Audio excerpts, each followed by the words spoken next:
Chapter 1. It wasn't dead when I found it. I'm not even sure what drew me over to the window in the first place. But I went. I suppose I should have, even could have walked away at that point, let nature take its course. But I didn't. Its neck was broken. Its wings outstretched and feathers riveted in a way more peacock than blackbird.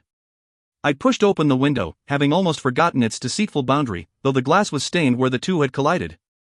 And then I tilted, just bent my upper body so that I was leaning over it. It was in pain. No, I couldn't be sure of this, and yet, I was. I think it was the eyes that captured me, held me there until the option of walking away had faded, leaving me with seemingly no choice at all. I backpedaled, reached out a calloused and cracked hand, and grabbed Capote off of my desk. Returning to the window, I raised the hard cover. My hesitation was brief, but present. It was wounded beyond repair.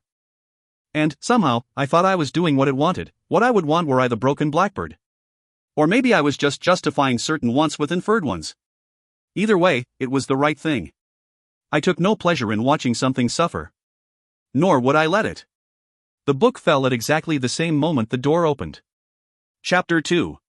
My mother entered the room, and I reluctantly turned to face her. I was in a good mood. I didn't particularly want to change that. But she was here, and that meant she had a reason. My mother never visited for a simple chat. Her eyes flicked briefly to the window. If I hadn't been watching, I would have missed it. She didn't comment. She didn't ask about the lone black feather sticking out from under Capote. She just gestured to the bed, and I took a seat. She had the makeup in her hand, and I refused to wince when she said it none too gently to my eye. There, she said, leaning back to examine her work. I blinked a couple of times to clear my vision and went to study myself in the mirror. My black eye was still visibly swollen, but at least the foundation she'd applied covered up some of the dark coloring. I stared at myself, almost ignoring the fact that I had become reasonably comfortable with this routine. Thanks, I mumbled. It was all I ever said to her when this happened, and it occurred to me that it was strange to be thanking her for covering up an injury she had caused. Still, I had learned long ago to enjoy these moments with her. These moments when I could almost believe her when she said it was necessary for me to endure the physical pain she inflicted. Now go, she said, snapping me out of my thoughts. Or you'll be late for school. I nodded and grabbed my loaded backpack off its hook as I headed out the door. Hey, wait! My little sister, Nellie, called from upstairs. I was tempted to shut the door behind me and head off without her, but I knew that would only piss my mother off. I suppose that's why I was tempted. I felt good this morning, stronger. And it occurred to me much later that this probably had something to do with the blackbird. As it was, my mother shot me a warning look as I stood in the open doorway and waited impatiently for Nellie. A few moments later, she came running down the stairs with her backpack in tow. I rolled my eyes as I took in her usual perfect and prim appearance. Her golden brown hair hung perfectly straight across her shoulders, and her makeup was light and tasteful. We were both very pretty, but most of the time I couldn't help but feel mildly jealous of her. I had my reasons. Believe me. She was wearing a baby blue button-down blouse and light-colored jeans. I looked down at my wrinkled t-shirt and sweatpants. Mom always got her the good stuff. At least the pants fit me nicely. Well, don't you look pretty, I said. Can we go now? This earned another glare from my mother, which I pointedly ignored by pushing the hair that had fallen out of my sloppy ponytail out of my face. Nellie just smiled genuinely and swept past me through the open door. It was childish, but I sighed and rolled my eyes again. Nellie certainly is the diplomatic one. Me? Not so much. Still, I felt bad for making fun of her this morning. It wasn't her fault that she didn't have to prepare, that's what my mother called it, like I did. And, truth be told, I was glad she didn't get the same treatment from my mother as I did. Nellie is more fragile than I am, and I wasn't sure she could take it. Just before I closed the door, my mother called out to me. Alexa dash. I know, I said, cutting her off. Don't stop until we get there. Chapter 3. Nellie was waiting for me outside the door, and I stepped out onto the porch with her. Letting out a big breath, I steeled myself for the run ahead of us. I glanced at her, and she gave me a sympathetic smile. I smiled back because I couldn't help it. Nellie is just that way.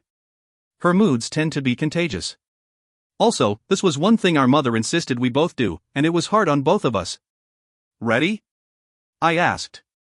As I'll ever be, she replied. I gave her another smile. It was the same response she gave every day, and I admired her for her optimism. Despite the unfair treatment from our mother, I loved Nellie. She was all I had in this world and the only reason I hadn't left long ago. Our mother was right about one thing: we needed to stay together. I had to protect her. From what? I was still figuring that one out. I just knew she needed me. All right, I said. Let's go. Nellie jumped off the porch and set off at an impressive rate in the direction of our school.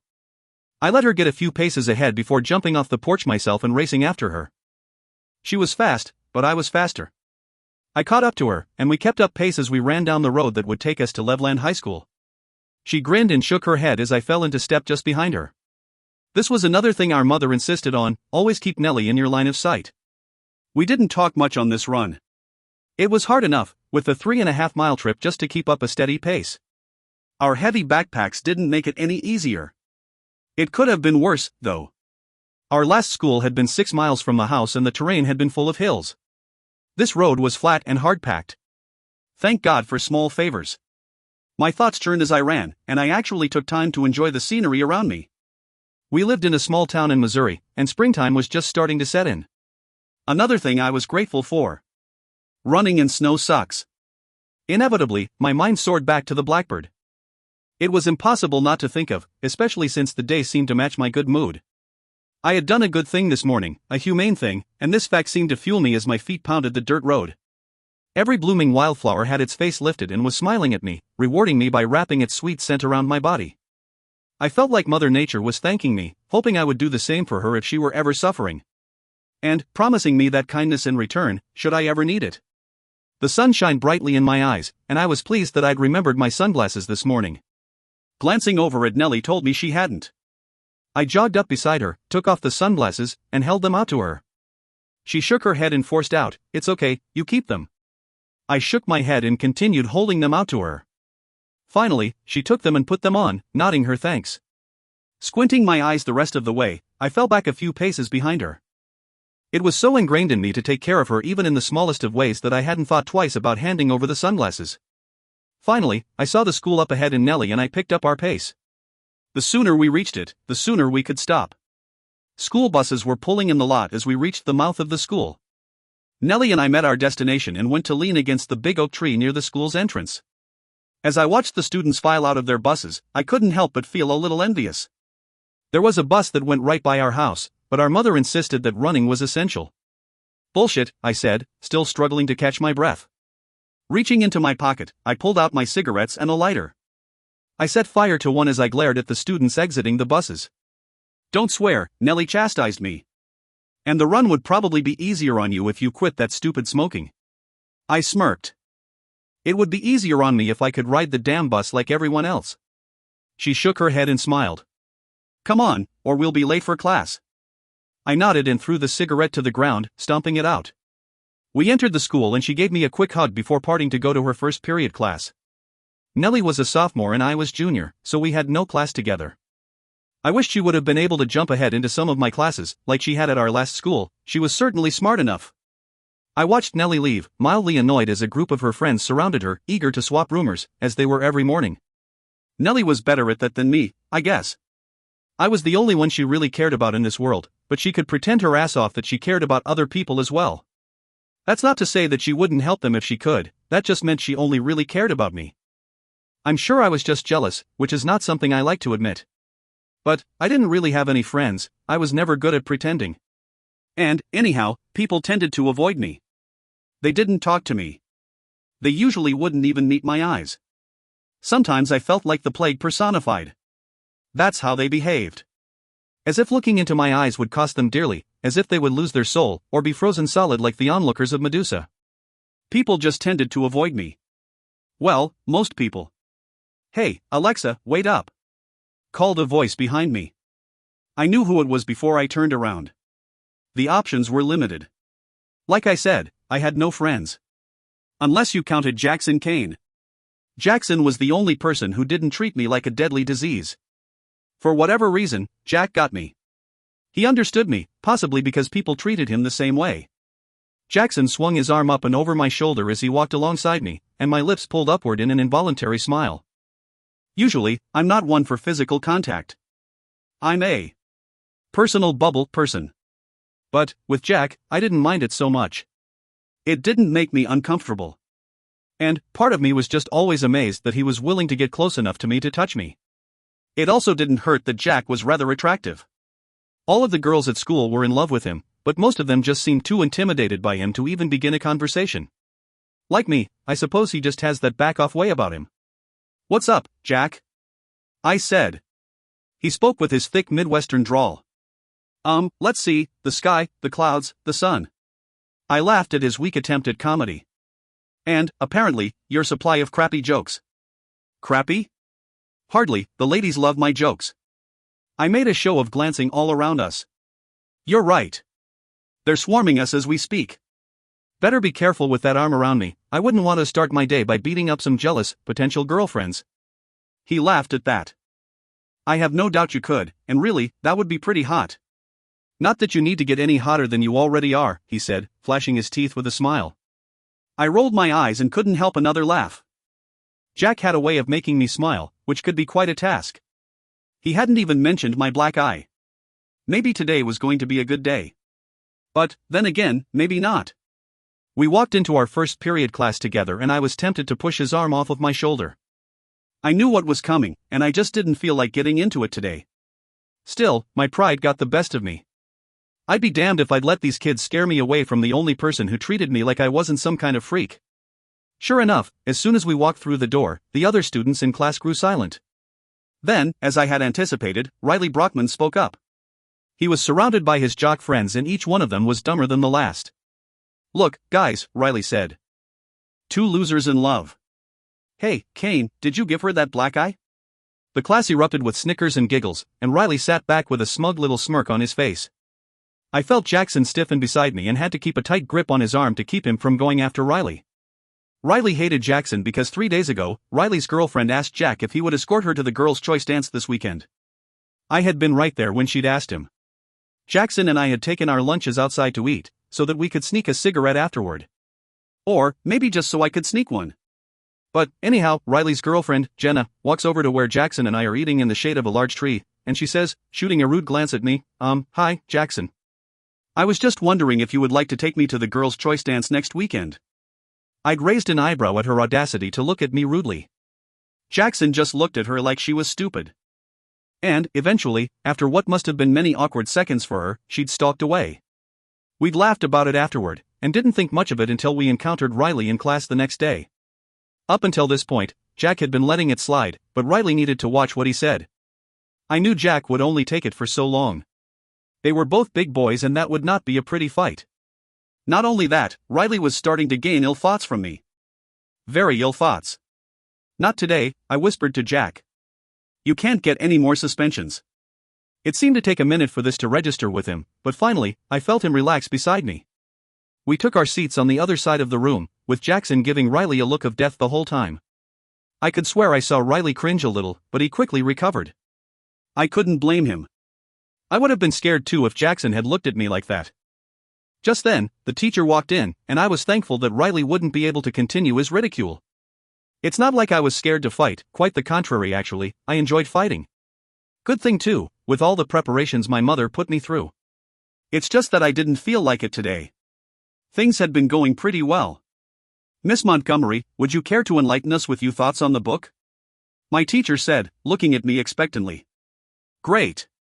What book were we even talking about? I racked my brain as the whole class waited for me to speak. What were we supposed to be reading this week? Oh, yeah, The Scarlet Letter. I had read this book before as I had every other book she assigned us. I read a lot. It's one of my favorite things to do.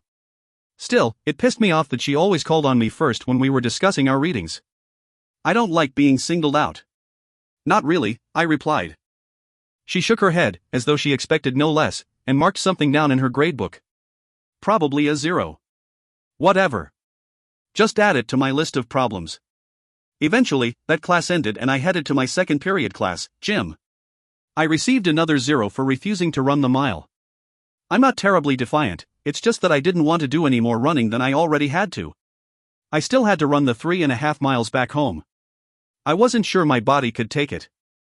Thankfully, the rest of the day passed without incident. The final bell of the day rang, signaling it was time to go home.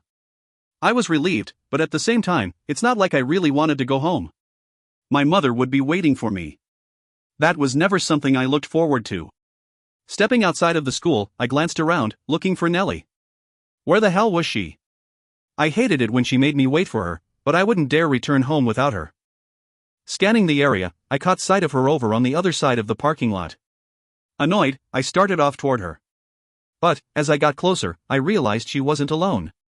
She was talking to someone. I could tell by her posture that she was uncomfortable. When she saw me, her unease grew visibly. I picked up my pace. Before I got too close, I picked up bits of the conversation they were having. I really can't. I'm sorry. I just have other things to do that evening, Nellie was saying, maybe some other time. As she started to walk away, the guy she was talking to grabbed her arm. Nellie's unease grew once more, but she didn't resist. I was moving faster now. The guy had his back to me, but once I heard his voice, I knew who it was. Wait, he said. I wasn't finished talking to you. At last, I reached them. I grabbed him by the back of his jacket, jerking him away from Nellie. Yes, you are, I said, stepping in between them and shoving him hard in the chest. He stumbled back several feet. Riley's face showed pure hatred. No one was talking to you, freak, he spat. I shrugged. Doesn't matter. Leave her alone. Unless you want everyone to see you get knocked out by a girl. My tone was casual, but my blood was boiling. Nobody touched Nellie. Nobody. Disturbing thoughts raced through my head, every one of them intriguing. Riley definitely was bigger and stronger than me, but I was pretty confident I could hurt him. That thought alone erased any possibilities of fear. I guess my mother's trainings were good for something. I was no stranger to battle. I was conditioned for it. And mostly, I just wasn't concerned with the consequences. Watch it, Riley said, through gritted teeth, unless you want to end up with 2 black eyes. Again, I shrugged. You are most certainly welcome to try. True to his word, Riley lunged for me. I had been expecting this. I'd learned long ago to anticipate the attacks of others, and he had nowhere near the amount of combat skill my mother had. My respect for her grew a little. I managed to sidestep his attack and push Nellie out of the way in the process. This was not something he had been expecting, and he stumbled a little before regaining his footing. As he spun around to face me, the anger that had been on his face before had turned into rage. I flashed him a toothy grin, egging him on. This time he stepped forward and swung his fist out toward my face. Again, I had been expecting this. And, in my mind, the fact that he would hit a girl justified my next actions. A hazy sort of anger came over me. It was so intense that I felt it thrum in my veins, like it was vibrating under my skin. Resolved, I made my decision. I wanted very much to end this circus show he was putting on. I moved so fast I don't think he ever saw it coming. I slammed my fist so hard into his face that he literally lifted off of his feet and fell back on his butt. His head hit the pavement with a sickening thud, and I stood frozen to my spot. I had known I could fight, but the strength it must have taken to knock someone down twice my size impressed even me. I felt myself move forward, and then I was standing over Riley. My mind snapped back to the blackbird. His nose was sitting at a funny angle and deep crimson was flowing out of it. He was unconscious. My left eye twitched. I felt one side of my mouth pull up into a crooked smile and just barely managed to stop it before it turned full-fledged. And, my mind snapped back to the blackbird. Then, Nellie was tugging on my arm, her voice was panicked. Alexa, we have to go. Now. I looked up at her and finally began to take in the scene around me. Students were standing all around us, dumbstruck. No doubt they had just seen their all-star receiver get knocked out by a girl. A relatively small girl at that. I took one last look at Riley. My mind snapped back to the blackbird. I heard myself say, "Run, Nell. We have to run." We did. Chapter 4. By the time we made it back to the house we were both panting and covered in sweat. We'd taken the long way home, going through the woods instead of following the road that led directly to our house. I shut the door once we made it inside the house and slumped back against it. Nellie stood directly in front of me, with a look on her face that I had never seen before. She looked both proud and scared. Was she scared of me or of the trouble I was going to be in when we returned to school tomorrow? I didn't know.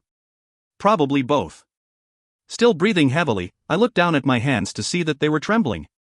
Now that we had stopped running, the reality of what I had just done hit me. What was wrong with me? How badly had I hurt Riley? More importantly, How badly would I have hurt him if Nellie hadn't pulled me away?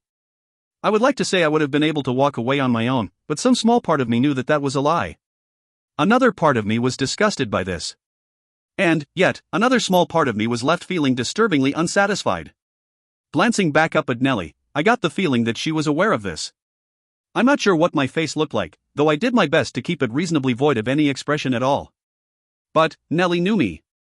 Sometimes, I felt like Nellie knew me better than I knew myself. She came forward and took me into her arms. I let her hold me, and actually took comfort in the embrace. My mind seemed to relax a little. Girls? I'll have dinner ready in a few minutes if you want to go wash up and dash. Upon seeing us, my mother stopped abruptly.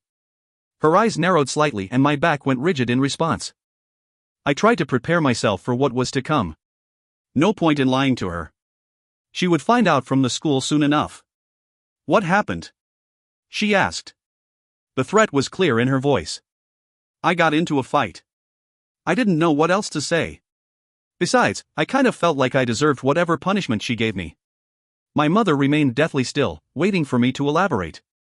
I was so shocked that I couldn't even think past that initial thought. I honestly thought I wouldn't have to. I had been expecting her to drag me outside right then and there. It was Nellie who came to my rescue. There was this guy at school who was messing with me, she began. He grabbed me and Alexa yanked him off of me. She tried to tell him to leave me alone, and then he attacked her, so she stopped him. Okay, that may have been a little bit skewed, but it sounded better than Alexa may have just seriously injured someone with an extremely badass punch to the face. Nonetheless, I was glad she spoke up. My mother's gaze snapped to me. I met her eyes and nodded. And then, to my utter astonishment, she gave a small nod and walked away. Chapter 5. Later, I was sitting in my bedroom staring at the wall when someone knocked on my door. Opening it up, I expected to see Nellie standing there. Except it wasn't Nellie. It was my mother. Mom, I didn't mean to dash. I know, come with me, she said. I grabbed my shoes and followed her. Some part of me had been expecting this. I had known she wasn't going to let something like this slide, but from her reaction earlier, I guess I was just hoping she would. She led me out to the backyard of the house, and I knew what was coming. Time for her to teach me a lesson. I pushed my chin out and wiped my face clear of any expression, refusing to showcase any fear. The effort had me clenching my teeth. But instead of stopping in our usual spot where we did our training, she just kept going. Oh God, I thought, maybe she's taking me somewhere to kill me. I laughed out loud at this morbid thought, and my mother turned her head, giving me a slightly confused look. I shook my head and mumbled an apology as I continued following her to this unknown destination. We walked for a little over an hour through the woods that encased the back of our house. With every step my unease grew. I felt like I was on some impromptu death march. To make things even weirder, my mother kept pointing out certain markers, telling me to commit them to memory. I did. I was never sure why my mother did the things she did, and by this point in my life, I had learned to just roll with whatever she threw at me. At last, we emerged at a small clearing. It was beautiful. The ground was packed with wild honeysuckle and dandelions. And straight ahead of us was a small hill that was surrounded on all sides by tall trees. It also had what seemed to be an opening at the foot of it, like it housed a small cave. Wow. I didn't know what else to say. I almost smiled. Maybe I'd been wrong. Maybe she just wanted to spend some time with me. As happy as that would have made me, the thought alone made me suspicious. But, when my mother turned to face me, she had the same expression on her face that Nellie had had earlier, when we'd first entered the house. It was a mixture of pride and fear. A second later, it was gone, replaced by her usual, serious expression. I decided I must have been mistaken. I doubted this woman even knew what fear was. Do you remember how to get here? She asked. I nodded. Good, it's very important that you do. This is where I want you to come if anything ever happens to me. Why would anything ever happen? Why is not important, she replied. What is important is that if anything ever happens, you run, and you bring Nellie with you to this spot. I gave her what must have been a weary look, because she was in front of me, faster than anyone should have been able to move, and she was gripping my shoulders. It was an unpleasant, tension-filled touch, much like the rub of denim on badly sunburned skin. Alexa, I need you to tell me you understand. I need you to promise me that you'll do as I say. I looked her straight in the eyes, refusing to let her scare me. I wouldn't be scared of her anymore. She had to know that. I understand. What I thought looked like more pride flashed behind her eyes, and this time, I was certain I saw fear. "Good," she said. "Let's head back. It's time to practice." Chapter 6. When we made it back to the house, Nellie was sitting on the back porch, as if she'd been expecting us. She probably had, considering that this was the time of day our mother always made me practice.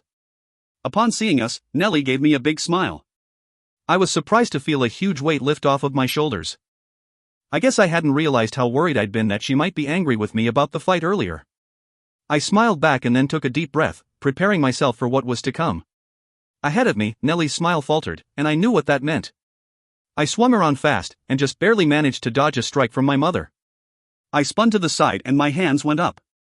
I met her eyes. The woman who had just led me through the forest was gone, now she was just a predator.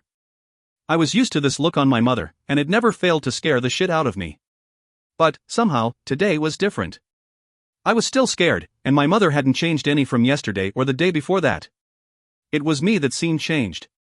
I felt that maybe today, when my mother stood across from me on the destroyed grass that served as our practice area, she might just feel that she too was staring down a predator. She didn't move again, and neither did I. We stood there for several seconds, just watching each other. Looking for a weak point, an opening. She broke first, rushing forward and swinging with all power and skill. Seeing this made me think of Riley, and that seemed to release something in me. The world slowed. I dodged, moving with what felt like superhuman speed. And then I saw it. My opening, her weak point. At that point, everything became a blur. Now, instead of slowing down, the world had sped up, pulling me along with it. I remember moving as I had been trained, throwing all of my weight and strength behind my fist, the motion all too familiar. I remember it connecting, crashing hard into what seemed to be a solid surface. But I didn't feel any pain. Not right at that moment. I didn't feel any pain. Then my mother was on the ground, lying in much the same position as Riley had been just hours earlier. And I was standing over her, not quite sure I could get my muscles to move. Not really trusting myself to move. So, I just stood there, until Nellie spoke from somewhere behind me. "Mom, are you okay?" Her voice was calm, maybe a little too calm. My mother sat up and gave her head a sharp shake. A red welt was already swelling up on her face. I finally found my voice. "Mom, I'm sorry." "Don't apologize," she replied. "Well done. I can't believe you inherited your strength." Beside me, Nellie nodded in agreement. I furrowed my brow in confusion. What an odd choice of words. Inherited your strength. Although, I do have to say I feel sorry for that Brockman boy if he took a blow like that, she continued, pulling herself unsteadily to her feet. You need to be careful with whom you choose to fight. Not everyone is built as sturdily as we are. She started heading back to the house. And be careful who sees you fight too. Your strength may seem unnatural to them. Chapter 7. Later that night, I was sitting back in my room, just staring at the wall. I wasn't sure what to think about all the events of the day. Or maybe I was just afraid to. It was all too strange. I felt like I was missing something big here. I didn't like that feeling. First of all, Nellie and my mother were keeping something from me. I wasn't sure what, but I was sure it was something. What the hell had my mother meant by inherited your strength? Even weirder than that was the secret spot she'd taken me in the forest today. I was starting to worry about her. Maybe she was really losing it. I'd sort of always assumed that she had some mild case of paranoid schizophrenia. Didn't people with that condition tend to think someone was after them? I'm no doctor. I didn't know. But, even stronger than my worry for my mother was my worry for someone else. Me. I'd always known I was different from other people. I just tended to get angrier than most, thinking things that people probably shouldn't be thinking, or at least would never admit to. But, I'd always been able to control myself. I'd never considered myself a danger to others. I was starting to rethink that. I glanced over at the clock sitting on my dresser. It was just past 2 in the morning.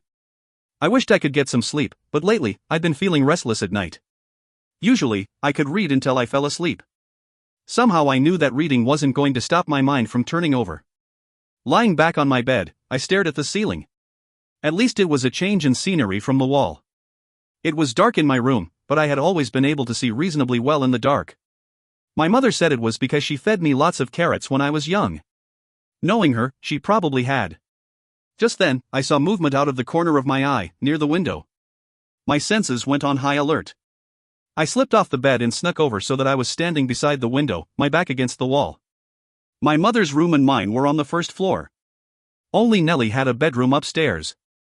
My mother never explained why, but I assumed it had something to do with keeping Nellie safe. I didn't mind. My window was open, and I immediately regretted this. My room tended to hold in heat, so I usually kept it open once the weather began to get warmer. Still, it was stupid. I doubted my mother slept with her window open. A shadow moved across the floor. I stilled. It irritated me to think that someone might be sneaking around my house in the middle of the night. It made me nervous too, but my instincts overrode that. And, before I knew what I was doing, I'd swung around, grabbed the intruder by the front of his shirt, and hauled him through the window. I knew it was a him because he was heavy, but the adrenaline that was coursing through me seemed to lend me super strength, and I managed to throw him to the floor with impressive force. I drew my fist back to hit him, but he dodged the blow and grabbed my wrist. I drew my other hand back, intending to hit him again. Alexa! Alexa, it's me, he whispered fiercely. I stopped mid-swing, recognizing the drawl of his voice. Jackson? What the hell are you doing here? I almost punched you in the face. He chuckled softly. Yeah, I noticed. I flopped back onto the bed and inhaled deeply. It seemed to take a minute for me to realize there was no longer a threat. Shoving my hair out of my face, I said, I would have felt really bad if I had knocked you out too. Jackson made a show of dusting himself off, then walked over and sat down next to me on the bed. It dipped with his weight. I know, I heard about that. Wish I had been there to see it. Good thing I'm not such a weak opponent. I didn't really want to get into that, so I ignored that comment. Why are you here, Jack? How did you know where I live? I wanted to come and check on you. I was worried after I'd heard what happened. I really should have been there for you. His green eyes fixed on me. He looked like he was serious, and my agitation faded a little, but I didn't miss the fact that he'd ignored my second question. Well, thanks, but I'm fine. Did you hear anything about how Riley is doing? Yeah, I guess he's got a broken nose and a concussion. He shrugged like this was no big deal. Noticing what must have been my horrified face, he quickly said, he'll be fine, though. I'm sure he'll be fine. Besides, I heard he swung at you first. He deserves what he got. I wasn't sure I agreed. What else did you hear? He flashed an easy smile. That you were amazing, and fast. Some of the kids are even afraid of you. Well, more afraid of you than they were before. I scoffed. People aren't afraid of me. Who was I kidding? I was starting to be afraid of me. Jack stood up and walked over to the window. Course they are. It's in their nature. My brow furrowed at that. Had everyone taken a crazy pill today? Well, darling, he said. I gotta go, but I'm glad you're okay. He turned to the window to leave, and then stopped and turned back to me. Don't worry, Lexi. You did the right thing. You did what you had to. He was starting to sound like my mother. Chapter 8. At some point, I must have drifted to sleep, because when I woke up, it was morning. I squinted at the sun shining brightly in through my window. What time was it? By the way the sun seemed to be up and in full force, I would have guessed it was about noon. Oh shit. I was really late for school. Why hadn't anyone woken me up? I jumped out of bed and rushed out of my room. And nearly collided with Nellie. She giggled. Morning, sleepyhead. I rubbed my eyes. What time is it? Nellie checked her watch.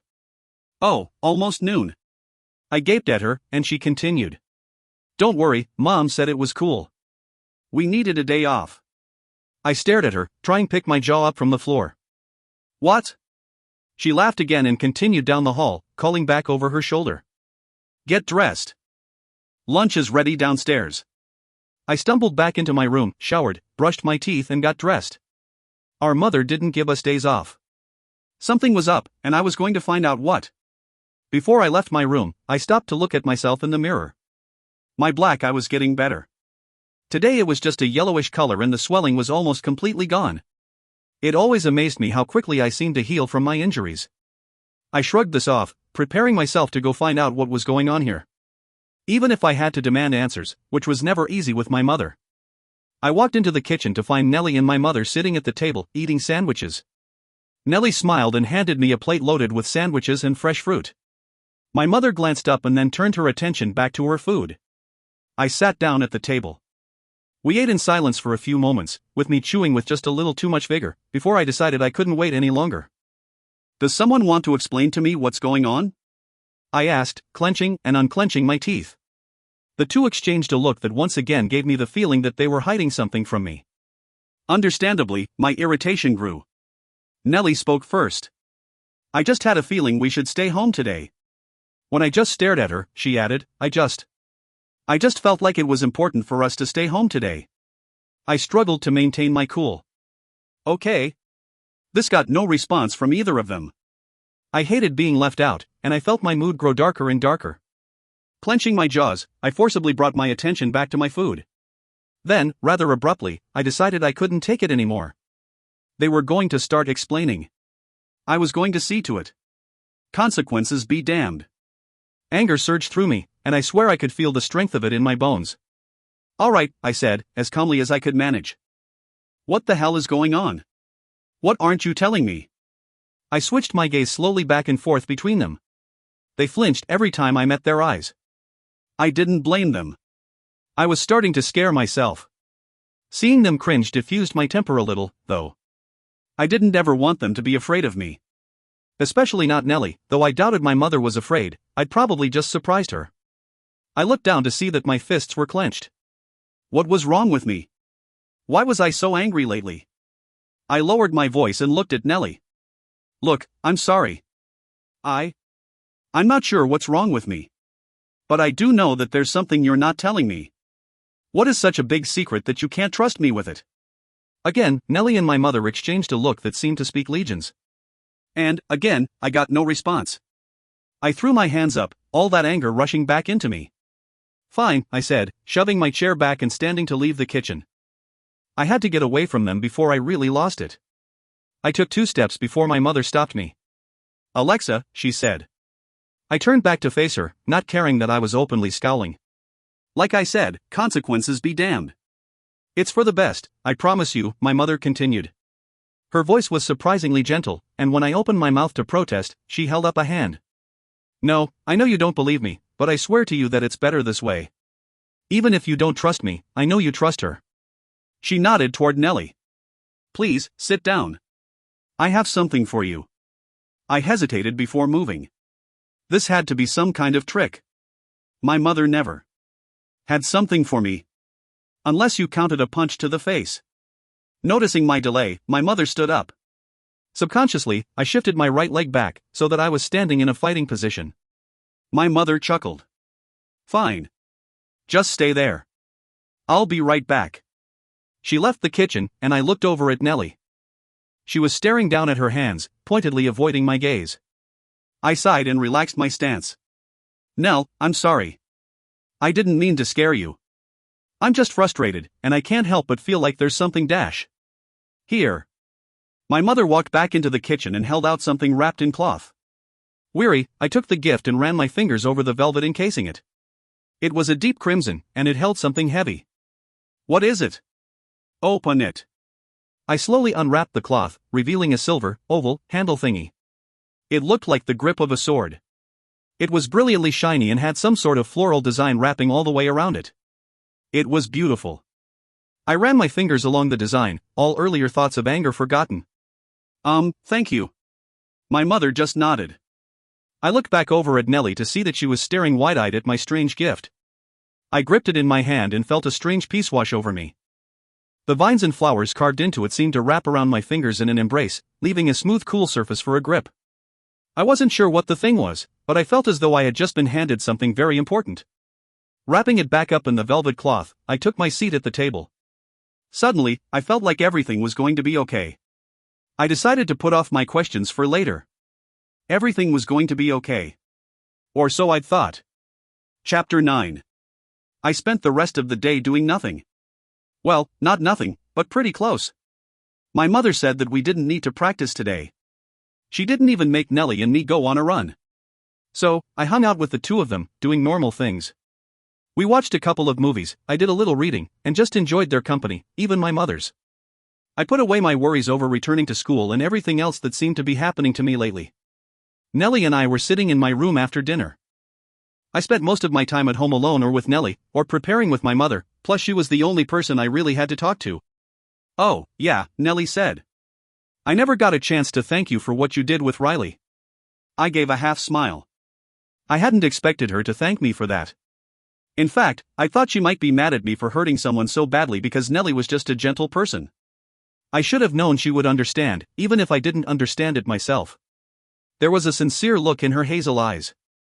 So, thank you. I appreciate what you did. I gave another half-hearted smile. What else would I have done? She started to say something else, but I held up my hand, cutting her short. Shoo, I whispered. I had heard something outside the open window near my bed. I hadn't closed it because I wasn't going to sleep just yet. Maybe it was just Jackson again, coming over to check on me. Still, I had to be sure. For whatever reason, my hackles had gone up as soon as I'd heard that indistinguishable noise outside of my window. I stood up slowly, pulling Nellie along with me. Go to the living room with Mom, I whispered.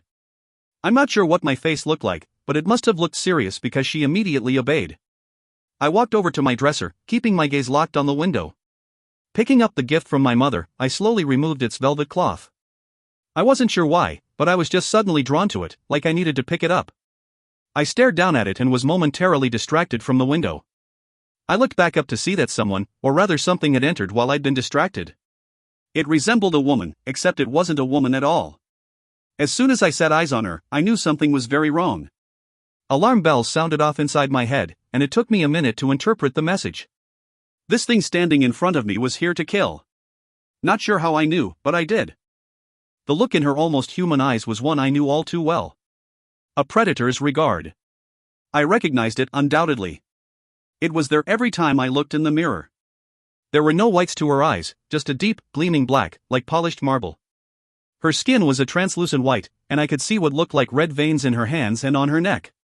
Other than that, she looked like any other woman, save for the fact that she had an extraordinarily beautiful face. I felt like I could get lost in her black eyes and fall out in a different universe. I shook my head hard, trying to clear what suddenly felt like muddled thoughts, and dragged my eyes away from the woman's face. This took more effort than it should have. I don't remember doing it, but I was already in a fighter's stance, and I clenched my fists tight in anticipation. I felt a cold and tingling sensation rush up my arm, and that's when she opened her mouth and hissed. It was the same sound I'd heard earlier, just before I'd sent Nellie from the room. It was a vile sound. Goosebumps broke out across my skin and my chest constricted slightly. I hated that sound.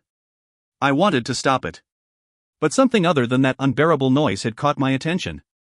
In opening her mouth, lips pulling back in a manner too wide to be human, she'd revealed multiple rows of razor-sharp teeth. A hissing shark, I thought. Then, what does that make me? She lunged for me before I could process anything else. I tried to duck out of her way, but she was fast, and I ended up getting slammed against the wall, nearly causing me to drop what was in my hand. The wind was knocked out of me, but it was a feeling I was quite accustomed to, and I brought my knee up hard and slammed it into her stomach. She didn't even flinch. In a blink my hands were pinned to the wall. Oh, shit. Not good. The thought might have made me laugh had fear not seized my vocals. I bucked in wild desperation, but she was as movable as a brick building. At that point raw panic threatened to overcome me. Her chalk-white exquisite face hovered before mine, burning cold breath searing my skin. As I stared into those endless black eyes, I became too scared to move. Until she opened her mouth to speak, once again revealing those very sharp-looking teeth. You've got sweet blood, she hissed. I can smell it. I headbutted her. I hadn't known what else to do, but it occurred to me that if I didn't do something, and fast, she was going to kill me. Kill or be killed. The thought came to me calmly. My survival instincts kicked in and I slammed my foot into her stomach with all my strength, forcing her back several feet. She let out an ear-piercing shriek, and I involuntarily brought my hands up to cover my ears. As I did this I felt something cold and smooth brush my right ear. I looked at my hand to see that I was still holding my mother's gift. It had produced a long blade earlier and I guess my mind had just skipped over its importance in my haste to get the shark off of me. This glance left me vulnerable though, and she lunged for me again, but this time she wasn't fast enough. I sidestepped her attack and spun around fast, putting as much force into my swing as I could manage. I aimed for the neck. At the time, I hadn't thought about it, but I realized later that that was what I'd been taught to do. The blade got stuck about midway through her neck, and she was shrieking so loudly I was sure I was going to lose my hearing. Black liquid stampeded out of her wound, landing on my face and hands. I yanked the sword back out and swung it again, completely decapitating her. She fell silent. I simply fell to my hands and knees. I had never been in shock before, but I was pretty sure this was it. Everything seemed to slow down, and I couldn't even really process what had just happened. It was all just a blur. A strong surge of what felt like pure energy ripped through me, so potent I almost vomited. I realized then that I was trembling. Then my body went completely rigid. Because that's when I heard Nellie scream. Chapter 10. I jumped up so fast that I dropped my weapon. My stomach dropped too. Scooping up the sword, I raced out of my bedroom and down the hall. Cold sweat broke over me.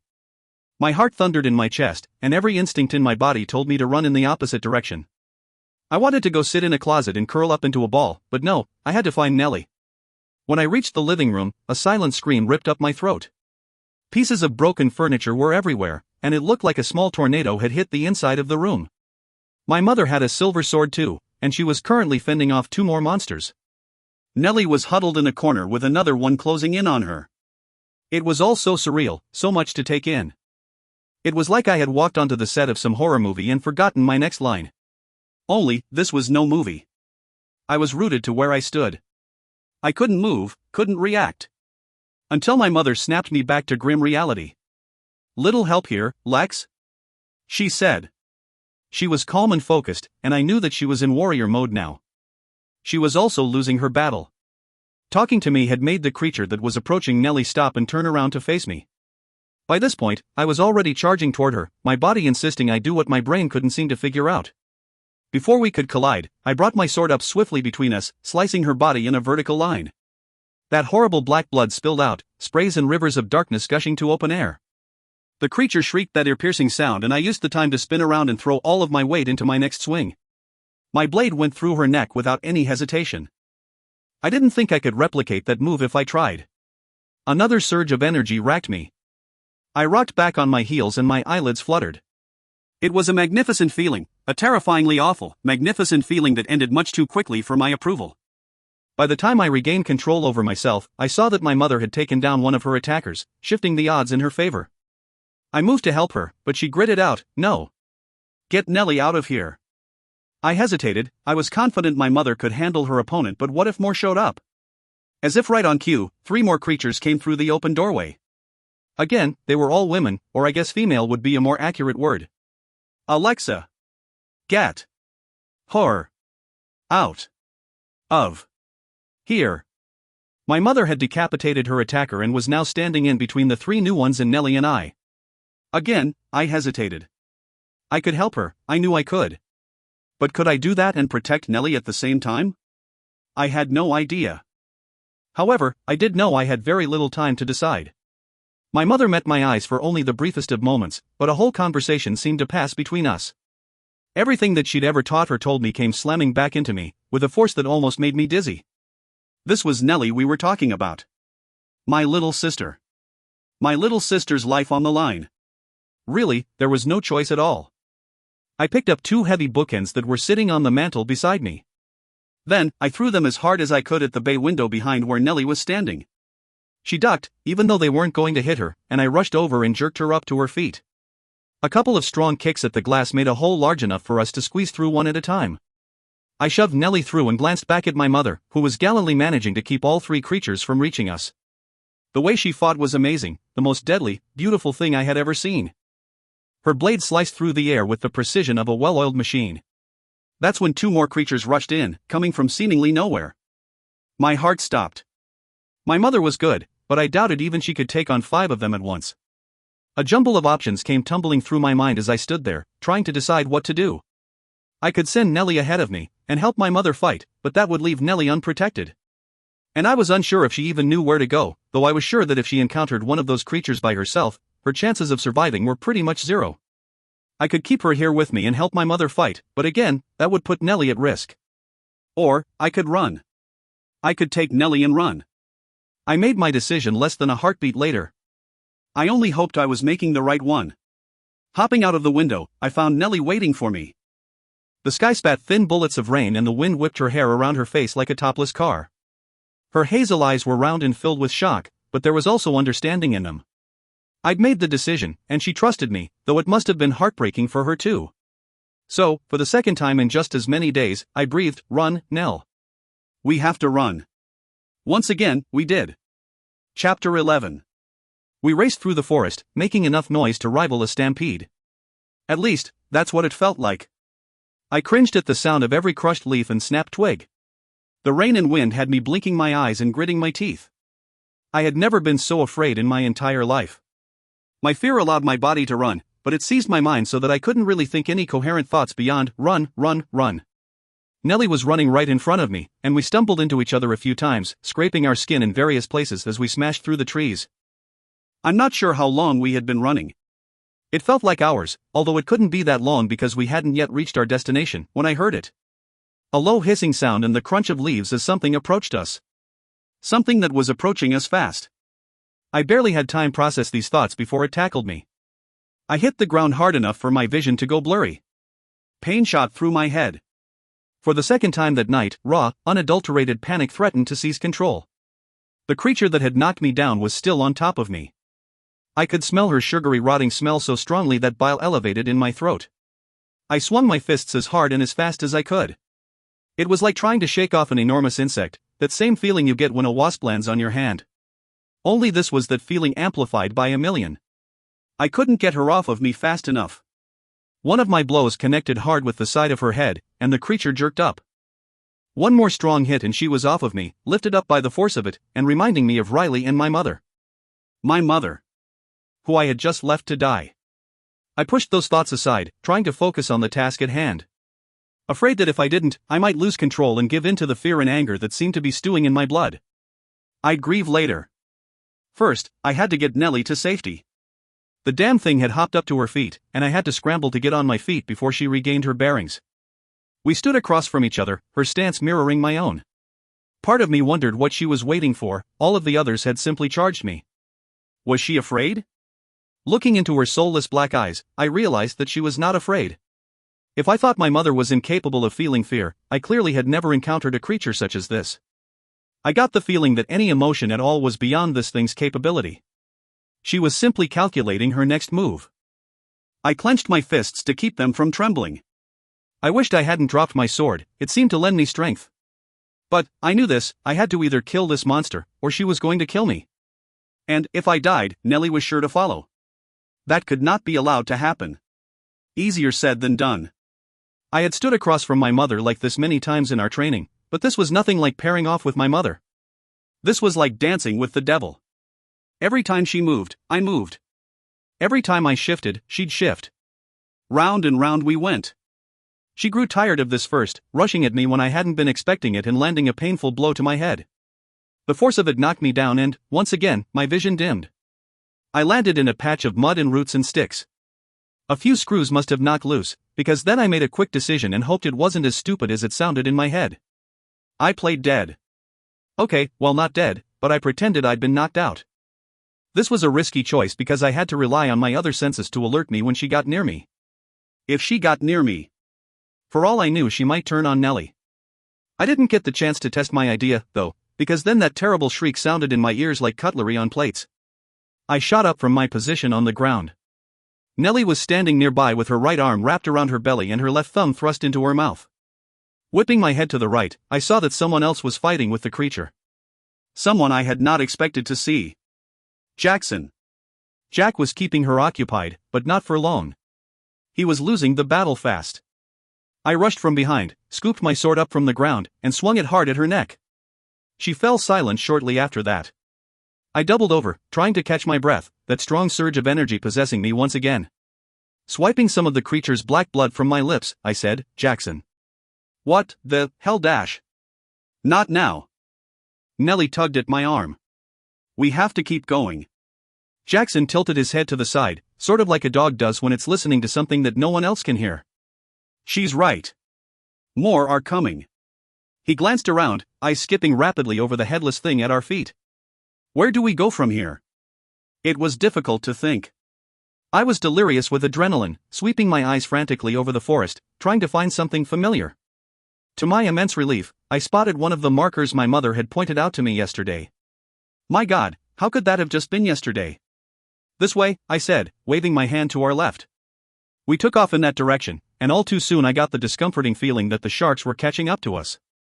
It was the distinct feeling of being hunted, of running for our lives.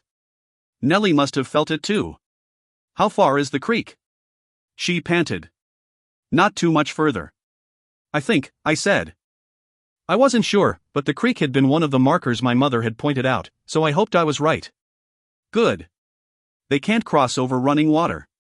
What dash I began, cutting myself short when that unmistakable on-edge feeling kicked up a notch. The hunters were closing in fast. Run, as fast as you can. It should be just up ahead, I shouted. It is, said Jackson. I can hear the water. We tore through the forest with the creatures right on our heels. I wasn't sure how many were chasing us because I couldn't risk glancing back, but by the sound of it, there were at least 3. Nellie reached the creek first and promptly hopped over, with Jackson and me following only seconds later. I snuck a look behind me just in time to see 2 of the things slam right into what seemed like an invisible wall. I didn't have time to ponder this, so I kept running, giving the others directions as needed. At last, we reached the clearing, and I felt a wave of relief flood through me. Jackson and Nellie started to come to a stop, but I urged them forward. No, I paused, struggling to catch my breath. I think there is an opening in the hillside. Follow me. I hadn't heard anything following us for a while, but didn't want to take the chance of just standing around. Sure enough, there was a small space, big enough for one person to slide through, leading inside the hill. It was hard to see, due to the fact that the sun had completely disappeared, but like I said, my night vision had always been pretty good. Slipping inside, I had to crouch for a few feet, the ceiling gradually growing taller as I moved in further. I came to what must have been a larger part of the cave, but couldn't really tell because I'd lost what little light the moon and stars had offered outside. Even I can't see in complete darkness. I was just beginning to panic about my loss of sight when a small light popped on behind me. I turned to see Jack holding up his cell phone. Snatching it out of his hand, I held it out in front of me. Just as I'd thought, this part of the cave was much bigger than the opening. In fact, judging by the outside, it shouldn't even be able to fit in here. Glancing all around me, I spotted what looked like battery-operated camping lanterns. I rushed over to them, and using the phone's light, was able to flip on the switch. Light illuminated the cabin, revealing a room of hard-packed dirt on all sides. Fearing that the light could be seen from outside, I saw a group of large logs lined up neatly near the cave's entrance and immediately began stacking them in front of it. Jackson and Nellie joined in my efforts, and soon, we had the cave's entrance reasonably sealed off. Nellie and Jack collapsed to the ground. I considered doing the same, but decided I needed to search our hiding spot first. Those logs and lanterns had been placed there purposely, undoubtedly by my mother, and I was pretty sure she had left other things for us as well. A brief search indeed led me to 2 backpacks and a plastic bag containing blankets. I tossed the blankets over to the others and rifled through the backpacks. They contained a few items I had expected: non-perishable food, water, 2 pairs of jeans, 2 sweatshirts, and a case of long, sturdy matches. They also contained a few things I hadn't been expecting: a thick bundle of cash, 4 pints of frozen blood wrapped in cold packets, and a folded piece of paper with my name scrawled across it. Body trembling, I took a seat on the floor by the others, who were now sprawled out on the ground, and unfolded the note. Dear Alexa, I was hoping you would never have to read this, but the fact that you are means that my greatest fear has come true. I know you must be confused and afraid about what has happened, and I regret that I wasn't able to share these secrets with you earlier. The fact that you are reading this also means that you have survived, however, and I can honestly say that I expected no less. I know that you will do what you must to protect your sister.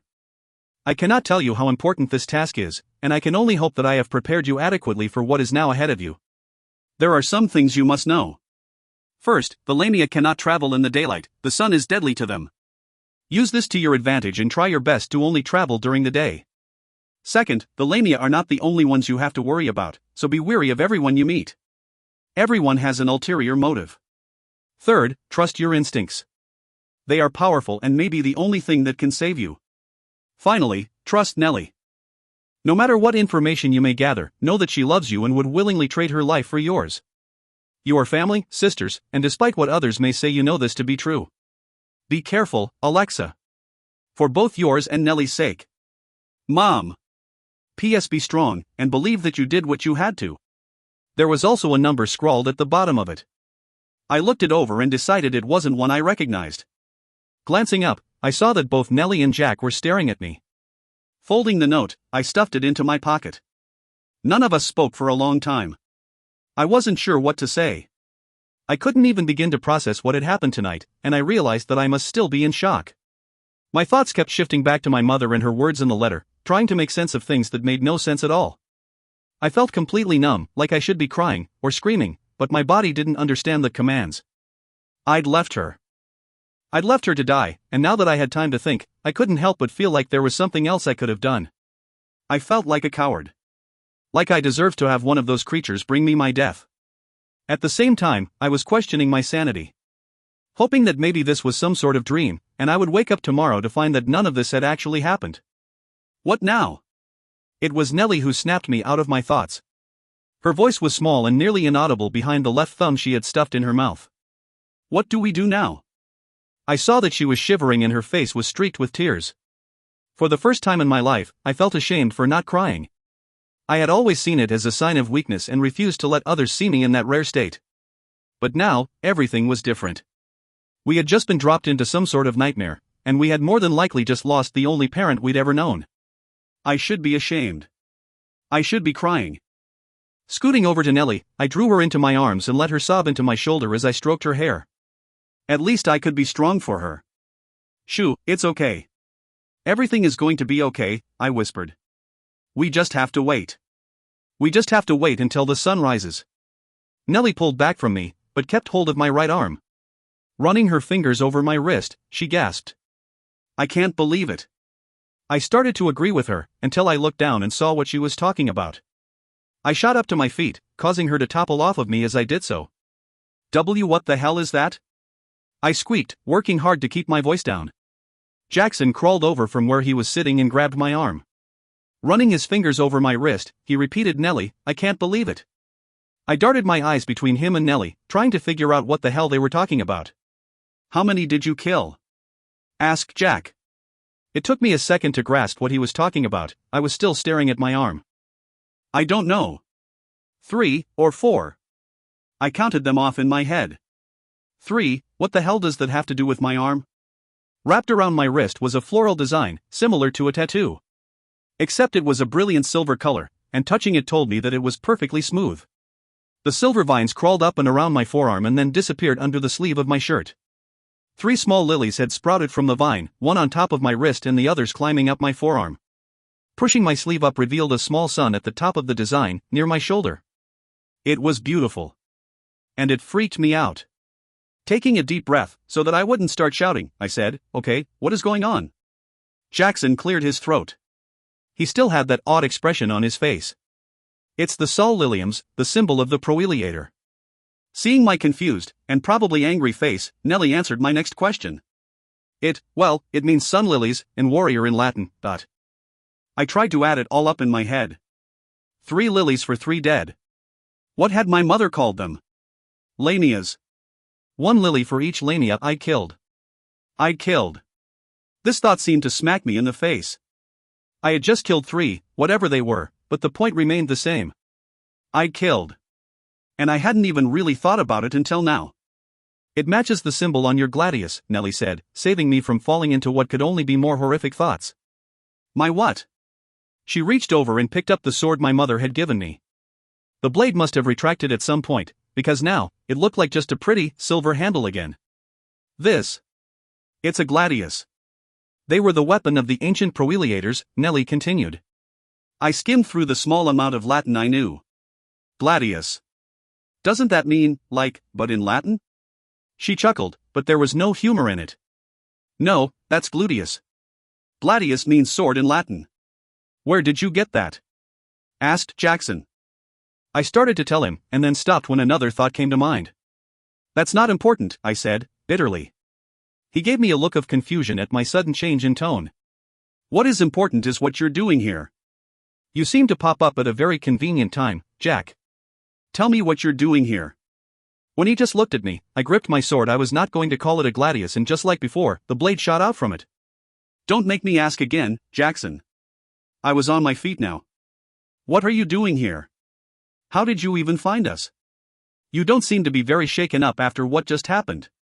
Some part of me knew I was overreacting, but my mother's words came back to me. Everyone has an ulterior motive. Maybe I could trust him, but then, maybe I couldn't. And, at the moment, I wasn't really willing to take that risk. Whoa, calm down, Lex. Nellie had stepped in between Jackson and me and was holding her hands up in an obvious back-off gesture. This fueled my rapidly growing anger. But, looking into her eyes, I felt a wave of calmness wash over me, and suddenly backing off sounded reasonable. I shook my head and managed to pull my gaze away with considerable effort. No, don't do that. Don't do WH-. I don't know what. Whatever it is that you're doing. We have to know that we can trust him.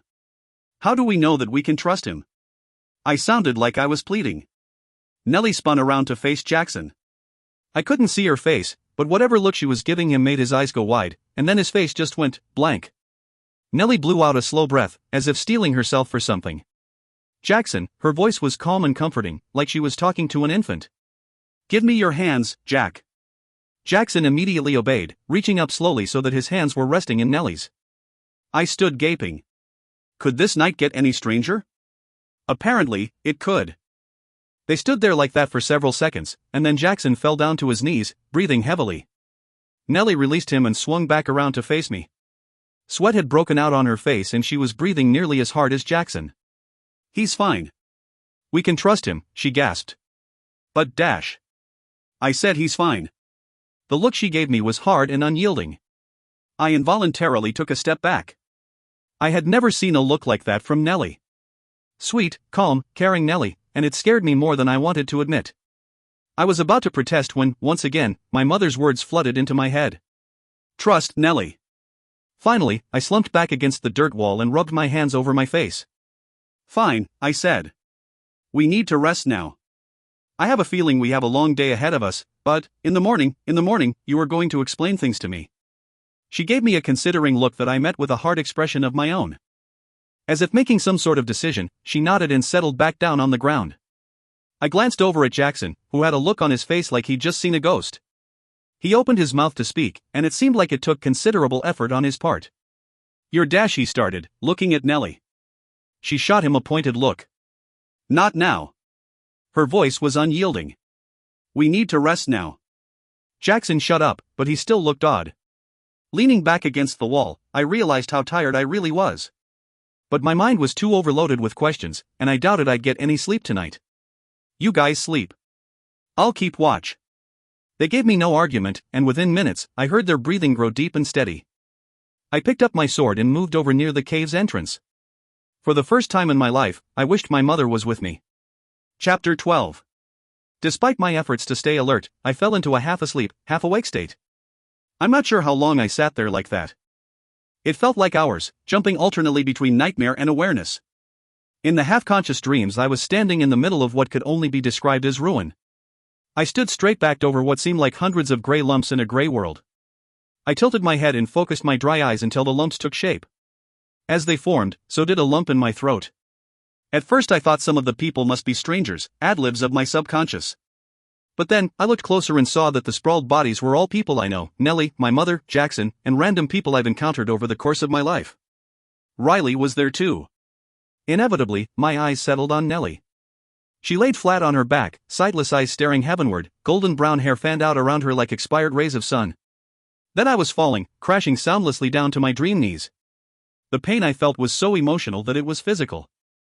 My head snapped forward, rocked by such grief that my brain couldn't even send the signal for tears to my eye ducts. I stared down at suspiciously blood-soaked clothes.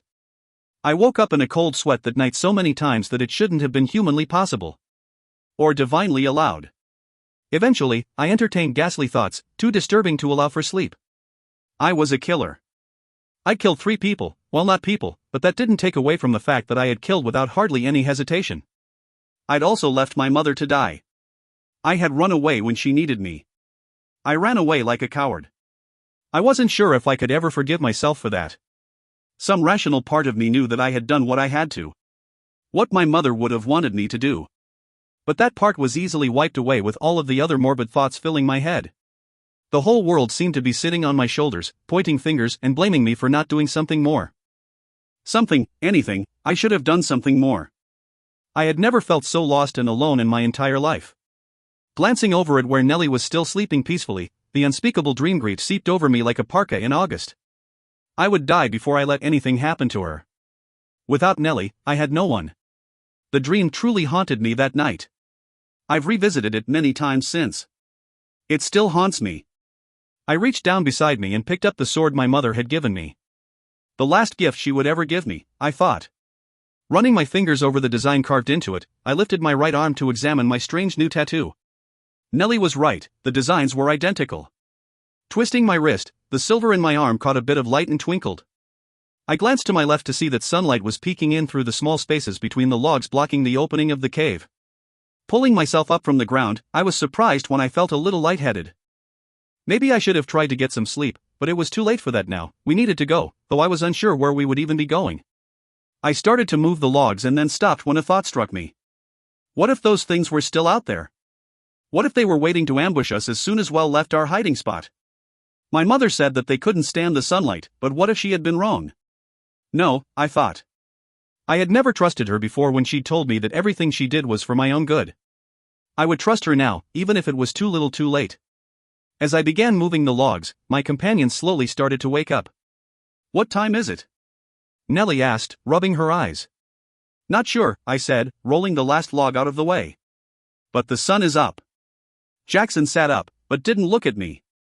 I figured that he was probably mad at me for freaking out on him last night. I didn't want to deal with it right now. I had way too much on my plate as it was. He stood up and stretched his arms out over his head. Finally, he looked at me and gave a small smile. I smiled back, thankful that he apparently wasn't holding any grudges. Good morning, beautiful, he said, walking over and placing a small kiss on my forehead. I considered what I must look like at the moment. I had on yesterday's clothes, jeans and a black t-shirt. They were ripped and covered in mud and what I assumed was blood. I had lost my ponytail holder at some point last night, and my hair hung over my shoulders in a tangled mess. Leave it to Jack to call me beautiful. Not really, but thanks. He considered this for a moment, his bright green eyes going thoughtful. No, it's not really a good morning, but you are definitely still beautiful. I felt ashamed that he could be so nice to me after the way I treated him. I couldn't seem to do anything right lately. Jack, I'm sorry. He held up his hand. Don't be. There's no need. You did what you I finished for him. What I had to do. I know, and I think I'm getting tired of hearing that. He nodded and pulled me into a hug. I rested my head on his flannel shirt. I hadn't realized how much I'd been needing some sort of comfort. Well, I'm happy to see that you guys have kissed and made up, but we need to figure out what we're going to do. Nellie said, seemingly a little embarrassed to have interrupted us. I considered our options, not that we really had any. Then, I realized what we had to do and the thought sent a shiver down my spine. We have to go back to the house. Nellie opened her mouth to speak but I held up my hand, cutting her off. We need to go and gather some things. I know we can't stay there but we need to get whatever we can. Pack some clothes and get the keys to Mom's. It was hard for me to speak of her out loud, but I had to explain my decision. To Mom's car, I continued. We also have to check, we just have to make sure, Alexa, Nellie's voice was as soft as flower petals. She's not there. If she were, she would have come to us by now. She's gone. A tear escaped her eye as she said this, and again I hated myself for not being able to cry. I know, I said, my voice small. But we have to make sure. Chapter 13. Nellie had been right, our mother wasn't at the house. In fact, nothing was there except ghastly images that would be preserved in my head like pieces of precious manuscript. Images of a home I'd never really felt part of. Images of a life I'd so long despised, only to learn that I should have been counting blessings. All I found that day was the horror of hindsight. The creatures were gone. As was my mother. Just ruined furniture and wet black stains. That was the creature's blood marred the floor and many belongings. It was one of the most difficult, gut-wrenching things I've ever had to do. Going back there meant leaving it behind, and as much as that would have been a pleasing prospect in the past, now it was just bitterly sardonic. I had gone back because I had to. I had to make sure that she wasn't there. I had to see for myself. And not finding anything was almost worse than finding the worst. Not finding anything left me with a twinkle of hope that she'd somehow survived. Sometimes hope can destroy you. We had taken the keys to my mother's SUV and we were now heading to Ohio. I had called the number on the letter my mother had left me and it had been an older lady that answered. After very little explanation on my part, she'd given me an address and then just hung up. Jackson was still with us, despite my protests for the opposite. You might need me, he argued. What if this turns out to be some kind of trap? I shot him a look in the rearview mirror, not in the best mood right then. I seriously doubt my mother would send us to someone who she didn't trust. Besides, aren't your parents going to be looking for you? Nah, I called them and told them that I was going to Vegas to elope with the love of my life. I rolled my eyes. Jackson chuckled.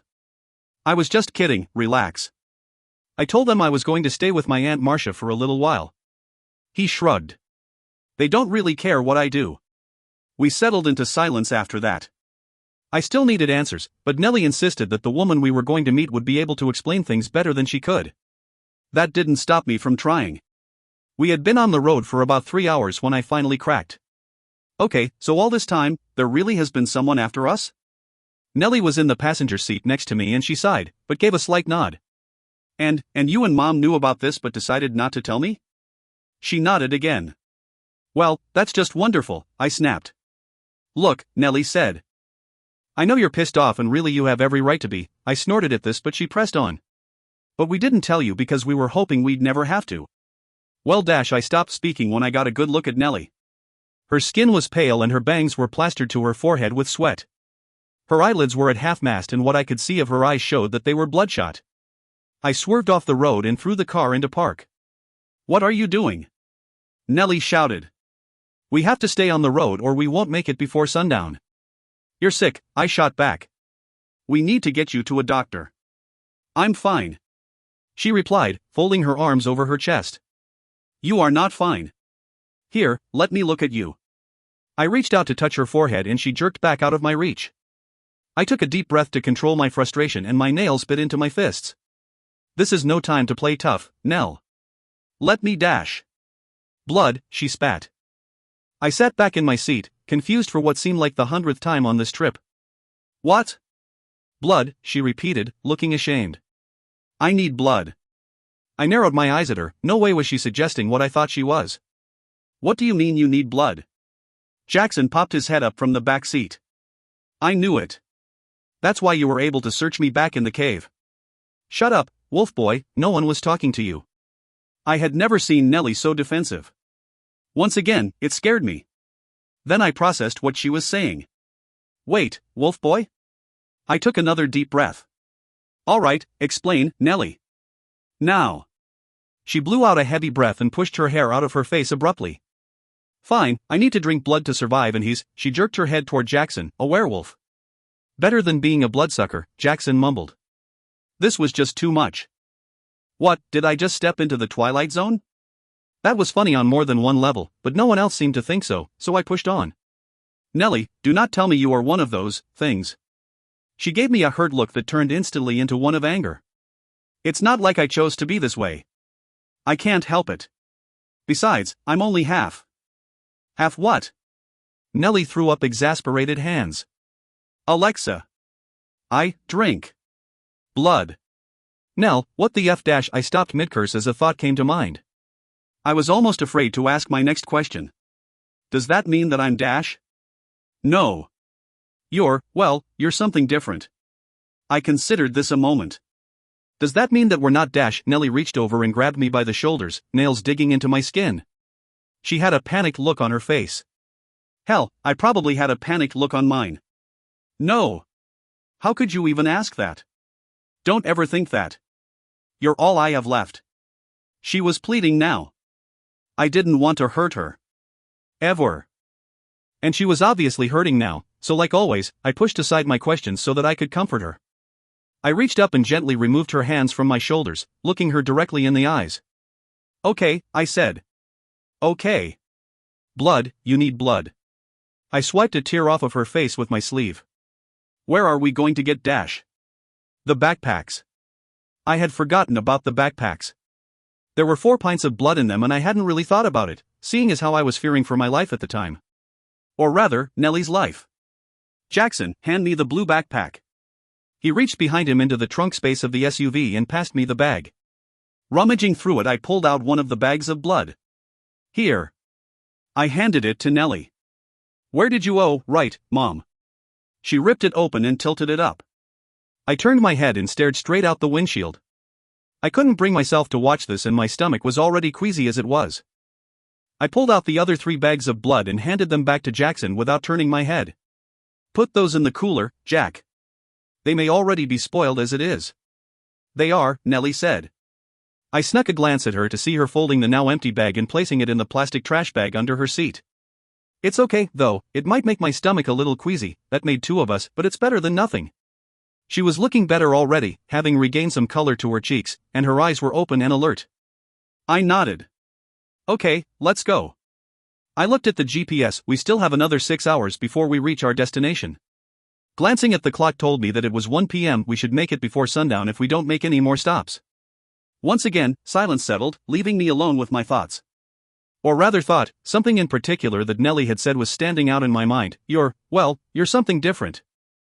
I pushed my foot down a little harder on the accelerator. All that was lying between me and my answers was a long stretch of highway. Chapter 14. 5.5 hours later, we were parked outside of a small yellow house in a tidy little suburb of Ohio. The house was modest but well kept, and it seemed to have plants sprouting all around it. They hung from the porch, sat on the window sills, lined the walkway and sat at the base of the lone tree in the yard. Not exactly what I had been expecting, but then, I wasn't sure what I had been expecting. Jackson double-checked the address. You sure this is the right place? He asked. I shrugged. Guess so. It's the right place, Nellie said. I looked over at her and drew a deep breath. Let's go find out. We got out of the car and walked up to the front door. Nellie rang the doorbell and we stood there waiting. I wasn't sure why, but I felt my heart racing in my chest and had to wipe my sweaty palms on my jeans. And, for some reason, I suddenly felt self-conscious. Maybe it was because I was about to discover things that might change the world as I knew it, things about myself that I had never even known. Looking down at my attire, I was glad that I had at least been able to change clothes. I hadn't showered because I hadn't wanted to spend any longer in my mother's house than I had to. Gathering clothes and supplies had taken long enough. Now, I was wearing clean jeans and a light purple, long-sleeved shirt that fit me nicely. I had pulled my hair back into a loose ponytail and brushed my teeth at a rest stop. Could be worse. Glancing over at my companions, I saw that Jackson was wearing his usual flannel shirt and jeans, and Nellie looked beautiful, as always. We all looked tired though, and they appeared as nervous as I seemed to be. Then, the door creaked open and a cute little girl poked her head out. If I had to guess, I would say that she was about 5, but then, I didn't really know much about little kids. She had big brown eyes and long wavy brown hair and she was wearing sweatpants and a t-shirt. I smiled involuntarily, the first time in the last 2 days that I had really smiled.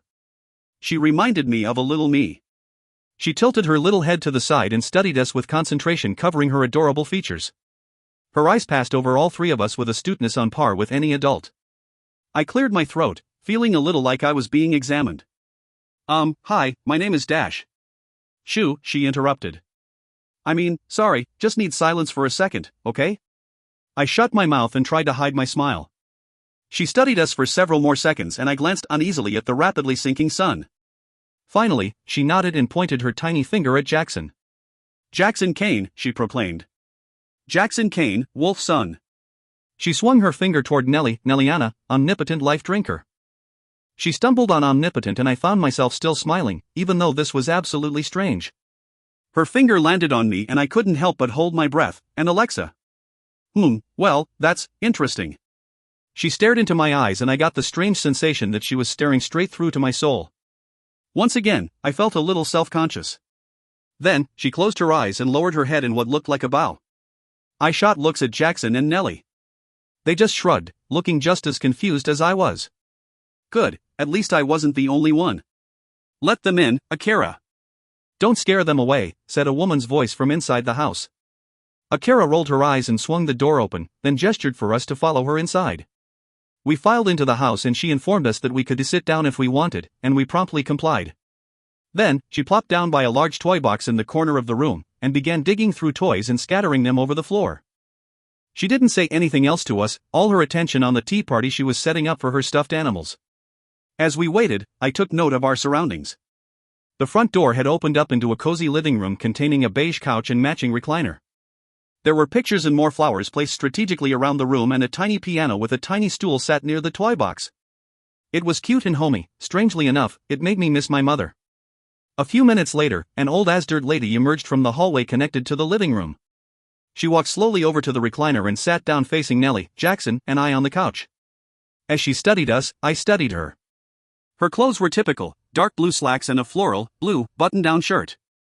Her shoes followed suit, dark blue penny loafers with shiny pennies in them. She wore a slightly amused expression on her gravity-dominated face. Though the skin around her eyes was spotted with age, the vessels themselves were sharp as fishhooks. They seemed to snag me in much the same way. I cleared my throat, feeling more than mildly uncomfortable. I didn't know what to say that wouldn't sound stupid, so I said, "Hi, I'm Alexa, and this is my sister, Nellie, and my friend, Jack. It's nice to meet you." I'm sure she already knew who we were, so much for not sounding stupid. Maybe I should have just gone with my usual "what's up?" The old lady smiled then, long-lost beauty flashing briefly across her face, and sat back in the recliner. "Hello, Alexa." Her sharp gaze fell on the others and she nodded to them in greeting. Beside me Jackson shifted.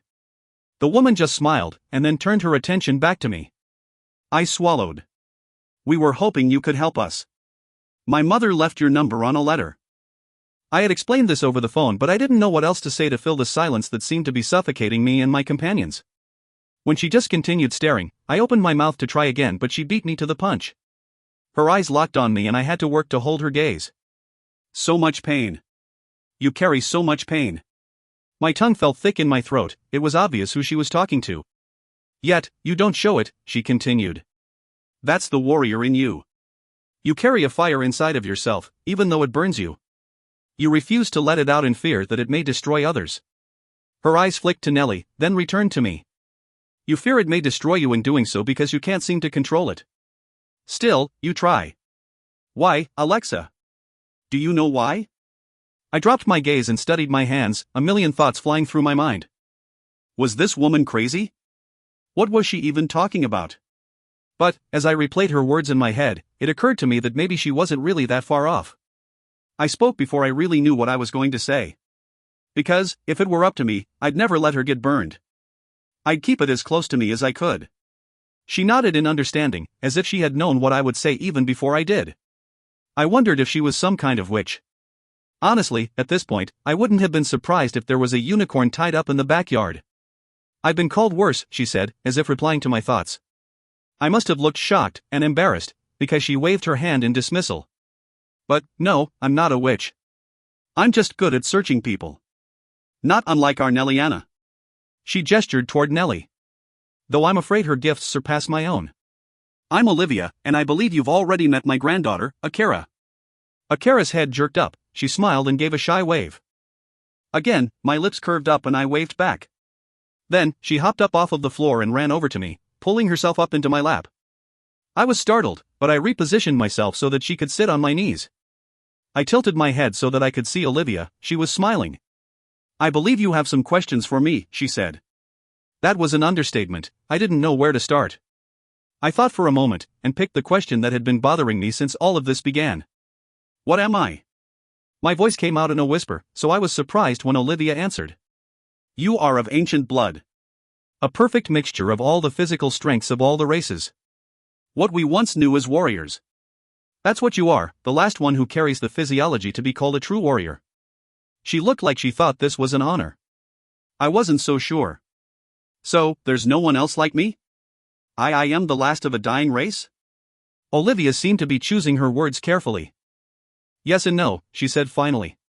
"There are no others that have your unique blood, but at the same time you have a little bit of all the races in you, just not enough of any one race to be categorized as one of them. But yes, you are the last known of your kind." "Oh, wonderful, I really was a freak. I guess that explained a lot. Does that mean that I'm part searcher?" I gestured to Nellie, "and part wolf?" I glanced at Jackson, "and part whatever else there is? And if my race is supposed to be great warriors, why am I the only one left?" I was rambling, but really, could you blame me? "Because there are those that see your kind as a threat," Olivia replied. "There is a hierarchy in our world, and those that head this order have never taken kindly to competition. You can see why they would see your kind as competition. Nonetheless, warriors used to be an abundant race. Your people defended and protected all of us and most were grateful. However, some were not.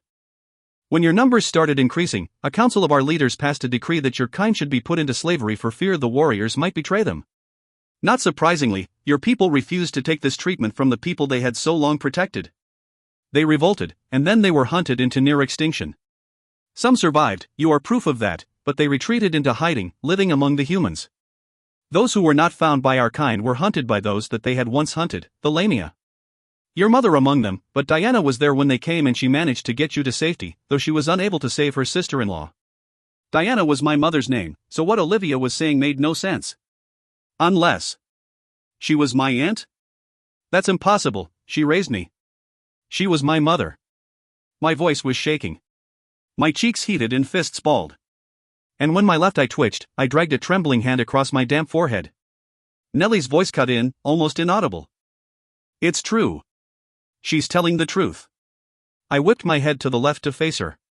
She had tears streaking her face, and for the first time ever, I refused to feel sorry for her. You knew about this? You knew and you never told me? I couldn't keep the venom from my voice. I felt instant and utter betrayal. I couldn't. We just wanted to keep you safe, to let you have a bit of normalcy before you had to face a world that would try to destroy you. You have to trust me, please, trust me, Alexa. We did what we thought was best. She was pleading now, tears flowing freely down her cheeks, and normally, I would have forgiven her without any question. But this was not normal. I scoffed, and my voice came out a pitch deeper than normal. Trust you? How can you even ask me that? I've always trusted you, and now I find out that you've been lying to me for my entire life. How can you expect me to trust you? How can you say that about our mother? How can you even pretend that I had some sort of normalcy when I had to train every day of my life to be a killer? And now I find out that that's what I'm made for, killing. How can you sit there and tell me that any of this is okay? I was seeing red. All red. Red hot lies. Red blood spilled as a result of those lies. And Nellie's red face as she admitted to those lies. I slammed my eyes shut, trying desperately to envision the color blue. Seeing only red, darkening and darkening into a near black just then, something warm and soft touched my cheek. A beautiful, glorious rainbow exploded behind my lids. So exquisite and lacking in only one color. I almost raised a hand in attempt to capture it. But as the colors settled over me, so did my right mind. Peeling my eyes open, I looked down to see that Akira was resting her hand on my face. I had forgotten I was holding her. The possibilities of this fact horrified me so greatly that I was almost afraid to draw an air. Where her hand was touching my face, I felt a seeping cold sensation, much like medication through and for, and all red thoughts disappeared. Incredible calmness washed over me. Finally deciding I could move without risk of breaking her, I brought my hand up to cover hers with my own. Akira, Olivia chastised, don't dash. She needs it, Graham, Akira interrupted. Let me take some of it away. I was still staring in stupefied wonder at the strange girl in my lap, but I assumed Olivia agreed to whatever Akira was going to do because she didn't remove her hand from my face. Let it go, Alexa. It was Akira's voice in my head, and my mind felt too muddled to truly consider it. My eyes seemed involuntarily locked with hers. Let me take it. Let it go and let me take it. I felt a cold, pulling sensation on my mind that seemed to reach all the way down to my core, like exhaling all the way through to my soul. I clasped her hand and removed it from my cheek. She gave me a look that said she didn't approve, but didn't fight me. No, my voice was much stronger than I had expected. She smiled that adorable smile and tugged my hair so that my ear was close to her lips. Sometimes you have to allow others to hold on to that for you, she whispered. You'll be no good to anyone if you refuse to let it out when it comes so close to breaking you. Then, Akira hopped off my lap and walked stiff-backed over to where a small vase of flowers was resting on the windowsill. She grabbed the vase and spun around in a circle, launching it at the wall. The vase shattered into pieces. Marching over to the remains, she stomped and stomped and stomped on the helpless plant until it was beyond revival or recognition. Then she returned to her toys. I turned to look at Olivia, hoping she wouldn't punish the little girl. As weird as it was, I felt like I understood why she'd thrown the vase. Hell, a few seconds ago, smashing a vase wouldn't have seemed like a bad idea. Olivia looked like she'd been expecting this, and really, she probably had. Feeling better? She asked. I nodded. Akira? She jerked her head up, an angry expression on her face. Then, she took a deep breath and relaxed her face. Yes? What did you do? What are you? She giggled. I'm a searcher, and I took it away from you. There was too much for you, too much for even a warrior to carry alone. I didn't have to ask what it was. I knew. She'd taken away the effects that the events of the last couple of days had left me. She'd taken away the hurt and pain and anger I always worked so hard to keep hidden. She'd seen into my soul. I felt oddly vulnerable and grateful. Thank you. She winked at me and returned her attention to her toys. I was starting to fall in love with this child. Beside me, Nellie and Jackson were completely silent. No doubt they were confused, and I felt no need to explain things. It was petty, but I felt smug about the fact that, for once, I wasn't the one in the dark. Olivia was waiting for me to continue, so I took a deep breath, deciding to ask the only question that really mattered. Okay, so the Lamia found us. They're probably still hunting us. What do we do now? Now, you rest. You look like you haven't slept for days and you will need your strength for what is to come. Tomorrow, you head for New Jersey, said Olivia. What's in New Jersey? It was Jackson who answered me, the first time he'd spoken since our arrival. Two Rivers. Two Rivers is in New Jersey. Chapter 15. Olivia gave me and Nellie the spare bedroom and provided Jackson with a pillow and blankets so that he could sleep on the couch. I got to take a shower and it was the best thing I had felt in days. Returning to the bedroom, I found Nellie waiting for me. I had kind of been hoping that she would have fallen asleep already. It was part of the reason I'd taken so long with my shower. I pulled the towel off of my head, grabbed a hairbrush from my overnight bag and began running it through my hair, pretending not to notice Nellie staring at me. Can we talk? She asked, after a few moments. I blew out my breath and went to sit by her on the bed. Yes, I'm still mad at you, but I think we should talk. I'm sorry, Lex. I raised an eyebrow at this.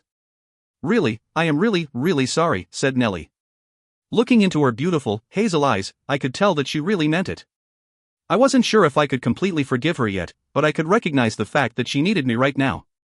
She had been right about one thing: we were all each other had left, and we needed to stick together. Honestly, I probably needed her just as much as she needed me. Besides, holding a grudge against people I love has never been something I was good at.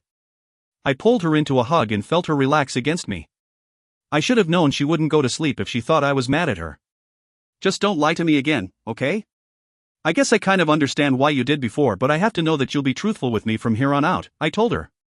She sat back and looked me straight in the eyes. I promise. I promise I will never lie to you again. I gave her a skeptical look and smiled when she looked alarmed. Okay, I believe you.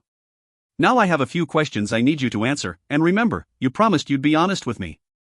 I had learned the big stuff from Olivia, but after a couple more exchanges, she'd insisted that we needed our rest. I hadn't argued because, truth be told, I felt like I could keel over at any second. Nellie looked like she didn't really want to agree, but I knew she would keep to her word. She gave a small nod and I took that as my go-ahead. What are you, Nell? I seem to be asking that a lot lately. She hesitated, then said, I'm what's called a searcher. Similar to what Olivia and Akira are. I can see into people's heads. I can touch them and know what they truly are, what they feel in their heart.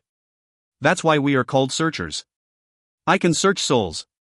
She paused before adding, and I can make people do things. I can force my will upon them. I gave a low whistle. Okay, well, that's good to know.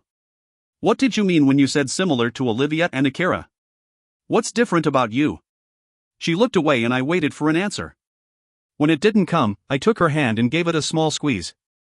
Look, Nellie, look at me. I don't care what you are.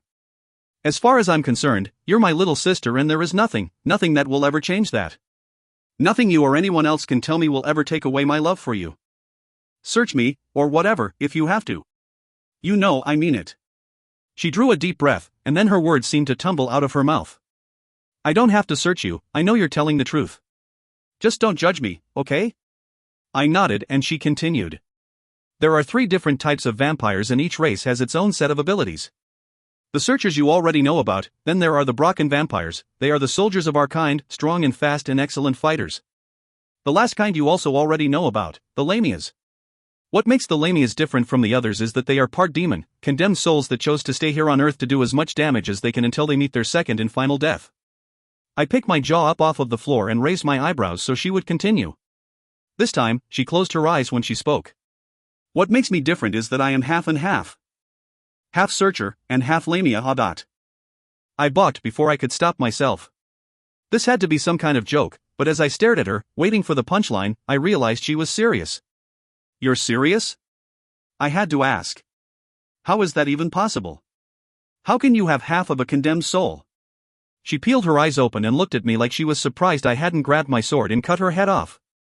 I'm not entirely sure, she said, slowly. The closest I can figure is that my real mother was a searcher and she died and turned lamia while she was pregnant with me. How does someone turn lamia? She looked startled that this would be my next question, but answered me anyway. Only women can turn, and it usually occurs when a young woman dies an untimely death or her soul can't find peace. It is said that the soul then chooses to stay, reanimating the corpse. At least, that's what the texts say. No one is really sure. How did they find us? I mean, I doubt they just suddenly thought, hey, I bet they're staying in a little podunk town in Missouri, but... She looked ashamed and I couldn't really figure out why. Because, lamias are drawn to their own kind, they hunt in packs. And because even humans can become lamia, their numbers grow much faster than that of any other supernatural race, and apparently, the blood of a supernatural is much more powerful, so naturally, we are their prey of choice. It was only a matter of time before they found us, and now that they have, they won't stop hunting us. I fell back on the bed and draped an arm over my head. Oh, okay, so just imminent death from demon-possessed bloodsuckers, an ever-growing population of the bastards, and some kind of beacon that you subconsciously put out to draw them in. Anything else I should know? She shut off the light and plopped down beside me. Oh, yeah, did I mention that warrior blood is their favorite? I laughed out loud, though there was no humor in it. No, I don't believe you did. Chapter 16. I fell asleep almost immediately after that, my body's need winning out over my mind's urge to stay up. And much to my delight, I woke up feeling fresh and rested. I also awoke in a pretty good mood, considering the circumstances. I took another quick shower because I was unsure as to when I would be able to again. Jackson, Nellie and I were loading our things back into the SUV as we were getting ready to leave. Olivia and Akira stepped out onto the porch and we thanked them for their help. As I was heading back to the car, Akira jumped off the porch and ran toward me. I scooped her up in my arms and gave her a hug. I'm going to miss you, Alexa, she whispered. I'm going to miss you too, I replied, because I really would. She pulled back and looked at me with those big, brown eyes. Remember what I said, okay? I nodded. Will you come back and visit us sometime? She asked. Looking at her adorable little face, I wasn't sure if I could refuse this child anything. At the same time, I didn't want to lie to her. I'll try, I told her truthfully. She kissed my cheek and I thanked her again, then, we hit the road. It would take us about 9 hours to get to New Jersey from Ohio, and once again, I was anxious to get there before the sun set. The location Olivia had given us could only be found by using coordinates of longitude and latitude. Thank goodness for the GPS. Does anyone know what we're walking into? I asked, once we were on the highway. I've only ever heard stories, Jackson said. But don't worry, darling, I'll protect you. I laughed, I really was in a better mood. Oh, good, now we have nothing to fear. In hindsight, we may have been better off facing the lamia. Chapter 17. We reached a point where we had to turn off of the main roads and follow a dirt path deep into the Pine Barrens of New Jersey. We had left Olivia's at about 9 am and it was now 6 in the evening. We followed the road for what seemed like forever and then, it just ended. I grabbed the GPS off of the dashboard. I guess we go on foot from here, I said. By the way the sun is looking, I would say we have about an hour before nightfall. My companions looked uneasy at this thought, but no one argued. We each filled a backpack with our essentials and headed into the trees. I kept my sword clutched in my hand, just in case. Walking through the forest was not as simple as it sounded. More like we stumbled through the forest, the trees were dense and the ground uneven. I found out just how sharp my sword was and used it as a makeshift machete. The terrain wasn't the part that presented the issue, though. The greenhead flies were the problem. The little bastards seemed to swarm us like an angry family of bees. I'd never seen so many flies in my life. They were relentless, just biting, and biting, and biting. If someone had told me yesterday that the most painful thing I would counter today would be fly bites, I would have laughed. Today it was not funny. Today it sucked. I kept getting the feeling that something was watching us, but I never spotted the source of it. These woods were completely foreign to me, and I couldn't help but think that they hid more than just forest creatures. Something told me that this was a not great place to get lost. By the time the trees finally thinned out, we were all bleeding in various spots on our limbs from the fly bites. I would not be making that trip again without bug spray. We stopped to catch our breath, then the air in front of us shimmered, and something completely unexpected appeared in front of us. We stood staring at a high stone wall that seemed to stretch on forever in both directions. That wasn't the problem, however, the problem was that the wall was flanked by a large river. We stood on the bank of the river and I blew out a heavy breath. Seriously, a moat? Is there a trapped princess and a dragon on the other side? I checked the GPS well, it says we're right here. How are we going to get across the river? Jack and Nellie had no time to answer me, because seemingly out of nowhere, 10 men had suddenly surrounded us. They were big men too, and all of them were dressed in black. I was tempted to make a ninja joke, but thought better of it. Instead, I kicked into fighting mode, shoving Nellie behind me. "What is your business here?" one of the men asked. He was a little shorter than the others but just as well built. His hair was shaved close to his head and I noticed that he had a long scar running from his left eyebrow down to his chin. He wasn't ugly, but he certainly wasn't handsome, and he scared the crap out of me. Not that I would admit it. "We were attacked by the accursed ones," Nellie answered, her voice calm and authoritative.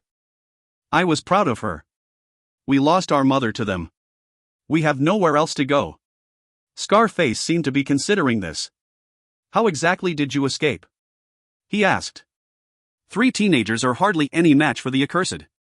I snorted before I could stop myself and he whipped his head toward me. He didn't look happy. "You don't agree, little girl? You think you could take down a lamia?"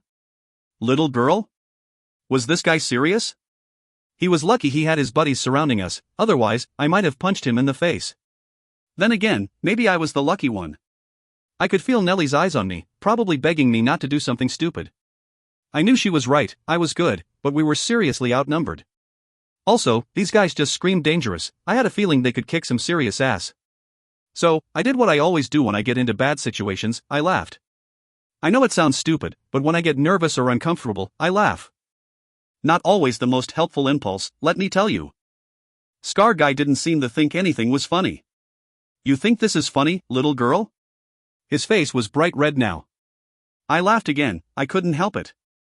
I knew that was what he was going to say and it just sounded funny hearing him actually say it. Watching his face turn beet red didn't help either. Then I stopped laughing because he lunged for me. I can't say I was completely caught off guard and I managed to step out of his reach as he grabbed for my arm. He did manage to snag the sleeve of my jacket and I spun out of it, thankful that I had left it unzipped. I heard a collective gasp but didn't take the time to consider it as I tightened my grip on my sword, sending the blade shooting out. Then, I waited for his second attack. Only, he didn't attack again. I stood there waiting and was finally able to take in the scene around me. Every single one of the men was staring at me like I'd just pulled an elephant from my rear end. Some even had their mouths hanging open, and I had to suppress the urge to laugh again. Looking at their faces, I realized that they weren't staring at me, exactly, they were staring at my arm. Glancing down, I saw that in removing my jacket, my right arm was completely exposed. I was wearing a black wife beater and the silver in my tattoo was shimmering brightly in the sun. One of the men uttered impossible and I rubbed my arm self-consciously. Turning back to Scarface Guy, he was one of the ones with his mouth hanging open. I gave a weak smile and said the first thing that came to mind. We come in peace? Chapter 18. My words seemed to snap Scarface out of whatever trance the sight of my tattoo had put him in. He didn't look angry so much anymore as he did skeptical and confused. He took his eyes off my arm long enough to ask, "Who are you?" I gave the obvious answer. "I'm Alexa, and this is my sister, Nellie, and my friend, Jackson, but..." I figured this wasn't the answer he was looking for and he confirmed this. "I'm not interested in your names," he spat. "Who are you?" I considered what to say, but everything that ran through my head seemed like a stupid answer. Luckily, Nellie spoke for me. "I'm a searcher," she said. "Jackson is Wolfborn, and Alexa..." Everyone's eyes swung back to me and I cringed as she spoke her next words. "Alexa is a sun warrior." Everyone remained silent for what seemed like forever. Finally, Scar said, "That's impossible, there are no more warriors left." He didn't sound like he was certain. "She's the last one left," Nellie replied simply. He seemed to be considering this, though doubt still clouded his features like hot breath on cold glass. After a moment's debate, he made his decision. "Take them back to the city," he told his men. "We don't have time to entertain the delusions of children." I opened my mouth to protest but the deep voice of one of the men stopped me. "Gavin," he said. Scar turned to his left, drawing my eyes along with him. The man who had spoken stepped forward, and I was amazed that I hadn't noticed him before. He was magnificent. I figured that he must be about 6 feet tall and even through his long-sleeved, black shirt, I could tell that he was all muscle. His hair was a dirty blonde and he looked like he could use a haircut because he pushed it out of his face as he spoke, revealing eyes as golden as daylight. He had a little more than a 5 o'clock shadow on his face and spoke with a slight Scottish accent. I reached up and wiped the drool off my chin. Much to my dismay, he didn't even glance at me as he spoke. Perhaps we should take them to the council and let them decide what to do with them. He gestured to where the sun had just sunk below the horizon. We can't leave them out here now that the sun has gone down. They're just kids. Ouch. There went any romantic fantasies I might have had. I pushed aside those thoughts as we all waited for Gavin to make a decision. After a moment, Gavin said, "All right, take them to the guest houses and I'll schedule them for an audience in the morning. Let's get back over the river so that we're not sitting ducks." He switched his gaze to me and his expression hardened. "And don't try anything foolish. I'm not sure if you are what you say you are, but I can assure you that you will not like our methods for punishing traitors." I was 2 seconds away from giving a snippy remark when someone took my arm and gently pushed me forward. I looked up to see Scottish accent guy was leading me toward where a bridge was being lowered over the river. The bridge seemed to be part of the huge wall and fit perfectly from bank to bank. That wasn't what I was paying attention to, however. His grip on my arm was light but firm, sending heat up my skin where we touched. It was strange, I felt like I wanted to hug him, to throw myself into his arms. I didn't even know this guy but I felt drawn to him, and I figured it had something to do with his glorious appearance. Either that, or I really was losing my mind. At the same time, it pissed me off. I didn't like being treated like a kid, especially by the person who had just called me one. I jerked my arm, but he didn't let go. Instead he looked down at me and raised an eyebrow. "I know how to walk," I said. "I can see that," he replied, his voice deep and rich. "I'm also sure that you know how to talk, which is why I am getting you away from Gavin before you say something stupid and make him change his mind." He said this low enough so that only I could hear him. That pretty much shut me up, because as much as I didn't like being led away like some kind of fugitive, I knew he was right. I looked back up at him to see that he was staring straight ahead with an unreadable expression on his gorgeous face. "Thank you," I said, feeling oddly grateful. He looked at me through the corner of his eye and raised his eyebrows in surprise, like he hadn't thought me capable of being civil. After my stupid comments a few minutes ago, I couldn't say I blamed him. He was silent for a moment, then, he gave a small nod and said, "You're welcome." Just before we were led through the gates, he pulled me to a stop and looked me up and down. I felt heat flood my cheeks. "If you take a picture, it'll last longer," I whispered. He jerked his eyes away and held out my jacket. "You should put this back on," he said, without looking at me. I did as he said, then continued walking through the entrance, and if it weren't for him urging me forward, I would have come to an abrupt stop at what I saw. There were houses and buildings everywhere. Some looked like regular structures you could find in any suburb of America, others looked like pieces of art. They were tall and short, colorful, and well-kept. Every lawn had flowers and large trees and some of the houses were mosaic-like. All of the buildings had statues of unknown people and large fountains in front of them, and paved roads with street names led off in every direction. Even the lampposts were elaborate. They were short and green and looked like something you'd find in an upper-class neighborhood of San Francisco. Medians split the streets and held cherry blossom trees and what seemed like thousands of multicolored tulips. A light dusting of glitter wouldn't have been at all out of place here. It felt oddly futuristic and ancient at the same time. It was the most beautiful place I had ever seen. I gasped as I took it all in. I couldn't help it. Wow. I glanced back up at my escort to see that he had a small smile on his face, but when he noticed me looking at him, it was quickly replaced by that inscrutable look of his. A few people stopped and stared as we walked by, but I kept my face forward and pushed my chin up. It made me uncomfortable to be paraded around like a circus freak, but it's not like I had much choice. I was also grateful that I had put on my jacket. I didn't need to be stared at any more than I already was. We took a side street and followed it to an area with more of the same beautiful buildings. We came to one that I assumed was guest housing. It resembled an upscale apartment building. Sure enough, we climbed the stone steps to the building and entered into a foyer. To say it was opulent would be an understatement. Golden chandeliers hung from the ceilings and more golden trim lined the walkway that led to 2 golden elevators. The floor was marble and plush blood-red carpet sat on top of it. My escort released his hold on me and walked up to where a young woman was sitting behind a counter. When she saw him, a smile lit up her face, and I was surprised when I felt a pang of jealousy. What was wrong with me? I didn't even know this man. He was courteous but very businesslike, and I noticed her shooting me and my companion's looks as he signed us in. Then he walked back over to where I was standing and led us over to the elevators. I was a little disappointed that he didn't take hold of my arm again. We rode the elevators up to the 6th floor and I glanced around and counted our escorts. There were 3, one for each of us. I had a feeling they would be guarding us until the morning. Again, this pissed me off. It's not like we could escape over the wall or anything. And I didn't think my flippant behavior earlier was enough to be rendered dangerous. Maybe I was wrong. I was surprised when each of our escorts led us to separate rooms. Nellie shot me a look of alarm and I turned to face Scottish accent guy. I waved my hand toward Nellie. We're not staying together?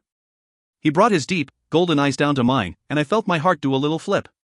Then, he shook his head. I blew out a frustrated breath. Look, I know that you don't owe me anything.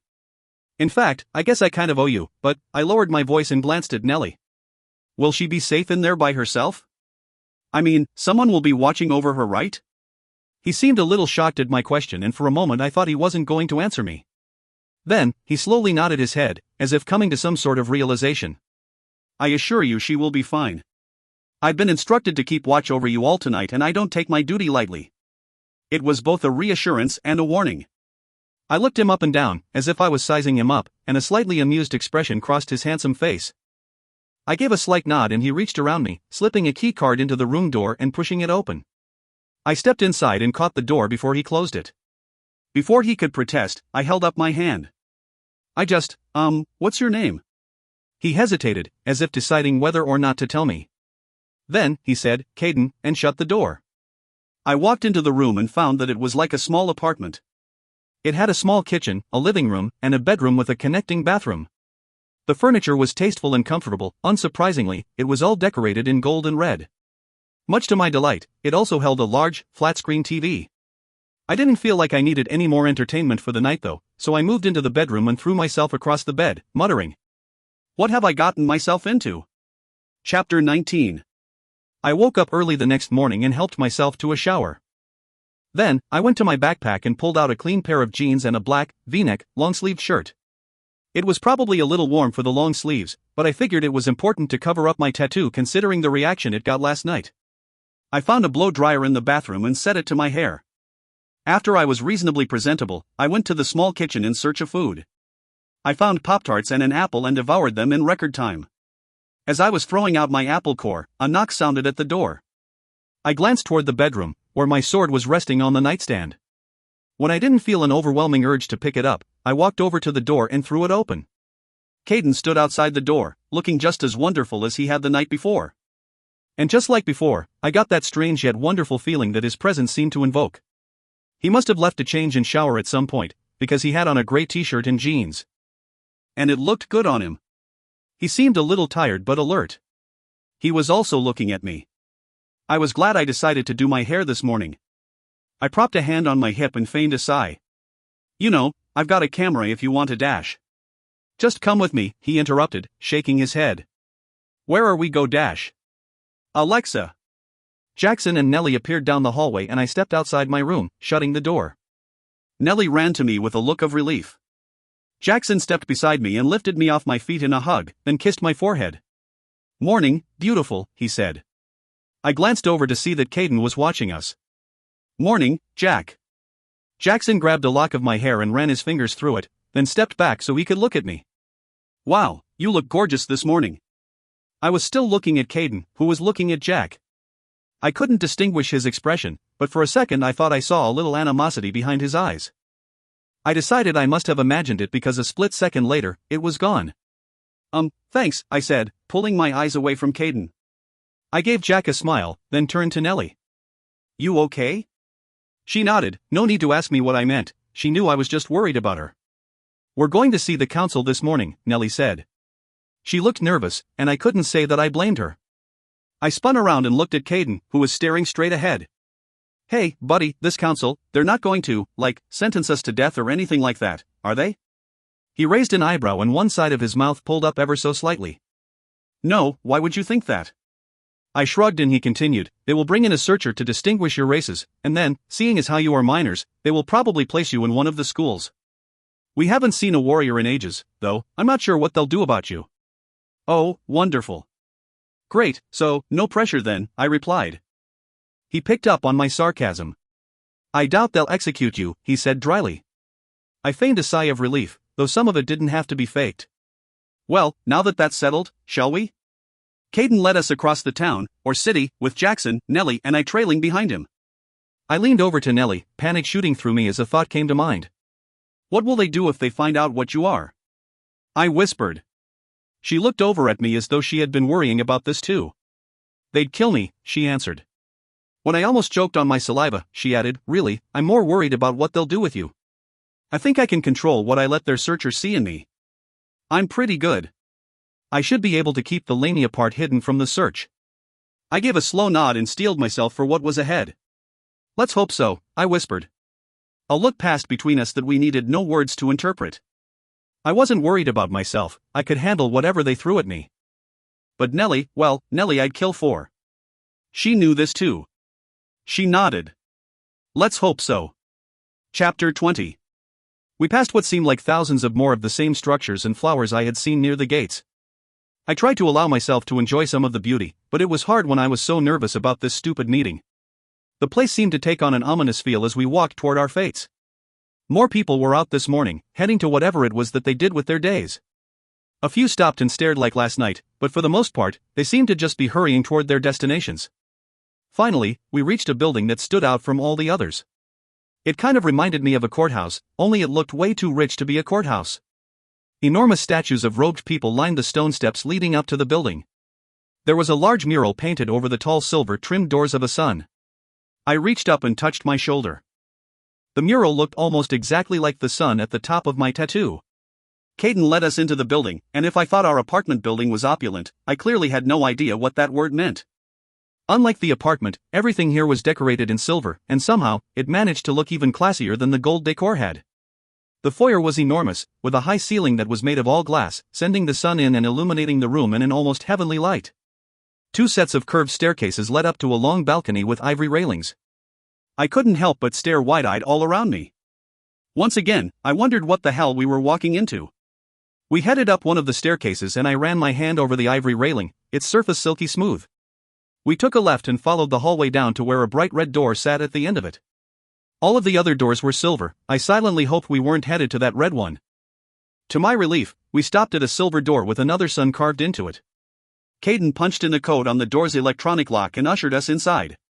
It was just a plain room, if you could call something that extravagant plain, with rows of chairs separated by an ivory railing where 5 more chairs sat on a raised platform behind a long table.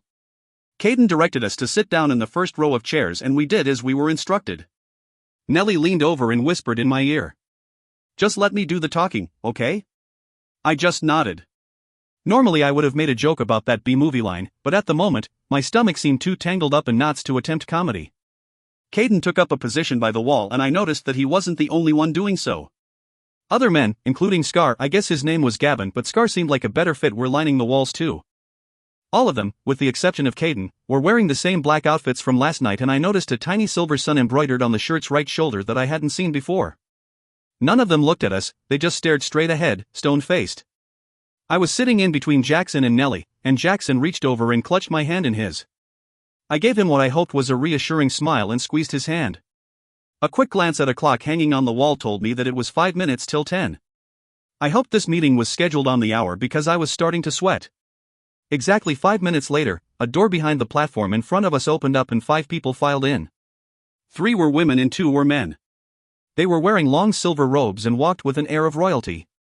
Sparing no glances for us, they took their seats and adjusted their robes accordingly. Not surprisingly, I had to suppress the urge to laugh. The woman in the middle chair cleared her throat and gave me and my companions a once-over. I tried not to shift in my seat. I didn't want to let these people see me squirm. The middle woman had a sharp nose and beady blue eyes accompanied by pale blonde hair that was pulled tightly up into a bun. She reminded me of my English teacher. When she spoke, her sharp tone reminded me of my teacher too. State your names, she said, looking at the 3 of us. Nellie spoke first. Nelliana Montgomery. Then, Jackson. Jackson Kane. I cleared my throat. Alexa Montgomery. The woman looked completely disinterested, as if she had only asked our names as some sort of formality. And your races, she continued. A lump formed in my throat and I had to swallow twice before I could speak. Luckily, Nellie had gone first. Searcher, she stated. Wolf's son, said Jackson.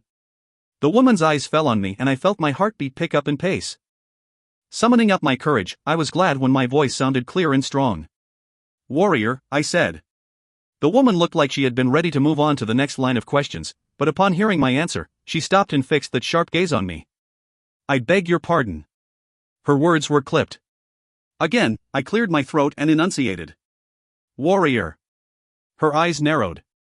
"Miss Montgomery, I was right, she hadn't been paying attention to our names. I would advise you to take my questions seriously. We will not stand for insult in our own house." I was still forming a response when someone spoke up for me.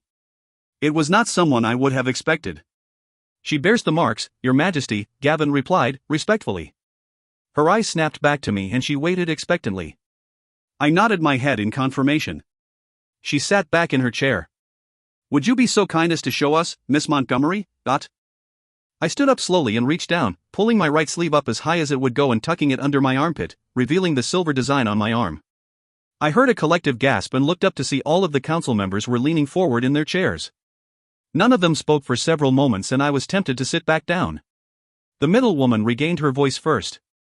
"Approach, please, so that we may take a closer look." Her voice was still sharp, but there was an uncertainty to it now. I suppressed a smile. I approached the platform and stood before the 5 council members, meeting their eyes and nodding to each one of them. I hoped I looked respectful. They leaned forward even more and I worried that one of them might tumble out of their chair. One of them mumbled "impossible," and I almost laughed. Maybe I should consider changing my name to Ms. Impossible. It would certainly be fitting. Then again, so would Freak. The woman stood and came to a stop directly in front of me. I worked to hold her gaze. To say she was intimidating would be an understatement. She looked down at my arm and her blue eyes widened in wonder. Reaching up slowly, she asked, "May I?" I'm not sure why, but with her so close to me, it suddenly hit me that this was someone I should show respect to. That's not to say that I liked her, it's just that everything had changed recently, and if I was going to have to live in this new world I'd found myself in, I could at least respect their customs. This was not normal for me. I usually hated authority figures, but things change when your life is on the line. Still, my words surprised me. "Certainly, Your Majesty." She looked up at me then and I saw a smile behind her eyes, though her mouth didn't so much as twitch. She ran her fingers lightly over my wrist and then trailed them up my arm, stopping at the sun on my shoulder. "Sol Liliums," she whispered. "I haven't seen these in a very, very long time." She spoke so only I could hear her. "How long have you had this?" I spoke in a hushed tone. "They just appeared. After I." She nodded, and again spoke only to me. "After you freed them. May I search you?" I hesitated, remembering the vulnerable feeling I'd had after Akira had searched me, but I had a feeling this woman could do as she wanted, and was only asking out of courtesy. I nodded. She stepped back a few inches and released a heavy breath. Then, she held out her hands, palms up. I reached up and placed my hands in hers. She closed her eyes and her brow furrowed. Just like last time, I felt a tingling sensation where she was touching me and that unmistakable feeling of someone reaching deep into my soul. My mind instantly felt muddled and I had a hard time focusing on anything but her face. I was feeling a little lightheaded by the time she released me a few moments later. Her eyes popped open and now the uncertainty that was there before was replaced with a shocked acceptance. "How can this be?" She mumbled. "I don't know."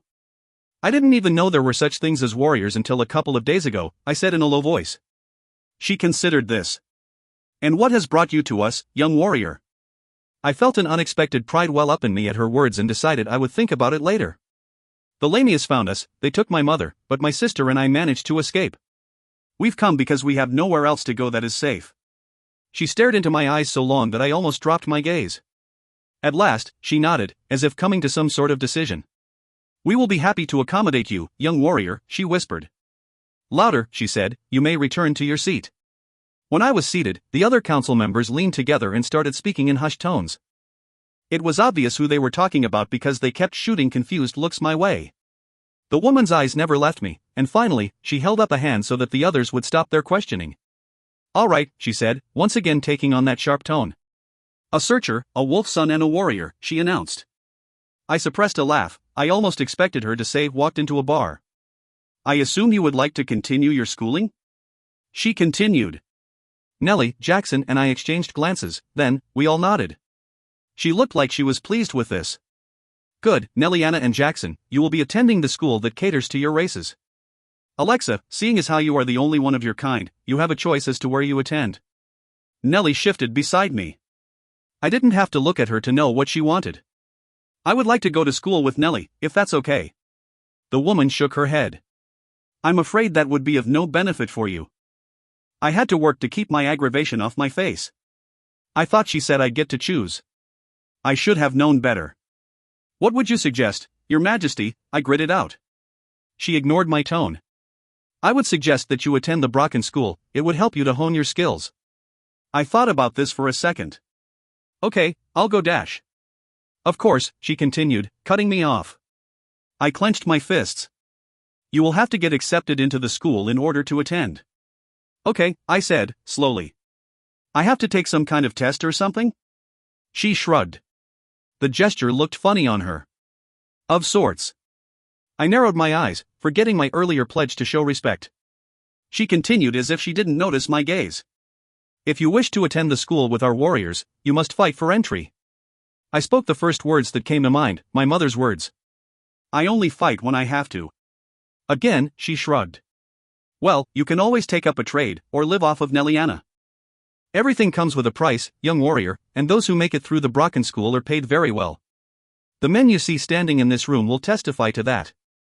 The decision is yours. What was she suggesting? Being paid for fighting? I wasn't sure, but I had a feeling that whatever it was one of the reasons my mother had kept us away from this place. I looked down at my arm and ran a finger over the lily on my wrist. My mother hadn't wanted this for me, but did I want it? After all, I'd admitted that I enjoyed fighting. It was what I was made for, one of the only things that I was great at. I looked back up, meeting her gaze. I'd made my decision. I could only hope it was the right one. Fine. I'll fight. She smiled, no doubt she'd known what I was going to say. Good. Very good. We shall ready the arena. You will take your test tonight. Chapter 21. We were heading back to our apartment buildings, with Caden as our escort once again. What the hell? I exclaimed, earning a few disapproving glances from passing people. It could be worse, Jackson said. It's easy for you to say that, you don't have to beat anyone up to go to your school, I snapped. I know, he said. But I don't know why you're so worried, you're an awesome fighter. You kicked Riley's ass easy enough. Riley hasn't been training to fight his whole life like these people have. It's not the same thing. Jackson stopped walking and grabbed me by the shoulders, forcing me to look at him. You've been training your entire life to fight too. And you are the only one who is a true warrior. You'll be fine. He was right, and I told him so. It just doesn't seem right. Why are we fighting each other when we should be fighting the Lamia? It just doesn't seem right. Caden swung around and faced us, making all of us jump in surprise. Miss Montgomery, Mr. Kane, he said to Nellie and Jack. Would you mind going on ahead and packing your things? Someone will be there shortly to escort you to your new dorms. Nellie shot me a look, asking if this was okay with me, and I nodded. I'll catch up with you guys later, I said. After they walked away, I raised my eyebrows at Caden. Got something on your mind, buddy?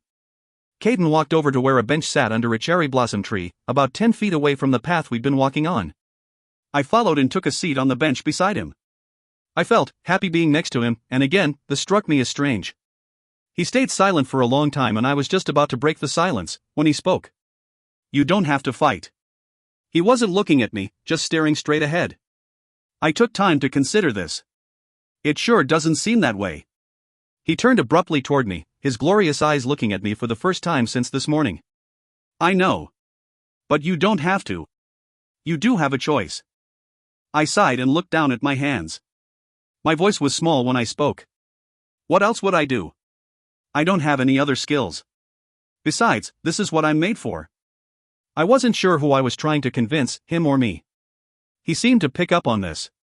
Is it what you want? He asked. Do you want to spend your life fighting for people who look down on you?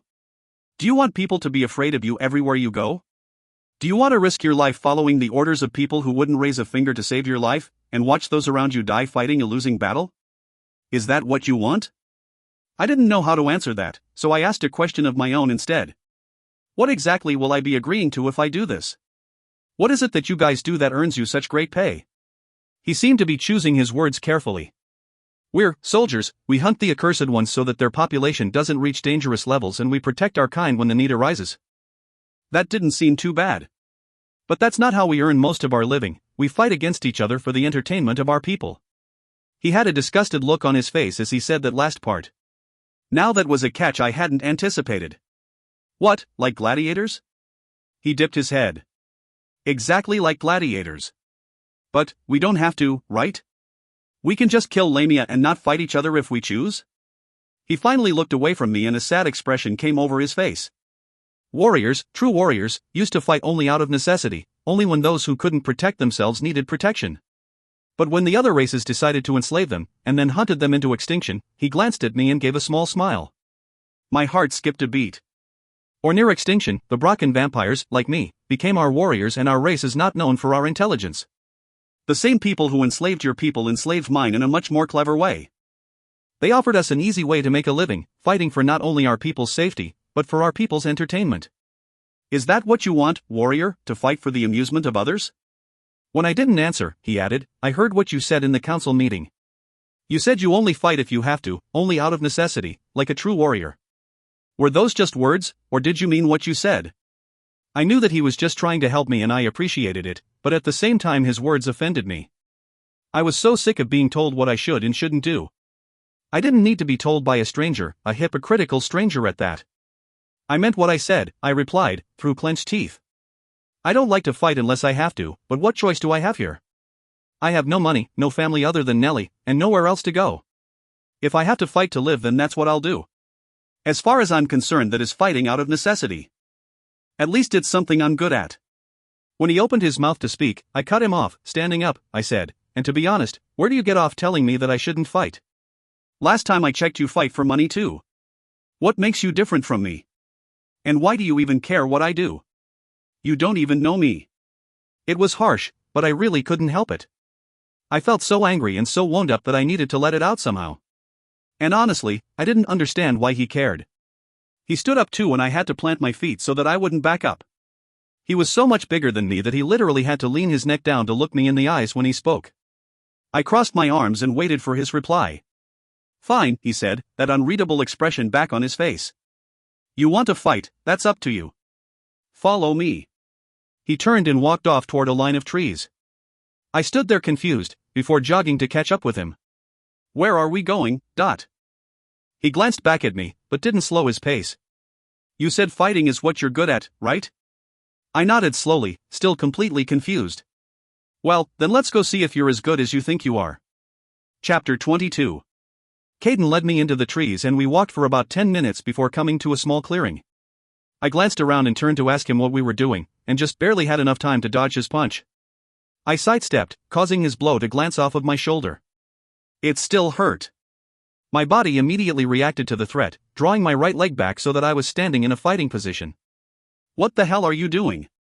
I shouted, just barely managing to escape another blow. He didn't miss a beat, he just kept on coming. At least you're fast, he said, stepping back and mirroring my stance. But you have to do better than just evading attacks. We began circling each other, my body tense and ready. Stop this, I don't want to fight you, I gritted out. He raised an eyebrow at this. Why not? Just before I was about to answer, he lunged toward me, hitting me hard in the chest and knocking me to the ground. The breath was knocked out of me and my head spun for just a second. It was a feeling I was quite familiar with. That didn't mean it didn't hurt like hell. Without missing a beat, I planted a hard kick to his stomach and sent him flying over my head. He was back on his feet before I was. And after a couple more exchanges on both our parts, he had me firmly pressed to the ground, face down, with my arms pinned painfully behind my back. My breathing was harsh and sweat matted my forehead, but I was extremely aware of the way his body felt pressed up against mine. I felt ecstatic with him so close, even though I was in pain. That fluttery feeling in my chest grew stronger than ever. He was breathing heavily too, and the scent of him surrounded me in an almost intoxicating proportion. His soft hair brushed my cheek as he leaned forward to speak in my ear. Not bad, warrior, but not good enough. I bucked, but was unable to break free. Yeah, well, a little warning would have been nice, I said, still trying to break his hold. He didn't budge, instead, he laughed deeply, causing his chest to rumble against my back. You had your warning, warrior, back on the bench. Stop calling me that. I was still thrashing around, and even though I liked the way his Scottish accent sounded when he said warrior, it also pissed me off. Why, that's what you are, right? A warrior. the last true warrior left. He started to say something else and I slammed my head back, hitting him hard in the jaw, and giving me just enough room to escape. It was short-lived though, because after a little more sparring, I ended up pinned again, this time up against a tree. My face scraped against the bark and my head was still throbbing from the headbutt, but I refused to let him see my pain. But, when I started to lose feeling in my arms, I did something that I hadn't done since I first began my training with my mother. I surrendered. Fine, I said through clenched teeth. I get it. You win. Now, let me go. He spun me around so that I was facing him. Do you get it? There was a passion in his eyes and felt my heartbeat kick into overtime. Do you see what you will be facing, warrior, do you? These people will destroy you. They will use you and then, when you have nothing left, they will kick you to the side like some worthless dog. Is this what you want, warrior? Tell me, is this what you want? At that moment, something in me snapped, so I was surprised when my voice came out calm. No, this isn't what I want, I said slowly. I was confused. Normally, I wouldn't have taken the time to give an explanation, but being so close to him, I couldn't seem to think straight. I wanted to explain, and I wanted to share my thoughts with him. I was beginning to worry about this wonderful feeling that tingled in my chest whenever he was near. It was starting to feel unnatural. I'm not someone who usually opens up to others. I prefer keeping my feelings to myself, but around him, I just felt peace. How can something feel unnatural and yet completely natural at the same time? Reverting to my normal reaction, which usually involves anger or violence, was harder than it should have been. I should have punched him by now. Instead, I shoved him in the chest, hoping that the distance would allow me to think normally. It did seem to help a little. I didn't want any of this, I snarled. I don't want to fight people to be able to live, but this is the way it is. I stepped forward and gripped his shirt in my hands. I wanted to touch him again and I couldn't seem to help myself. These, I said, thrusting my hands in front of his face, are all I have, the only things I can count on. You ask me if this is what I want, like I've ever had any choice. I never wanted to be a killer, but that's what I am, a killer. His face was impassive, but his eyes betrayed him. He was thinking about what I was saying. Good. I raised my right arm and stared down at the silver tattoo covering its surface. Everyone keeps acting like this is some kind of badge of honor, but do you want to know what I see when I look at this? I didn't wait for him to answer. I see my mother telling me to run, and leave her to be killed by monsters. I see the 3 monsters I killed without a second's hesitation. I see death and pain and bad memories. Where is the honor in that? I'll tell you, there is no honor, only death by my hands. So, no, I don't want any of this. But this is what I am. A killer. That is all I know how to be, and, yes, that is what I'm good at. I said the words as matter-of-fact as I could manage, but the truth in them seemed to push me to the edge. I felt the loss of his presence as soon as I turned away. I'm not sure what his face looked like, because I didn't look back. I just headed back the way we'd come. I didn't stop until I reached my apartment, fearing that if I did, I might actually break down and start crying, and there was no time for that. I needed to rest before my fight. Chapter 23. Nellie was waiting for me outside my room, and upon seeing me, alarm lit up her hazel eyes. What's wrong? She asked. What happened to you? You look like hell. I looked down to see that my clothes were torn and bloody. I looked like I'd gotten into a fight. I didn't want to worry her, so I made up a small lie. Caden was showing me some moves, I said. He wanted to make sure I was prepared for the fight tonight, but... She still looked worried, but it faded a little as she took in what I was saying. Who's Caden? I had forgotten that she wouldn't know his name. Oh, that, guy who was carting us around all day. A small smile slowly crossed her face and her eyes widened. No way. That super hot guy was giving you private lessons? How did that go? I gestured toward my attire and she nodded. That rough, huh? What else happened? She wiggled her eyebrows and I blew out a sigh. Okay, I won't push it. But, I think he likes you. That was unexpected, and absolutely ridiculous. I thought back to my outburst just a few moments ago. I seriously doubt that. Besides, he's too old for me. No, he's not. He can't be more than 25. I raised an eyebrow. You'll be 18 next month. I didn't have time to respond, because Jackson stepped out of the elevator. He stopped when he took in my appearance. What happened? You look like hell. I rolled my eyes. So I keep hearing, dot. Just like always, he quickly recovered. I mean, you look beautiful, like always, but, well, what happened? I didn't feel like answering any more questions. Nothing, just training, that's all. Look, I need to rest so that I can be ready for tonight. Where are you guys going? They gave us new rooms over on campus, Nellie said. They're giving us a tour in half an hour. I was waiting for you to get back to see if you wanted to come. You guys go on without me. I really do need to relax. And ice down the injuries I just received. They gave me hugs and I tried not to wince when it caused pain to shoot up my back. Before they stepped on the elevator, I called out to them. You guys are coming tonight, right? They looked at me like I had two heads. Of course, Nellie said. Wouldn't miss it for the world, replied Jackson. Chapter 24. I was half asleep, lying on my bed, when someone knocked on my door. I pulled myself up, wincing as pain throbbed in my head. I hoped I was up to what I would be doing tonight. I opened up the door to see Scar standing there. I was a little disappointed that it wasn't Caden, but he probably thought I was some sort of psycho after what had happened. I pushed those thoughts aside. This was no time to worry about that. Are you ready, warrior? Scar asked, in that gruff voice of his. I really wished people would stop calling me that. I shrugged and stepped out, closing the door. Guess so. To my surprise, he patted me on the back. Again, I had to work to keep from wincing. Course you are, he said, looping his arm around my shoulder. Don't worry, you'll do fine. You were born for this. I nodded slowly. Yeah, I was. We ended up in the same building we had our meeting with the council in. This time, I didn't notice any of the extravagance, all my thoughts focused on the task in front of me. We ascended the stairs and again took a left down the hallway, except, now, we stopped in front of the red door. Scar turned to face me.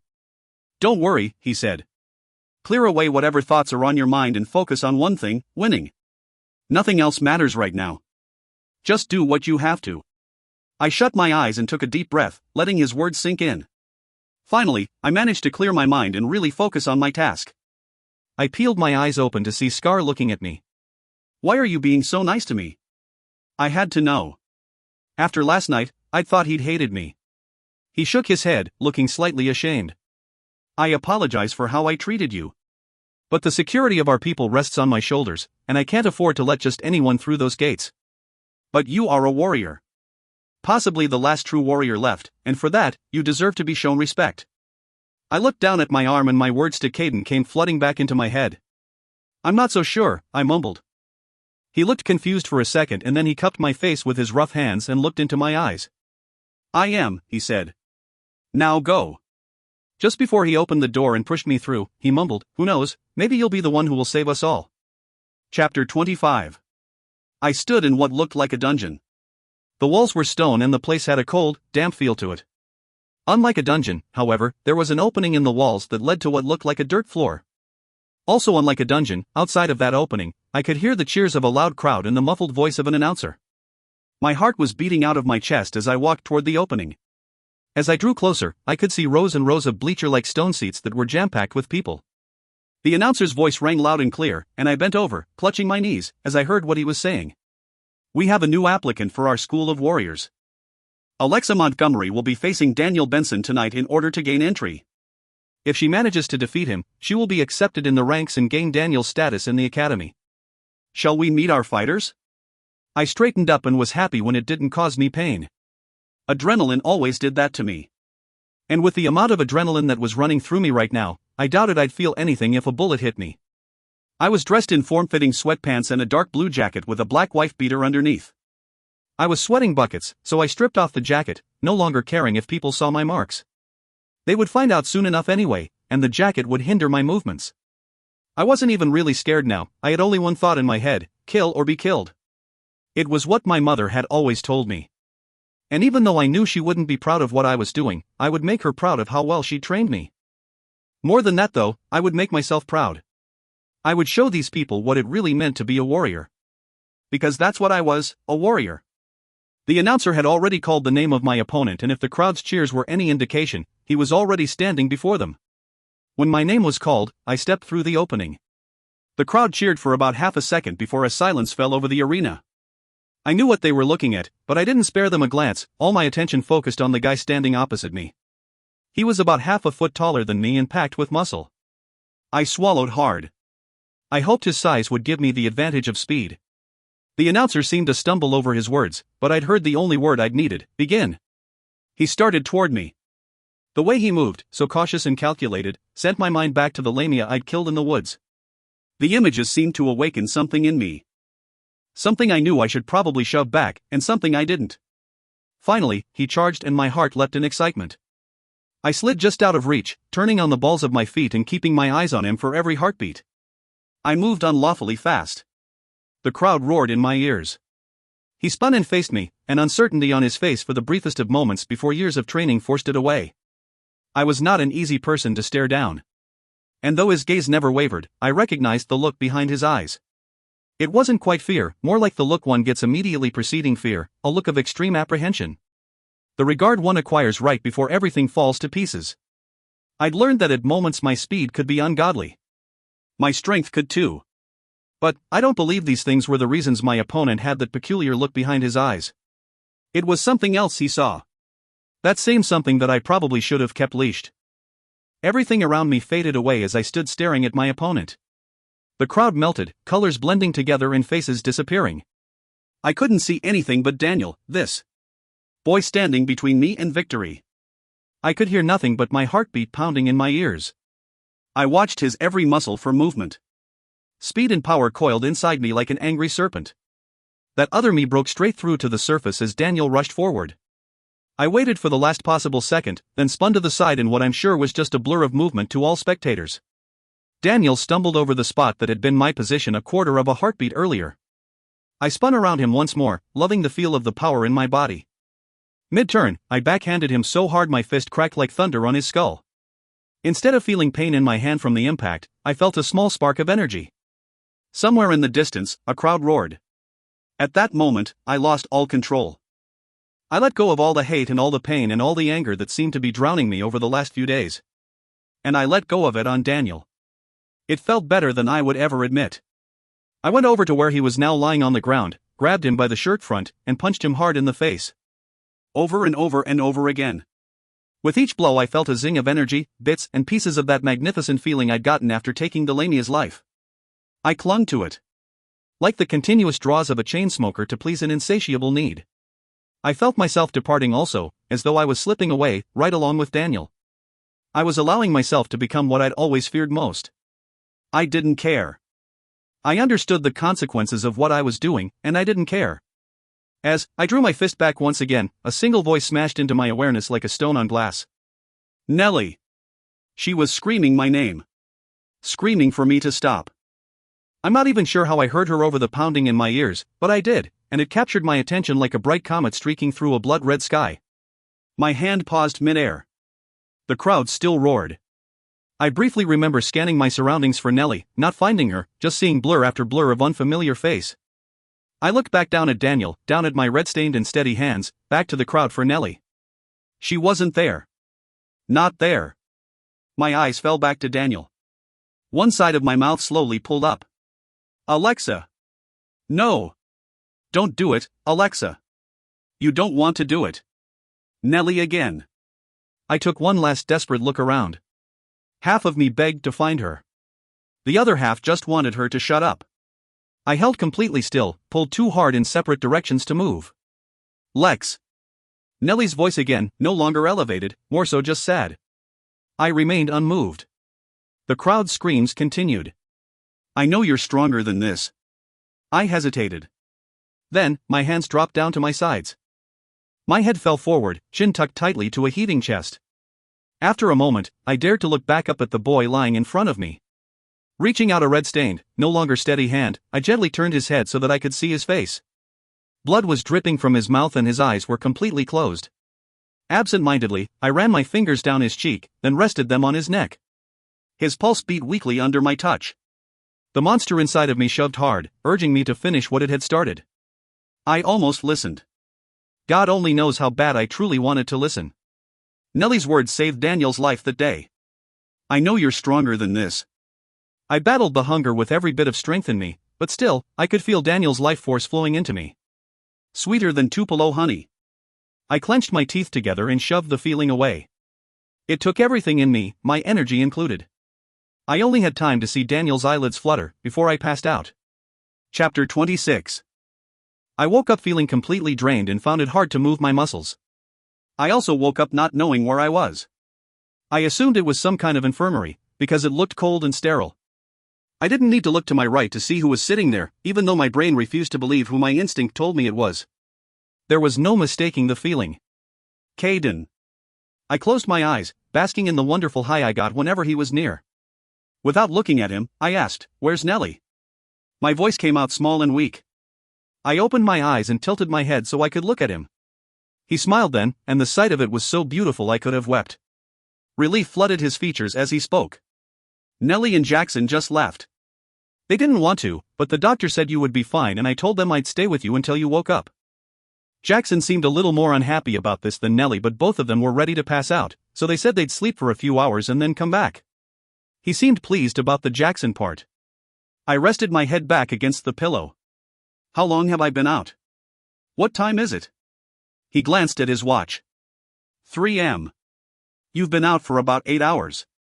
I shot up to a sitting position when a sudden thought came to mind. It caused me to see spots before my eyes, but I ignored them. "Where's Daniel? Is he okay? I didn't kill him, did I?" Caden shook his head and gently laid me back down. "No, you didn't.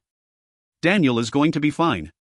When I gave him a look of disbelief, he added, "He's pretty banged up, but he'll live." I sat up again and swung my legs over the bed, ignoring him when he tried to protest. Burying my face in my hands, I said, "I really am a killer." He pulled my hands away and cupped my face, forcing me to look into his beautiful eyes. Smoothing a lock of hair behind my ear, he leaned forward so that his face was only inches from mine. His voice was soft and low when he spoke. "No. You're not. You're not a killer. You did what you had to do." I dropped my head an instant before I felt the tears that were brimming my eyes spill freely down my cheeks. He sat back in his chair, pulling me forward onto his lap and cradling me in his strong arms.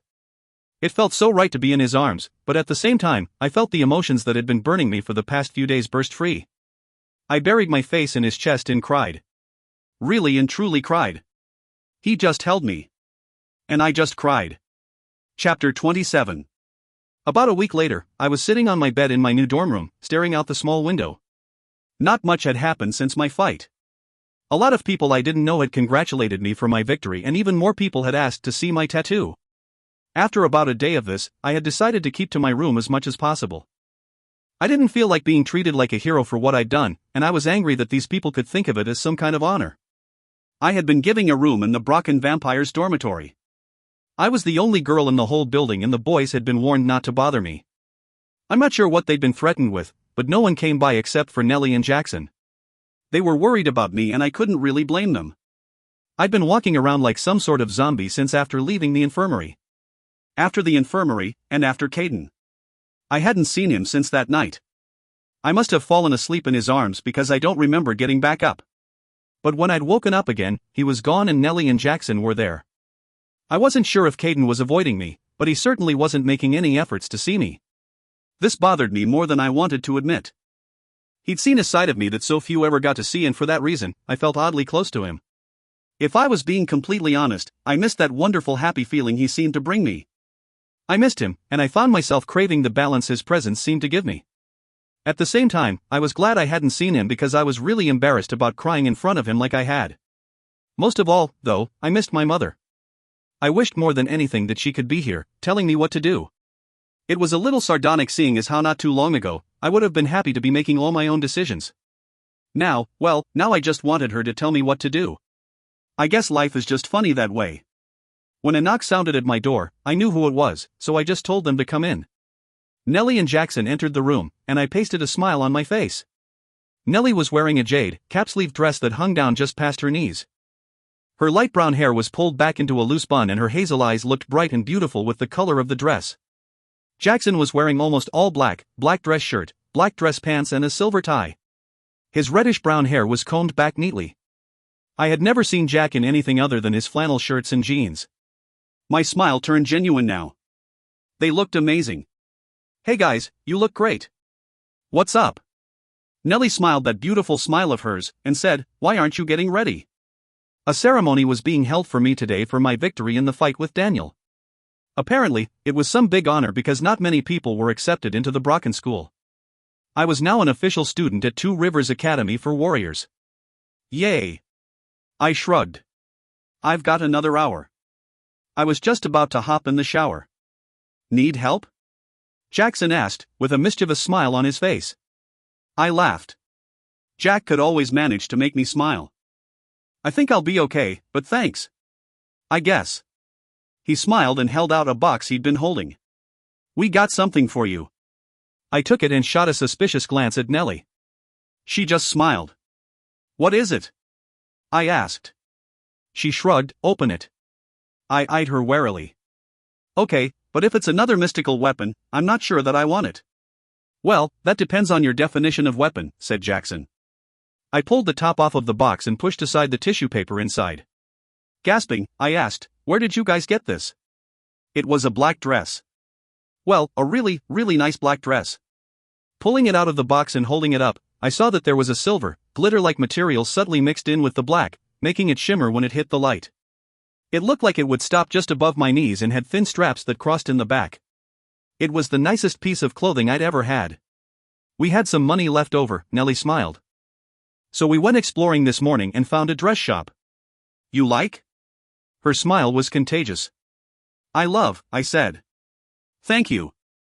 I got up and gave them both a hug, then frowned as a thought came to mind. Nellie knew what I was thinking and stepped outside the door, returning with another smaller box. Come on, sis, she said, I wouldn't forget something that important. I opened the box and found a pair of black, high heels inside. I smiled at both of them, my mood suddenly much lighter. There's nothing like new clothes and shoes to make a girl happy. Now go shower, I still have to do your hair and makeup, Nellie said, pushing me toward the bathroom. Yeah, Jack agreed. If I'm going to be your escort, you have to look your best. I shook my head and laughed. When I got out of the shower, Nellie blow-dried my hair and set it into loose curls that hung down my back. She applied mascara and a little bronzer and handed me some lip gloss. When I was finished, I didn't recognize the girl staring back at me in the mirror. I looked great. I smiled and was happy when I saw it reach my eyes. The silver on my arm matched perfectly with the silver in my dress, and for the first time since it had appeared, I recognized how beautiful the design really was. I felt like a princess. Nellie and I opened up the bathroom door and stepped back into the room. Jackson stood up from my bed, and I smiled when his jaw nearly hit the floor. The black looked good against my tan skin and the dress fit me perfectly, hugging my body in a way that showed how in shape I really was. I sent a silent thank you to my mother for making me train so hard. I was all muscle and curves, somehow managing to look strong and feminine at the same time. I laughed at Jackson's expression. Think I look good enough to have the honor of being escorted by Jackson Kane? A smile lit up his handsome face and he gave an extravagant bow. Yes, ma'am, he said, with his soft country accent. And the honor is all mine. We left the dorm and began heading toward the council building, where the ceremony was being held. I tried not to let thoughts of the last time I was here ruin my mood. I just wanted to enjoy being with my loved ones and being dressed up. Lex, Nellie said, when we were about halfway to our destination. I leaned forward so that I could see around Jack, who had his arm looped through mine. She sounded nervous about something. I have to tell you something, she continued. I pulled Jackson to a stop and turned so I could look at her. Then, someone called her name and I whipped around to see who it was. Nellie. My heart sank as I saw who was jogging toward us. I felt like laughing, since that was my usual reaction to tense situations. Daniel was striding toward us with a big smile on his face. Now that we weren't facing each other in the arena of tears that was the name I'd made up for it, I got to see how handsome he really was, even though his face was still marred with black and blue and red. He was wearing a jade green shirt, black pants, and a black tie. His eyes were so light a brown that they almost looked yellow and his brown hair was tousled in a way that made him look boyishly cute. And he was looking at my sister like she'd hung the stars and the moon. When he reached us, he gave Nellie a shy kiss on the forehead and Jackson one of those secret code handshakes. I just stood there staring. It was obvious what was happening, but I couldn't seem to wrap my mind around it. No way was the guy who I'd beat the crap out of dating my sister. No way. Daniel turned to me and smiled sincerely. I'm not sure what my face looked like, though I would assume shock would just about cover it, but he laughed and held out his hand. Alexa, he said, giving a small bow. I was mortified. I don't believe we've been properly introduced. I'm Daniel Benson. I wasn't trying to be rude, but I couldn't seem to process what was going on. After a small nudge from Jackson, I reached up and shook his hand. I'm sorry, I said, slowly, nothing else seemed appropriate. Daniel waved a hand and finished for me. Kicking my ass? He laughed, and it made him look even cuter. Don't be. It's the nature of the beast. You did what you were supposed to do. We all go through it. And now you're one of us. Besides, you were pretty amazing. I've never seen anyone move so fast. I balked, but as I stood there, I realized maybe he was right. I still felt terrible about what I'd done. We all knew that I could have stopped the fight when he hit the ground and didn't get up, and I still would have won. That's what it was, plain and simple. The reason I'd been so miserable for the last week. I could have stopped the fight. I could have, and I didn't. But if Daniel could forgive me, maybe I could forgive me too. It's nice to meet you, Daniel, I said, even though it sounded stupid. I darted my eyes between him and Nellie. Will you be joining us? He nodded and gave a shy look. If that's okay. I began laughing uncontrollably as I took in the four of us. Not unreasonably, they stared at me as if I'd lost my mind. You gonna share the joke with the rest of us, darling? Drawled Jackson. I had to take a few deep breaths before I was able to stop laughing long enough to tell them what was on my mind. Finally, I forced out, whose idea was it to have us match our dates? Jackson flushed a little. Mine, why? Nellie caught on before anyone else and she burst out into laughter too. The guys just stood there looking at us like we were crazy. Between laughs, Nellie said, we look like we're going to prom. We all laughed until we reached our destination, and I was in a great mood by the time we made it to the council building. But I sobered up quickly when I saw what was waiting there for us. The inside had been decorated with what seemed like thousands of white lilies. Small tables had been set up along the walls of the foyer and held vases with the flowers. Banners of suns that matched my tattoo hung from the walls, and through the glass ceiling, I could see thousands of stars lighting the night sky. However, that's not what caught my attention, the people did. There had to be at least 300 people standing in the foyer and more stood on the stairs and balcony. When we entered, they all stopped and stared, and then, as if on cue, they rushed forward and surrounded us. Every person I met wanted to shake my hand and gawk at my tattoo. They were dressed in some of the most elaborate clothing I had ever seen. Some wore ball gowns and tuxedos. Others wore cocktail dresses and tailored suits. One man, in a bright blue suit, approached me and when he smiled, his incisors grew into fangs and his crystal blue eyes flashed with desire. It was creepy. Apparently, Jackson didn't like it either, because I felt him stiffen beside me. I leaned over to Daniel and whispered in his ear. Is there always this many people for this kind of thing? He shook his head, looking as nervous as I felt. No, I mean, there's always some people, but never like this. I guess they just all wanted to see the warrior. Everyone has been talking about you since the fight. Oh, wonderful, I muttered. He gave me a sympathetic smile just before we were mobbed by another group of people. I really hate crowds. Glancing all around me, I wondered if it was too late to escape. To my immense relief, someone came to our rescue. Scar and a few other men wearing all black with embroidered silver suns on the shoulders, parted the crowd and approached me and my companions. When people saw them coming, they just stepped out of the way. I guess that's what Caden meant when he'd said people would be scared of you everywhere you go.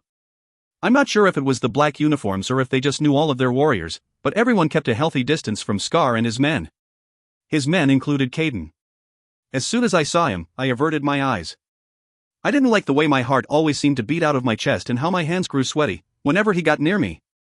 I also didn't want to admit that I might have a little crush on him. If you can call non-stop, Caden-filled thoughts a crush. It didn't matter. I knew he didn't feel the same way about me. In fact, I was a little pissed off that he had been avoiding me since the night in the infirmary. I pointedly ignored him, lest my eyes betray me. Scar reached us first, and I couldn't help but smile when I saw him. He smiled back and gave a formal bow. I didn't know if I should bow too when I felt awkward at his gesture. I wished people would stop doing that.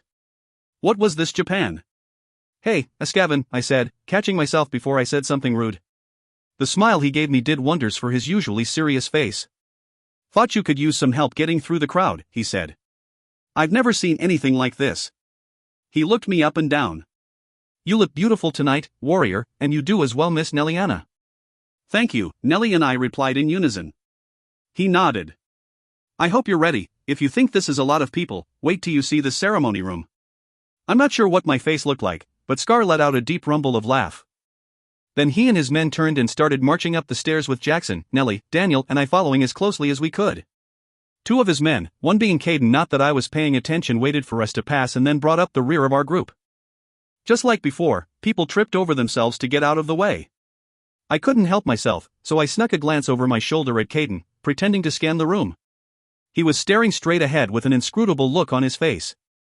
I couldn't be sure, but I thought that I saw a little anger behind his eyes. I turned my head and kept my chin high as we walked.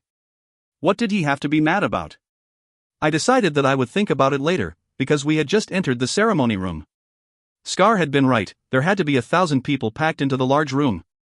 I clutched Jackson's arm, and he gave me a reassuring smile.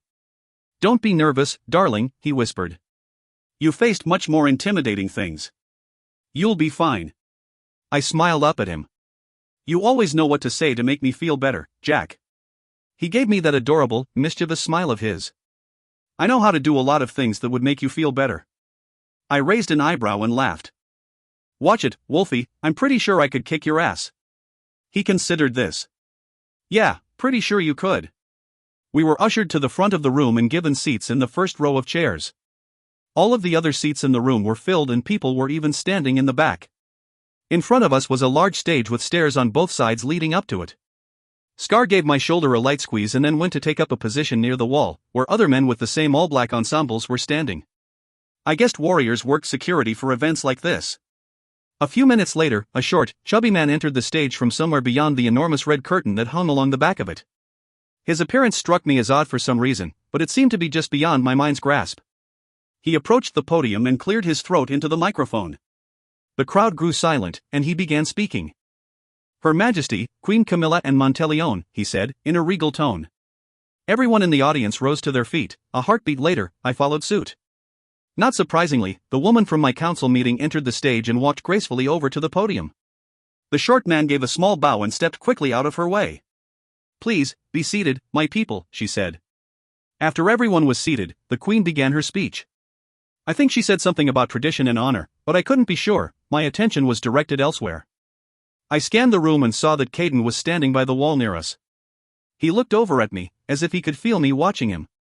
We met eyes for the briefest of moments before he jerked his gaze away, staring straight ahead once again. Okay, what was his problem? Was he mad at me for deciding to fight? Maybe he had just been comforting me in the infirmary but was kind of freaked out when I started crying like some 2-year-old. Whatever the reason, I was going to find out. After I got out of this stupid ceremony, I would confront him and ask him dash. "Alexa Montgomery, please come forth." Jackson nudged me and I stood up, walking over to the steps leading up the stage on autopilot. I tried to hurry without tripping in my heels. I wasn't sure, but I doubted the queen would take kindly to being kept waiting. I tried not to look at the audience, though I knew they were all staring at me. Crowds have always made me nervous, so much so that I'd never even be to a concert. Still, I held my head up and refused to let them see my discomfort. As I approached the podium, the queen turned toward me and I bowed. It felt stupid and ridiculous, but I didn't think it wise to show disrespect in front of all these people. It's always better to be rude behind closed doors. She smiled, but I didn't miss the fact that it didn't reach her eyes. "Young warrior," she said in a low voice. "You look nervous, Dot." My eyes darted to the crowd in back. She smiled. "Oh, I see. Well, I would imagine you face things more terrifying than a crowd." I nodded, and she turned back to the podium. "For her victory in the arena, I present Alexa Montgomery dash." I'm not really sure what else she was saying because a strange noise caught my attention. I looked all around me to see where it was coming from. Leaning closer to the podium, it became louder. It was just a low clicking sound, the kind a clock might make. I doubt a human would have been able to hear it, and as I listened, the clicking sound gradually picked up in pace. I'll never be entirely sure what made me do what I did next. Maybe it was just instinct, maybe it was fate. Whatever it was a good thing I acted when I did, because a second later and something really bad could have happened. Grabbing the queen by the shoulders, I yanked her back from the podium. Everyone gasped, but I shoved her as hard as I could toward the rear of the stage. I just had enough time to tell her run. Because then, the podium exploded. Chapter 28. The blast sent me flying into the air. I landed on my shoulder and hit my head on the floor. For a second, I thought I was going to black out. I pulled myself to a sitting position and shook my head, wincing as pain shot through me. Everything in the room was eerily silent for about half a second, then, chaos erupted. People started screaming and rushing for the exits. It was like watching a stampede. Everyone was pushing and shoving and trampling over anyone who got in their way. Kicking off my heels, I stood up slowly. I began searching the crowd for Nellie, but it was impossible to make out anyone in this frenzied mess. A million things ran through my mind in that moment. First things first though, I had to find my sister and get her to safety. Stumbling down the steps to the main floor, I caught sight of Nellie and rushed toward her. Before I could reach her, someone tackled me to the ground. Something whooshed past my head, ruffling my hair like a breath's worth of wind, just before I fell to my back. I looked up and saw that it was Caden who had taken me down. Turning my head to the right, I saw a silver dagger stuck in the front of the stage. I pushed Caden off of me and stood up, heading once again toward Nellie. Caden caught my arm and began dragging me in the opposite direction. "What the hell are you doing?" I shouted. "Saving your life," he growled. "Let me go, I have to get to Nellie." "You have to get out of here before whoever threw that dagger takes another shot," he shot back. I hesitated as his words sunk in. Someone had tried to kill me. That much was obvious, still. I have to protect her. He blew out a frustrated breath. "You can't protect her if you're dead." When I still didn't move, he looked me in the eyes and a desperate tone took hold of his voice.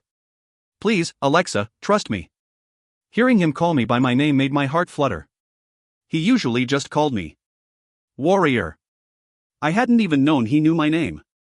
I had to stop thinking so much about him. It was starting to happen at really inconvenient times. I didn't know what to do. I shot a look at the place where I'd last seen Nellie. She wasn't there. My eyes scanned the crowd. I couldn't find her. Finally, I nodded. Caden grabbed my arm and led me around to the rear of the stage and down a long hallway that led to an exit door. He threw it open and we stepped out into the cool night air. Where are we going? Somewhere safe. We headed into the trees that encased the rear of the council building. Then, we exited the forest and were in a part of the city I had never seen before.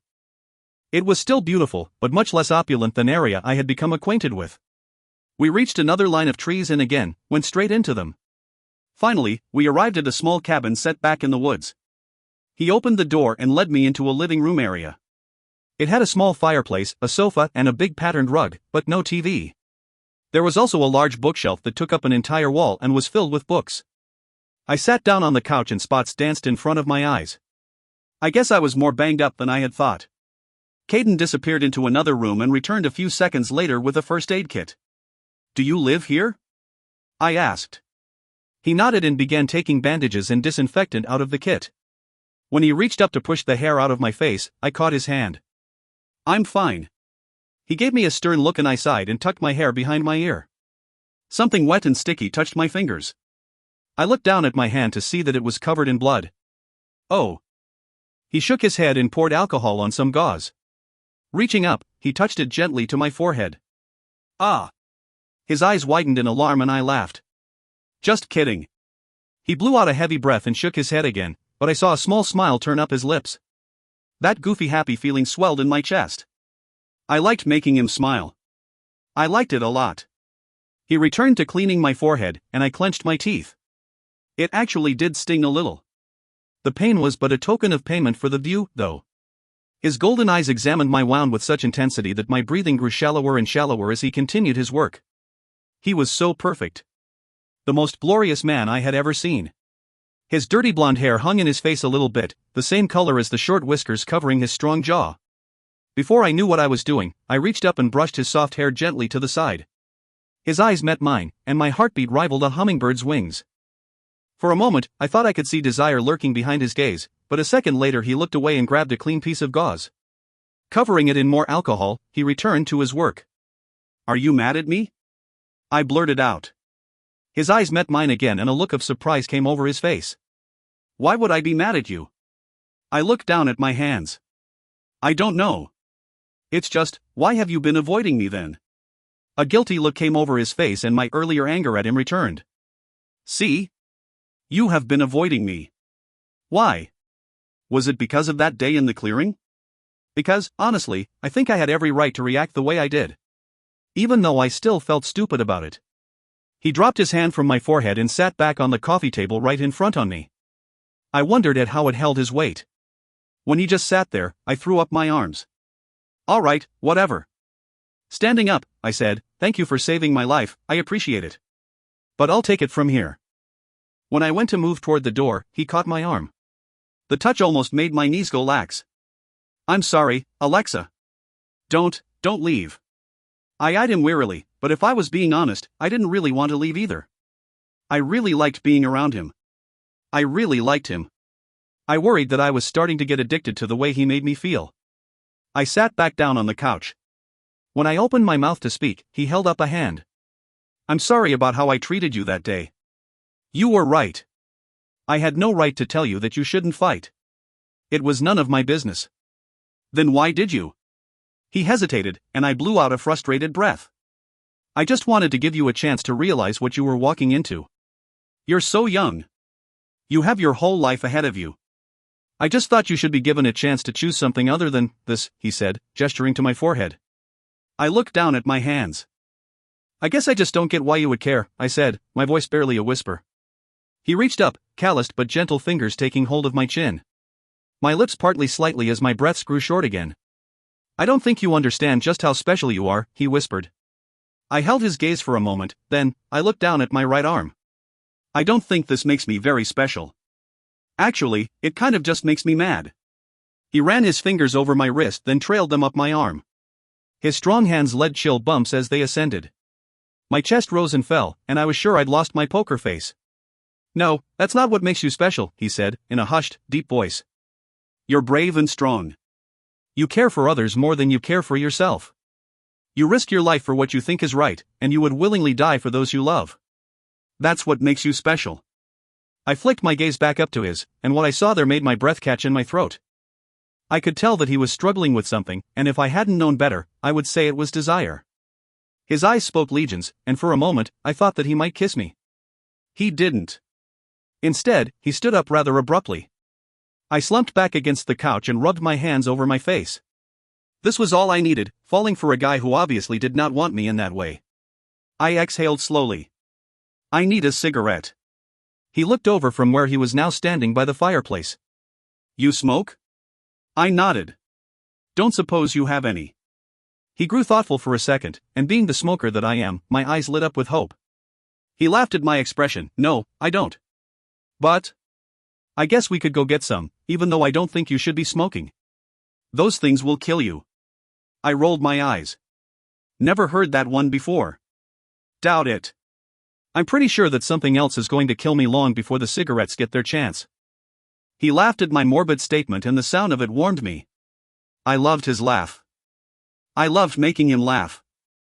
I was definitely losing my mind. When he looked back over at me, I put on what I hoped was a charming smile. Please?" He narrowed his eyes and I grinned. "Oh, come on. It's okay for me to fight men twice my size, but it's not okay for me to have a cigarette?" He muttered something and shook his head. "Okay, but we have to be careful. I'm not sure if it's safe out there yet." I jumped up and threw my arms up in triumph. "Yes." He shook his head again and laughed at my stupidity. "There's a small store just outside of the forest. I think we can get there without being seen." Chapter 29. We got my cigarettes and returned to the cabin. The man at the store didn't even charge me for them. When he saw the marks on my arm, he just gave them to me, saying something about how he was just grateful that I had finally arrived. Caden was sitting on the back porch with me as I smoked. "What was that about?" I asked, blowing out a cloud of wonderful smoke. He shrugged, eyeing my cigarette with mild distaste. "There are some that believe you have come to serve as their savior." I thought back to Scar's words to me just before my fight with Daniel. "Who knows, you may be the one who will save us all." Why would they think that? He was silent for a moment before saying, "Who knows?" I narrowed my eyes at him. I was pretty sure he knew something that he wasn't telling me. His expression had turned guarded though, so I decided that I would definitely be looking into this later. I groped for a change in subject. "So, what do we do now? Why would someone try to kill me? I just got here. I doubt I pissed anyone off enough, yet, to warrant a dagger to the head." His expression turned dark and dangerous. Unsurprisingly, it made me think he was even more attractive. I was seriously deranged. I'm not sure, he said, slowly. But I promise you, I will find out. I shook my head, trying to clear my thoughts of Caden-filled fantasies. I needed to concentrate, this was no time for daydreaming. Alarm shot through me as I realized that I hadn't even really thought about Nellie the whole time I'd been here. This worried me. Nellie was always my biggest concern, and I hadn't even checked to make sure she'd gotten out of the council building safely. Do you have a phone I can use? I asked. He stood up and went into the house. A few moments later he returned and held out a cell phone. I reached out to take it, but he pulled his hand out of my reach. I gave him a confused look. What? Who are you going to call? I raised an eyebrow. Ghostbusters? He didn't laugh, but I saw a smile behind his eyes. Instead, he just waited for my answer. I sighed. Jackson, why? His face went back into that unreadable expression that I was really beginning to hate. I realized that I had gotten used to him being a little more open with me over the short couple of hours I'd been here. I also didn't miss the fact that when I'd mentioned Jackson, something else flashed behind his eyes. For a brief moment, I thought it might be jealousy. Then it was gone. I just want to make sure he and Nellie made it out of there okay. But, if you'd rather I just go and check on them myself. He handed me the cell phone. I dialed Jack's cell number, and he answered on the first ring. Hello? Hey, Jack, it's me. Oh, thank God. Alexa? Where the hell are you? Nellie and I have been so worried. I glanced over at Caden to see that he was staring straight ahead. What was his problem? I'm somewhere safe. Where are you guys? What's going on? All the students are on lockdown in the dorms until the Warriors can sort out this mess.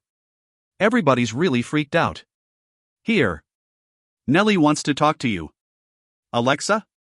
Nellie's voice was full of relief.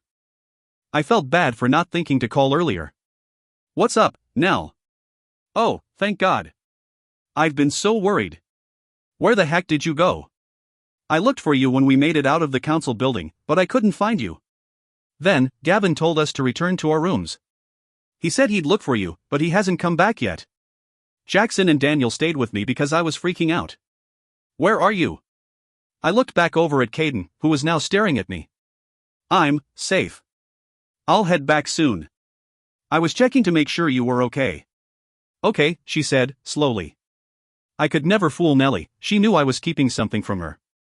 But, she trusted me, and I was thankful when she didn't push for more details. Okay, she repeated. But hurry up, you're not the only one who worries about people, you know. I told her I would be there soon and then hung up. Caden was still staring at me. I looked down at the cell phone in my hand and saw that it had a camera on it. I flipped it to that setting and snapped a picture of myself smiling stupidly. I handed it back to him. There. Now you can look at me whenever you feel the need. When he just kept staring, I raised both eyebrows. What? What's your problem? I didn't mean to sound rude, but his gaze made me feel a little self-conscious in my form-revealing black dress. I felt somehow inadequate. I waited for an answer that never came. I stood up and stretched, completely aware of his eyes on me the whole time. Fine, forget it, I said. We need to head back to the dorms. I think it's okay now. Apparently, they've got everyone on lockdown, and Gavin is looking for me. Not anymore, said a gruff voice near the side of the house. Caden and I both turned to see Gavin standing about 20 feet to our left. He was wearing his black warrior uniform and had an expression on his face that said he wasn't too happy. I broke the silence first. Hey, Gavin. What's up? His face remained unchanged. I would ask you the same question, warrior, he said, darting his eyes from Caden to me. I propped a hand on my hip. Who did this guy think he was my father? Obviously, not what you think is going on, I replied. Before Gavin could respond, Caden spoke up. Someone tried to kill her. I brought her here to make sure she was safe. He said this very matter-of-factly. How noble of you, Wallace, Gavin said, his tone dripping sarcasm. I see you've taken good care of her. He was looking at my hand, and I glanced down to see that I was still holding my cigarette. I brought it up to my mouth and inhaled deeply. Exhaling, I said, no one needs to. Take care of me. And you can stop with the accusations because he's telling the truth. You found me, good job, but I was just heading back anyway, and I'm pretty sure I can manage the walk without getting killed. I knew my tone was clipped, and I had even grown to like Gavin, but I was not about to let him stand there and accuse me of something that I didn't do. Just because I might have thought about it didn't make me guilty. Even if I had thought about it a lot. I'm quite sure that you can, Gavin replied. Because we found the assassin. I was shocked, that was not what I'd been expecting him to say. The pleased smirk on his face told me that he knew he'd caught me off guard. I shot a look at Caden, who had a suspicious look on his face. You're sure? He asked. Gavin raised an eyebrow. Quite. He's admitted to it. When I remained silent, he continued, Your sister was quite worried about you, warrior, so I told her I would look for you. When I noticed Wallace was missing as well, I decided to come check his cabin, on the off chance that you two might be together. Seems it wasn't too far off. I gave him a smirk of my own. Seems like, ... Beside me, Caden whispered, Watch it, Alexa. I shot him a look that I hoped conveyed my frustration. Turning back to Gavin, I asked, Who was it? He grinned. Let's go see. Chapter 30. We headed to an area that I assumed was reserved for prisoners, because it was barren and held only one building. The building lacked all of the extravagance that seemed to drown the rest of the city. It was made of gray stone and surrounded on all sides by a black iron gate, on a hill far away from any of the other structures. We had taken Gavin's car to get there, and I looked over at him sitting in the driver's seat next to me. Is this the prison? No, he said. That is not some place I would take you. It lies far beyond our walls. This is our warrior headquarters, but it serves as a holding facility as well. Oh. We parked the car and headed into the building, where we were greeted by multiple guards. They all wore the black uniforms and nodded to the three of us as we passed. Then, we headed down a hall where 4 more guards were standing in front of a door. Next to the door was a large window looking into a room. We came to a stop in front of the window. The room it looked into was plain and sterile, all white with a metal table and 3 chairs. 2 of the chairs were faced away from us, and on the other side of the table, sat a man chained to the 3rd chair. He was wearing a bright blue suit and had his eyes closed. As I stared at him, his eyes popped open, and I jumped back from the glass. Gavin laughed and patted my back. Don't worry, warrior, he can't see you. This is a one-way mirror. I was still staring at the man in the room, staring at his crystal blue eyes. Caden must have sensed something was up, because he laid a gentle hand on my shoulder.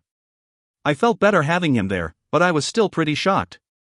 Not really scared, just shocked. You recognize him, said Caden. It wasn't a question so much as a realization. Maybe I was spending too much time with him. He was starting to read me just as well as Nellie. I nodded. Yeah. Gavin turned me so that I was facing him, forcing me to pull my eyes from the man in the room. From where? He asked. I told them about how I had met him in the foyer of the council building just before the ceremony had taken place, and how he had shown me his fangs. They didn't like that one bit. Why didn't you tell me? Caden asked. Gavin raised an eyebrow at Caden. Why didn't you tell me? I shrugged. I don't know. I kind of had a lot on my mind at the moment. Besides, I gestured to the man, he didn't strike me as dangerous. What's the big deal? Don't all of you have fangs? Caden sighed. Yes, but we don't go bearing them at young women. It is considered highly inappropriate. Gavin raised his eyebrow again, but Caden continued as if he didn't notice, we usually only show them to someone when we are challenging them. It is considered a threat. I looked back at the man in the room. He still didn't look threatening to me. Actually, he just looked kind of pathetic. If he hadn't just tried to kill me, I would have felt sorry for him. I shook my head slowly. What do you mean usually? Because I don't think that he was threatening me. I think he was expressing other interests. Gavin and Caden exchanged looks that answered my question for me. I'm not sure why I wanted to do what I suggested next, but for some reason, I felt like I had to. Maybe it was those instincts my mother had always talked about. Let me talk to him, I said. Gavin and Caden replied almost simultaneously, absolutely not. I shot looks at both of them. Why the hell not? Because it's not safe, Caden replied. He's dangerous, said Gavin. I looked at both of them like they were stupid, because really, they were being stupid. I crossed my arms. You're kidding me, right? I continued before they could answer. You think that he is capable of hurting me? I'm a trained fighter and he's all chained up. Hell, I'm more dangerous than he is right now. They seemed to be considering this, so before they could make a decision, I added, I think I have a right to speak to the man who almost took my life. I could see Gavin's decision written on his face before he spoke, so I had to work to keep the smile off of mine. Fine, he said. But Wallace is going in with you. I gave a small nod. I wasn't happy about that, but I had to take what I could get. Gavin had the guards unlock the door in Caden and I stepped inside. The man at the table looked up at me and smiled. Once again, his incisors elongated. Next to me, Caden stiffened. It's good to see you again, warrior, he said. I can see that, I replied dryly. So, you tried to kill me? I know that sounded stupid, but all I knew was that I wanted to talk to him. That didn't mean I knew what I was actually going to say. He looked down at his hands and then back up to me. I already answered that question, he said. I would assume you already knew that. Why? I asked. He shrugged. Why not? I grabbed Caden's arm so that he wouldn't attack the man, who was lucky that I could move fast enough to catch him. I didn't let go until I felt him relax beside me. Because you don't even know me, I replied. He smiled that creepy smile again. Everyone knows you, warrior. Bullshit. Why would you want me dead? Why would you want to kill your queen? This made him laugh, and this time, Caden had to grab my arm. His touch made me calm down a little, but I was still pretty angry. I don't see what's so funny, I said through gritted teeth. He stopped laughing and looked at me with those crystal blue eyes. I couldn't be sure, but I thought I saw sadness flash behind them. No, you don't. Because, really, none of this is very funny. I furrowed my brow in confusion. This guy was definitely off his rocker. Don't patronize me, I said. I don't think you'll like my reaction. I wouldn't dream of it, warrior. You are a wolf. Me? I'm just a sheep, a goat, if you will. I wouldn't dare mock you. I didn't know what else to say, so I just stared at him. He cringed a little under my gaze and I gave a smug smile. Caden gently took my arm and began urging me toward the door. Come on, he said. He's crazy. You can't trust anything he says. I nodded and turned to leave. As the door opened, the man called out to me. He's right, warrior, trust no one. Everyone has an ulterior motive. The door closed behind me and I walked right past Gavin and the other guards, with Caden following on my heels. What did he say? Gavin called to me down the hall. I kept walking, but called over my shoulder, nothing. He's crazy. I didn't even realize Caden had followed me until I stepped out of the building. He grabbed my arm and pulled me to a stop. What is it? What's bothering you? I wanted to answer him truthfully, really, I did. I wanted to believe I could trust him more than I had ever wanted to trust anyone in my entire life. He was so magnificent, so strong and wonderful, and I wanted to believe in him so much that it made my heart ache. But as I stood there considering it, the man's words came back to me. My mother's words came back to me. Trust no one. Everyone has an ulterior motive. Nothing, I said, without looking at him. I'm just really tired. Chapter 31. Caden walked me back to the dorms and we didn't say a word the entire way. When we got there, he pulled me to a stop once again. I knew that he knew I had lied to him about what was bothering me, and I prepared myself to do it again. Even though I felt like I was lying to myself in doing so. I had to watch myself around him, had to make sure that I didn't let my infatuation and that wonderful feeling he brought me make me let down my guard. To my surprise, he just pulled me into an abrupt hug. I wrapped my arms around him possessively because I couldn't help it. My body just moved instinctively to embrace his, and the scent of him filled my senses in the most pleasant of ways. It felt so right to be in his arms, so natural. I felt like nothing in the world could hurt me when he was holding me. I felt complete and balanced. I felt happy. I broke the embrace first, surprising both of us.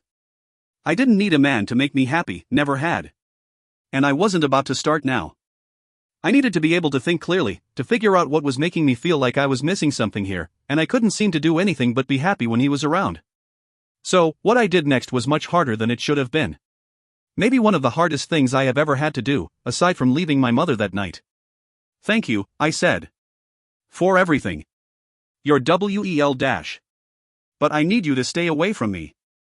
I want you to stay away from me, I swallowed hard so that my voice wouldn't crack. I'm safe now, so, your services are no longer required. Even though his face had returned to that unreadable expression, the look in his eyes when I said this was almost enough to make me eat up my words and beg him to stay. Almost. But an instant later, it was gone, replaced by what could only be immense hurt and maybe a little anger. I couldn't blame him. I felt like a total bitch. He gave a slight nod and said, "As you wish, warrior." Then he turned and walked away. I felt like a piece of my soul walked away right along with him. I ran up to my room and threw myself across the bed. I was not going to cry. I was absolutely not going to cry. I refused to. I knew that what I had done was for the best. That I had done the only thing I could do, the right thing. But sometimes, the right thing can feel so very, very wrong. Chapter 32. I woke up early the next morning when a knock sounded at my door. Pulling myself out of the bed, I stumbled over to the door and threw it open. A very pissed off Nellie stood outside it. I wondered why for just a moment, then it hit me. I had forgotten that I was supposed to meet up with her last night. Whoops. "Hey, Nell," I said, weakly. The anger on her face kicked up a notch. "Don't hey, Nell me, Alexa. Do you know how worried I've been? I didn't sleep all night. Neither did Jack or Daniel. We were all up waiting for you to come back." I rubbed my face. I knew she had a right to be mad at me, but I just didn't feel like dealing with it this morning. Not after everything that had happened last night. My next words came out much harsher than I intended. "Yeah, well, I'm sorry, but I kind of had a lot going on. My world doesn't revolve around you, you know." Her expression switched to one of hurt and my stomach clenched. Again with the anger. I should be ashamed. Nellie wasn't acting any different than I would if the situation was flipped. Hell, I'd probably be a whole lot meaner than she was being. I took a deep breath and tried again. "I'm sorry, Nell. Really. I had a lot of stuff going on. I guess I kind of just forgot," I said. She brushed past me and sat down on the bed. She sighed and pushed the hair out of her face. "What's going on, Lex? I feel like you've been really guarded lately. You used to tell me everything, and now, I have no idea what's going on in that head of yours." I sat down beside her and rested my head on her shoulder. She ran a hand through my hair and whispered, "I'm worried about you. Tell me what's going on." I did. I told her everything. Starting with my feelings for Caden, to the conversation with the man in the blue suit. I ended by telling her what I had said to Caden last night. It took a while, but like always, she just sat quietly and waited for me to finish. "Why did you do that?" she asked when I was finished. It took me a minute to realize she was talking about Caden. I sighed, "I don't know.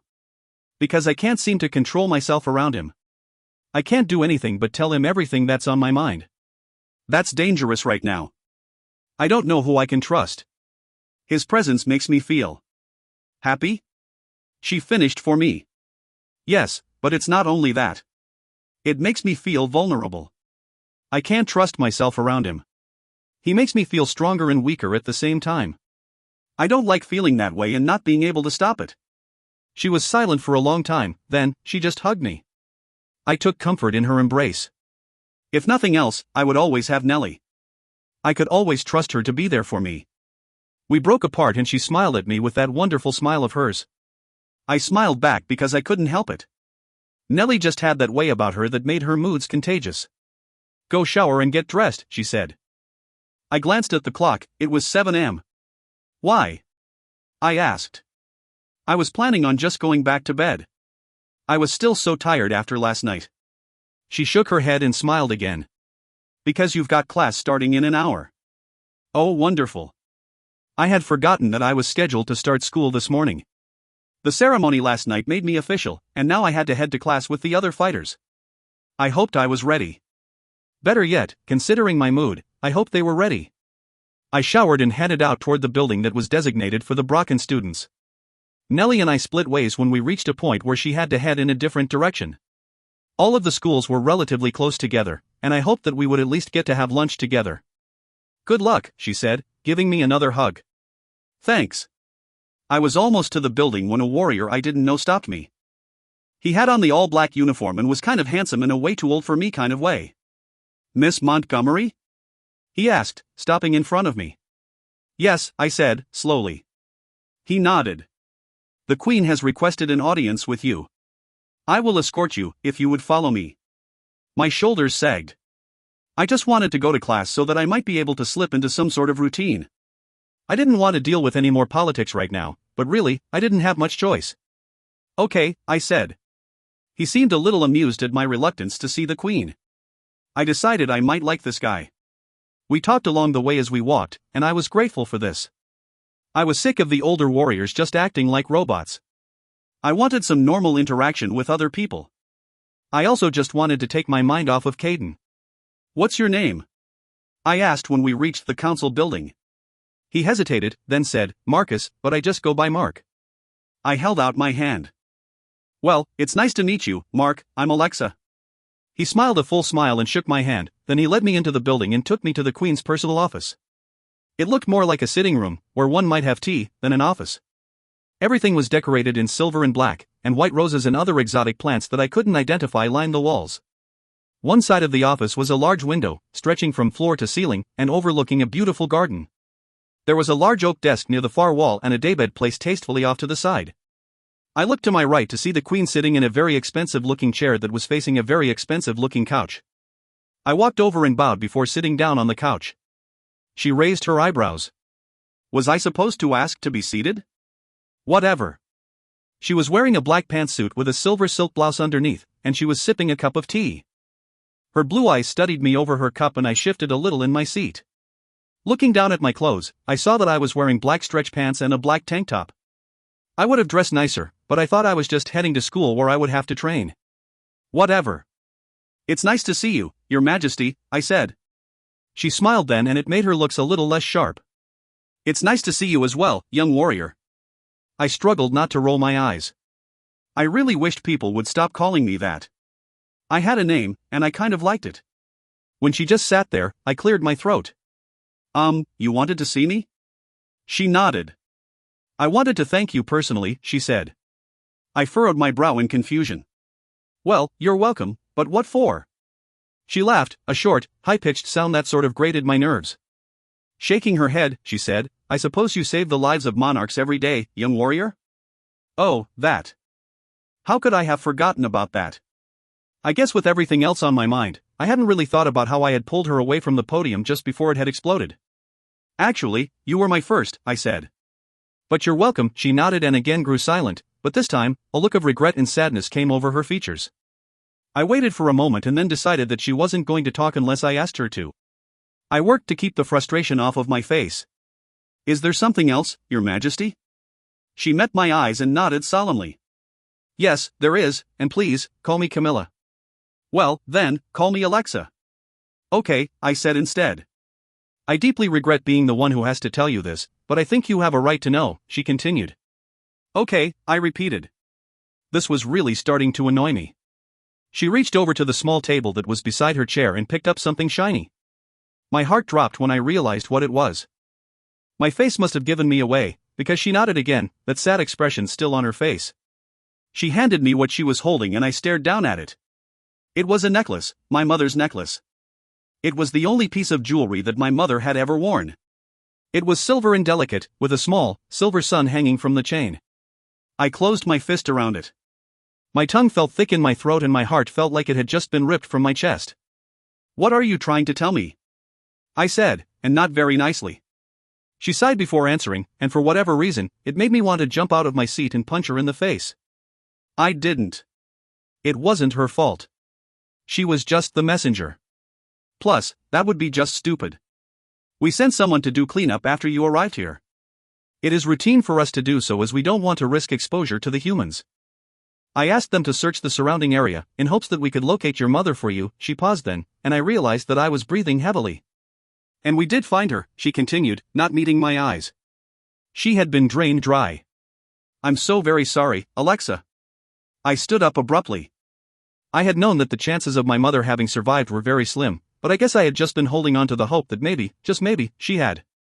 Having this woman tell me that she was dead was just too much for me. I was pretty sure I was going to cry, and I refused to do it in front of her.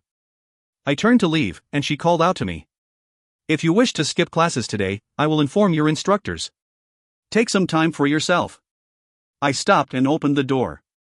"That won't be necessary," I said. Then I stepped out and closed the door behind me. Mark was standing in the foyer as I came walking past. He didn't move from his post on the wall, but he did speak to me. "How did it go, Alexa?" I just shook my head and kept walking. I didn't mean to be rude to him, but I was afraid that if I stopped, I might start crying. I burst through the front doors and took a deep breath. I clutched my mother's necklace and fastened it around my neck. Then, I took off in a sprint toward the direction of my school. Chapter 33. I ran as hard as I could, it was the only thing that kept the tears at bay. I reached the school in record time and headed to the room number that was first on my schedule. I opened the door and stepped inside. It was more of a gym than a classroom. Other students were facing off in hand-to-hand combat, but when I entered, they all stopped and stared at me. A man, who I assumed was the instructor, spoke first. "How nice of you to join us, warrior." I just looked at him. I couldn't think of anything to say that didn't involve a curse word, so I didn't say anything at all. "Well, I hope you're as good as they say," he continued, "because the person who is late gets to pair up with me." My heart jumped in excitement. This, I could handle. I'd never wanted to fight someone so bad in my life, and if he wanted to volunteer, then that was his mistake. "I can't wait," I replied, and the class erupted into laughter as the teacher's face went red. We fought, and we both got our asses kicked. The rest of the students in the class just watched as we beat the crap out of each other. He was good, really good, and on any other day, I'm pretty sure I would have gotten taken down almost immediately. But, I was so full of anger and rage that my body seemed to act on its own accord. I was seeing red, and if the bell hadn't rung, I doubt I would have stopped attacking until I passed out. At the end, I was bloody and bruised and dripping with sweat. I looked up to see that he was in the same condition. He dismissed the class and we all started to file out. "Warrior," he said, as I was exiting. I was the last person to leave, seeing as how I was still trying to catch my breath. I turned to face him. He nodded his head and smiled a bloody smile. "Not bad."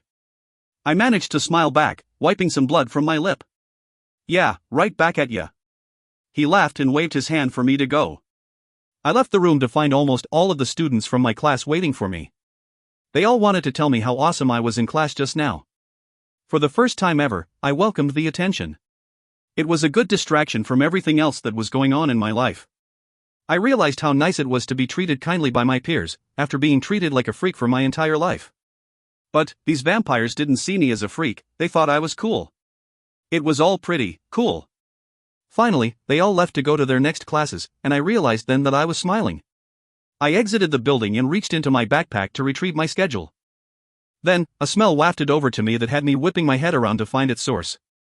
A guy was leaning against the wall, a lit cigarette dangling from his hand. His build suggested that he was a Brocken vampire, and his clothes suggested money. He was kind of handsome, I decided, in a way that seemed effortless. My eyes darted to his cigarette. A sly smile came over his face as eyes as blue as day came up to meet mine. He reached into his pocket, eyes never leaving mine, and produced a pack of menthol cigarettes. He held them out in offering. I took one. "Thanks." "My pleasure," he replied. He tossed me a lighter. I lit the cigarette, tossed it back, and turned to leave. "You are amazing," he said from behind me. I turned back to face him. I wasn't really in the mood for small talk, but there was something about him that made me want to pay attention. "Thanks." He gave a small bow, sly smile still on his lips. "I'm Tommy." "You're Alexa, right?" I nodded and he continued, "I've never seen anyone hand it to Patterson like that." I think he was kind of surprised too.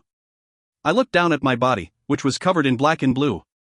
I think I got it handed right back to me. He laughed at that. He had a cute laugh. "You didn't get knocked out. That's amazing in itself. That guy's a beast." "Yeah, I kind of noticed that." "What's your next class?" he asked. I glanced down at my schedule and groaned. "World history," I said. "Why do I have to take that? I thought that we just trained to fight. Why would I need to know the history of our world?" He laughed again. "That's my next class too, and we have to take all the normal subjects that other schools offer. Knowledge is power, you know." "Wonderful. Is there somewhere I can shower up before I go there? I don't want to walk in on my first day looking like this." His blue eyes studied me for just a moment too long. I half expected him to make some comment about how I still looked hot. He didn't. "Sure, I'll show you. Take your time. I'll tell the teacher that you had to fight Patterson. She'll understand." I smiled at him. I think I liked this kid. "Thanks." He smiled back. "You are so very welcome." I showered and then headed to history. My teacher nodded to me and gave me a sympathetic look as she took in my injuries. The class was actually pretty interesting. I had never liked history, but this wasn't the history I was accustomed to. This was vampire history and it was pretty cool. We even discussed warriors, and I enjoyed learning about the people I had come from. Tommy was there too, sitting in the rear of the class. I couldn't help but turn my head a few times to look at him. Each time I did, he was looking right back, a half smile playing on his lips. I gradually felt my mood grow lighter. I still wasn't happy, but I was as close to it as I could get considering the circumstances. Lunchtime came and I nearly tripped over my own feet trying to head to the cafeteria. The schools all had lunch at the same time and in the same building, so I would get to see Jack and Nellie. I missed them more than I had realized. Tommy walked with me as we headed toward the building that housed the cafeteria. When we got close, I took my mother's necklace off and slipped it into my backpack. Tommy gave me a questioning look, but I just shrugged. I didn't want Nellie to see it. I was planning to tell her what the Queen said, but right now, around all of our friends, was not the time to do it. Our friends, I actually had friends. That realization shocked me almost just as much as everything else that had been happening lately. I hoped it would last. I needed something to be happy about. As we entered the cafeteria, I came to a stop. The place was enormous. Students sat at tables and lined the areas where the food waited. My stomach growled as I took in how much food there was. They had every kind of food you could imagine, from Chinese to Italian. I hadn't eaten since before the ceremony last night, and I was starving. First, though, I wanted to find Nellie, but it seemed impossible in this crowd. To my relief, Nellie found me. She must have been watching the entrance for me, because she hopped up from where she had been sitting and ran over to me. Finally, she breathed. "I've been waiting for you. I got you some food." I smiled and gestured to Tommy. "Nellie, this is Tommy. Tommy, this is my sister, Nellie." They exchanged greetings and Tommy told us he was going to grab some food and he would be right back. When I reached the lunch table, Jackson pulled out the chair next to him and I sat down. Daniel was also there, sitting next to Nellie. "Hey, darling," said Jack, leaning over to kiss my cheek. I smiled at him and stuffed a big bite of pizza in my mouth. It was delicious, or maybe I was just that hungry. I nodded to Daniel, who smiled back at me, then I turned toward Jackson. "Hey, Jack. I've missed you." He raised his eyebrows and pretended to choke on his soda. "Okay, who are you, and what have you done with my Alexa?" I was about to make fun of him for that stupid line, when Tommy pulled up a chair on the other side of me. "Your Alexa?" he asked. "We'll see about that." Jackson and Tommy locked eyes from both sides of me and sized each other up. Before either of them could say something else stupid, I held up my hands. "Down, boys, I don't feel like beating the two of you up right now." Across from me, Nellie and Daniel laughed. Daniel said, "I don't know, I think that would be pretty entertaining." "Well, I don't like fighting for entertainment," I snapped. Daniel's smile slipped off his face and he looked down at his hands. "Sorry." Nellie was glaring at me now and I rolled my eyes. "No, I'm sorry, Daniel. I'm just kind of wound up right now." He shrugged. "It's cool, dot." Everyone went silent after that and I felt bad for bringing so much tension to the table. None of what was bothering me was their faults. I didn't want my bad mood to rub off on them, so I asked them how they liked their classes. "It's awesome," said Nellie. "Yeah," Jack agreed. "I really like it here. I like being around so many other wolves." "Have you talked to your parents?" I asked. His expression turned sheepish. "Yeah, I guess they called my Aunt Marcia and found out I haven't been there. They were a little mad, but I told them I would come back when I was ready." He shrugged. "We're wolves, sometimes we take off on our own for a while." They were just happy to hear I was safe. Conversation flowed easily after that. Everyone joked and told stories about their experiences thus far. Even Tommy and Jackson got along nicely. They all seemed to be so happy, so I pasted on a smile and tried to let myself enjoy their company. As I filled my belly with the greasiest food I could grab, I felt a little happier too. Glancing around me, I noticed that everyone here seemed to be pretty cheerful. Maybe life here wouldn't be so bad after all. I could make something of myself and earn some money doing it. It really was a beautiful place, maybe I just hadn't been allowing myself to see it. Then, Tommy said something that snapped me out of my thoughts. "I can't believe that man tried to blow up Queen Camilla, he deserves to be executed." I almost choked on my brownie. "What are you talking about?" Tommy looked over at me, sly smile returning to his face. "They're going to execute him." Chapter 34. The way Tommy said this pissed me off. It wasn't his fault, he was just relaying an interesting piece of information. Still, I didn't like hearing someone talk about execution so lightly. I just remained silent after that. There was obviously something wrong with me. The guy had tried to kill me. I shouldn't care about the punishment he would face as a result of it. So why did I? Maybe I had just been seeing too much death lately. I still hadn't gotten over the fact that I had taken 3 lives. And I definitely hadn't gotten over the news about my mother. Death was just a sore issue for me right now. Nellie shot me a look from across the table that no one else noticed. She didn't have to tell me what she was thinking. She knew something was wrong and wanted to know if I was going to tell her later. I gave a slight nod and she returned to her food and the conversation with the others. When lunch ended, we all headed off to separate classes. Tommy had calculus next and I had biology, so I guess I would be on my own for the rest of the day. I actually enjoyed the classes I attended for the rest of the day. It was like a perfect mix of physical training and mental stimulation. In my conditioning class, I learned that my lungs weren't as strong as they could be because I struggled when we were made to run up 15 flights of stairs. I figured this might have something to do with the cigarettes, but if I had to choose between smoking and being able to run up a ridiculous amount of stairs, I'd choose smoking. I just hoped that it would get easier after a couple of months. At the end of the school day, I met up with Jackson and Nellie outside of the school building. Jack said that he had something to do and gave me a hug and a kiss on the cheek before heading off in a different direction. That left me with just Nellie. I didn't say much as we walked back toward my dorm room. My tongue felt thick in my throat and my breathing was shallow. Nellie seemed oblivious to this and regaled me with the tales of her day. I smiled and laughed at the appropriate times, but my heart wasn't in it. I was so glad to see her happy and I didn't know how to tell her about what the Queen had told me. Even though Nellie had already accepted the loss of our mother, I knew that it would just break her heart all over again to hear that acceptance confirmed. I didn't know if I could do it, but she had a right to know just as much as I did. When we reached my room, she glided in and plopped down on my bed. I closed the door, and as soon as it was shut, Nellie's tone changed. It was full of concern and frustration when she spoke. "Okay, Lex, you ready to tell me what's been bothering you?" I sat down next to her and rubbed my temple. Why did I always forget that Nellie could see right through me? Of course she knew something was wrong. She had probably known as soon as she laid eyes on me in the cafeteria. Her tone had confirmed this.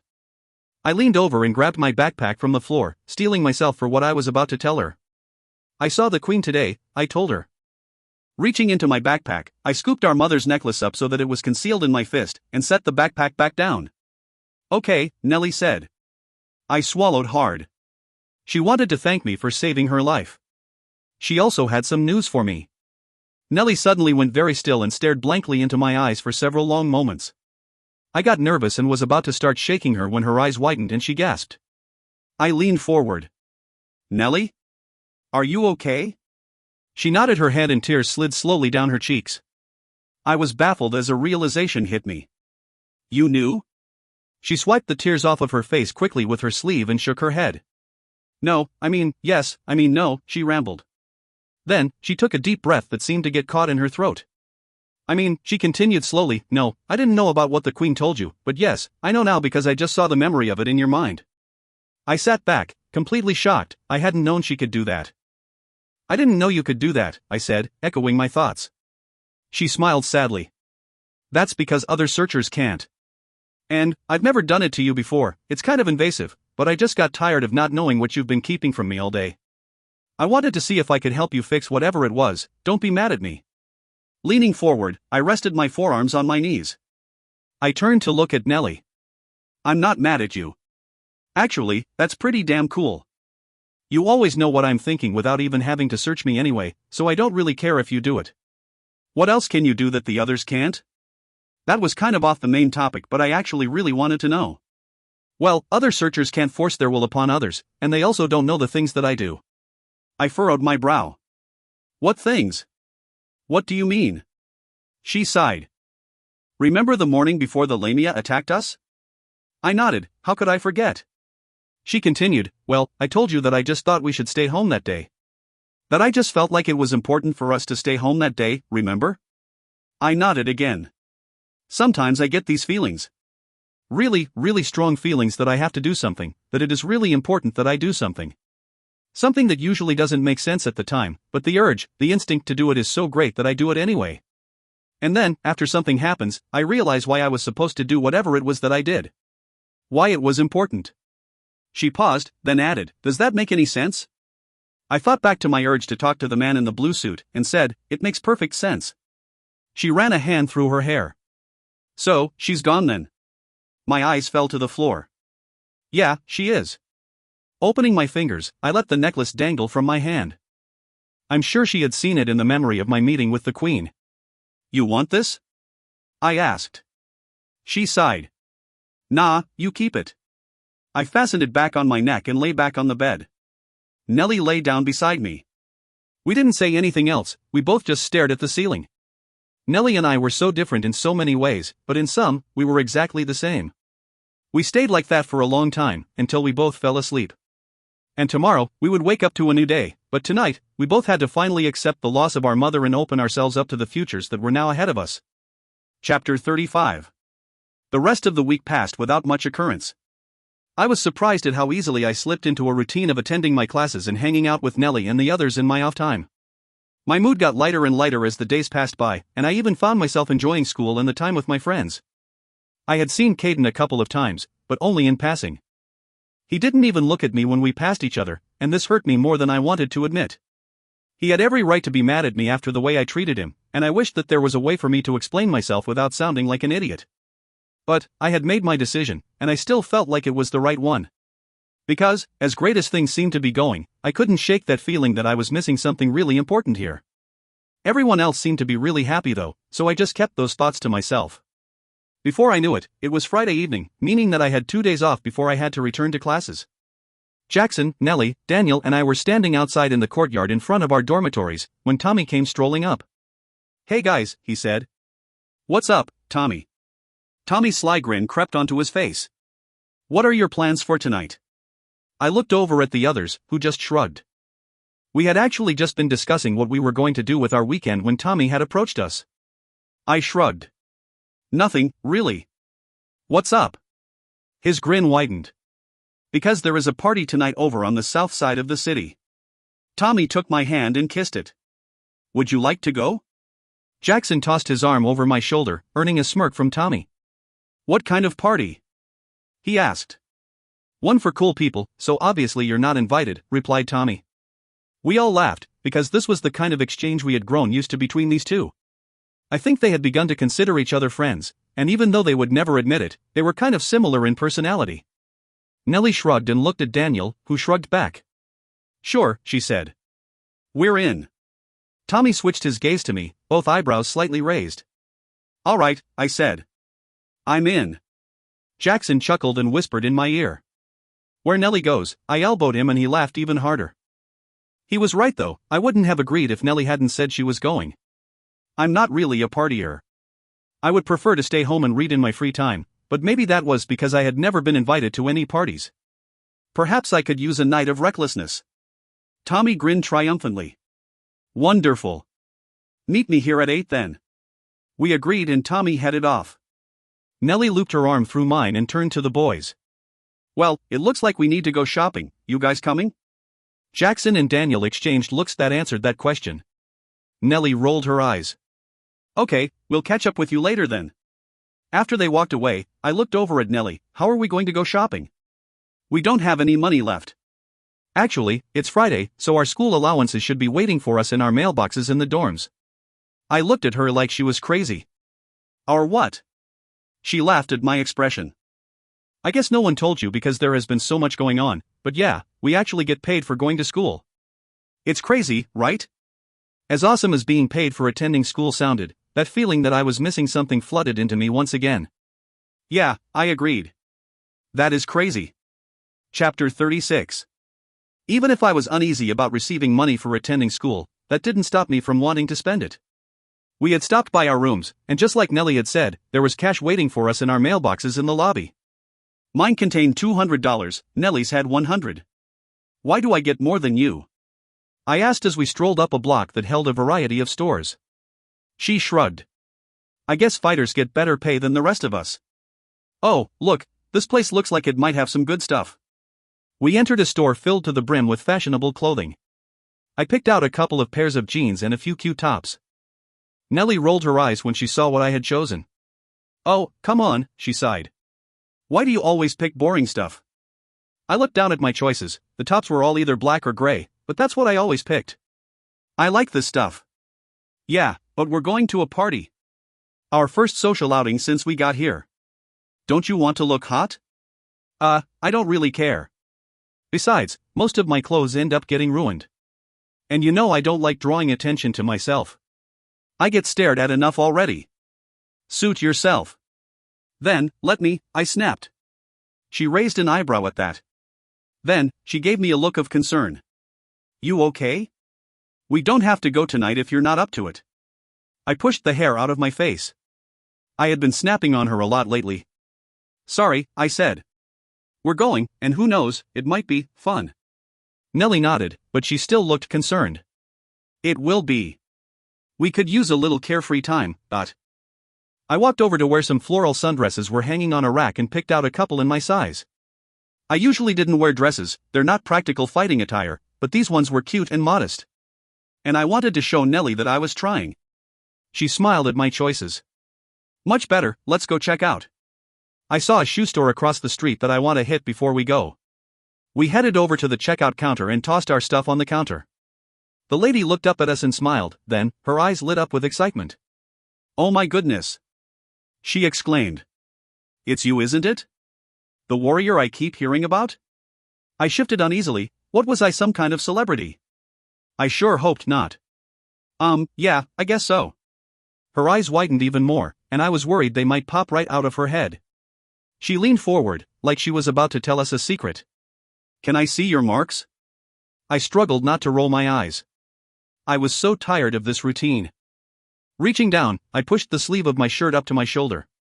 I had worn long sleeves, even though it was about 70 degrees outside, in order to avoid this. She gasped and leaned forward even more. I shot an annoyed look at Nellie. She just smiled.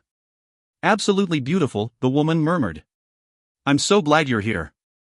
She said that last part more to herself than to me. I cast another look at Nellie, and she shrugged. Leaning forward, I kept my voice low. Why?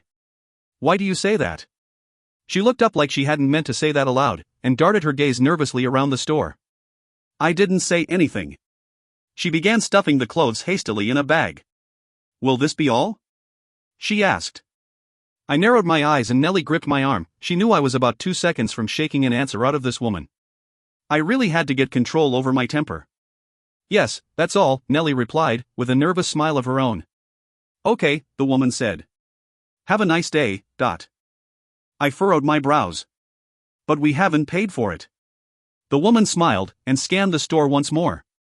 You'll pay for it tenfold. At least, I hope so, she mumbled. Have a good day.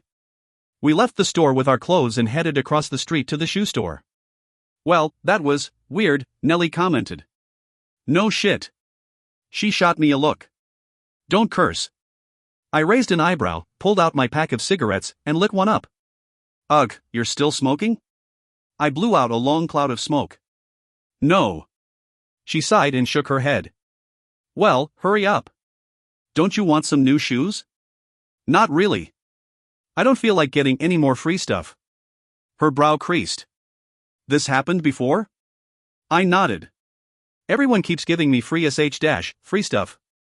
I feel like some kind of mobster. I handed her some money. Just go on in and pick me out something. 2 cigarettes later, she returned with 2 big bags in hand and an even bigger smile on her face. I got you a new pair of tennis shoes and a pair of really cute black flats, she informed me. You know the way to my heart, I laughed. Did they charge you? Yeah, but I had enough. It's so weird that no one is making you pay for anything. You're telling me. Chapter 37. We went back to my room so that we could get ready. I put on a new pair of jeans and a black, V-neck t-shirt with my new black flats. Nellie wore a red halter top and a cute pair of jeans. I left my hair down, and it hung in long, dark waves down my back. I even let Nellie apply a little mascara. I never wore much makeup. Not because I thought I was just that beautiful, but because it's not practical for most of my activities. We left the dorms and headed toward the courtyard where we told Tommy we'd meet him. The boys were already standing around joking when we arrived.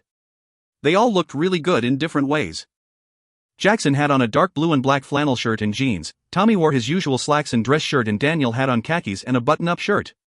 Jackson spotted us first and his eyes lit up upon seeing me. His reddish-brown hair was messy, like always, and his green eyes shined brightly. He looked me head to toe and picked me up off of my feet in a hug. I have a personal bubble that I didn't usually like invaded, but I would allow it from Jackson. And maybe Caden, but I wasn't even going to think about that tonight. "Hey, darling," he whispered in my ear. "You look absolutely breathtaking." He set me back down on my feet, and I couldn't help a smile as I shook my head. "Always know what to say, Jack." Jackson just smiled. Then it dissolved as Tommy grabbed my hand and pulled me into a hug. "Let her greet the more important people first." "Okay, so maybe Jack, Caden, and Tommy." Jackson's eyes lit up into a golden color and he made a noise that resembled a deep growl. Tommy just put on a crooked smile that flashed his fangs. I rolled my eyes and stepped in between them. The first time I had seen them do this, it was a little bit jarring, but I had gotten used to it over the last week. I pushed the hair out of my face and crossed my arms. "Come on, guys, I just got these clothes." Nellie chimed in. "Yeah, I won't be happy if you make her ruin them already." Everyone laughed and Tommy led us to where his car was parked. I stopped in my tracks when he opened the passenger door of a brand new Mercedes for me. "This is your car?" I asked. "Yes, ma'am." I hopped in the front seat, and Jack, Nellie, and Daniel took the back. About 15 minutes later, we reached our destination. The house that the party was being held in was enormous and elaborate. It was more like a mansion, with multiple fountains on the plush lawn and a long driveway that was already packed with cars. I leaned forward in my seat as we approached it, gawking at the sheer size of the place. I don't think I had ever even seen a house that big in real life. I turned to look at Tommy. "Whose house is this?" He turned his face toward me and gave a sly grin. "Mine." I just stared at him. "Seriously?" "Seriously," he replied, with a laugh. "Well, I mean, it's my dad's house, but I live here too." He pointed to another house that was on the grounds that I assumed was a guest house. "Actually, I stay in that house. That way I can have some privacy from my dad." "Who's your dad, Bill Gates?" He laughed at that and parked the car up near the entrance of the house. We all got out and headed toward the front door. As soon as we got near it, the sound of loud music and multiple voices flowed out. I immediately felt like turning around and heading back to my dorm. There had to be a lot of people in there to be making that much noise. Like always, this made me really nervous, but I pushed my chin up as Tommy opened the door and ushered us inside. Just as I had expected, there were people everywhere. At least they were all around my age, and seemed to be too engulfed in their drinking and dancing to pay much attention to us. The house was just as beautiful on the inside as it was on the outside. The foyer had a high ceiling and a large staircase wrapped around one side of the room. There was a gorgeous crystal chandelier hanging above us and the floor was a rich marble. I felt completely out of my element, but that seemed to be happening a lot lately. "I'll go get us some drinks," said Tommy, speaking loudly as to be heard over the music. We nodded and Tommy led us over to a pristine living room area.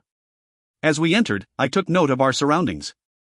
Then, I saw something that made my heart leap in my chest. There were warriors here. They lined the walls, wearing their black uniforms and staring straight ahead. I noticed way too quickly that Caden was among them. When we walked in, his eyes flicked to me for the briefest of moments before staring straight ahead again. We walked over to where a very expensive couch sat and I plopped down on it. Jackson sat down beside me and put his arm over my shoulder. I got the urge to push him away from me, but I ignored it. There was nothing going on between me and Caden, so I wasn't going to act like there was. Tommy returned a few minutes later, miraculously holding 5 drinks in his hands. He handed one to each of us and I looked down at mine to see that it was turquoise in color. "What is it?" I asked him. He raised an eyebrow. "Alcohol." The others were already diving into theirs, so I took a deep breath and swallowed a big gulp of mine. It was actually pretty good, in a way too sweet kind of way. I have never really liked drinking, never saw the point. I prefer smoking over drinking, but I was here to have fun, and that's what I intended on doing. I gulped down the rest of the drink and was glad when I felt my nerves relax a little. "Take it easy, babe," Jackson whispered to me. "I'll be fine," I told him. I turned to Tommy. "Got any more of this stuff?" I asked, gesturing to my now empty glass. "Sure, lots. But maybe you should wait a little while before having another one." I stood up and was surprised when I felt a little lightheaded. "I'll just go get it myself then." Tommy waved his arm to someone holding a tray of more turquoise-colored drinks, and she came over and handed me one. Nellie gave me a warning look to tell me I needed to slow down, and I nodded. But, after another 15 minutes, my second drink was empty and I was feeling wonderful. My friends had started to relax too, because we were all laughing at jokes that I'm not sure were even funny. A blonde girl stumbled up to us. She was well built, probably about 3 inches taller than my 5 feet 5 inches, and maybe 10 pounds heavier too. She had on way too much makeup and not enough clothing. She wasn't ugly, but I figured that any beauty displayed was owed to products. Her eyeliner was thick and black, her lips painted a bright red that matched her tiny dress. Even though her clothing was inappropriate, it made me glance down at my own attire. She smiled when she saw Jackson. My hackles went up, just a little. "Hey, Jackson," she said, in voice that I guess was supposed to be sexy. Beside me, Jackson shifted. "Hey, Victoria," he said. Victoria's eyes flicked to me and back to Jack. "I didn't know you had a girlfriend," she said, shooting another look at me. Jack shrugged. "Well, now you do." On the other side of me, Tommy snorted. "How many times do I have to tell you, Kane? Alexa is my girl, .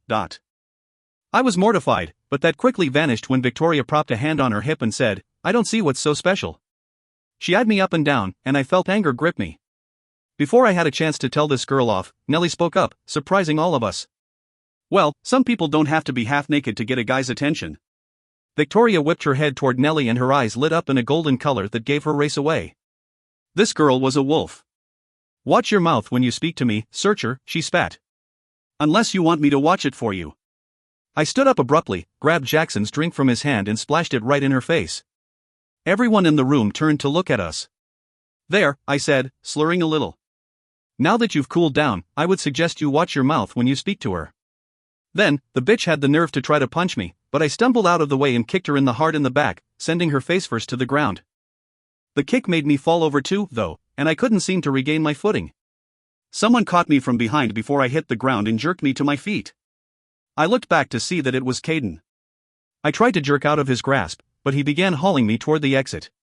Another warrior had taken hold of Victoria and was leading her out as well. "Guys, it's okay," Tommy said to the warriors. "Let Alexa stay.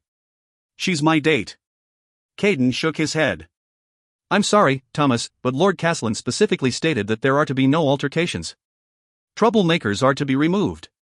He glanced at the drink in Tommy's hand with barely hidden disgust. "A condition of allowing the alcohol." I shot a look at Caden, who just kept dragging me toward the exit. I wasn't the troublemaker here, she had started it. The others started to follow us outside, but I told them to stay. I wanted to have a word with Caden. Who the hell did he think he was, my father? I was also pretty embarrassed about being tossed out, and I didn't know exactly what I was going to do in my drunken state. When we got outside, the warrior that was escorting Victoria released her and told her to head back to her dorm. She had a few parting words for me. "We'll finish this later, warrior," she spat. I smiled, even though if Caden hadn't been holding me up, I might have fallen over right there. I look forward to it. I thought Caden was going to release me too, but he just led me out to a spot on the large lawn where a stone bench sat near a fountain. "Sit," he ordered. "I'm not a dog," I snapped, but I sat down anyway because I was finding it difficult to stand up on my own. I looked up at him, and he looked just as gorgeous as I remembered. Maybe even more so, but that may have had something to do with the fact that I was blasted out of my mind. His hair was pulled back from his face tonight, a short blonde ponytail on the back of his head. He had shaved, I noticed, though he still had a handsome amount of facial hair covering his strong jaw and presently downturned mouth. His golden eyes were watching me with that intensity that always made my breath short. "What?" I slurred. "The picture I gave you not satisfying your need?" I knew I sounded stupid, but the thin filter that I usually had to keep me from speaking my mind had disintegrated into nothing. "You're drunk," he replied. I rolled my eyes. "Well, aren't we observant?" I took out a cigarette and lit one up. He moved so fast that it took me a second to realize he was standing over me. I squared my shoulders and tilted my head back so I could look him right in the eyes, refusing to be intimidated. His gaze was so dark and serious that I had to clench my fists so that I wouldn't flinch. "Why?" he asked, in a low voice. "Why what, Dot? Why do you insist on doing things that are destructive to you?" I raised my eyebrows, having a momentary loss of brain function with him being so close to me, and scoffed. "I am not self-destructive." I crossed my arms and returned his stare. "Oh, really? Then, why are you picking fights with wolves, smoking cigarettes, and completely drunk?" Anger welled up in me and I shot to my feet and glared up at him. His proximity made my frustration fade a little, but I was still very much pissed off. How dare you stand there and throw judgments at me? You cannot possibly understand why I do the things that I do. He gripped my arms gently, and his touch made my anger fade a little more. Then, explain to me, Alexa. Why do you cause harm to yourself? I tried not to answer him, I tried really hard, but with him touching me and staring straight into his golden eyes, I knew that was a losing battle. Maybe it was an effect of the alcohol, but I doubted it. He always made me want to pour my heart out, which was the reason I told him to stay away from me in the first place. I dropped my head and took a slow breath. Because sometimes I have to let it out somehow. It's like I walk around with a fire inside of me, and the slightest spark can set me off. I hesitated, then explained myself, like I always did around him. You saw what I did to Daniel. You've seen how I react to even the tiniest insult. I can't help it, I try to control myself, but this raw anger grips me, and then I can't seem to think straight. Caden closed the distance between us and rested his chin on my head. Wrapping his arms around me, he exhaled slowly. Oh, Alexa. His warmth surrounded me absolutely, and I felt my anger completely dissipate. I felt happy, like I always did when he held me. I knew I had missed him, but the intensity of those feelings seemed to smack me in the face as I stood in his arms. I wanted to just close my eyes and go to sleep, because everything seemed like it was right in the world. The cigarette I'd been holding fell soundlessly to the ground. Someone behind me cleared their throat in Caden and I broke apart abruptly. And just like that, the moment was over. I turned around to see Nellie standing there. She looked embarrassed. Sorry, I didn't mean to interrupt. She gave me a significant look and jerked her chin toward the house. A few seconds later, Jackson and Daniel came out of the front door and started heading in our direction. I smiled at her with a silent thank you. I didn't consider myself Jackson's girlfriend, but I did like him. He was a wonderful guy, and I didn't want to think about what would have happened if he would have stepped outside and seen me and Caden in an embrace. Nellie always had my back. When they reached us, Jackson flicked his eyes between Caden and me, and then his gaze settled on me. You all right, darling? He drawled, flicking his eyes back to Caden. Yeah, I'm fine. I think I just need to lie down. Before I pass out on the very comfortable-looking grass. Jackson came over and hooked his arm around my back. I figured. I came to walk you back. I'll be fine. You guys shouldn't leave because of me. Jackson gave me a look that said he'd have no argument. Why would I want to stay if you're leaving? Come on, let's get you back. Where's Tommy? I asked. It's his house, he can't just leave. Besides, he's obliterated. Jack shrugged. Who cares anyway? I'm here. Before we headed out, I turned back to Caden. He was already heading back toward the house. See you around, I mumbled. Chapter 38. As soon as my head hit the pillow, I passed out and fell into a deep sleep. When I woke up the next morning, I had a terrible headache and my stomach felt like it might decide to toss up its contents. I showered and got dressed anyway, hoping that a nice run would help me to recover. It was funny, I'd always thought I'd hated running. But now that my mother wasn't here to insist that I do it, my body seemed to insist for her. I stopped by Nellie's dorm to see if she wanted to join me. I was surprised when I opened the door to find her lacing up her tennis shoes. Hey, where are you going? I asked. She looked me up and down. I was just about to come see if you wanted to go for a run with me, she said. I smiled. You read my mind. Her hazel eyes lit up. No, I didn't. But we haven't gone on a run in a while and I thought maybe I could use it. We headed out, running to no place in particular, and I realized how much I'd missed doing this with her. It was a beautiful day outside and the sun shone brightly above us. We ran until we came to a large lake and then we both stopped to take a rest. Sitting down in the grass, I admired the beauty around us. The sky was perfectly blue with only a few wispy clouds scattered here and there. The air felt warm and fresh and a sweet breeze cooled us as we sat side by side. I smiled as I took in the nature that was in such abundance this far out in the forest. You seem happy this morning, Nellie commented. I lay back on the grass and my smile grew even more. I am, I told her truthfully.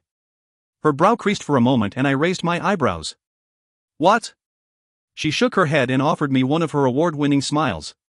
Nothing. I sat up and looked at her, waiting for an answer. She blew out a heavy breath. I just can't help but wonder if it has anything to do with seeing Caden last night. I opened my mouth to tell her that had nothing to do with it, but stopped when I considered what she was saying. I did always feel better after being with him, so maybe he had a stronger effect on my moods than I had noticed. I really liked Jackson, he made me happy, but he didn't make the anger that was always inside of me go away the way Caden did.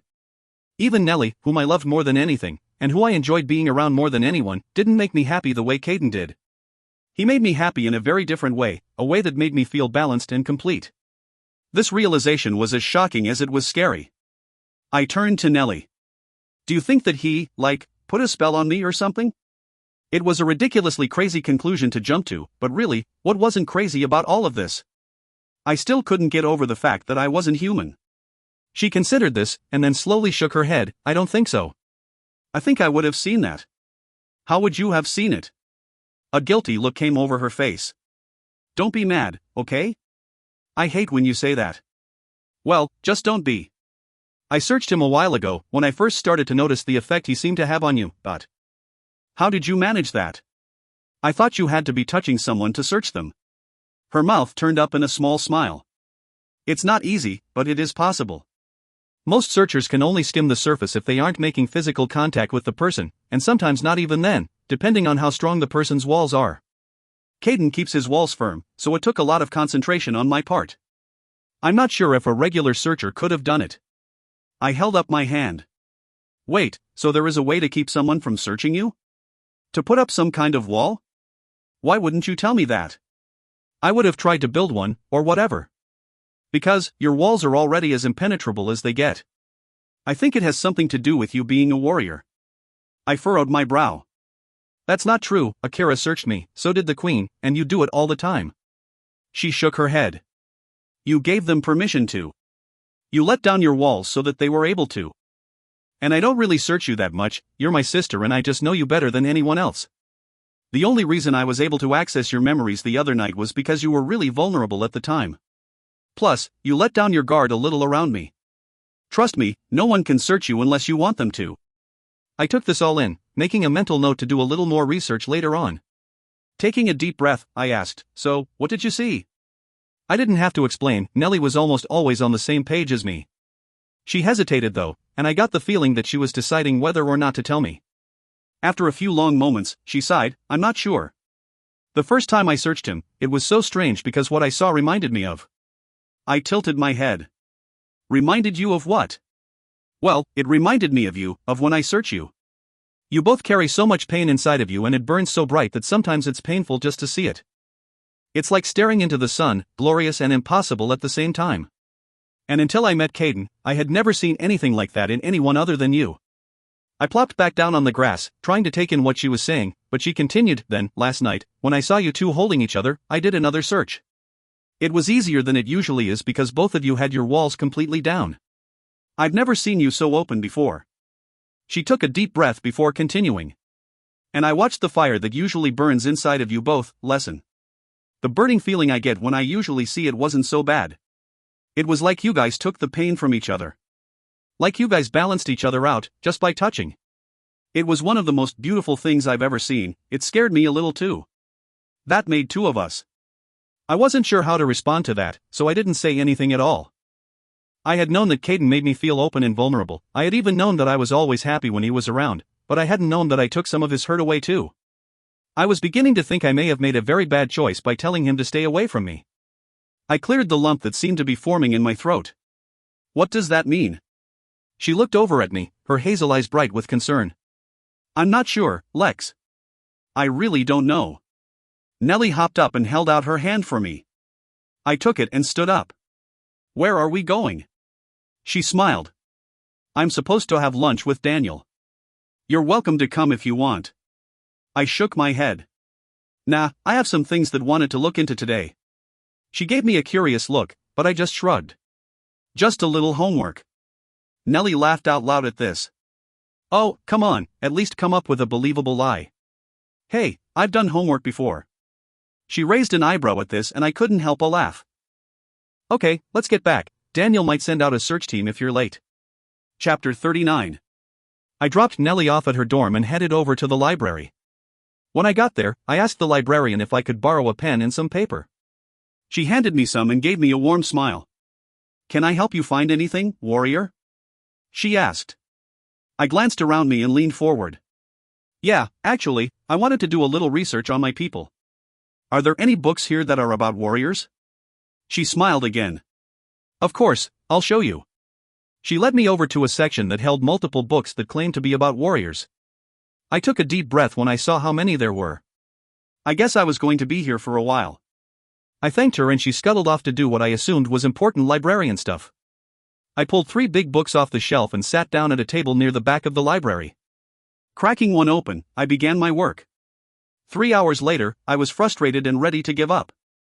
I had learned a lot of interesting history about warriors, but none of the books had the answers I was looking for. Frustrated, I replaced the books and went to go return the pen to the librarian. She called out to me as I was heading out the door. "Warrior?" she whispered. I turned back to her. "Yes?" She waved for me to come closer. "Did you find what you were looking for?" I was about to tell her that I did, but reconsidered. "No, I didn't actually." She nodded as though she'd expected this and brought her voice down so that I had a strain to hear her words. "Stay there a moment. I may have something that will help." She disappeared behind a door, and I stood there waiting. A few moments later, she returned holding a very old-looking journal in her hands. She glanced all around before reaching under my jacket and stuffing the journal inside. I gave her a skeptical look, but didn't protest. "I trust that you'll return this tomorrow?" "We can't go having anyone notice its absence," she whispered. I nodded and adjusted the journal so that it wouldn't fall out of the bottom of my jacket. "Absolutely, thank you." A few other people entered the library and her tone returned to normal. "You're welcome, good luck with your test tomorrow." I furrowed my brow, and she gave me a smile that told me to go along with it. I smiled back, "Yeah, thanks again." I went straight back to my room, anxious to see what was in the mysterious journal I'd just been given. When I got there, however, someone was already waiting for me outside of my door.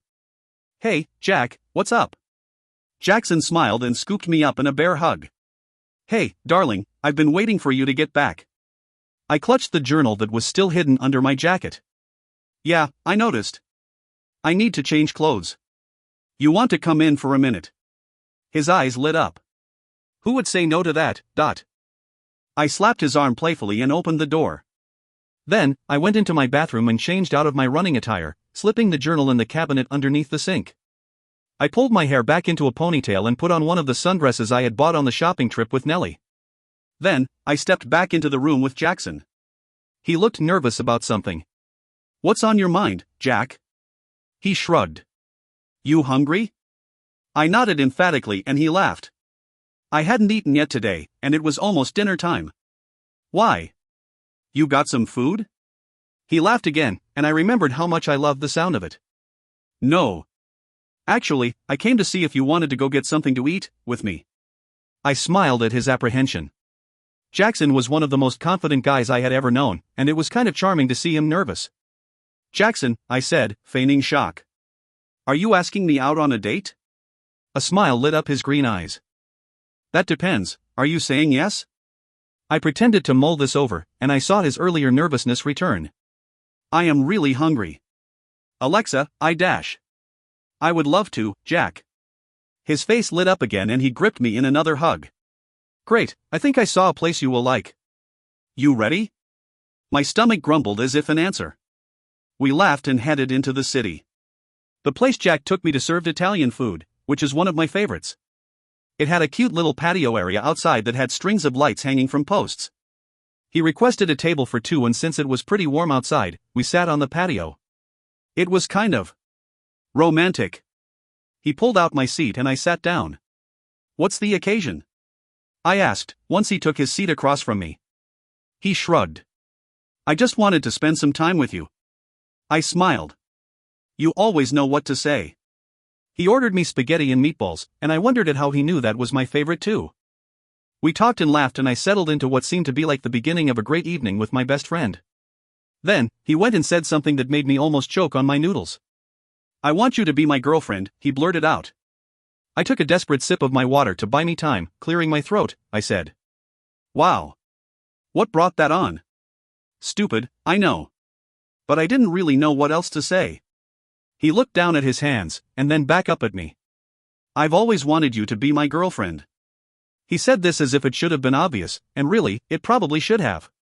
When I remained shocked in silence, he said, "You don't have to answer now. You know how I feel about you. At least. I hope you do. I just want you to know that I'm serious. I want you to be mine." I stared at him for a long time. Stared into those beautiful green eyes and saw that he really was absolutely serious. I don't know why I had never seen it before. I guess I had always thought that he was just joking when he said affectionate things to me, but looking at him now, I knew I had been wrong. Then, a thought came to mind completely unwarranted. What about Caden? I wasn't in love with him or anything. I had told him to leave me alone, so why was he always invading my mind at the most inconvenient of times? I liked Jackson. I had always liked him, so what was wrong with being his girl? It might even be nice to have a boyfriend, though I wouldn't know because I had never had one. Human boys had never liked me in that way, they'd avoided me like everyone else in that world had. But Jack had always been there for me. Even before he knew that I was a warrior. He'd always tried to protect me. He'd always loved me. That realization seemed to hit me in the face like a ton of bricks. Jack loved me. He had loved me at a time when so few people cared if I lived or died. But Jackson cared. Jackson had always cared. I made my decision, pushing thoughts of Caden out of my head, and hoped I wasn't making a big mistake. Okay. A huge smile spread across his face and it warmed me. Okay? I nodded, my stomach feeling a little more tangled than I would have liked. Yeah, yes, I would like that. He blew out a relieved breath and I laughed. What? You know I like you. I've always liked you, I told him. He ran a hand through his thick hair. I know, I raised an eyebrow, and he continued, I didn't know, but never mind, it doesn't matter. What doesn't matter? I asked. He looked like he didn't want to say, but he told me anyway. Well, I was starting to think you had a thing for that Caden guy. I tried to put a look on my face that said that was ridiculous. That's ridiculous, I said. What would make you think that? I hoped I didn't sound like I was lying.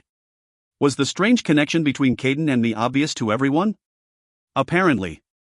He sighed, I don't know, but I'm glad you don't. I don't trust that guy. The way he stares at you, it's creepy.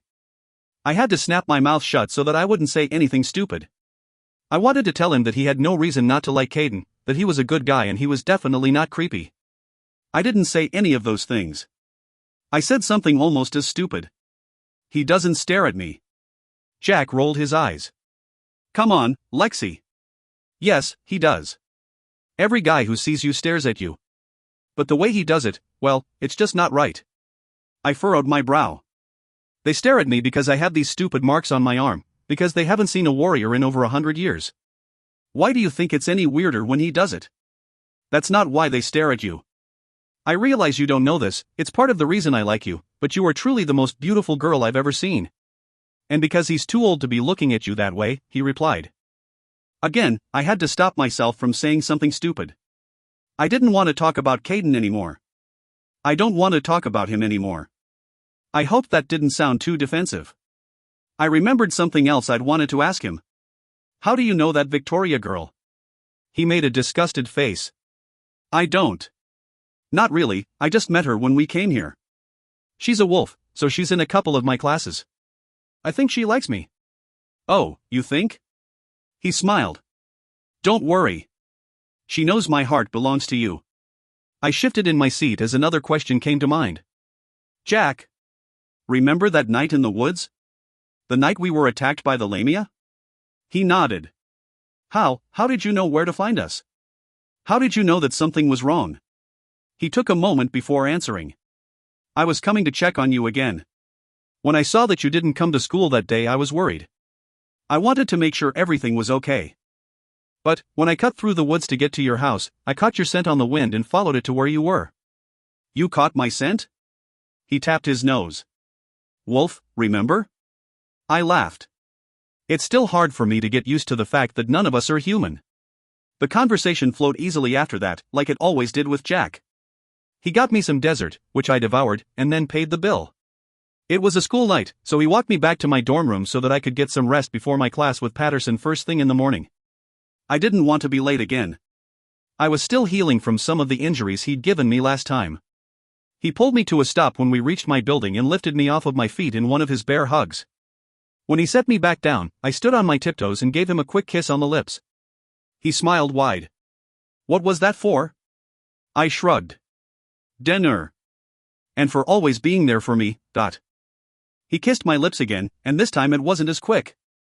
Then, a familiar sensation swept through me, and I went rigid with the realization of what it meant. Chapter 40. Jack pulled away from me. Sorry, I didn't mean to get carried away. I just shook my head. I was still too horrified to talk. His expression turned to one of worry. Hey, you okay? I nodded, finally regaining control over my vocals. Yeah, I'm fine. Just tired. Thank you for dinner. Will I see you tomorrow? That was a stupid question, but I couldn't seem to think straight. I was still too mortified to compose my words. He nodded, his face still a little concerned. Of course, get some sleep. I'll see you at lunch with the others. He kissed my forehead and told me good night, then headed off in the direction of his dorm. As soon as he was gone, I spun around in a slow circle, looking for the only person capable of making my stomach flip the way it just had.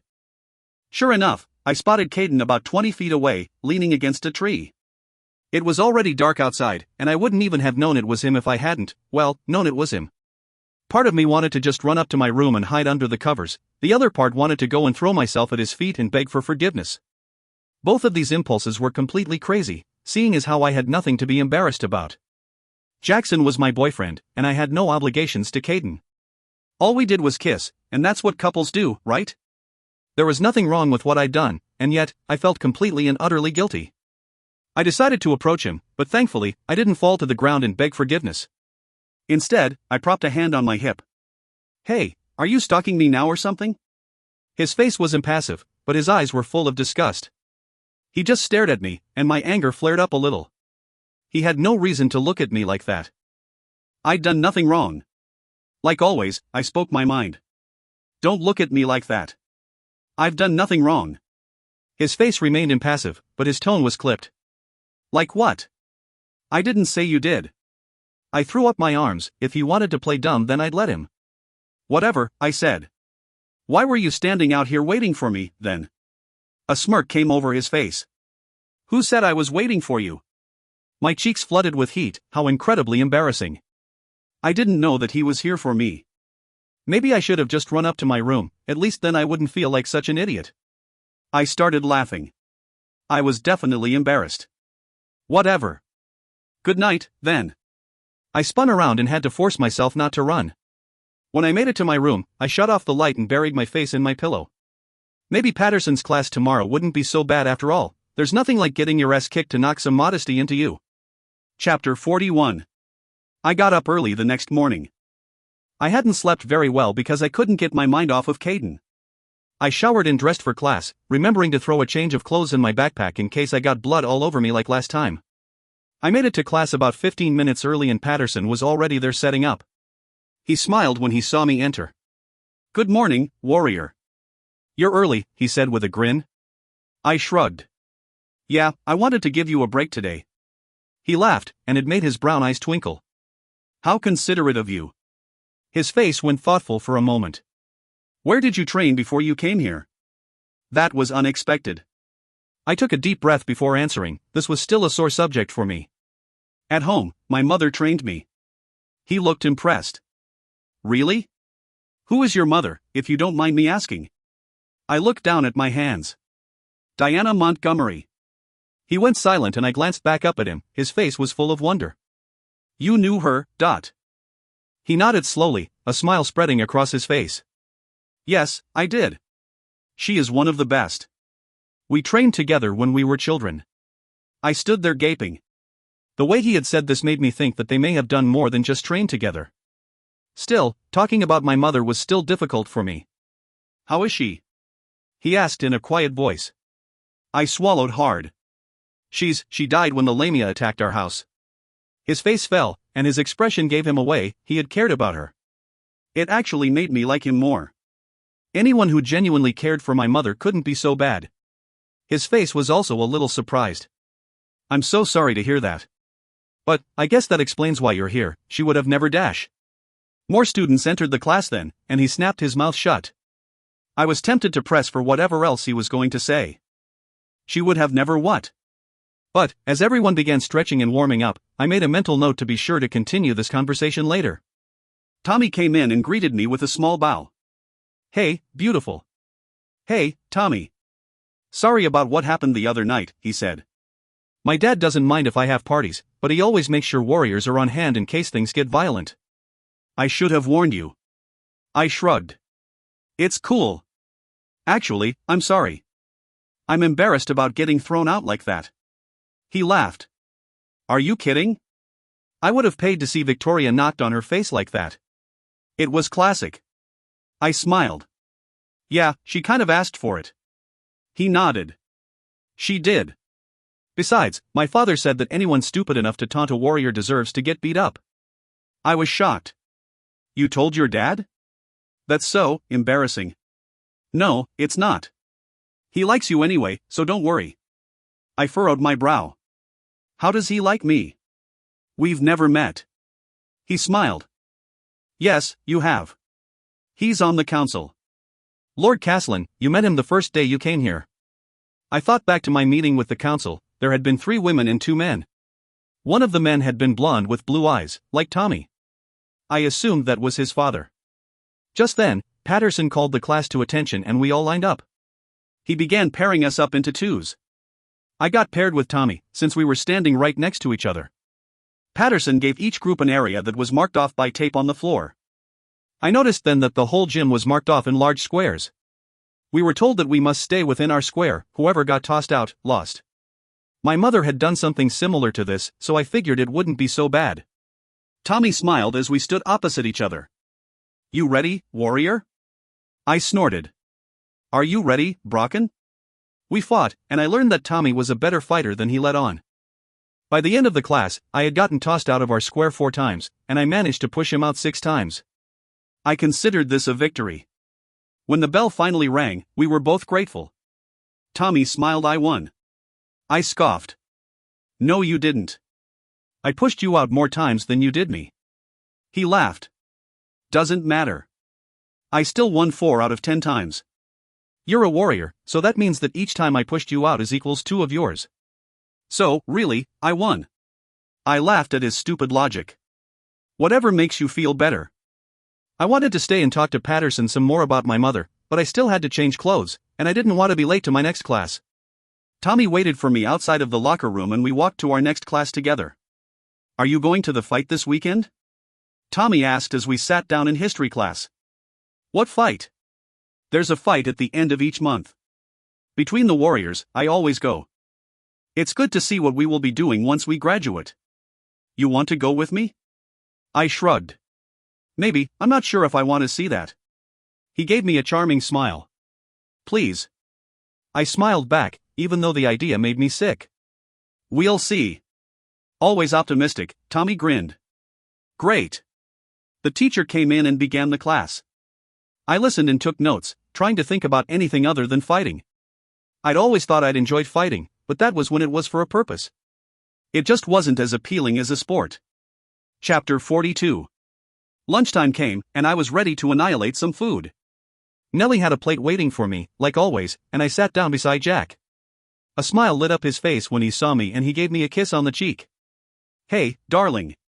In front of me, Nellie's and Daniel's eyes widened. I had just enough time to frown in confusion before I felt a cold liquid spill all over me. And I was completely soaked. "Victoria." I turned around slowly. Victoria was holding an empty soda bottle over my head, shaking out the remaining drops. One landed on my already dripping nose. My left eye twitched. I brought my gaze up to Victoria's. A satisfied smirk sat on her lips for the briefest of moments. When her eyes met mine, whatever she saw there made her smug switch swiftly to uncertainty, and immediately following that, fear. My eyes were searing, I'm sure, right along with my blood. One side of my mouth pulled up. It was a crazed expression. Some part of me knew this. Some part of me didn't care. Then, I was up, out of the chair, gripping Victoria's throat in my right hand and slamming her into a nearby soda machine. It rocked on its hinges. The movement from my chair to my current position had been so swift that I hadn't had time to contemplate it. My body just acted. Now, as I stood constricting Victoria's vocals, realization slowly seeped into me. Victoria's feet weren't touching the ground. Her face was starting to drain of color. This wasn't in the least displeasing. Her pulse grew slower under my fingers. I watched her eyes. Her eyes spoke legions. Windows to the soul, that much is true. Victoria's eyes betrayed her in the worst of ways. Fear had seized them like a careless embrace. Her pulse grew slower still. I leaned forward, placing quirked lips by her ear. You have no idea easily I could kill you right now. My lips pulled back in a toothy smile. Victoria's eyelids fluttered. You have no idea how bad I want to. I paused, the thought much too enticing to ignore. If I just closed my fist, I would crush her esophagus. The urge had me tightening my grip. I'm not going to, I whispered, more to convince myself than reassure her. But I twisted my wrists aside, forcing her to look directly at Nellie. If you so much as look at her wrong, I'll kill you. I snapped her face back to mine. And if you fuck with me again, I'll make sure I leak the life out of you slowly, so I can savor each one of your last breaths. I shoved her back against the machine and let her drop to the ground. When I turned around, I realized that the cafeteria had gone completely silent. No one met my eyes as I spun on my heels and walked out of the cafeteria. My earlier hunger was forgotten, a much different hunger taking its place. Chapter 43. I just keep on walking, half expecting every teacher or administrator I pass to haul me off to the office. But they didn't. No one stopped me as I exited school grounds and just keep walking straight. I had no idea where I was going, but soon, I hit a line of trees and picked up my pace into a fast run. I have no idea why, but I just needed to run. I guess I had too much adrenaline coursing through me and that I had to let it out somehow. So I just ran. I ran through the trees as fast as I could go, scraping my face and arms with branches the whole way. The pain didn't even register with me, I just kept on going. I'm not sure how long I ran, it felt like both seconds and hours. It must have been a while though, because my clothes and hair had long since dried. I couldn't think anything except that I needed to run as fast and as far as I could. I ran until I came to a small lake. I must have been pretty deep in the forest because there were no sounds or signs of civilization anywhere. I had only stopped because I'd been about to start dry heaving.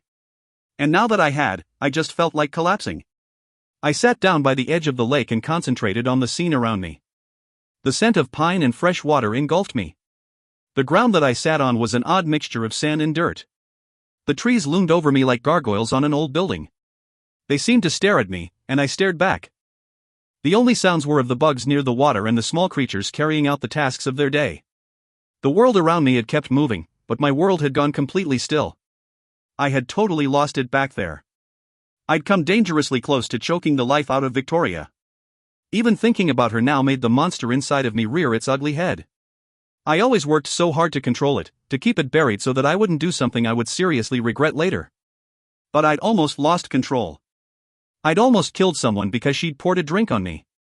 And the worst part was, I felt like it was only going to get worse. A twig snapped off to my left and I jerked my head in that direction. I had to be careful, it was foolish of me to just take off into the trees like I had, there were all sorts of dangers out here. Fear coiled in my stomach as I considered all the possibilities of the source of the noise. I realized now that I had been really stupid, the Pine Barrens were no place to get lost. I stood up slowly. Who's there? My question was met with silence.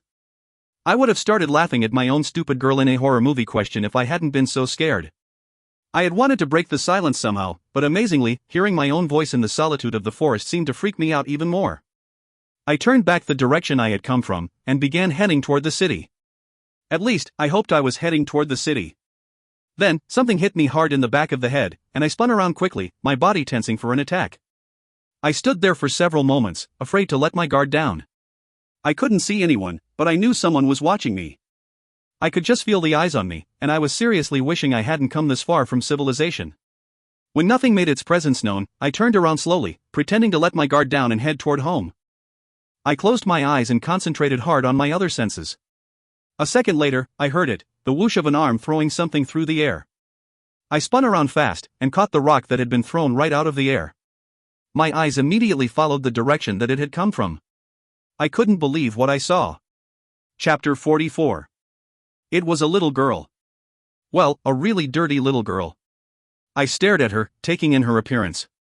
She was wearing torn clothes that were too small for her and her face and hands were streaked with dirt. She was barefoot too, and I wondered if this was some kind of feral child. She couldn't be much older than Akira.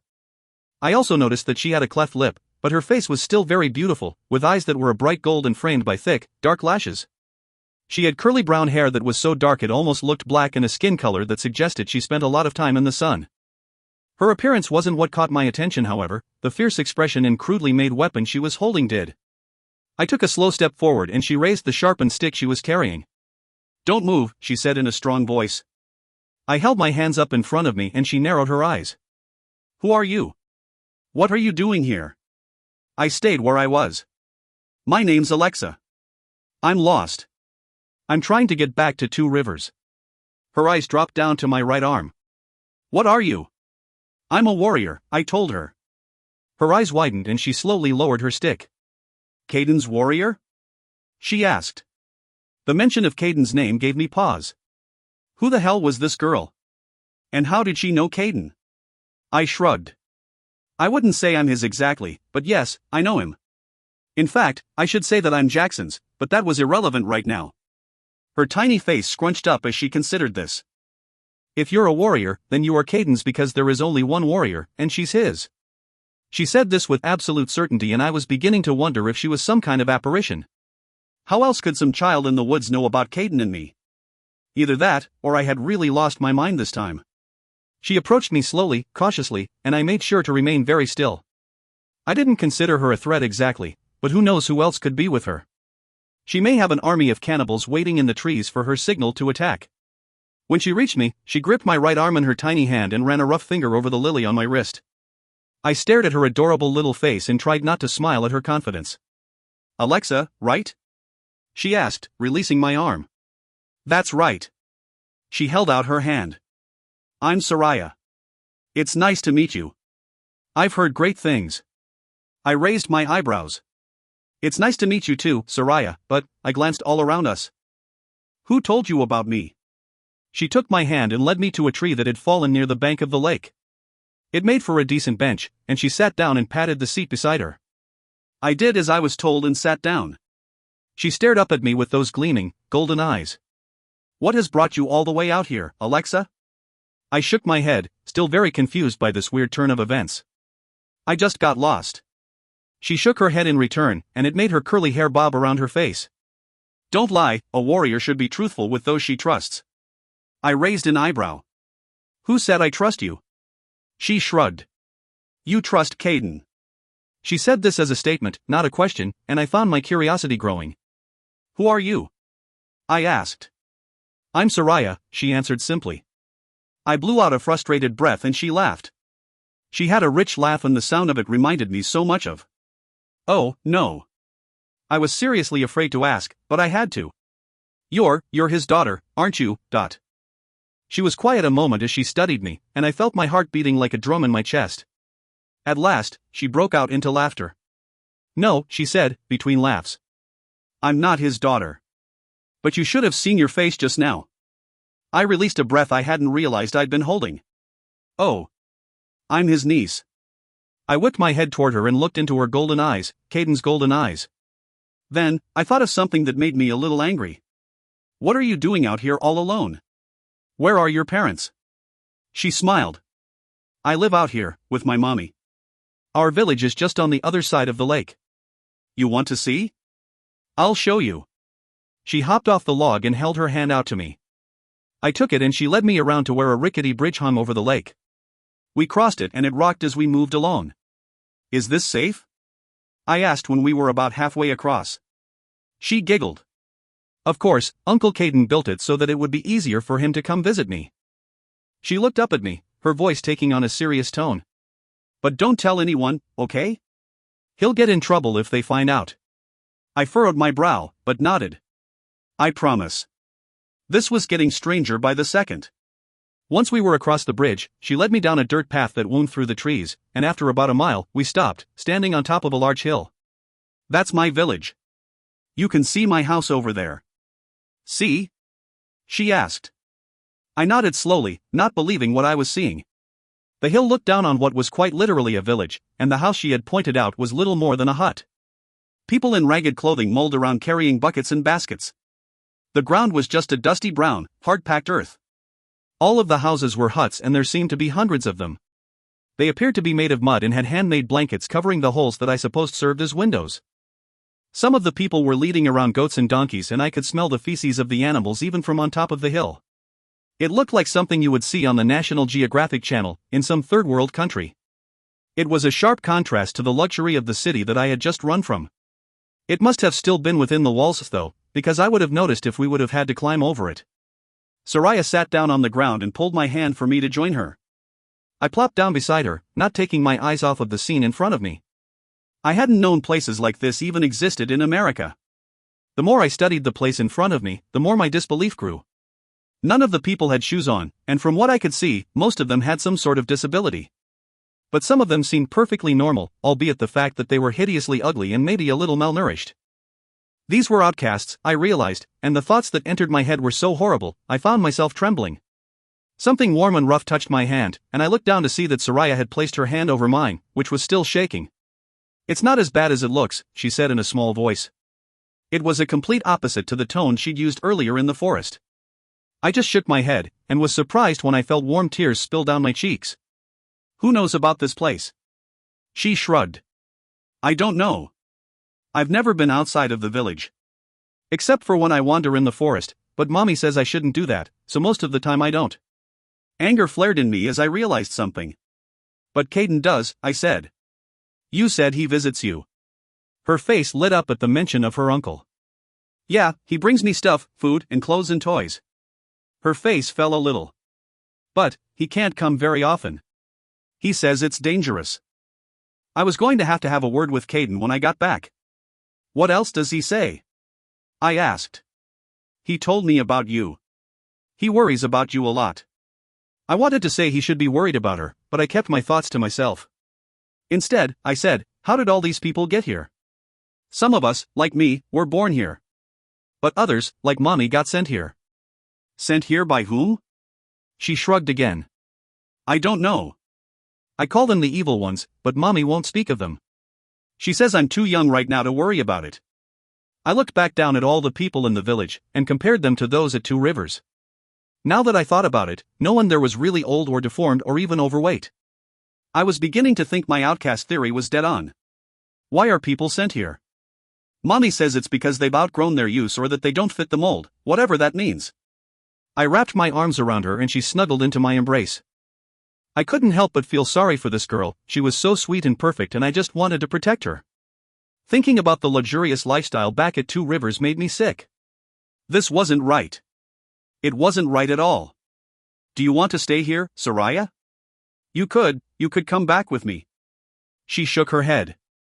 "No, I can't. They wouldn't allow it." She pointed to her lip and I felt fresh tears brim my eyes. "They wouldn't have me. I'm damaged." I took her shoulders and forced her to look at me.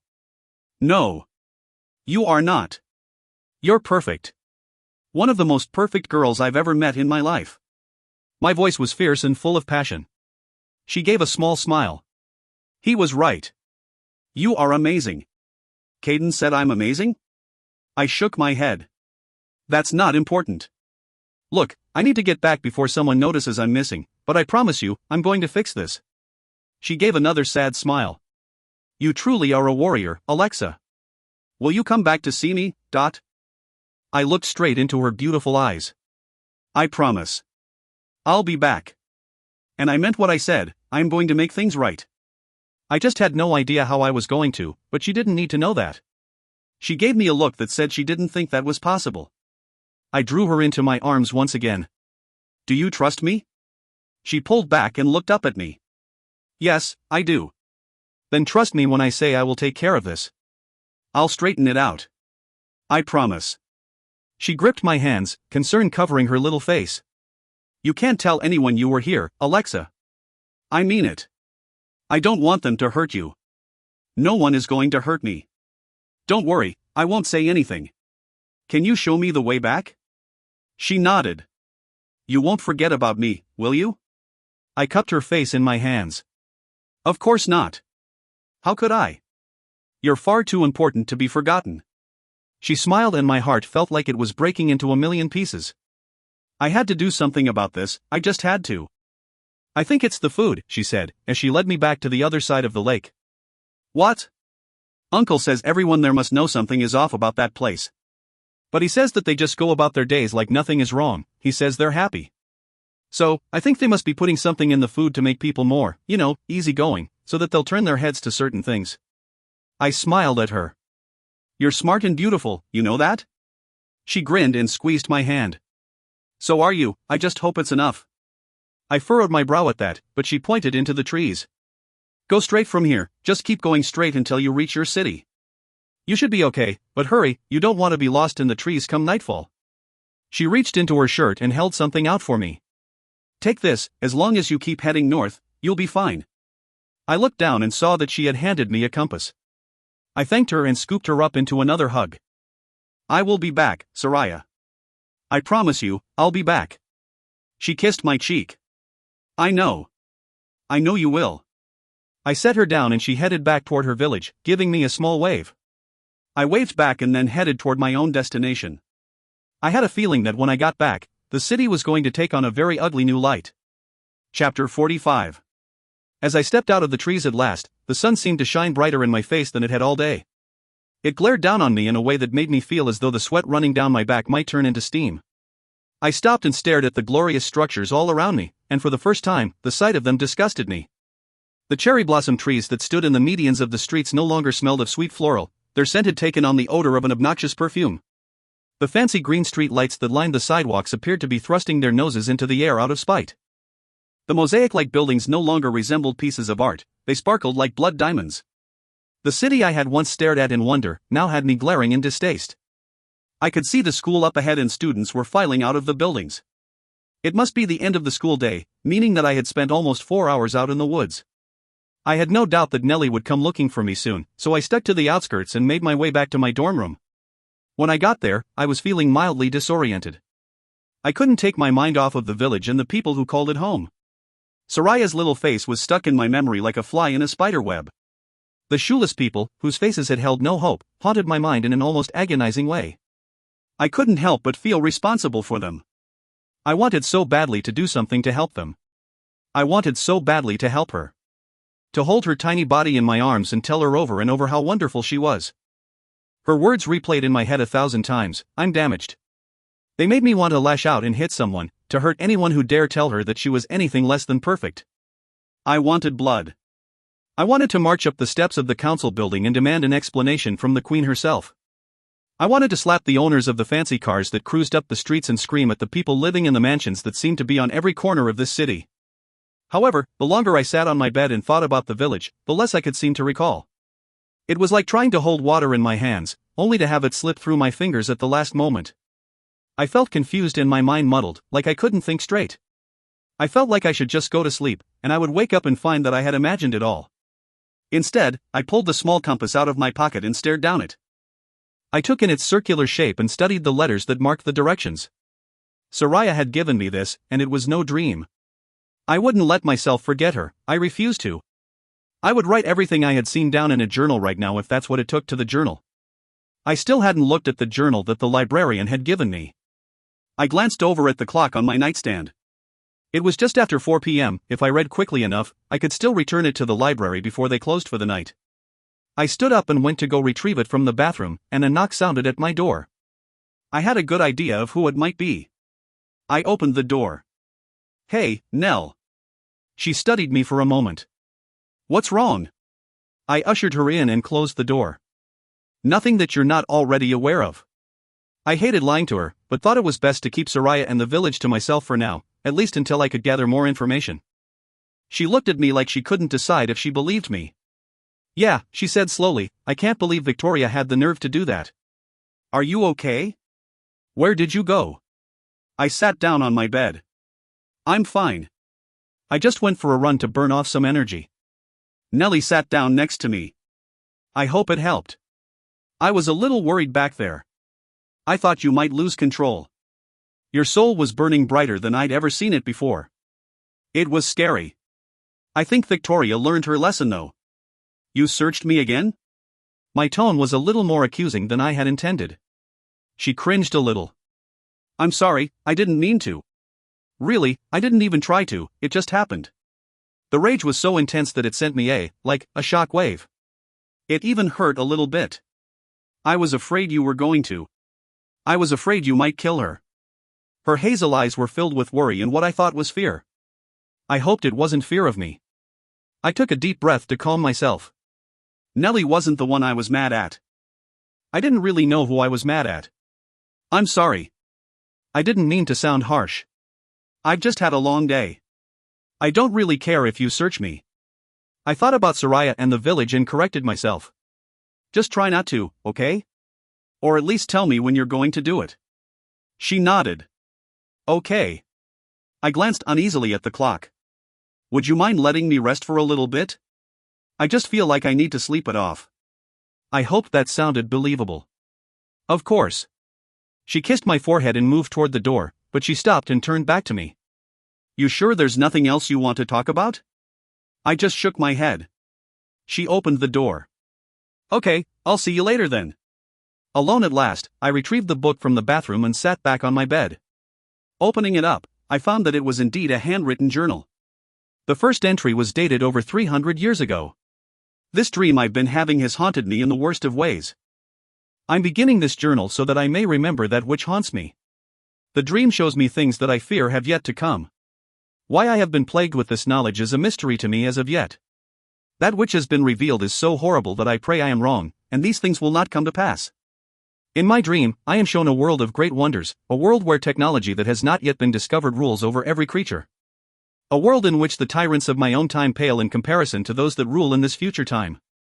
Those who are unfit will be discarded and sent to live in horrid conditions. Though the motives are unclear to me as of yet, I do know that there will be great suffrage and dear losses. The most frightening part of this new world is that there seems to be no warriors present. The tyrants of this time have killed them off and the race becomes extinct. Without warriors, my race is certain to perish as well, as we depend on one another for our existence. I have seen one thing that gives me hope. A girl whose strength is unparalleled by those of her time. She is a fighter. The only one of her kind, and so, it will fall upon her to free the people and stop the tyrants that plague this dark future. I only pray that she will be strong enough to take on this task, for in my dream, she is all alone, a single soul who holds the lives of so many in her hands. The worst part is that I can see the fire inside of her, a fire so similar to my own. I can see the monster she struggles to contain, and I can see that it is a losing battle. And if the pain of the fire in my dreams is any indication, I cannot see how she will possibly succeed. I read every page of the journal, from cover to cover, and on the last page, I found the answers to many of the questions I had had since I first arrived here. Today is the last day I shall be able to write here. I have lost my beloved Susan, my warrior.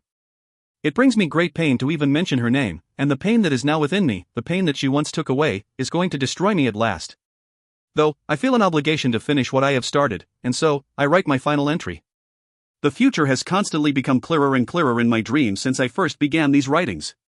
Things in the world of my dream have become much worse than I had at first realized. The accursed ones are in league with those who rule in this world I see. They conduct business with one another in a way that is quite sickening. They make deals and trades that are paid for in blood.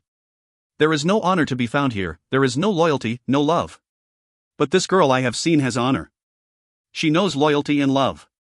She is worthy of the task that the gods will place before her, and she will pay dearly to right the wrongs of her time. She will struggle greatly, but in the end, she will succeed. She will give all that she has to save those who need deliverance, but it will cost her everything. It will cost her her life. Just as the loss of my warrior will cost me mine.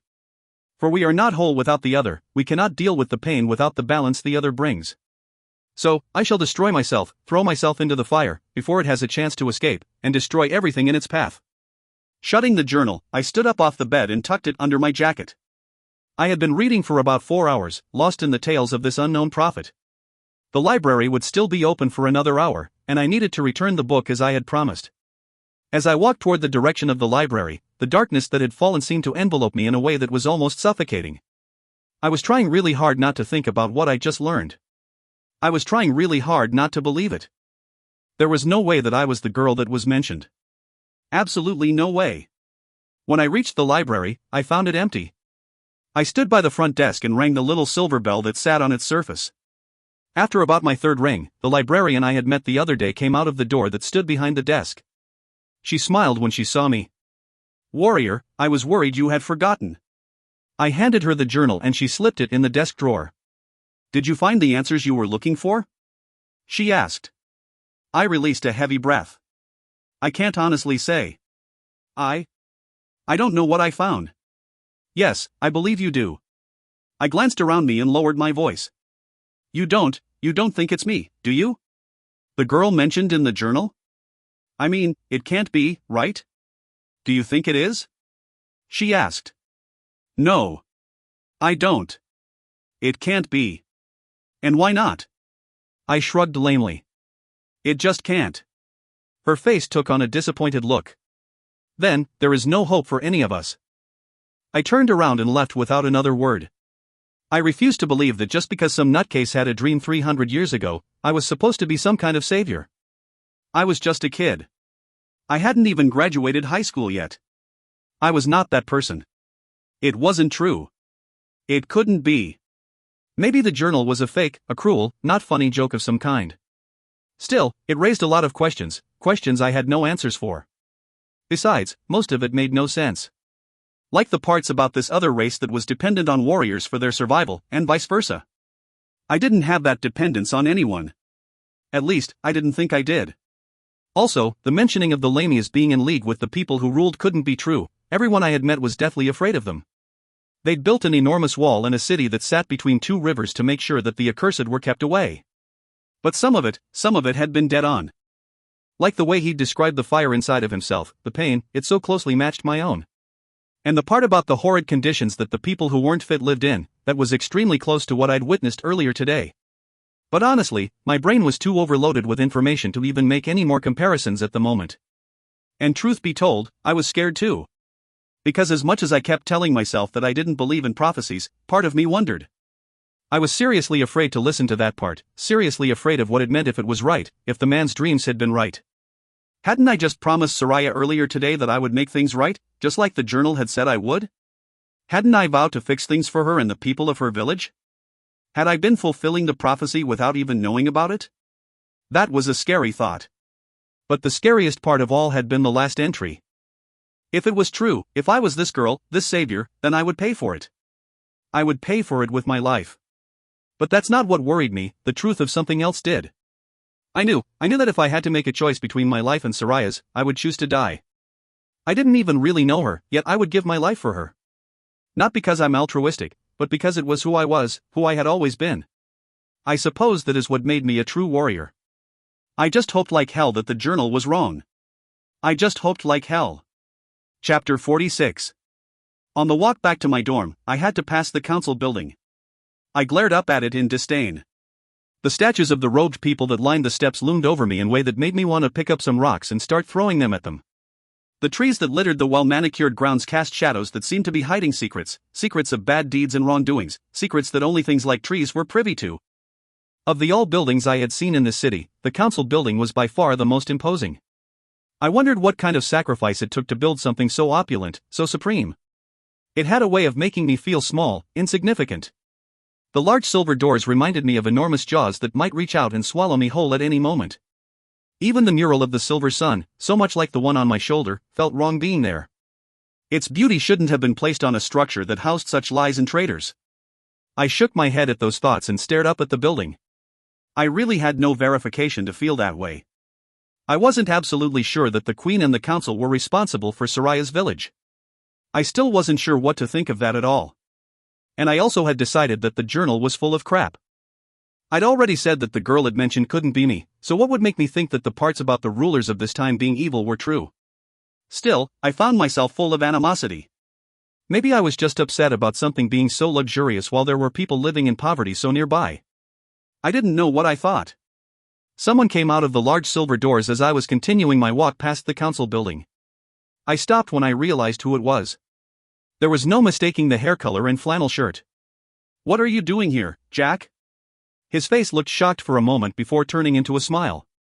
"Actually, I was looking for you," he said. "In the council building?" He shrugged. "Well, I went by your room, and you weren't there, so I checked Nellie's room and you weren't there either, so that I thought that maybe the Queen had called you in for another meeting or something." I hadn't told Jackson about that meeting. I narrowed my eyes a little. "Jack, I never told you about my meeting with the Queen." He didn't miss a beat. "I know. Nellie did. I would be verifying that with Nellie later. I paused for a moment, shocked that that was my first thought. Why was I acting suspicious? This was Jackson, he wouldn't lie to me, he was my best friend. He was my boyfriend. Oh, I said stupidly. Why did you need to find me so bad? What's wrong? Because I wanted to give you this, he replied, handing me what he was holding.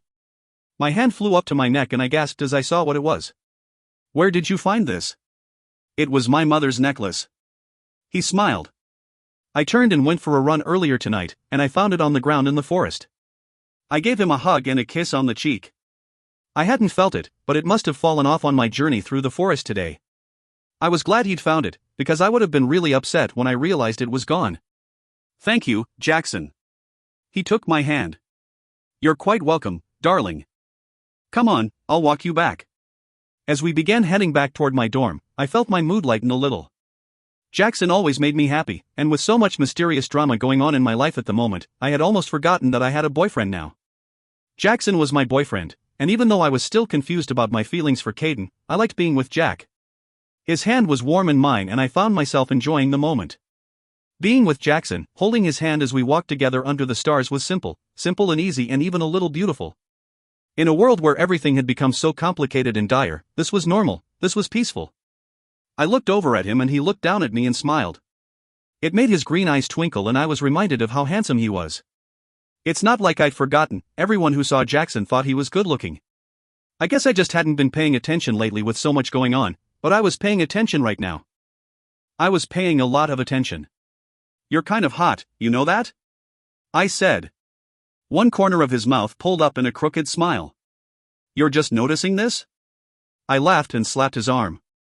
Yeah, you must have gotten cuter somehow all of a sudden. He chuckled. Well, darling, I guess if I were you, it would be hard to consider anyone attractive when I got to see such beauty in the mirror in every morning. It's hard to compete with that. I giggled and pulled him closer so that I could rest my head on his arm as we walked. He was too tall for me to reach his shoulder. Do you ever run out of cheesy lines? His face went thoughtful as I looked up him. No, I don't think so. But they're not lines if they're true, and you like them anyway. I considered the fact that I was still smiling. Yeah, I do. You know, he continued. Your scent was pretty strong in the forest today, that's what led me to your necklace. I stiffened a little and my heart jumped, but I tried to play it cool. You don't say. Oh, yeah, real cool. He raised an eyebrow at that stupid line. I do say. Why were you so far out in the trees? It can be dangerous out there. I tried not to sound defensive. I was looking for Bigfoot, and I'm pretty confident I can take care of myself. He let the Bigfoot comment slide. I'm sure you can, but be careful, the wolves turn and run in those trees. I'm not sure what I'd do if you got hurt. I gave his hand a light squeeze. I will be. What's it like when you turn into your wolf form? Not the most subtle change of subject, but whatever, I was curious. He looked up and sighed. It's amazing. The most incredible thing I've ever experienced. My senses are so much sharper and I'm so much stronger and faster, I feel powerful. It also always makes me want to see you. Why is that, Dot? Because when I'm in my wolf form, the animal side of me is in the most control, he hesitated, then added, and wolves like to be with their mates all the time. I almost stopped in my tracks. They're what? He gave me a nervous smile. I guess I should have told you a long time ago. My wolf chose you as its mate, that's why I've always been so protective over you. If I remembered my facts correctly from my animal science class back in the human world, wolves mated for life. I swallowed hard. How similar are werewolves to real wolves? He tilted his head in a very wolf-like manner. Now that I thought about it, he did things like that all the time. Very. When we turn, we change into real wolves, not the half-man, half-beast you've seen in movies, and because that is always inside of us, the traits of our wolf carry over into our human form. I guess that explained a lot. If Jackson's wolf had chosen me as its mate, it made sense that he would get into so many fights over me in school before we came here, and how he was always concerned about me. It was both flattering and a little worrisome. I liked Jack. I might even love him. But I wasn't sure if I was ready for a lifetime commitment. He must have sensed my unease because he wrapped his arm around my shoulder. Don't freak out, darling, it's not a big deal. I'm not freaking out, I lied. He kissed my forehead. Yes, you are, which is why I never told you before. I can smell it on you, you're uncomfortable. Don't worry. I'm not going to try to force you into an eternal relationship. I just want you to know that I would do anything to keep you safe, that I'll always be here for you. You can smell my emotions? He chuckled and shook his head. That would be the part you comment on. But, no, not really your emotions. I just know you well enough to know what certain changes mean. Plus, your heartbeat picked up in pace. I gave a low whistle. Impressive. We had reached my dorm and I found myself not wanting Jackson to leave. He had a way of taking my mind off of things and making me just enjoy the moment. But I needed to get some rest, because tomorrow was a school day, and I had some extracurricular activities planned for after school. Jack pulled me to him for a hug, but instead, I reached my hand behind his neck and brought my face up to his. I didn't have much to compare it to, but it was a sweet kiss. His lips were soft and gentle, as if he were afraid of breaking me. My stomach was full of butterflies and my fingers trailed down his strong back as we stood in each other's grasp. He pulled away first, and I stuck my bottom lip out in protest. His eyes had lit up into that beautiful wolf gold, and I got the feeling he was struggling to control himself. But he took a deep breath, and then laughed at my expression. Careful, darling, my wolf isn't known for his self-control. I smiled wickedly. Neither is my warrior. He made a sound deep in his throat that resembled a low growl. Then, he kissed my lips once more and rested his cheek on top of my head. Good night, my love, he whispered. I wrapped my arms around him. Good night, Jack. He kissed my forehead and gave me a small smile before turning away. I went up to my room and threw myself across the bed. I was feeling good for the first time today, but at the same time, I was conflicted. Because, while I should have gone to sleep thinking about Jackson, I fell asleep thinking of Caden instead. Chapter 47. The next morning, I got up early again and headed to Patterson's class. I was feeling a little bit weak because I hadn't really eaten anything yesterday. I was also planning on skipping my meals today. It might not be the smartest idea, but Soraya's theory about something being in the food had kind of made me curious. I wasn't sure how long I could go without eating, but I figured I'd give it a couple of days and see how I felt then. Waking up this morning proved that this was going to be harder than I'd thought. I was starving already. When I walked into Patterson's class, once again, he was already there setting up. Now that I had him alone, I remembered that I'd wanted to ask him some questions about my mother. Early again, warrior? I nodded. Yeah. He studied me a moment. Is everything all right? You look a little pale. Nothing was all right. Yeah, I'm fine. Just couldn't sleep last night. He looked like he wasn't sure he believed me, but he waved his hand toward the equipment he was dragging out. Well, since you're here, you want to give me a hand? Sure. I walked over to the supplies closet and began dragging out the heavy floor mats. Then, I took a deep breath. How well did you know my mom? Patterson stopped what he was doing and turned around to face me. After a moment, he said, very well. I stared at him for a moment, trying to imagine him being involved with my mother. I supposed they would make a cute couple. Still, it was hard to picture my mother being interested in anything other than training. Then again, maybe they'd had that in common. I prepared myself to be denied an answer to my next question, but asked anyway. Yesterday, you started to say something about how she would never have, well, I don't know, what would she never have done? He hesitated for so long I was pretty sure he wasn't going to answer. But finally, he sighed and dropped the equipment he was holding. When he looked at me, I could tell it was almost as painful for him to speak about my mother as it was for me. Any doubt I'd had about them having been involved vanished. She would have never let you come here, he said at last. I thought about all that had happened since I'd arrived at Two Rivers. I thought about my fight with Daniel and my fight with Victoria. I thought about Caden and Soraya and the village. Things were obviously not right here, but really, nothing awful had happened to me yet. Despite that, I kind of had a feeling he was right. Why? Why wouldn't she want me here? I asked. He looked down at the floor. I'm sure she just wanted other things for you. To let you have an easier life than you can have here. He turned away then, and resumed setting up the equipment. I guessed that meant that he didn't want to talk about it anymore. So, like always, I said something stupid. You loved her, didn't you? I whispered. He had his back to me, but his large shoulders slumped and his head dropped down between them. He didn't turn to face me, and when he spoke, it was barely audible. Very much. I looked down at my feet, fighting unwelcome tears. I miss her so much. When he turned to look at me, his face was composed, but his eyes were haunted in a way that only the loss of a loved one could cause. He still loved her, had never stopped, and as inappropriate as it may have been, I wanted to ask him about their time together. I wanted to hear tales of my mother from someone who knew a side of her that I had never known. This also made me realize how much she must have sacrificed for me. I'd never thought about what she had left behind in order to keep me safe. I just wished I knew what she'd been keeping me safe from. We stared at each other for what seemed like an eternity. Neither of us said a word, but so much passed between. I felt like we understood each other perfectly in that moment. We both felt the loss of a woman we loved very much. It was both comforting and disorienting for me. I wasn't used to showing so much emotion in front of others, but at the same time, it was nice to know that someone else shared my grief. As students started entering the room, we returned to placing out the mats. But when Patterson began to call the class to attention, someone came through the door. It was Mark, the warrior I had met the other day when the Queen had asked to see me.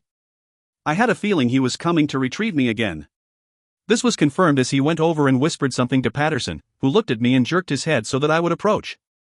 "Warrior," said Mark, with a small bow. "Queen Camilla has requested an audience." Patterson nodded to me and I followed Mark out the door. When we were out of the classroom, I walked alongside him. "It's nice to see you again, Mark." He smiled. "And you as well, Alexa. Do you know why she wants to see me?" I asked, even though I was pretty sure I knew why. "I wouldn't know." "Well, do you know if I'm in trouble?" He shrugged casually and gave a half smile. "Did you do something to be in trouble?" "Not that I can recall," I lied. I'd learned long ago not to admit to anything until I was sure of what I was being accused. "Then you should be fine." I studied him for a moment, wondering if he knew about the incident with Victoria, but his face gave away nothing. Then, he reached up to adjust his collar and a red satin bracelet on his wrist caught my attention. It was small, with a red cloth was wrapped around a silver chain, and it sparkled in the sunlight. It wasn't a delicate or a masculine piece of jewelry. It was just interesting. "That's pretty," I commented, pointing at his wrist. He looked down at his hand and snorted. "Yeah, I guess." My brow furrowed at his reaction. "What is it?" "A marker. We wear them when it is our turn in the arena." I thought back to when Tommy asked me to see the fight with him this weekend. He'd told me that at the end of every month, there was a fight between the warriors. My stomach clenched as the realization settled over me. I liked Mark. I didn't want him to get hurt over the sake of entertainment. "You're the one fighting this weekend," I said, more to myself than to him. He nodded.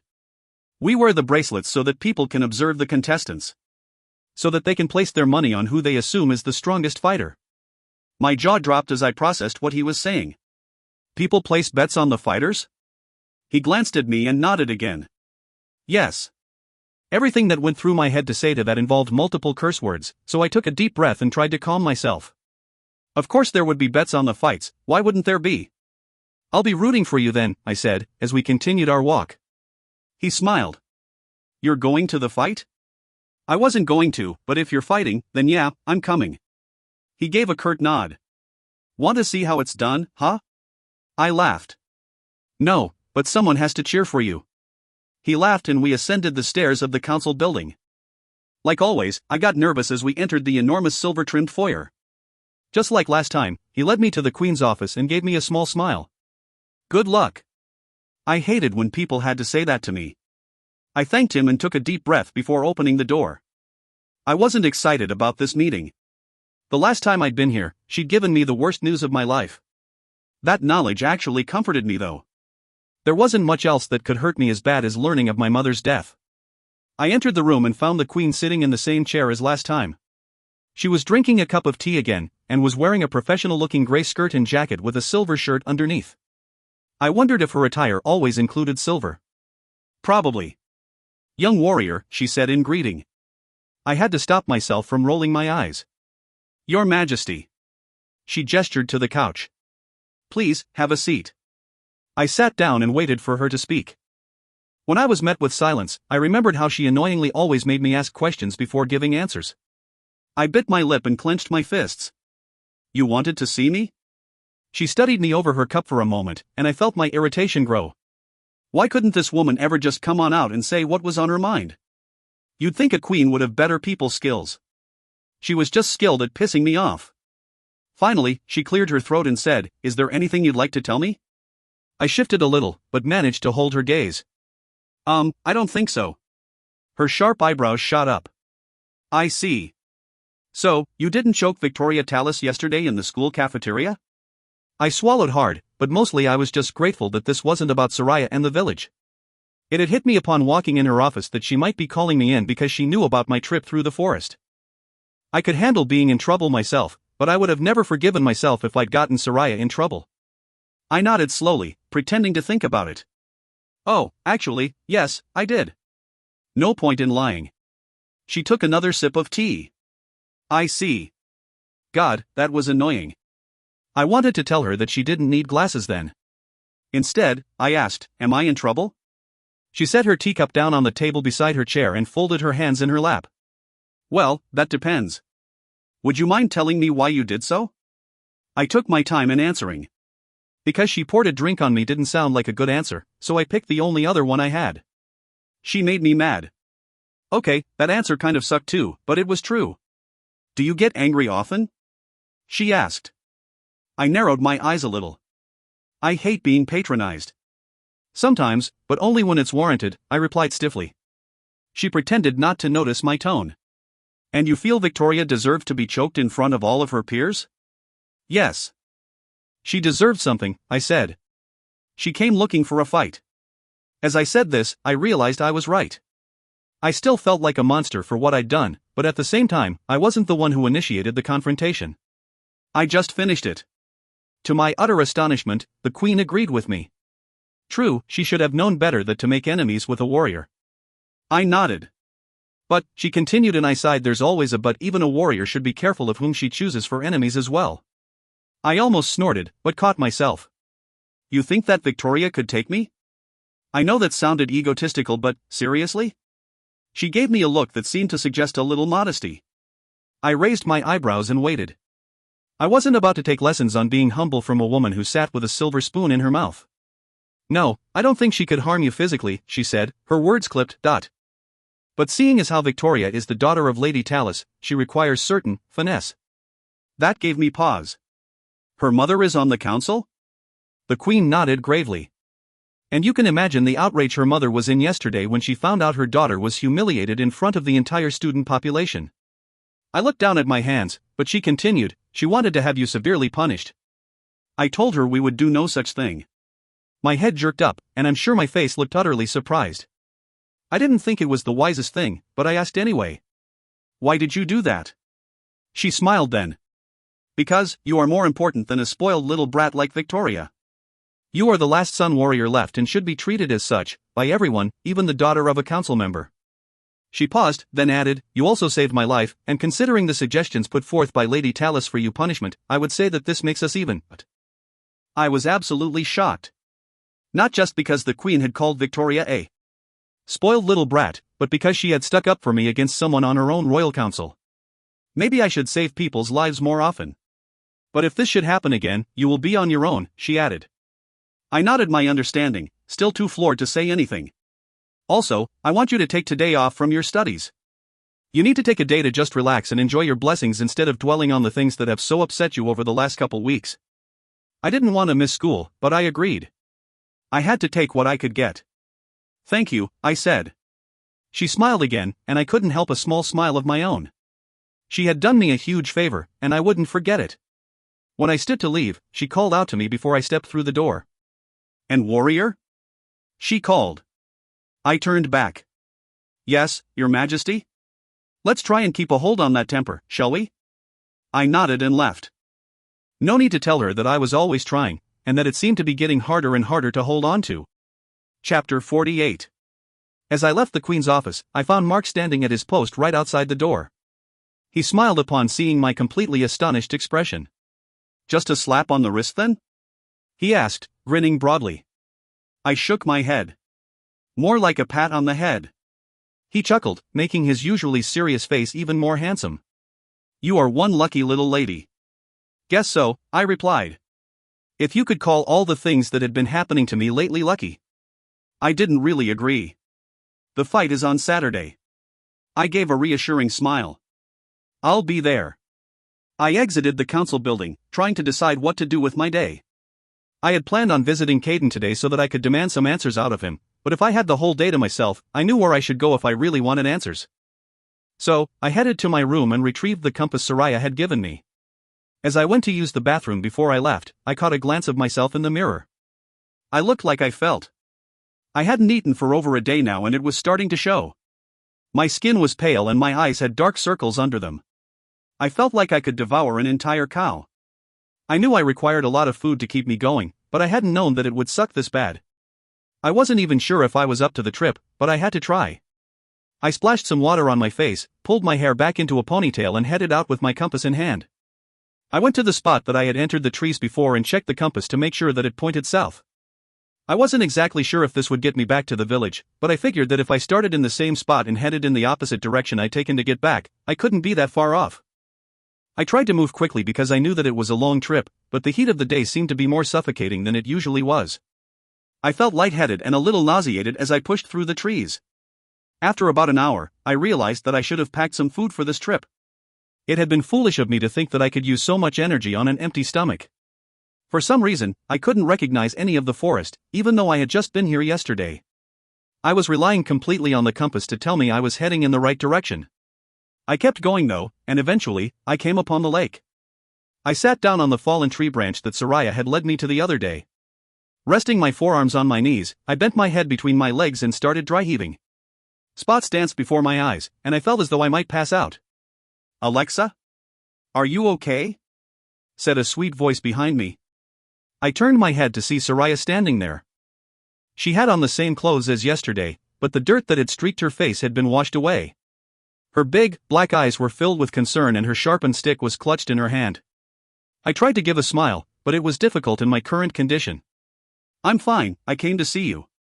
She smiled then, and I saw that it was a little crooked due to her cleft lip. She came over and wrapped her small arm around my waist, trying to lift me to my feet. "Let's get you to the village, you look awful." I rose to my feet a little unsteadily. "Thanks." She took my arm and began leading me toward the village. "You stopped eating the food, didn't you?" she guessed. I merely nodded. Talking was taking more energy than I had at the moment. Soraya was a strong little thing, because I leaned on her for support a lot of the way to the village. We crossed the rickety bridge, and its swaying made me want to start dry heaving again. When we reached the hill overlooking her village, she told me to sit down. I fell to the ground and lay down on my back. Closing my eyes, I took deep breaths and tried to regain some strength. Soraya ran off down the hill, calling to me that she would be right back. A few minutes later, she returned with a woman. The woman bent down to examine me and I saw that she had dark brown hair and big light brown eyes. Her hair was curly like Soraya's and her stunning eyes also reminded me of the little girl.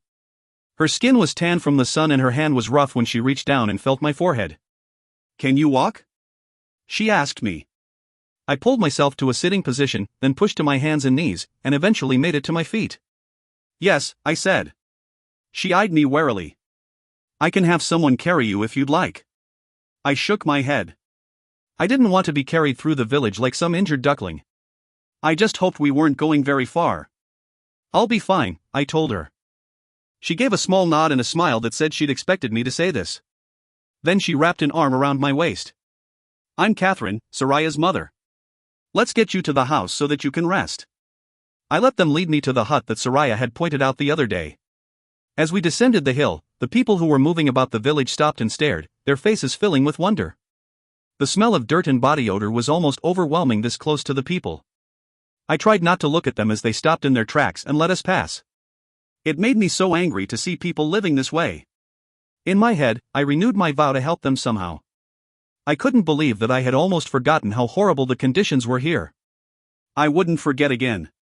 Finally, we made it to the hut and Catherine pushed aside the dusty blanket that covered the entrance. I ducked under the doorway and found that the hut was exactly that, a hut. There were straw mats lining the floor and the only light in the room came from the holes in the sides of the mud walls, where the blankets that served as curtains had been pulled back. Against the wall, 2 sets of blankets were laid out neatly and I supposed they served as beds. Catherine sat me down on a small wooden stool and left the hut. When she returned, she held out a large piece of bread and an apple. I took them and thanked her, devouring the meal in record time. Soraya and Catherine sat silently as I ate and sure enough, I felt much better after having gotten something in my stomach. "Thank you," I said, wiping my mouth. "I'm sorry we can't offer you more," said Catherine.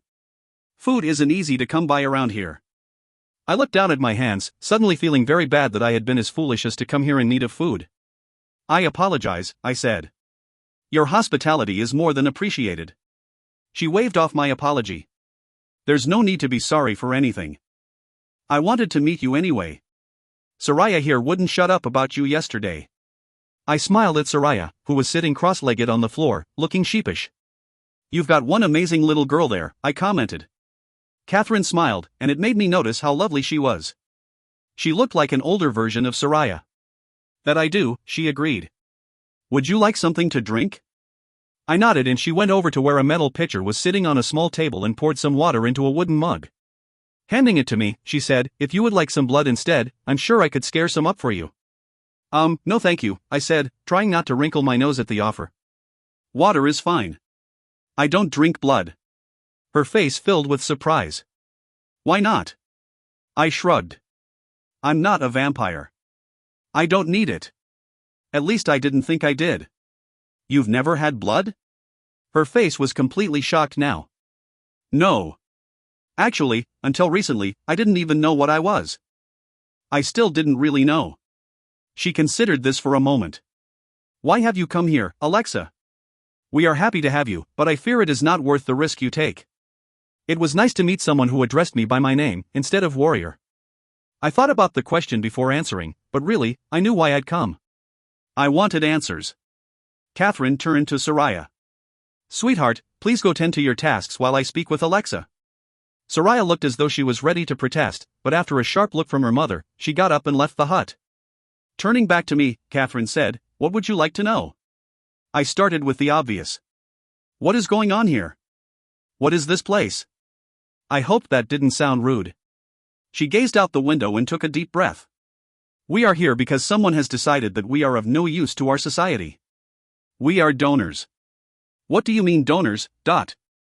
She pulled back the sleeve of her tattered shirt and turned her arm so that I could see the inside of her elbow. I was confused until I took a closer look. Her arm was dark with bruises where the veins sat. I gasped and my hand flew up to cover my mouth. Shaking my head, my voice came out in nearly a whisper. No, she just nodded gravely, her face full of sadness. I took a shuddering breath. Blood donors? I asked, even though I knew the answer. I still hoped I was mistaken. Yes, she confirmed. Blood donors. I felt dizzy with anger. How could anyone be so cruel? Who is responsible for this? I asked, the Queen and the Council? That, I am unsure of. No one here can remember their lives before coming here. Caden has spoken of this Queen and Council, but I can't say I know of them. We are made to leave the donations by the far wall at the end of each week, and when morning arrives, the blood is gone. You are the only one other than my brother-in-law who has ever come here. I tried to take this all in, but the more I learned, the more I was confused. Why not just leave? What happens if you don't make the donations? Her eyes were so filled with pain now that I almost wished I hadn't asked. Many have tried to leave. They would be gone a day or so before they are returned to us. We never see who brings them back, but in the morning, we wake to find them drained dry and tossed out into the middle of the village. When we don't meet our quota, one of our children disappears and we find them having met the same fate. I felt like I couldn't breathe, couldn't process what she was telling me. It was almost surreal to hear of such horrid things, almost too much to hear at all. It made me feel selfish and stupid for complaining so much over my own problems. This was worse than anything I had ever endured. It was extremely humbling, and I wouldn't forget that no matter what hand fate dealt me, there was always worse. Most of all, though, I was infuriated. Catherine may not be sure if the Queen knew about any of this, but I was certainly going to find out. After all, who else would be behind this? The village was within the walls, so didn't that mean that the council would know about it? The confusing thing was, why would they need blood from other vampires? Nellie had told me that Two Rivers owned several blood banks in the human world that supplied the city with the blood they needed for survival. She would have noticed if it was blood from a supernatural. Apparently there's a difference in taste. Catherine must have noticed my fury, because she rested her hand over mine. Her skin was as rough as Soraya's. Easy, Alexa, she said softly. You mustn't allow the fire to engulf you. It can be more dangerous than you realize. I actually thought I had a pretty good idea of how dangerous I could be. I didn't tell her that. You said no one has ever come here, so how is Caden able to? There is magic in the woods. An ancient magic. It keeps most from being able to come or go. She paused before adding, I assume Caden and you are able to because he is a Libra and you are a warrior. Your resistance to such magic is much stronger than anyone else's. I thought back to the disoriented feeling I'd had upon leaving here. It had been difficult to remember anything about the village. If it hadn't been for Soraya and the compass she'd given me, I might not have been able to remember at all. Also, on the way here, I hadn't been able to recall the path I'd taken the day before, even though I was sure it was the same one. I'd started and ended in the same places. However, this wasn't what caught my attention. What's a Libra? I asked. I was almost afraid to hear the answer, but I had to know. She raised her eyebrows. You really don't know about yourself, do you? I shook my head and she continued, Caden should have told you, but perhaps he was unsure as to how you would react. In fact, no one other than Soraya and I know of what he is. His race is as rare as yours, I'm afraid. Warriors, like you, are made up of a certain physiology, a perfect mixture of all the races. But Libras can be any race, life drinkers, wolf sons, and the like. However, Libras carry an extra trait, one that makes them similar to warriors, as well as dependent on them and warriors dependent on Libras. It is called the Ignis, which means fire in Latin. I would assume you are familiar with this though. Somehow, I wasn't as shocked as I should have been, because really, that explained a lot. Like the way I always felt happy around Caden and drawn to him in a way that was nearly undeniable. This knowledge also hurt me a little bit. I had thought that we were just attracted to each other, that he might just like me, even though I knew he'd never admit it. But now I wasn't sure what to think. I couldn't even be sure if I really liked him the way I thought I had because it could just be the fact that our races were dependent on each other. This information shouldn't have upset me, but it did. How are we dependent on each other? I asked, in a smaller voice than I'd intended. She smiled at me as though she could read my thoughts. I think you know, but if it helps, Libra means balance. I decided that this was important, but didn't take precedence. I was sure that I would dwell on the information about Caden plenty later on. Right now, information on the village and its captors was more important. I pushed my emotions aside and met her eyes. What am I supposed to do? She shrugged. Talk to Caden about it. I shook my head and she stopped. No, I meant what am I supposed to do about this? I said, gesturing toward the door of the hut. The village, how do I help? She studied me for a long moment before speaking. Do you feel that you must? She asked me slowly. You are not obligated to do anything. Your race does not have to dictate your actions, Alexa. You make your own choices, especially when they concern your own life and death. My answer came quicker than I would have thought. It wasn't as though I just all of a sudden believed in the prophecy that the journal had spoken of, it was Soraya that popped into my mind. Maybe it was my protective nature, the way I had grown up putting Nellie's life before my own. Perhaps it was because I'd always had a soft spot for children. They'd always represented the only completely and absolutely innocent souls on earth in my eyes. Maybe it was just the fact that I was a warrior. I couldn't be sure why it was, but I felt absolutely certain that I had to help her. I had to help Soraya. I didn't really care what the consequences may be. I had to try. I felt the truth of the words as I spoke them. Yes, I replied, still holding her gaze. If it's in my power, which I wasn't sure that it was, I'll do whatever I can. She studied my face for a few long seconds, then, she nodded.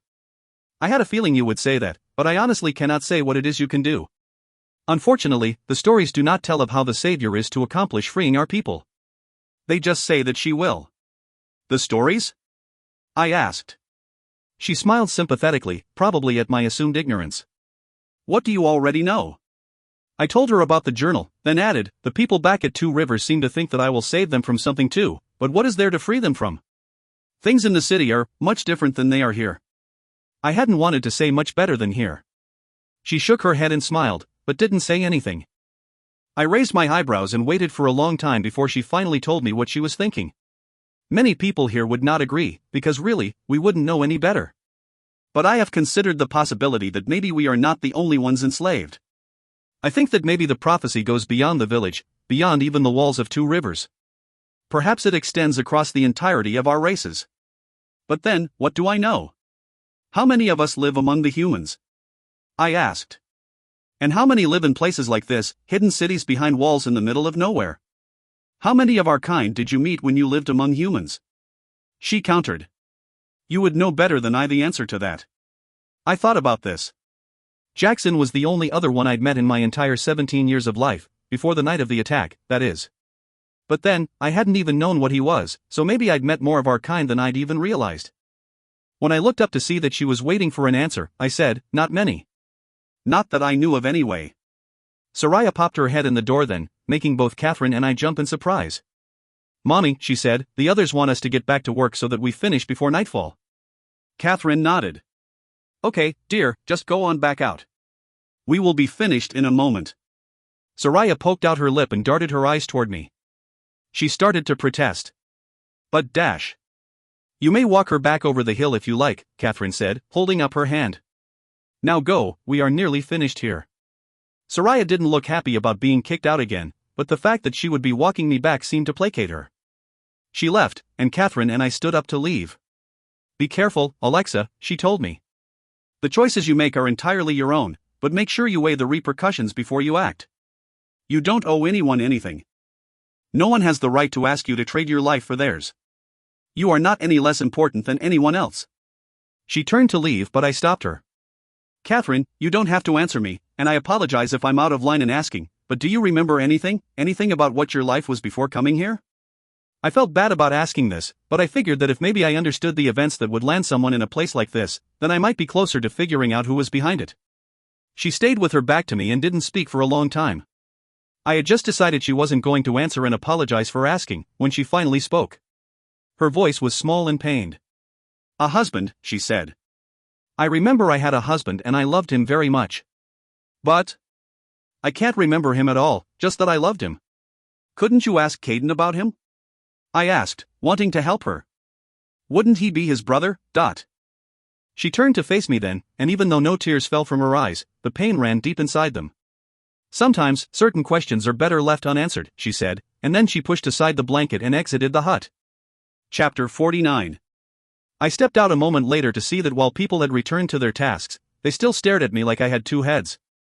Soraya jumped into my arms, and Catherine gave me a hug, telling me to hurry home.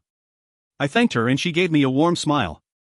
Then, I set Soraya down and she began walking me back to the lake. "How is Uncle Caden?" she asked as we walked. "I haven't seen him for a while and it always worries me." I took her little hand in mine. "He's fine, I'm sure." Her nose scrunched up in confusion. "Don't you see him often?" "Not as often as I would like." "Well, sometimes, but usually just in passing." Her head tilted up to look at me, causing her curly hair to fall away from her face. "Why? Don't you like him?" I hesitated before answering. "Yes, I think he's cool, but I have a boyfriend." She almost came to a stop at this, but glancing at the position of the sun, she kept walking. She was silent for a long time and I figured she'd dropped the subject. But then, she blurted out, "Well, that's stupid." Her tone wasn't accusing, just very matter of fact. I smiled at her blunt statement, it was something I would say. "Why is it stupid?" She looked at me and raised an eyebrow, the expression making her look very much like her uncle. "Because you guys are made for each other, you're a warrior and he's a Libra, possibly the last of your kinds." I was afraid she'd say that. She must have seen it in my face, because she added. "And he likes you, really likes you. The last time he was here, a few weeks ago, I could tell something was different about him. So, I bugged him for over an hour about it until he finally told me about meeting you. I looked down at my feet, unable to resist my curiosity. "What did he say?" She smiled her crooked smile, and I thought it made her even more adorable. "You should ask him that," she replied. I smiled and narrowed my eyes, earning a laugh from her. She held a hand up in surrender. "I'm just saying, as much as you want to see him, he wants to see you." I chuckled. "How do you know I want to see him? Who are you, Cupid?" "Because, it's almost like your soul lights up when I mention his name," she replied. "Your eyes brighten the same way his did when he talked about you." I nodded slowly as a realization hit me. "You're a searcher, aren't you?" She lifted one shoulder in a half shrug. "Half, but I'm also half Brocken." That struck me as strange, and for a moment, I couldn't figure out why. Then something else dawned on me, no one I had met back at Two Rivers was a mixture of races. They were all either wolf, Brocken, or searcher. "Is that common?" I asked. "No, most people like to stick to their own races, but I guess that sometimes, you can't control who you fall in love with," she replied, sounding wise beyond her years. But most prefer to keep within their race, as half-breeds, like me, tend to be weaker in our specialties than the full-bloods are. I squeezed her tiny hand. I don't believe that for a second. There's no way you're weak at anything. Actually, you're pretty tough for a 6-year-old. I just turned 7. Whatever, you know what I mean. Besides, look at me, I don't even have a race. From what I understand, I'm as mixed as they come, and I may be many things, but weak isn't one of them. She considered this. True, but at the same time, you're a mixture of perfect genes, which is why you're appealing to all the races. Having a child with a warrior, no matter what race you are, would be like winning the genetic lottery. Our races don't dictate our actions, I said, repeating her mother's words. Our choices make us who we are, and perfect genes or no, the choices we make are what really matter. Wow, she said. Only an hour with my mom and you already sound like her. I laughed and picked her up into a hug because we had reached the point where we needed to part ways. She kissed my cheek and glanced at the sun. You'll have to move quickly, she said. But if night falls before you make it back, pay attention to your other senses, Alexa. You've lived with humans your whole life, so you probably never noticed how strong your ears and nose are. Just be careful. Giving her one last squeeze, I set her back down on her feet. Thank you, I said. I'll see you soon. She smiled broadly. I hope so. I headed into the trees after that, the compass once again clutched in my hand. I started out at a light jog, nervous that I wouldn't beat sundown before making it back. I'd spent more time than I'd intended at the village, and probably only had about 2 hours before the trees blocked out the sinking sun. However, even with the bread and apple in my stomach, I was still weaker than usual. I could probably clean out a Vegas-style buffet all by myself right now, so it wasn't long before I was walking instead of jogging. Eventually, I thought that I was starting to near the end of the trip, and I noticed that it was nearly dark outside. Picking up my pace, I began jogging again, checking the compass to make sure I was still going the right way. When darkness finally fell, I figured I was only about an hour out of the city, and even with my good eyesight, I could barely make out the shapes of the trees and branches surrounding me. I ran my finger over the edges of the compass and pushed a tiny button I found there. The face of it lit up, and I could see that I was still heading north. This was comforting, but I still felt uneasy being in the dark forest all by myself. In an attempt to take my mind off of my fear, I concentrated on my sense of smell and hearing, as Soraya had suggested. And that's when I heard it. Chapter 50.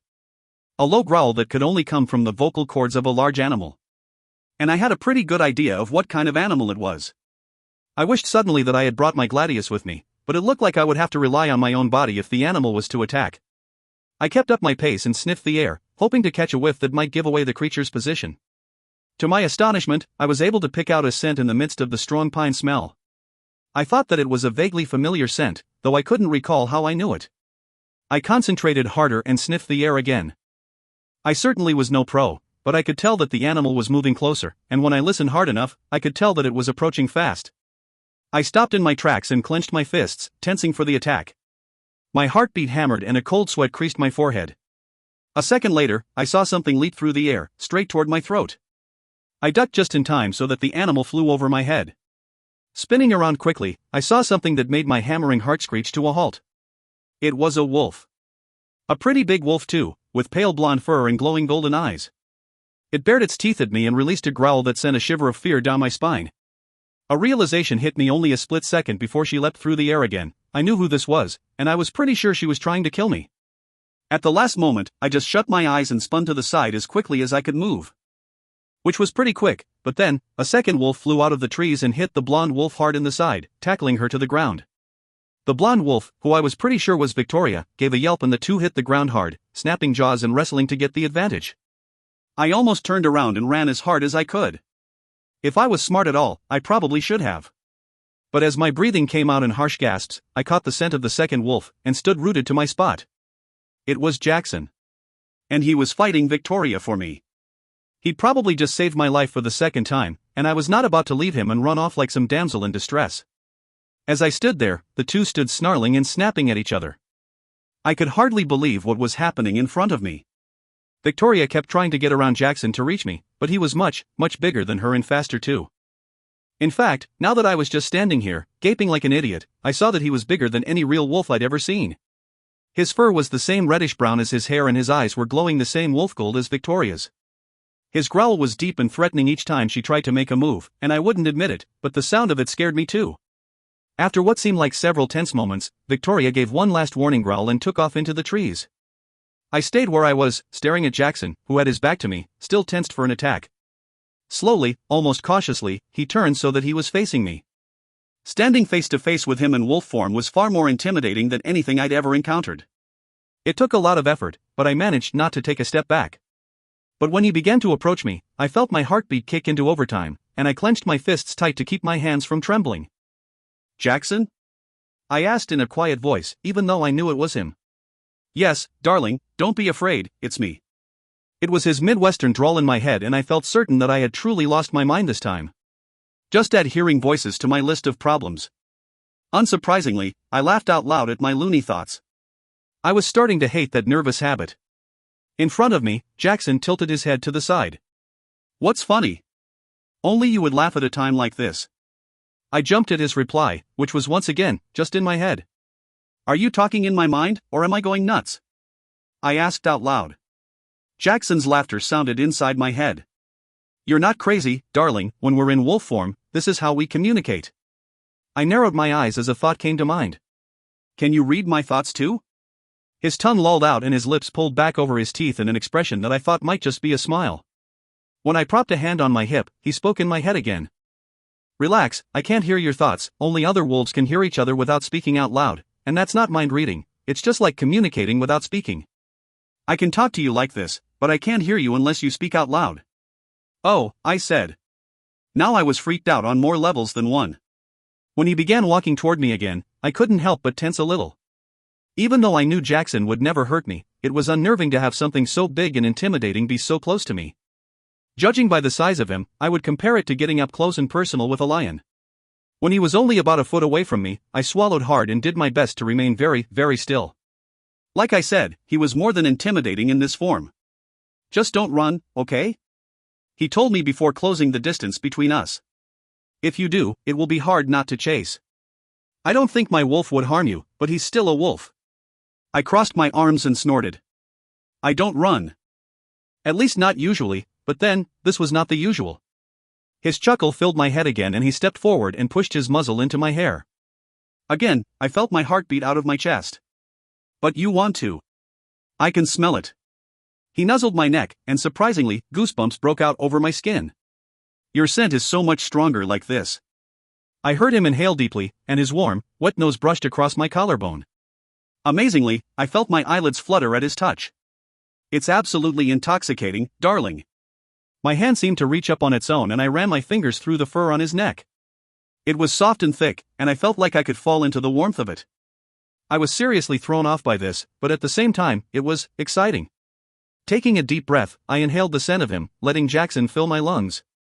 He pulled back a little and tilted his head again. It was actually really cute. His voice was utterly shocked when he spoke in my head. "Your eyes are glowing, Alexa." I furrowed my brow at that. Thank you." Giving his head a small shake, he said, "No, I mean they're glowing. They're glowing wolf gold." That sobered me up quickly, and in glancing around, I found that the shapes of the forest were no longer hard to make out. In fact, I could see everything almost as well as if it were full day outside. Don't get me wrong, this was a shock, but honestly, by this point, I was taking everything in strides. "Cool," I said. "I mean, I guess it's cool. I am part wolf, aren't I?" He chuckled again. "That you are, and I think your wolf likes me." I shrugged, mildly embarrassed that I had reacted so strongly to him while he was in this form. "What's not to like?" I asked, trying to sound nonchalant. I could hear the smile in his words. "Amazing, you're amazing. I'm going to shift back. Can you wait here for a moment? It should only take a few minutes." I nodded. "Yeah, sure." He turned and trotted off into the trees. A few minutes later, he emerged and I stared at him with wide eyes. He had indeed shifted back to his human form. However, that wasn't why I was staring. It was because he was completely naked. As soon as I realized what I was doing, I jerked my gaze away. It wasn't easy though. Jackson had the body of a gladiator.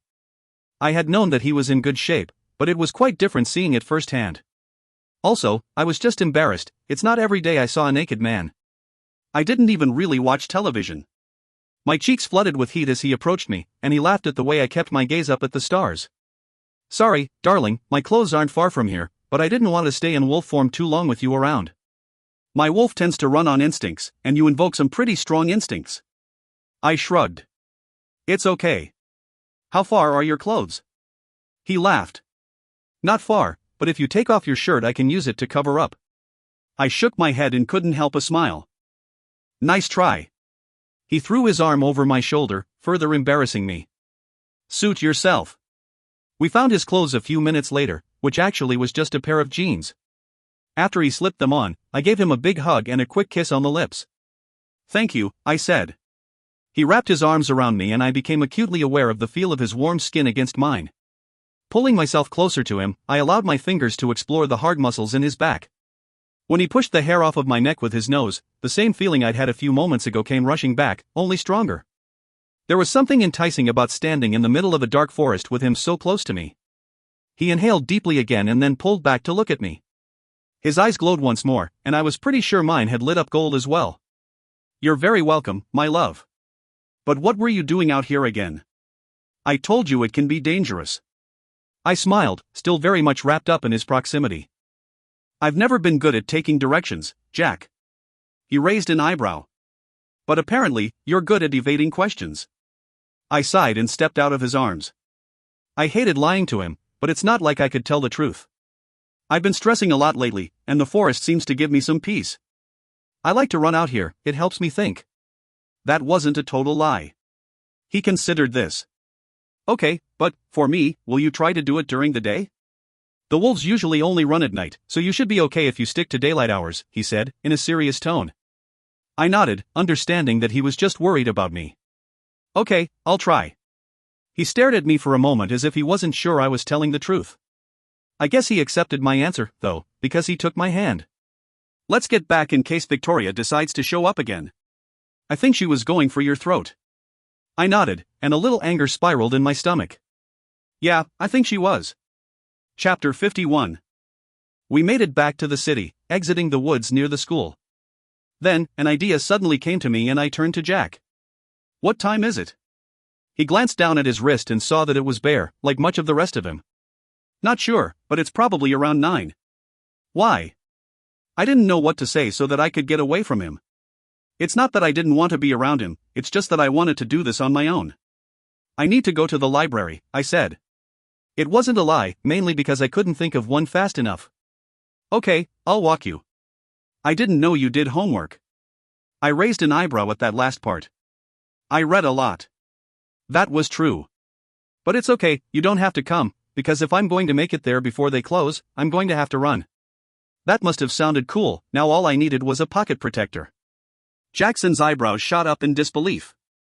You are going to run to the library so that you can get there before it closes?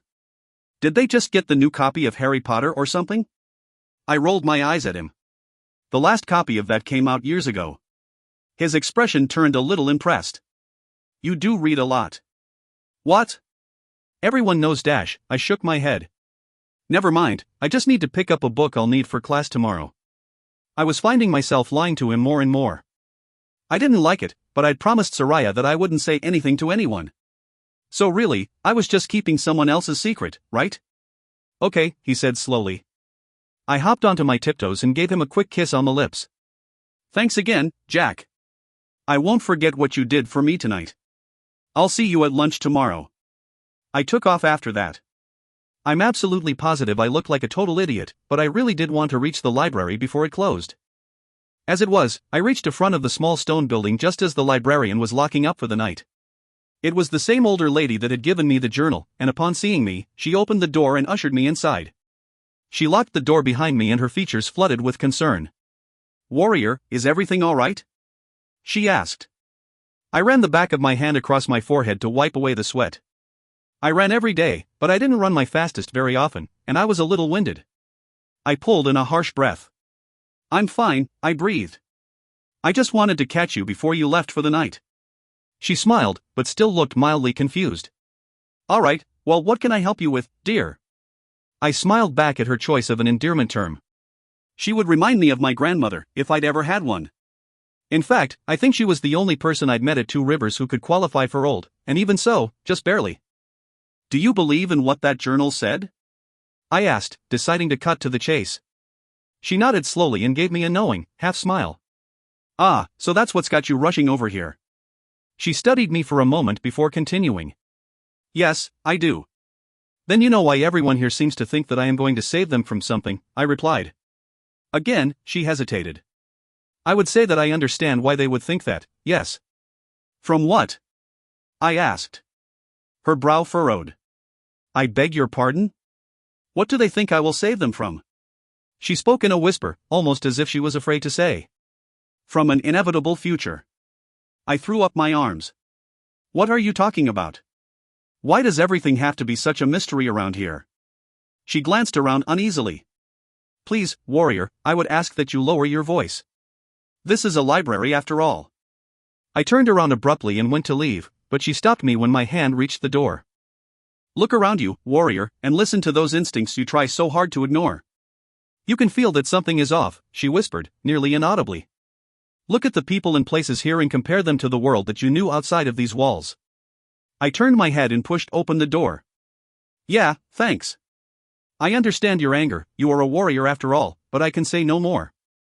I do not wish to speed up what little time I have left. Grabbing a random book off a nearby shelf, she shoved it into my arms and gave me a slight push out the door. Good luck with your test tomorrow, warrior, she said in a normal voice. Thank you, I repeated, then I stepped back out into the night. Looks like I was going to have to get some answers on my own. Unfortunately, I had a feeling it wasn't going to be all that easy. Chapter 52. The next morning, I was in Patterson's class, talking to Tommy. We had just finished what Patterson called boot camp. It involved an exhausting amount of push-ups and jumping jacks. Though I was sure my hair was a mess, Tommy's was still neat and perfect. What happened to you yesterday after that warrior came to get you? He asked, once we caught our breath. I shrugged.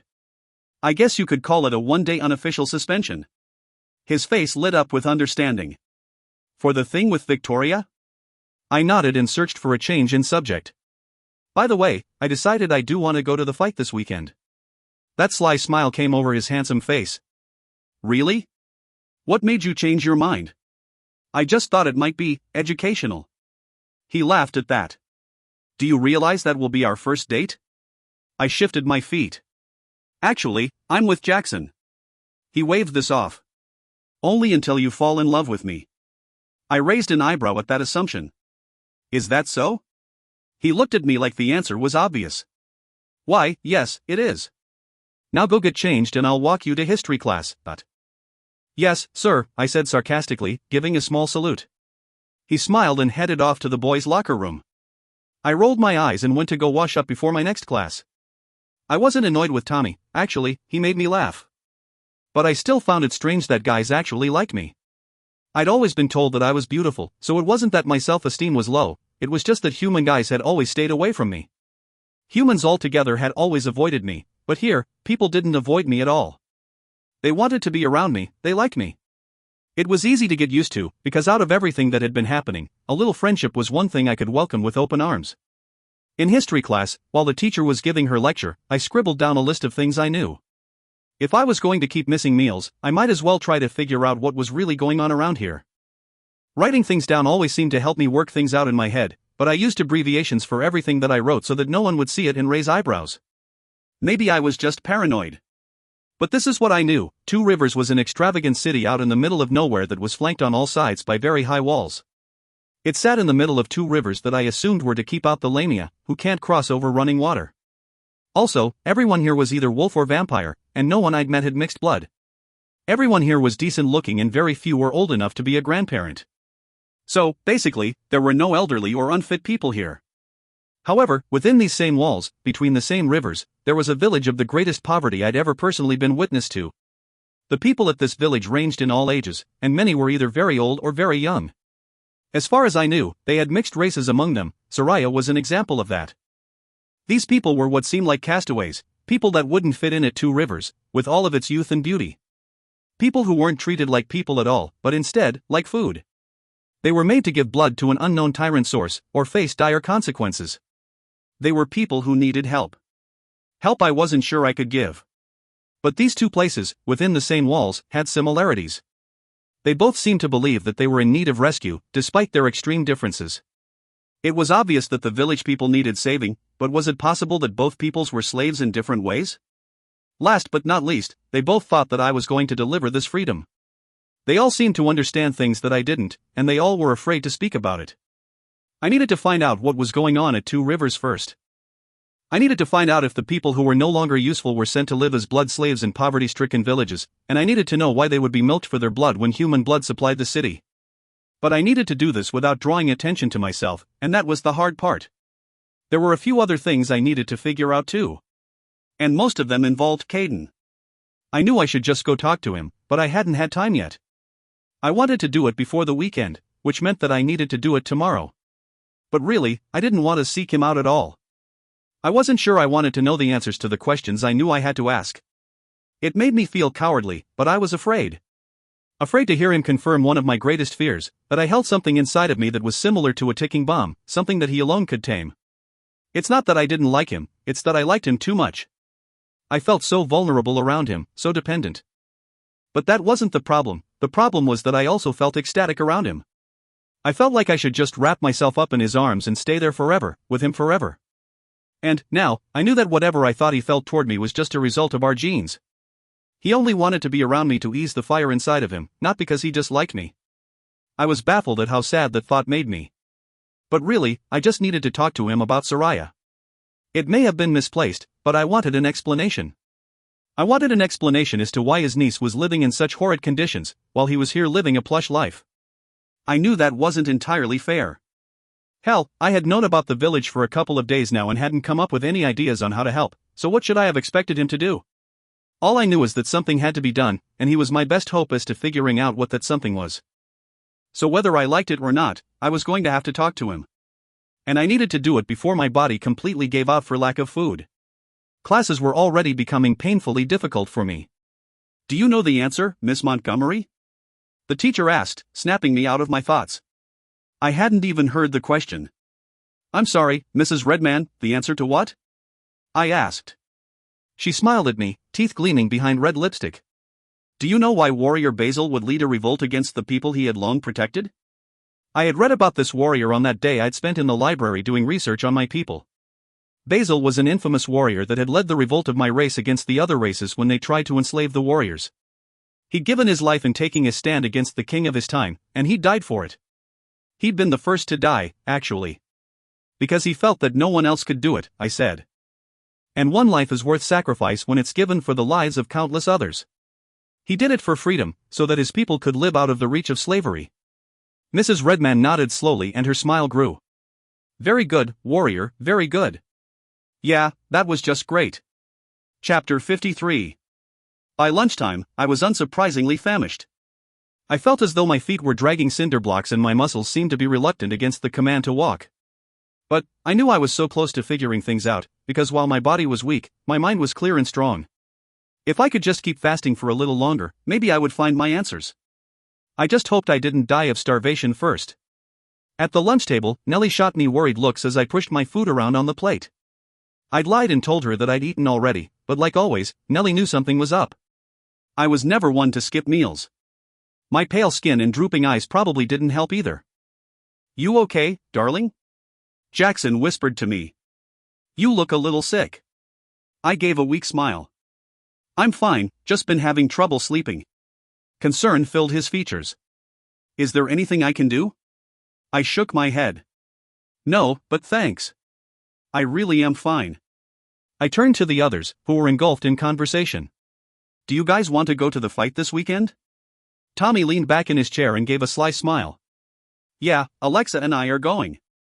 Jackson's eyes narrowed slightly and I was pretty sure that was Tommy's intention. I tried not to sigh in frustration. I didn't have the energy for this right now. Right on cue, Nellie came to the rescue. "Sure, we'll go." She looked at Daniel, who nodded, and then at Jackson, who nodded as well. "Great," said Nellie, "I was hoping to spend some time with you this weekend." I smiled. "Me too." After lunch, Jackson walked me through the courtyard as the others split to head to their next classes. I broke the silence first. "What's up, Jack?"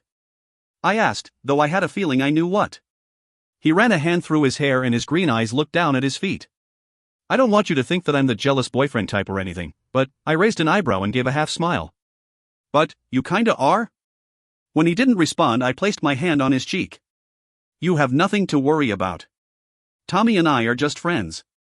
A small smile came over his handsome face. Pulling me into a tight hug, he said. Sorry, I should have known that. It's just the wolf in me. We tend to be a little territorial. I laughed. Well, you don't have to pee on me or anything. His smile turned genuine. I'm not interested in Tommy that way, so you have nothing to worry about, I repeated. It was only half a lie. He kissed my forehead and stepped back. I better go before I'm late. See you later, darling. I gave him another quick kiss and headed off to my next class, which was conditioning. I had a feeling that it might be a little more difficult for me to keep up today. I just hoped that we weren't running upstairs this time. We ended up just doing a circuit of weightlifting exercises, and I struggled through with less than impressive efforts. The instructor even asked me if I needed to see the nurse, but I declined, using my lack of sleep excuse. He gave me a suspicious look and just told me to take it easy today. I didn't tell him that I was taking it easy. At the end of the day, I was cutting across school grounds to go get some sleep. I felt so drained and exhausted that I only wanted to go lay down in bed, even though it wasn't sleep I needed. I was starving, and it was really beginning to take its toll. I didn't even really want to smoke a cigarette, so I knew I was getting sick. As I passed around a building that I thought was home to the Wolf students, I spotted someone I wanted to have a word with. I forgot about my weak state as I approached Victoria, who was walking by herself, with her back to me. There were many ways to do what I was going to do next, but I decided to take the non-violent approach, as hard as that was for me. Just seeing her made the anger in me flare, and the heat of it warmed my stomach. Taking a deep, calming breath, I strolled up so that I was walking alongside her. She jumped at the sight of me, and a little fear passed behind her heavily made-up eyes. She recovered quickly though, her expression turning into a sneer. What do you want? She spat. Glancing all around her, she said, I see Jackson isn't here to come to your rescue. Lucky me. I got an overwhelming urge to grip her by the throat again, but I clenched my fists tight and tried to ignore it. I came to call a truce. Her pale blonde hair whipped to the side and her blue eyes snapped to me. Seeing that I was serious, she laughed. You're scared, aren't you? Well, you should be. If Jackson hadn't jumped in, I would have killed you. My nails bit into my palms hard enough to draw blood. Don't flatter yourself, I said, as calmly as I could manage. You could never beat me at anything. I'm not suggesting friendship. I'm saying you leave me alone, and I'll leave you alone. Laughter erupted from her yet again. You're as much a coward as that little sister of Dash. I slammed my fist into her face, cutting off her words mid-sentence. I just couldn't hold on to it anymore, I didn't want to. It felt wonderful to see her hit the ground and knowing that I had done that to her. I didn't even really feel bad, this girl had it coming. She tried to kill me, and now, she had the nerve to insult Nellie after I tried to make peace with her. I guess I hadn't really expected this to go smoothly, but I was going to get my message across to her one way or another. Luckily for her, my strength wasn't at its best, so the strike didn't knock her unconscious. I'm sure it hurt like hell though. Her nose was streaming blood as I went to stand over her. Her eyes lit up with fear and the sight of it along with the blood made me lick my lips involuntarily. A dreaded, welcome feeling came over me. I was once again a hungry predator, that other me pushing itself to the front of my being. I held her eyes and forced the murderous beast inside of me to back down. This wasn't who I was, it wasn't the reason I'd approached her. Swallowing hard, I spoke in a quiet voice. Consider this your last warning. Don't test me, Victoria. You have no idea what you're provoking. A look of pure hatred came over her bloody face, but I turned around and walked away.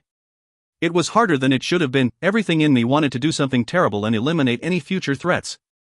But this was the third time I'd almost lost it and it confirmed my suspicion that I was indeed losing my battle for control.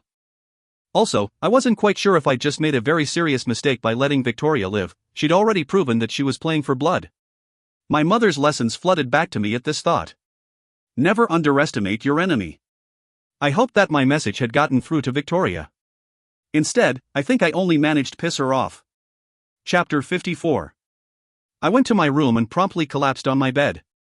I still planned on talking to Caden tomorrow, but tonight, I just needed to sleep. As usual, I didn't get what I wanted. At least it was the next best thing. Nellie came by to visit me. She knocked on the door about 2 minutes after I had fallen down on the bed. It was perfect timing, because any later and I would have already been asleep. As it was, I barely had the strength to tell her to just come in. She entered my room and her hazel eyes lit up with concern. Typical Nellie, always worried about me. She sat down beside me and pressed the back of her hand to my forehead. Are you sick? I shook my head. I don't get sick. She gave me a stern look. I know. That's why I'm worried. When she kept staring at me, waiting for an answer, I decided to tell her the truth. After all, I couldn't trust anyone if I couldn't trust Nellie. I may have missed one too many meals, that's all, I said, trying to sound nonchalant. Her brow furrowed in confusion, but then, a look came over her face that suggested she'd known this. I knew you were lying earlier when you said you'd already eaten. Why the heck would you stop eating, Alexa? I smiled a little at her unwavering refusal to use a curse word, and again, told the truth. I needed to think clearly. How will not eating help you think clearly? I made the decision quickly, and told her about my theories. I told her about everything except Soraya and the village, and only because I'd promised Soraya that I wouldn't say anything. But, I did tell her about Caden being a Libra. When I was finished, she sat silently, giving me a look that said she was seriously worried about me. Oh, come on, I said. Don't tell me you don't think that something strange is going on here. Her eyes searched mine for a moment before she spoke. Of course it's strange, Lex. It's a world we never knew anything about, with people much different from the humans we grew up with. It's supposed to be strange, but that doesn't mean it's bad. I shook my head stubbornly. What about the fact that everyone here is virtually perfect? I mean, seriously, have you met or even seen anyone who was old or ugly or handicapped or overweight? She seemed to consider this, but then she just smiled one of her pretty smiles. Well, no, but we age slower, we're not like humans. And people here like things to look good, so obviously they take good care of themselves. That doesn't mean that there's some kind of conspiracy going on. I balked. Fine, but what about the way everyone here seems to believe that I'm supposed to save them? They wouldn't need saving if there wasn't something bad happening. Her brow furrowed at that. Maybe they just think that because you're a warrior. Maybe they want you to exterminate all the Lamia in the world. Who knows? But you don't owe them anything, and some folks are just plain crazy. I stared at her for a long time, unable to believe that Nellie didn't trust me when I told her that something was definitely wrong here. Also, her arguments didn't really make that much sense, not for Nellie. She was one of the smartest people I knew, and she wouldn't usually argue for something when so much evidence pointed to the opposite. But mostly, I was upset that she didn't trust me enough to believe me. Nellie always trusted me. Then, a realization came to me. Nellie was still eating the food here, and if I was right, which I was starting to believe I was, she was under the influence of the same thing everyone else was, the same thing that had kept me from seeing things clearly before. I couldn't be mad at her for this, but it also meant that there was no point in trying to convince her. Look, she added, cutting into my thoughts. Can't you just try to be happy here? I know we've been through a lot and it's changed us both, but I'm happy, Jackson's happy too. The only one who isn't happy is you, Alexa. You seem to believe that you have to save the world from something, but really, you don't have to do anything except be a teenager. Who cares what some nutjob wrote down in his diary? You decide what you make of your life. I nodded and she smiled, assuming that I was agreeing with her. In actuality, I was confirming my thoughts that there was no way to convince her. Not as long as she was being influenced by whoever was behind this. I wasn't going to ask her to stop drinking the blood and eating the food just so that I could have a partner in my mission. Besides, if she was happy, I wanted her to stay that way, even if it meant her remaining ignorant to what was happening around her. Okay, I said. You're probably right. I think I'm just overreacting. She gave me a suspicious look. Is there something you're keeping from me, Lex? There was no point in lying, Nellie could always tell. So, I avoided the question instead. Just trust me, Nell. I need you to just trust me. I know what I'm doing. She blew out a heavy breath. Okay, but if you wait too much longer to eat, then I'm going to force feed you. I raised an eyebrow and smirked. Good luck. She rolled her eyes. I mean it, Alexa. You require a lot of calories to keep up with the energy you burn. She paused, her expression turning to one of hurt, and her next words came out in a whisper. I couldn't take it if I lost you too. Please, I know you are going to do whatever it is that you're planning no matter what I say, but be careful. I need you. Now more than ever. I pulled her into a hug and smoothed my hand through her hair. I'll always be here, Nell. You don't have to worry about that. I sat back down on the bed and rubbed my eyes. Just let me get some rest. I'm sure I'll feel better in the morning. She kissed my forehead and turned to leave, but stopped when she reached the door. "Alexa?" she said. "If Caden really does have the power to dim some of that flame in you, let him. I know how you feel about him, and I know it scares you, but remember what Akira said, you're no good to anyone if you refuse to let it out when it comes so close to destroying you." She opened the door. "And Lex, it gets brighter every time I see you. Trust me when I tell you that you don't want to lose control over it. It won't be worth your resistance to getting hurt by Caden." Then she left. I rubbed my temples and turned off the lamp next to my bed, letting the darkness engulf me and carry me under. At least, when I was sleeping, I could pretend that it didn't seriously suck to be me. Chapter 55. Today was the day. I was going to go to Caden's cabin after school and get my answers. I was going to deal with whatever he told me and jump into any action I could take to help the people who needed me. I was going to be brave and strong and independent and accept the fact that I was a warrior and everything that went along with that. I was done feeling sorry for myself, at least, that's what I kept telling myself as struggled to keep up in my classes. In conditioning, I threw up after we were made to run laps. It was pretty embarrassing, but honestly, I felt too crappy to even care what the other students thought of me. And it's not like any of them had the balls to make fun of me to my face, so really, what did it matter? Somehow, I made it through the day though. And even though my classes had been grueling, the day seemed to pass by way too quickly. Now, it was time to go see Caden, and I had no intentions of chickening out now. But as I was making my way across school grounds, someone called out to me. "Alexa," Mark said with a smile, which turned quickly into a frown as he took in my appearance. "Are you okay?" "I'm fine," I lied. "I just stayed up too late last night."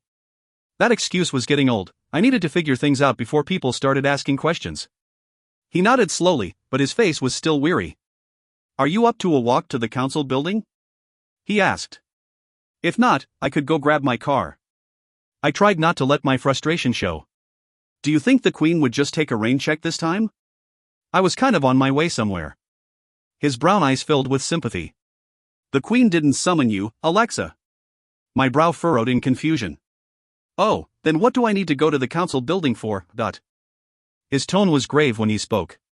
"Because the man who tried to kill you is going to be executed today, and you have a right to be present."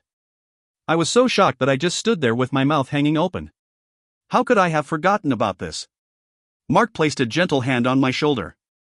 "You are not required to, of course. If you don't want to see Dash." "No," I said, cutting him off. "I'm coming. Let's go." Chapter 56. When we reached the council building, I was panting and covered in sweat. We passed through the large foyer, but didn't go up the staircase.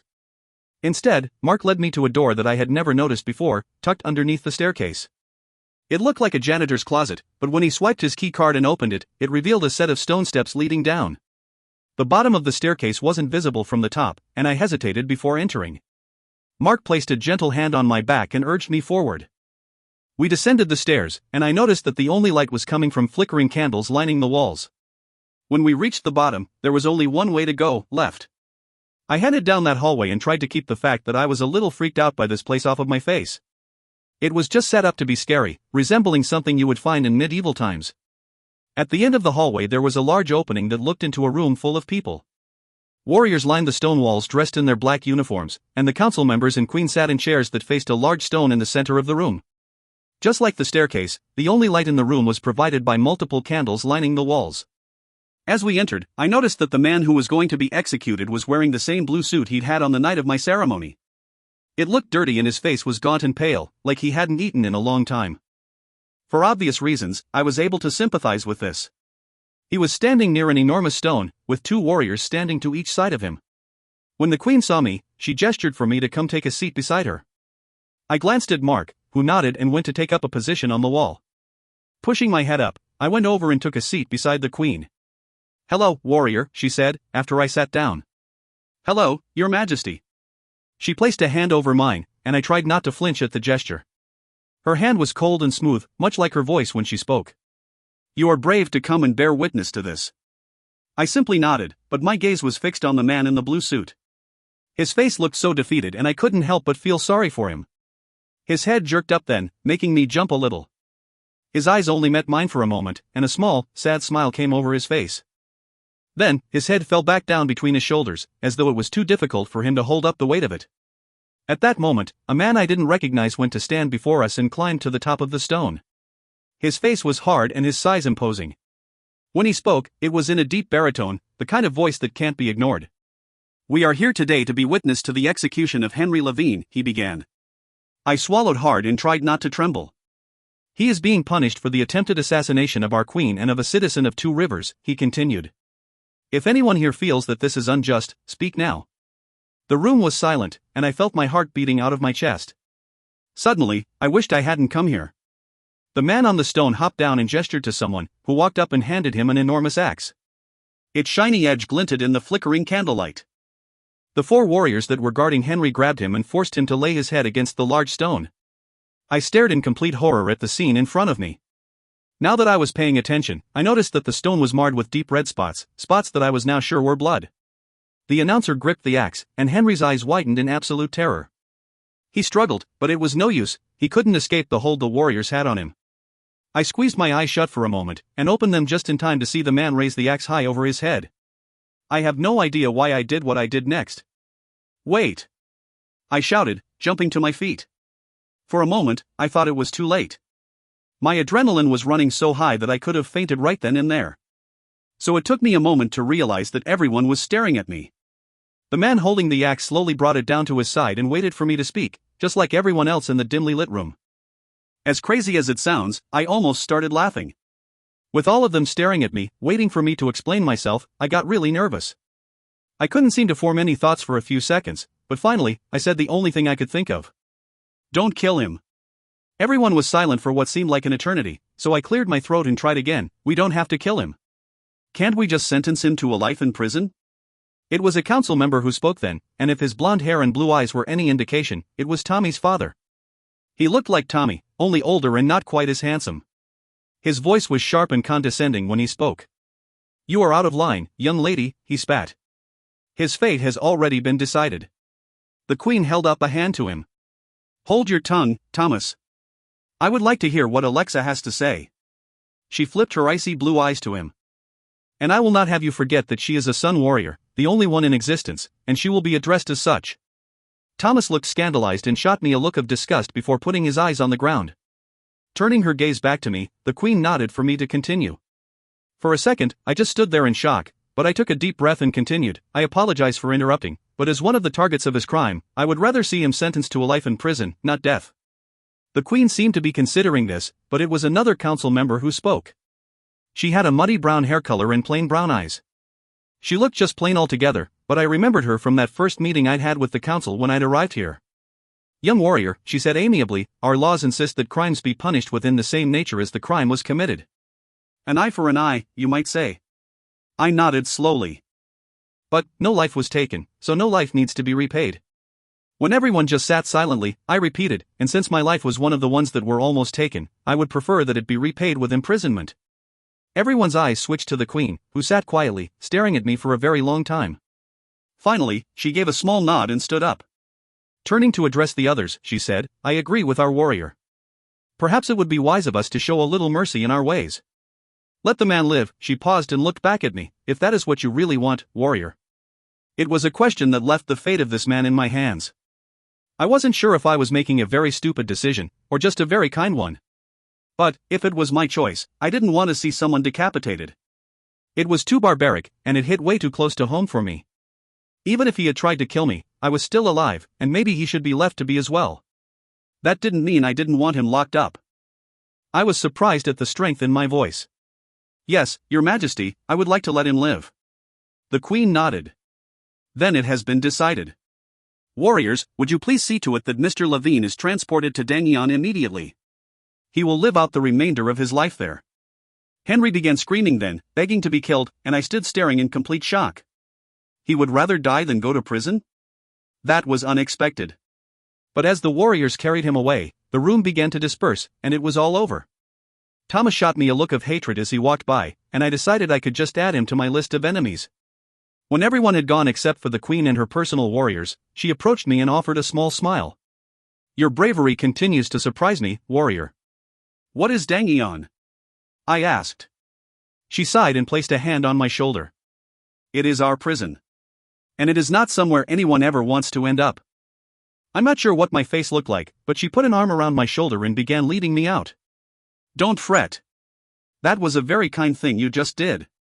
I wasn't sure I agreed. Thanks. When we emerged back in the foyer of the council building, the Queen gave me a small nod and headed off to her office. Maybe it was my exhaustion, or the mental stress I'd been dealing with over the past few days. It could have been the fact that I was just tired of waiting, but I decided to ask a question that I hoped wouldn't land me in very serious trouble. Your Majesty? I said. She turned back to me and raised her eyebrows. I cleared my throat and continued, How old are you? Her sharp eyebrows rose even higher, and I was half expecting her to slap me in the face. Instead, she said, Why would you ask me that, Alexa?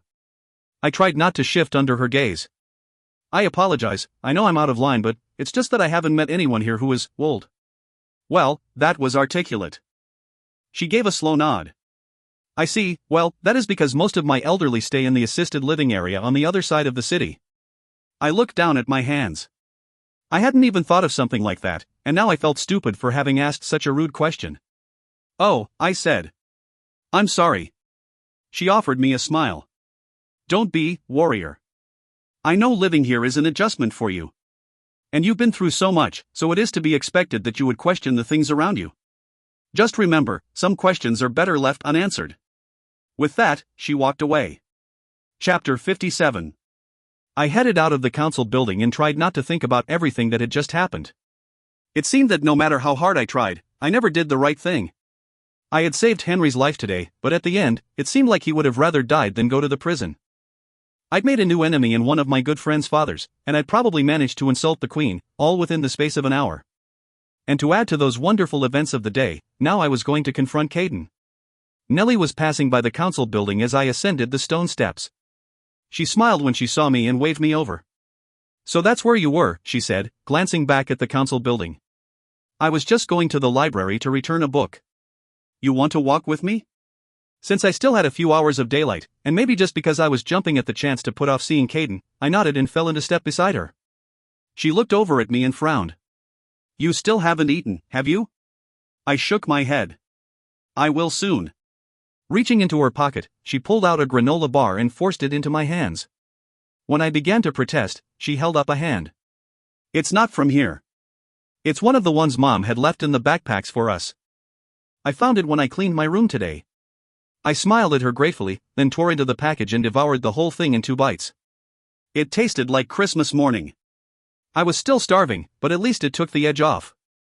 I felt a little energy flow into me, but mostly it just made me want to eat a whole lot more. Satisfied that she'd finally seen me eat something, Nellie told me about her classes as we walked. Sometimes it's just hard, she said, looking down at her feet. I have to keep my guard up when we are doing searching exercises in class, and I have to make sure I only use a portion of my abilities. It just takes so much out of me, and at the end of the day I feel drained. I smiled at her, hoping to lend some comfort. I felt bad about the fact that I'd been so wrapped up in my own crazy life that I hadn't even taken the time to ask Nellie about hers. Out of everyone, Nellie was the person that I absolutely had to keep safe. I needed to remember that, no matter what happened, she took precedence. I know it's hard, Nell, I said. But you're strong and you can get through it. At least until we graduate school. She sighed heavily. Yeah, but then what?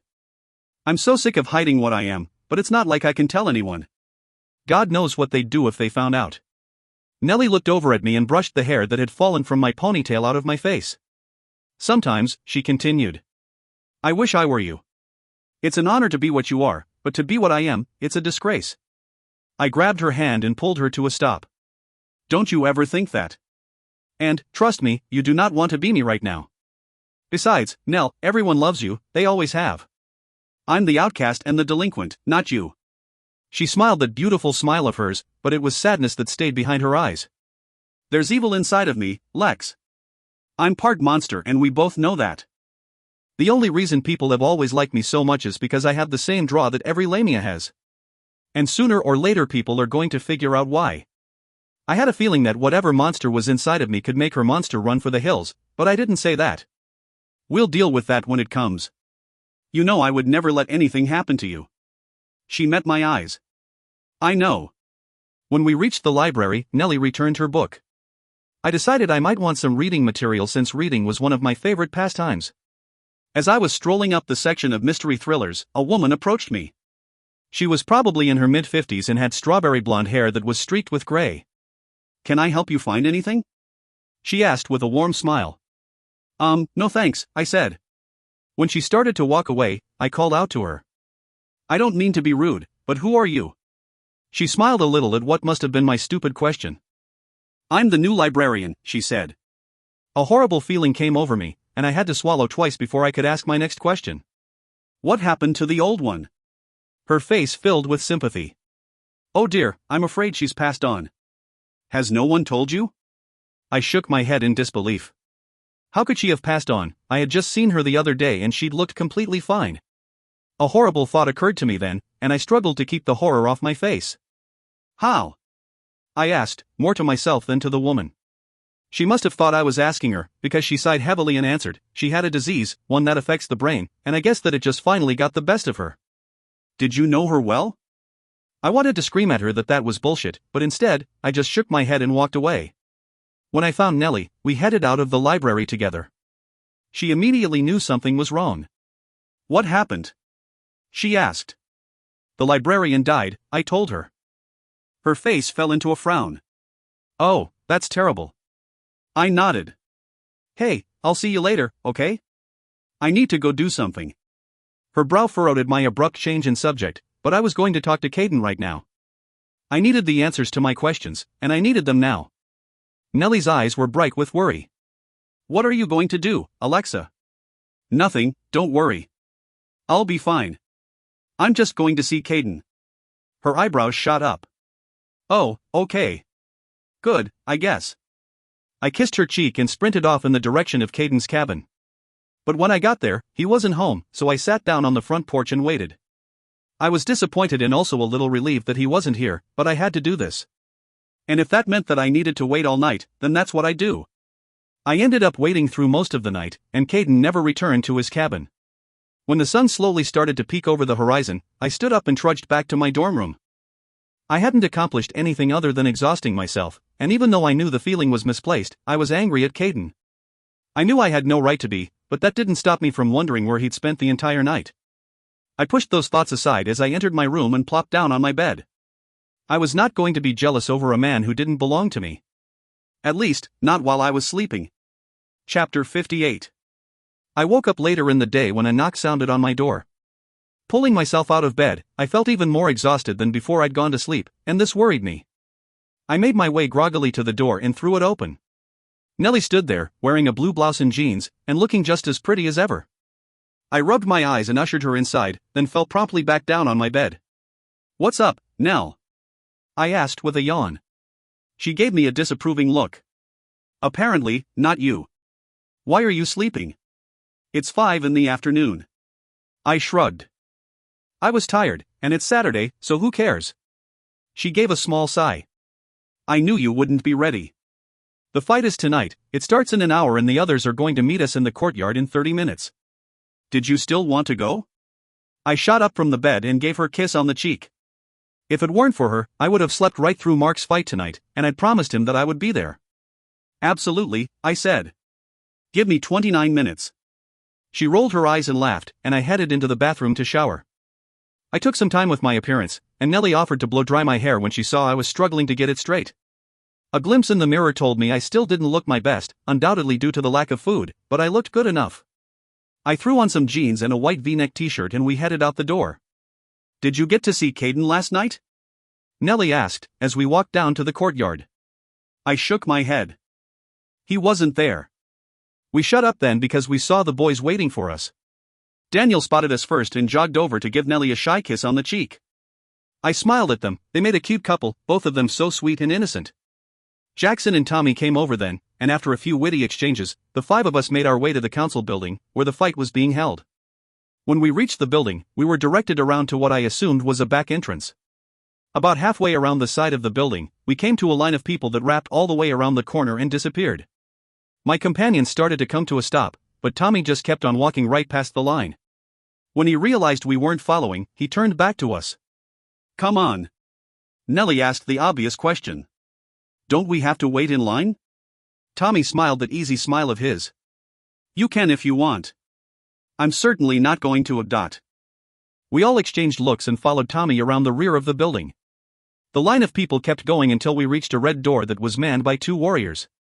I didn't know either of them, but they must have recognized Tommy because they stepped aside and greeted him. Tommy informed them that we were his guests, and the rest of us filed in the red door. Each of the warriors gave me a slight nod as I passed by, and I nodded in return. As soon as we were in the building, the roars of the crowd were almost deafening. Looking at the arena from this point of view was drastically different from the view I'd had last time. High stone walls were on either side of us and a plexiglass wall separated the spectators from the fighters. Tommy led us up a set of stone steps and I glanced around to see that almost every seat in the house was full. We continued climbing up and I still couldn't spot an empty seat in the house. But when we reached a part that held a sectioned-off area, similar to box seats at a baseball game, Tommy stopped and opened the door to the private room. A warrior was standing at the door and he nodded to Tommy as we entered. The room was set up with plush chairs that were right up against the railing and offered a perfect view of the arena below. The 3 walls and roof of the room did little to block out the noise of the crowd, but it was still considerably better than sitting on the stone bleachers. 2 large, flat-screen televisions hung on the side walls and they were showing a perfect picture of a man who I assumed must be the announcer. Much to my dismay, I noticed that the room also held a long table packed with trays full of delectable-looking sandwiches and cookies. "This is nice," Nellie said, taking a seat in one of the chairs. I nodded, ignoring the grumbling of my stomach. "Yeah, it is. How did you get these seats, Tommy?" "They belong to my father. Every council member gets one." I swallowed hard at the mention of Tommy's father. "Is he coming?" I asked, trying to sound like I didn't care either way. "Nah," Tommy said. "He said he had some things to do tonight." I breathed a silent sigh of relief and took a seat next to Nellie. The others took their seats and Jackson sat down in the one next to me before Tommy could get a chance. The announcer that was on the television screen stood on a podium overlooking the arena. I looked down below and saw that he was only about 30 feet away from where we were sitting. He began his speech and the crowd fell silent. After a few ceremonial words, it was time to announce the fighters. Mark's name was called first, and he stepped out of an opening in the wall that was directly below me and my companions. The crowd roared with praise, and I couldn't help cheering along with them. I really liked Mark, and I didn't want to see him get hurt. I leaned forward in my seat to study him. He was wearing black shorts and a black sleeveless t-shirt. From this distance he appeared much younger than usual, probably because this was the first time I'd seen him out of his long-sleeved warrior uniform. He seemed to be in good shape, built tall and wide and thick. But I noticed that the skin of his bared arms was littered with previous battle scars. I wasn't sure if this was a good thing or not. He also held a silver sword in his hand, and the sight of it made me turn to Tommy in alarm. "What's the sword for?" I asked. "The fighters don't actually kill each other, do they?" I hadn't had a sword when I'd fought Daniel. "Either fighter can choose to surrender at any point," said Tommy, placing a cigarette between his lips. I let out a relieved breath. "But," he continued, "many don't. It's considered dishonorable, and most choose death." It took me more than a few seconds to process this. I let out one short, silent breath and my head fell forward a fraction on its own accord. My movement was so slight that I doubted anyone but Nellie noticed. I sat staring at my small, scarred hands for a few seconds. They were a safe spot for my eyes. In my head swam one thought: God, please let Mark win, and if not, surrender. Following that, one question: would I surrender? When the announcer called the name of his opponent, my heart hit the stone floor beneath my feet. I shut my eyes for the tiniest portion of a second, then I looked up. Chapter 59. Caden emerged from the opposite end of the arena, sword gleaming in his right hand. The crowd's response was deafening. From somewhere near my lungs, an anvil came smashing down and landed in my stomach. Next to me, Nellie's hand found mine. She gave one tight squeeze. My hand remained unmoved. So did my eyes. Caden. Why did it have to be Caden? I couldn't pull my eyes from him. I kept searching for some indication that it wasn't really him standing down there. I couldn't find any. And who was I kidding? There was no mistaking that man. Not for me. He looked every inch a Greek god. Tan skin smoothed over stone-carved muscles. He was shirtless, his hair pulled back into a tiny, sandy blonde ponytail. There was nothing about him that didn't seem dangerous and deadly. Staring down at the two men that night, I felt much younger than my 17 years. Just before the announcer gave the word, Caden's eyes drifted up and met mine. I squeezed Nellie's hand then, but remained otherwise still. It says something for her that she didn't even flinch. especially since I'm sure I had come close to crushing bones. The world showed no yield to my peculiar manner, however. Seconds later, the announcer's voice echoed in my ears, "Begin." The two started forward. I released Nellie's hand for fear that she may need a cast later if I didn't. I clutched my thighs instead, damp palms ironing the denim beneath them. Below me, Caden's sword sang its first note of a blocked strike. I squeezed my eyes shut, opened them. The rest of the fight I can only recall in bits and pieces. Perhaps that's all my mind could facilitate. I remember the clangs of metal on metal, and the crowd's reciprocated shouts following nanoseconds after. I can still see Caden's blade gliding through the air, with such grace it seemed divine. I remember thinking absently of Gavin, and feeling like an asshole for the cruel nickname I'd given him. I couldn't help but think of myself, as well, of how one day my own body would be riddled with such scars. Mostly, though, I remember the blood. It flew in scarlet ribbons and sprays, painting everything within its reach. The shiny blades the men held were now dripping in streaming rivers of it. I noticed with equal parts relief and despair that Caden's sword was redder than Mark's. If I'd been able to move, I would have been peering through my fingers as my hands shielded my face. I wanted this to be over. At the same time, no outcome appeared pleasing. My wish was granted. Caden delivered one final blow that sent Mark crashing to the ground like the Twin Towers. Caden's blade rose high, high over Mark's neck. It came halfway down with the speed and threat of an oncoming train. Then it stopped. I sat confused for just a moment before I realized that he was waiting for Mark to surrender. The way his chest heaved told me this was more than a struggle. He was fighting for his own self-control. I could almost sympathize from my helpless position. The tiny moment lasted for an eternity. Caden's sword rose once more. The crowd boomed in response. My gut clenched. I pressed my eyelids together. I could no longer watch. The crowd's cheers and screams switched to boos and disapproving shouts. My eyes flew open just in time for me to see Mark's pointer and middle finger raised in surrender. Caden's blade fell soundlessly to the dirt. It took a moment, but I could breathe again. The crowd's disappointment rang through the arena. Anger stewed wet and hot in my stomach. What was wrong with these people? How could they think that something so brutal was entertainment? How could they yell out in disapproval when a good man was down there lying bloodied and broken on the ground?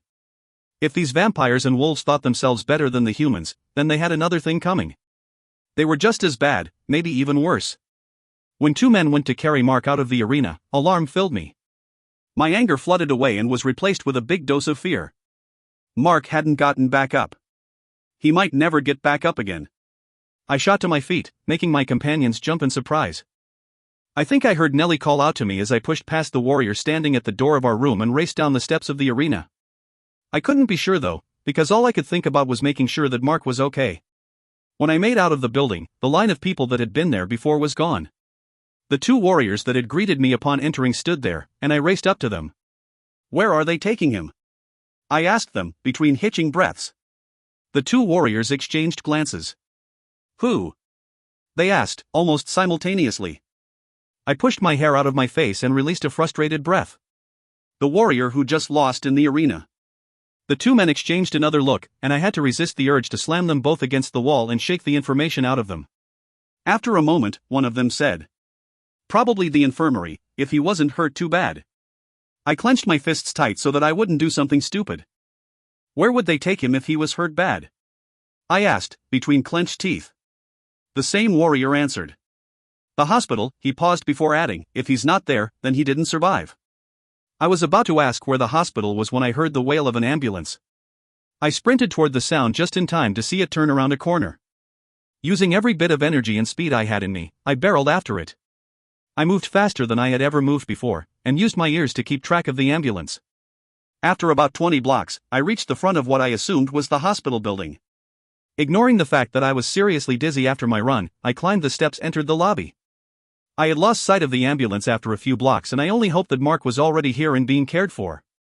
The nurse at the front desk looked alarmed when I approached her, but she gave me the information I needed. After a few clicks on her computer, she confirmed that Mark was here, but that I couldn't see him just yet because he was in surgery. She asked me to have a seat, and told me she would tell me when I could go in. I didn't sit down. I paced back and forth in the lobby for the longest 30 minutes of my life, with spots dancing before my eyes the entire time. Finally, she gave me a room number, and I took off in the direction she pointed. When I entered Mark's room, I saw that he was lying on the bed, still unconscious and wrapped in an insane amount of bandages. I approached the bed slowly and felt tears trickle down my face. He looked so horrible, and I couldn't see how anyone would recover from these injuries. "Alexa?" said a deep, rich voice behind me. I jumped and turned to see Caden standing in the doorway. For the first time since we met, I couldn't stand the sight of him. All of my earlier thoughts of the conversation we needed to have completely forgotten. Swiping the tears from my face, I went to stand in front of him, ignoring the fluttery feeling in my chest as a result of his proximity. "What have you done?" I whispered. Then, I pushed past him and left. When I reached the outside of the building, I sat down on the steps and buried my face in my hands. Tears flowed freely now, and I could barely see straight between them and my dizziness. Some part of me knew I'd been wrong to say that to Caden. He'd only done what he had to. And really, would I have rather it been him lying on that hospital bed? I had no answer for that. All I knew was that I felt sick over seeing Mark that way. And I was mad at Caden for having put him there. When I felt an unmistakable presence behind me, I stood up abruptly, causing me to wobble a little and feel extremely lightheaded. "I don't want to talk to you right now." "Leave me alone," I said, without turning around. Behind me, I heard Caden release a heavy breath. "I've heard this before," he said. "Then start paying attention. How can you, of all people, pass judgment on me?" At that, I spun around to face him, once again causing spots to dance before my eyes. What the hell is that supposed to mean? Caden's dark eyes were filled with frustration, but his face betrayed nothing. "You know exactly what I mean," he said. "You know I didn't want to fight Mark. I had no choice, just like you had no choice with Daniel. But I never blamed you for what you did, because I knew you did what you had to. If you could get over your own emotions for a moment, you would realize that I did the same thing." Again, some part of me knew he was right, but I was way too keyed up at the moment to let anything rational through. "I was wrong then," I shouted. "And you were wrong today. Every single one of us who steps into that arena is wrong. No one can force us to fight, we make our own choices, and we choose wrong." I knew I must sound hysterical, but I couldn't seem to stop myself. I was just so very angry, and I needed to let it out somehow. Caden wasn't even the one I was mad at, not really, but he just happened to be the lucky one to be around me while I had a mental breakdown. I still was unsure as to whom I was mad at, but I was starting to think it was everyone. I hated these people, all of them, and their stupid, crazy, fucked up ways. But most of all, I think I hated myself for allowing them to drag me into this loony lifestyle. The shouting must have taken the last of my energy, though, because I felt my knees buckle beneath me, and I blacked out before I could hear Caden's response. Chapter 60. I felt like I was floating. Like I was floating through the air on a cloud, only the cloud wasn't fluffy, like you'd expect a cloud to be. No, what I was floating on was smooth and warm, gentle and strong at the same time. In my weak state, it took me a moment to realize that I wasn't floating at all. I was being carried. And if the tingling in my chest was any indication, I was being carried by Caden. I tried to lift my head a few times, but was unable. I wanted to tell him to put me down, that I didn't need to be carried like an infant, even though I definitely did. But at the same time, I just wanted to stay in his arms like this forever. I wanted to have him hold me, and to lose myself in his touch. I felt elated, even though my muscles wouldn't respond to any of my commands. With him carrying me so close, holding me tightly to his chest, I felt so wonderful, I wondered if I'd died and gone to heaven. I think I dipped in and out of consciousness, because I caught glimpses of things as I went wherever Caden was taking me. I saw flashes of buildings and streetlights, which then changed to trees and bright stars overhead. When the scene changed yet again, and I saw a fireplace and large bookshelf, I knew where I was. Strangely enough, it felt like coming home, even though it was his home we were in, not mine. When he laid me down gently on the couch, I almost whimpered at the loss of his touch. It was literally like having part of my soul ripped away from me, like losing the grip on a ledge I was holding onto. That was what it was like, falling. Falling back into a fire, whose heat I was so familiar with, after having been in a warm, comfortable place, a place that only Caden could ever take me. He returned a moment later, and I felt the couch dip with his weight as he sat down beside me. I managed to crack my eyes open a little more, but the effort was painfully difficult. I just wanted to go to sleep. He leaned over me, and my chest swelled having him so close to me again. When he brushed my hair out of my face, the rough, but gentle tips of his fingers made goosebumps rise on my skin. I closed my eyes again, basking in the feel of his touch. But when I felt something warm and wet touch my lips, my eyes flew open again. Caden was pressing his wrist to my mouth, and when I looked up at his face, I saw that his fangs were exposed and they had a little blood at the tips of them. You have to drink, Alexa, he said softly.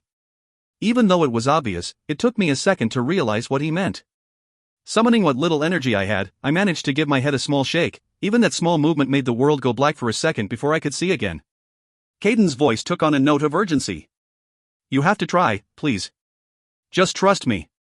When he pushed his wrist to my mouth again, I had no choice but to taste his blood. The second it hit my tongue, I swallowed involuntarily and felt a small zing of energy, like my heart just picked up in pace. His blood was sweet and warm, and before I knew what I was doing, I latched onto his wrist with my teeth. They sank through his skin way too easily, but I was too enthralled at the moment to really consider it. The more I drank, the better I felt, and when I say better, I really mean amazing. I had never really done drugs in my life, but if I had to compare drinking his blood to something, I would call it ecstasy. It made my skin tingle and my mind cleared almost immediately, which eventually gave me a clear enough head to realize what I was doing. But it was such a potent feeling that I had grabbed his wrist with both hands and taken a long swallow of his sweet blood before I was able to stop myself. Finally, I was able to push his wrist away, but for a moment, all I could do was stare at the ceiling in pure bliss. After a few seconds, I blinked hard and pulled myself to a sitting position, feeling better than I had felt in days. I licked the last of his blood from my lips and ran an index finger over my incisors, which were long and sharp. Oh, Lord, I said, more to myself than to him. I didn't want to look up into Caden's eyes, especially since I could feel them watching me.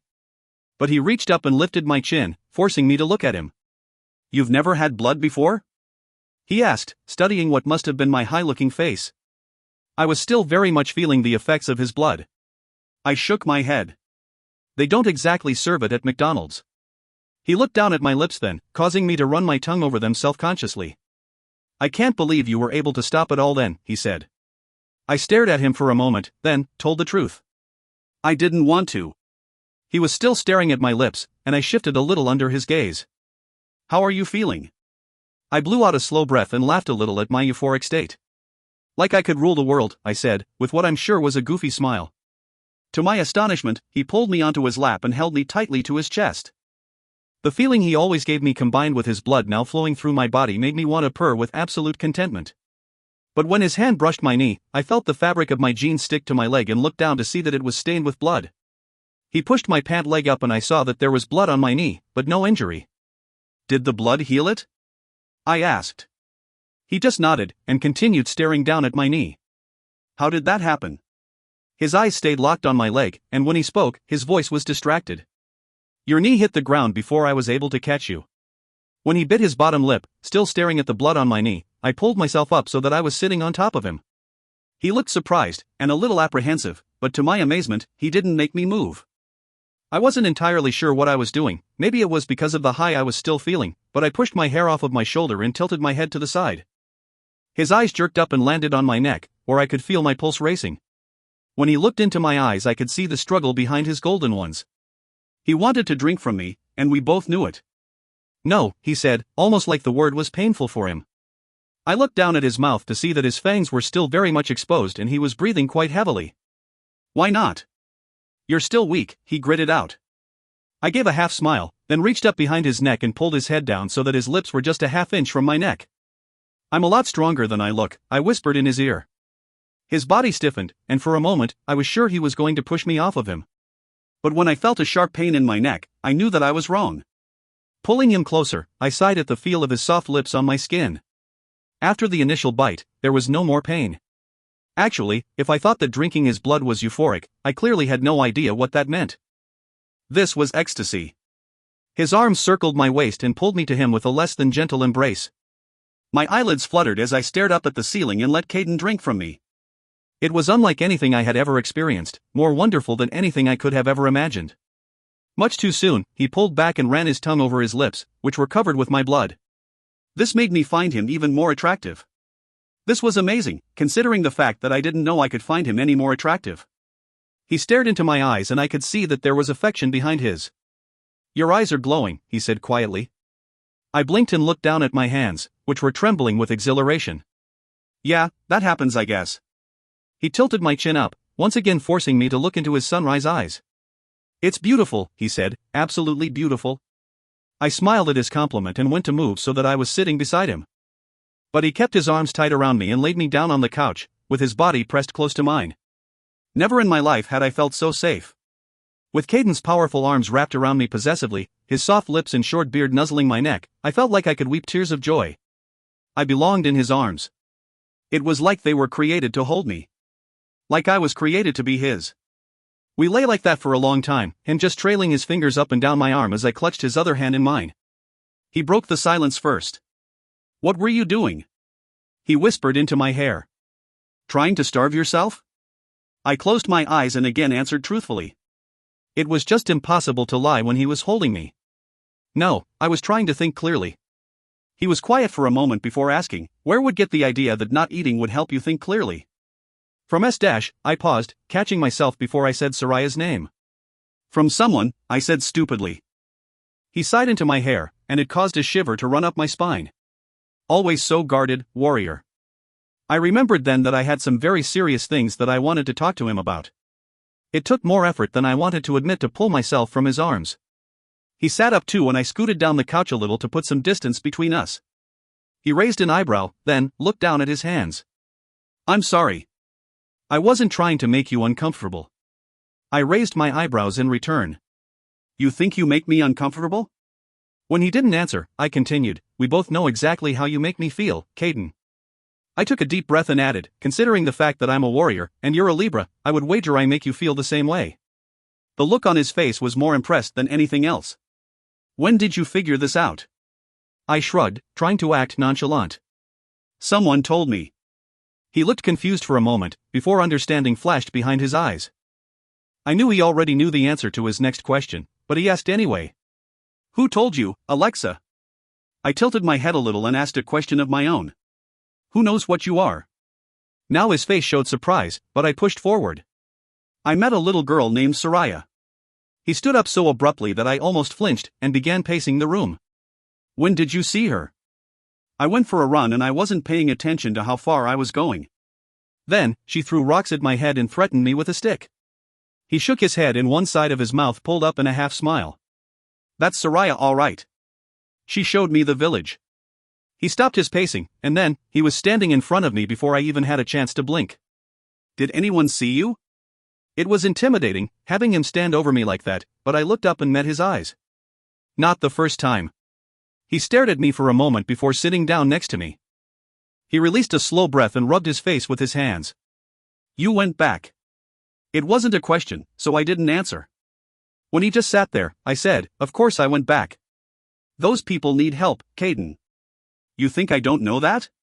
"Well, then you won't mind answering some questions so that I can figure out how to do that." His face was unreadable again, but there was pain behind his eyes. "There's nothing to be done," he said. I threw up my hands. "The hell there isn't. There has to be someone behind this, and I'm going to find out who that is, so you can save me some trouble if you want. But with or without your help, I will get to the bottom of it." He stayed silent, so I scooted down the couch and took his hand in mine. "Please, Caden," I said. "I know you want to help Soraya, so do I, even if it is impossible, we have to try." He still didn't respond, so I added, "You know she's worth it." I'm not sure if it was those words, or the fact that I was touching him, but finally, he gave a small sigh and answered. "If I knew what to do," he said quietly, "I would have already done it." "But, what do you want to know?" I considered my questions, and asked, "Does the queen know about the village?" "I'm sure she does, her rule extends everywhere within the walls, so she is bound to know what is going on there." I figured this much, so I asked, "Did she put them there?" He pushed his hair out of his face, and said, "Someone in power did. But, you have to understand, Alexa, that the queen is not the ultimate ruler of our world. She is high up in the chain, but there are people even she has to answer to." That wasn't something I had thought of. "Who?" He looked at me then, and his voice was fierce when he spoke. "People you do not want to question." When I just stared at him, he continued, "There is a king whose will everyone must obey. He is considered a sort of savior of our races because after the warriors were extinguished, he built the cities our people live in, like 2 rivers, and he stopped the reign of the Lamia, who were killing us off in devastating numbers. Everything that goes on is a result of his bidding." I considered this for a moment. "But people here are afraid." "I know they are. I've seen it. Why wouldn't they revolt if they know that people are being sent to live as blood donors in places like the village?" He laughed, but there was no humor in it. "Because they do not know that is what awaits them after they've outgrown their use. They know that something is wrong, but they don't know the severity of the situation. There is magic that keeps them from being able to travel to the village, and there is something that influences their thoughts and moods. He raised an eyebrow and smirked. But I would assume you knew this, since you almost died in your refusal to eat the food. I nodded slowly. So how do you know all of this? He hesitated then, and his golden eyes were filled with so much pain I almost told him to forget about it. But this was too important, and I needed answers if I was going to try and help Soraya, which I was. Please, I said softly. Tell me what happened, Caden. He was silent for so long that I was pretty sure he wasn't going to answer. But then, he pulled me to him, and wrapped his arms around me, taking the comfort that only I could give him. My brother died in the arena, he said. And about a day after, his pregnant wife just disappeared. I asked everyone about her, but no one even seemed to recall him having a family. I searched the entire city for her and I almost drove myself mad obsessing over her disappearance. But, after a few weeks, it became difficult to remember anything about her at all. It felt like every time I tried to picture her face, the memory was just out of my reach. I knew something was wrong, so I did the same thing you did, I stopped consuming the food. He looked down at me and another smirk crossed his face. But unlike you, I fed off the animals on the land. I got lost one day while I was hunting in the forest, and felt so disoriented that I didn't know my way back. That's when I came upon the village. I laid my head against his chest and tried to mentally pull the pain from him, like Akira had done with me. I didn't know what I was doing though, so I don't know if it helped. I'm so sorry, I said. He ran his fingers through my hair, and I closed my eyes and tried not to shiver at his touch. It's not your fault, he said. Then, he tilted my head up so that I was looking in his eyes. And it's not your responsibility to do anything either, Alexa. I know you may feel obligated because of what you are, but that doesn't mean you are required to risk your life. And if you go questioning the ways of the king, that's exactly what you'll be doing. I was sick of hearing that. If no one expected me to do anything, then they wouldn't be giving me stuff for free and treating me like I was the only one who could help them. Maybe, just maybe, I was. I turned my head so that I was looking down at my hands. I've already made my decision. Before he could argue again, I asked, what do they need the blood for? Caden sighed. That, I don't know. Our kind owns multiple blood banks around the world that supply our cities with human blood, so I don't know why they would need it. I had already figured that out too, so I moved on. Where can I find this king? He gripped my hands then, and sat back so that he could look at me. You can't. I pulled back a little. Yes. I can. He shook his head and blew out a frustrated breath. He moves from place to place, Alexa. And even if you could find him, these people are not ones to see reason. I crossed my arms. I'll make them. And when you can't? My answer came before I had a chance to really consider what I was saying. Then, I'll kill them. I'll kill them all. Chapter 61. My response didn't surprise him. It didn't surprise me either. I knew what I was capable of doing. I suppose I'd known a long time ago. Killing just seemed to come easier to me than it would to a normal person. My reaction to Victoria proved it. I was a killer, it was in my blood. All I had to do was make sure that I directed it to those who were worthy, and only kill when absolutely necessary. If getting this king to make things right with his people required death, then, to save Soraya and others like her, I would be the one to deliver it. If I didn't die in my efforts, and I was beginning to think that that may be the case. Caden took my hand again. Whatever you decide to do, I will help you. He paused, and added, you're important to me, . I looked up into his golden eyes, and almost didn't have the nerve to ask a question I wasn't sure I wanted to know the answer to. Why? I asked, almost in a whisper. Because of what we are? He stared my face for a long time, just studying me. Then, he ran a hand through his hair and sighed. That may be part of it, yes. I worried a loose thread on my jeans, not wanting to meet his eyes. And the other part? He spoke his next words slowly. The other part doesn't matter right now. What does matter is that we need each other, we need to be around each other as much as possible. I just stayed silent, not really wanting to think about what he was saying. He continued, we both know how dangerous we can be without each other. I want to help you, Alexa. I need to be around you too, so you can help me. I didn't want to hear this. I didn't want to tell him that I couldn't just hang out with him and ignore the feelings he made me have. I was almost sure now that he wasn't attracted to me in the way that I was him, and it broke my heart to hear him say it. So, I kept my face blank and reverted to my usual reaction to rejection, denial. We don't need each other, I said. We've made it this long without having the other around. I don't see why we should develop a dependency now.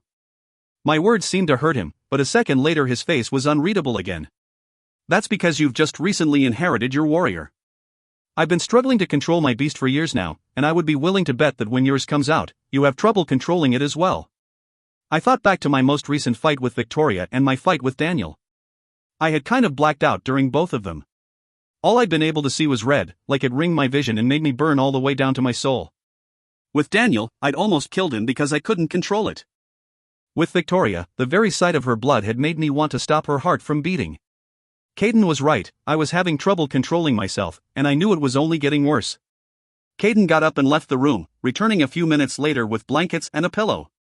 He laid them out on the couch and laid me back so that I was resting on them. After he pulled the blankets over me, he leaned down and ran his rough fingers down my cheek. "Rest now, warrior," he said, with that soft Scottish accent. "You can save the world tomorrow." Then, he kissed my forehead and left me to my own thoughts. Chapter 62. The next morning, Caden was walking me back to my dorm room. We didn't say a word to each other the entire way. When we got to my building, I noticed that there was a warrior standing on the steps. I didn't know why, but I got the feeling that he was waiting for me. It made my chest ache that it wasn't Mark. Sure enough, when Caden and I approached the building, the warrior came down the steps to greet us. He turned to Caden with a smile. "Wallace. Didn't expect to find you here." Caden just shrugged and they shook hands, then the warrior turned to me. "Warrior, your presence has been requested at the council building." Caden asked the question that was on the tip of my tongue. "What for?" The warrior raised an eyebrow at Caden. "Well, actually, both of you have been requested. I was going to retrieve you next, but seeing as how you were together, you saved me a trip." Caden and I exchanged looks. Why would the queen request both of us? I wasn't sure, but all the possibilities that ran through my head were not good ones. I asked the warrior if it was alright if I went up to my room and changed clothes first. I didn't want to go to the queen looking like I'd just been mauled by a bear. He told me to hurry and I ran up to my room and pulled on some fresh jeans and a gray t-shirt. As I reached into my dresser drawer to retrieve my brush, my hand brushed something smooth and cool. Pulling my hand back out, I saw that it was my gladius, the sword my mother had given me. I'm not sure why, but I tucked it into the back of my jeans and pulled my shirt down to conceal it. After running the brush through my hair and brushing my teeth, I headed back down to meet the others. We walked in silence to the council building. Well, I walked in silence. Caden and the warrior who came to get us knew each other, and they talked along the way. The guy's name was Sam and he seemed to be friendly enough, but my stomach was too tied up with nerves to attempt chit-chat. Caden was trying to play it casual, but I could tell just by looking at him that he was as nervous as I was. We had no idea what we were walking into. When we reached our destination, Sam told us he had some other errands to run, but before he left he asked if he could look at my arm. I pushed up my sleeve and he stared in wonder at the silver tattoo. Reaching up, he touched his fingers to the sun on my shoulder. "Beautiful," he said. Turning back to Caden, he smiled widely and said, "She's absolutely amazing." Caden gave a small nod. "She is."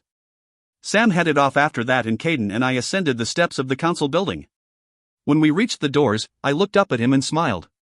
"So, I'm amazing?" He didn't laugh, but I could see the smile behind his eyes.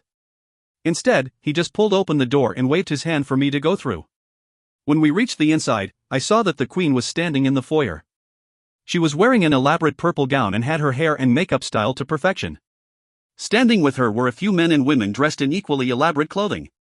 Caden stiffened beside me, and I leaned over to him and whispered, "What is it?" His eyes were locked on one of the men standing with the queen. The man had on a perfectly tailored black suit and diamonds and rubies and sapphires seemed to drip from every place on him that could hold jewelry. Caden's lips barely moved as he spoke.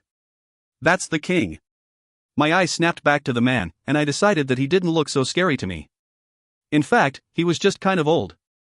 With gray hair and a short gray beard, he looked like someone's rich grandfather. I wasn't fooled, though. I don't look dangerous either, so looks can be very deceiving.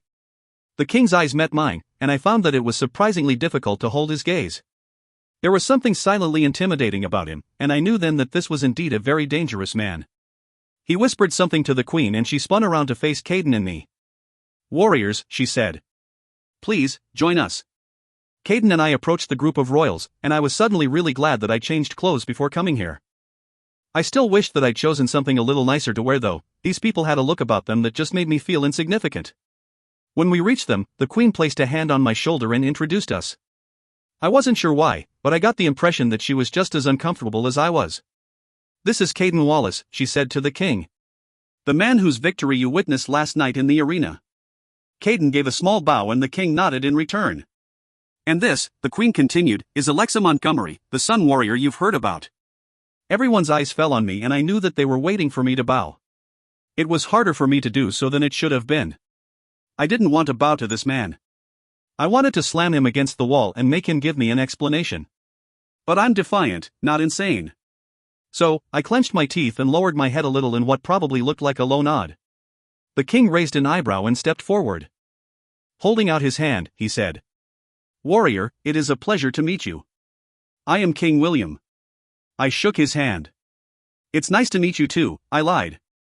He held his grip on my hand for a moment and I felt an unmistakable tingling go up my arm. I didn't jerk my hand away, though the impulse was certainly there. Instead, I threw up my walls.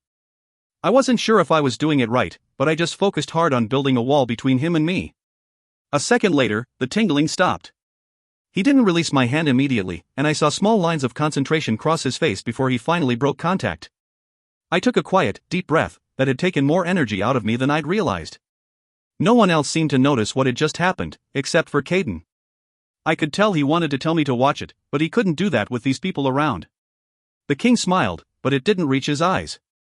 "Where have you been all this time, warrior?" I shrugged. "Living among the humans, dot." The queen added, "She did not know of what she was until recently, your majesty." Hearing the queen address the king with the same title that everyone else used for her made me realize that I needed to tread very carefully. This was a king of kings indeed. If other royalty was made to grovel, I could only imagine what was expected of a lowly citizen like me. The king gave one slow nod and turned back to me. "Are you trained?" I wanted to say that I knew how to use the toilet if that was what he was asking, but the queen responded for me. "Absolutely," she said. Alexa passed her entrance exam with flying colors. The king seemed to be considering this, but I couldn't tell by his face if he was impressed or just disappointed. "Finally," he said, "I would like to see a demonstration then." The queen smiled and shot me a sympathetic look. "Very well, I'll have someone go retrieve a student from the Brocken school to dash." The king held up his hand, cutting her off. "There is no need. We have a warrior right here who can assist in the demonstration. She is a warrior and his skills are impressive. I will see them fight each other." Caden and I stood in shocked silence as the royals discussed us as though we weren't even there. The king's assumption that I would just follow his will made me incredibly angry, and if it weren't for Caden standing right next to me, I might have attacked him right then and there. But really, what choice did I have right now? Glancing around, I saw that the king was not alone. 5 warriors were standing nearby, and I had no doubt what they would do if I were to attack the king. I'd probably be dead before I was able to get my hands on him. If I thought the warriors at Two Rivers were intimidating, then the king's warriors were just downright scary. They stood only a few feet away from us, all of them perfect statues. They pretended not to hear what was being said, but I knew they were focused intently on the king. Their uniforms were slightly different as well. They had on all black with what I assumed to be the king's crest on their right shoulder, instead of a sun. To add to that, they were all enormous, reminding me yet again of how small I really was in comparison to others. While I was studying the king's guards, the queen was trying to convince him that a demonstration was not necessary. After one look from the king, she conceded, saying, "Allow us to prepare the arena, then, so that you may have a proper showing." The king waved a heavily jeweled hand in dismissal. "Nonsense, nothing needs to be prepared for me. Let us go to the arena now. I am taking leave tonight." Chapter 63. God must hate me. Either that, or I was the unluckiest girl in the world. Okay, that may have been a little dramatic, but really, this just sucked. As we made our way to the arena, I snuck a glance at Caden, who was staring straight ahead. It was kind of surreal, walking to a fight with a man I might be willing to give my life for. Now that I was going to have to fight him, it was impossible to deny the feelings I had for him. I didn't want to do this at all. Caden meant too much to me. As much as I claimed that I didn't need him, I knew now for sure that was nothing but a lie. Even if he didn't love me, I felt like I loved him. Or, at least, I cared about him enough to want to protect him, never hurt him. And for me, that was enough. I wouldn't fight Nellie no matter what they threatened me with, so I wasn't going to fight Caden. Not now, not ever. I just couldn't do it. We reached the arena and I clenched my fists tight to keep them from trembling. It was definitely quiet, a sharp contrast to the noise that filled it the 2 times I had been here. The stone bleachers and walls seemed to stand like a beast, waiting for victims to fall into its clutches. Or maybe I was just really nervous. The royals took up positions right next to the plexiglass wall, leaving Caden and me standing out in the middle of the arena. Some part of me was surprised that they would want to be this close to a fight, but a glance at the warriors standing near them told me that they had no reason to fear for their safety. The king nodded his head and I cleared my throat, about to tell him that I was not going to be fighting. But then, I saw a flash of movement out of the corner of my eye, and my body spun out of the way on pure instinct. I stood in stupefied shock for a moment before I had to spin out of the way of another one of Caden's attacks. I didn't even have time to think, I just reacted. Fighting with Caden was like fighting with my mother.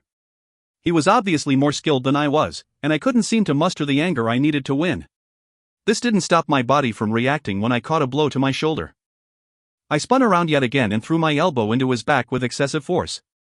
He stumbled, but recovered quickly, catching me with yet another blow, this time to the head.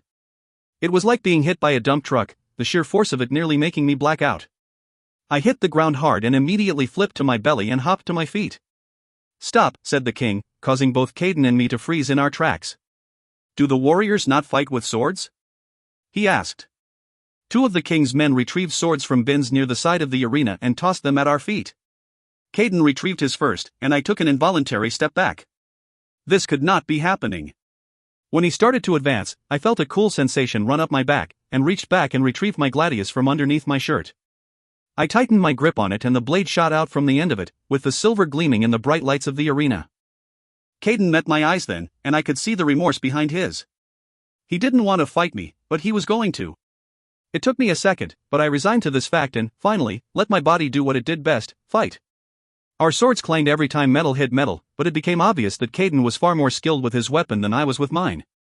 And soon, I was on the defensive, blocking strikes more than delivering them. I had just blocked a slash of his sword, our weapons locked in a test of greater strength, when he swung around and delivered a blow I still can't remember clearly. I just had a split second before I saw Caden's elbow connect with my face and send me straight to the ground.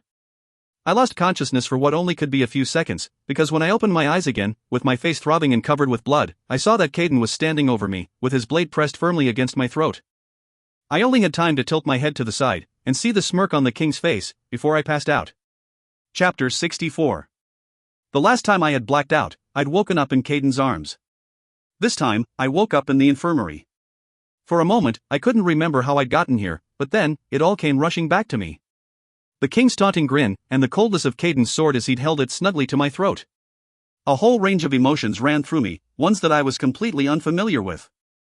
For one thing, I had lost. And fights were one thing that I wasn't used to being bested in, at least, not when it really counted. This was the second time Caden had beaten me, and as petty as it may have been, I was ashamed by this fact. But mostly, I was just so hurt. I was hurt by the fact that he had been so willing to fight against me when I was going to refuse and accept whatever consequences came to me.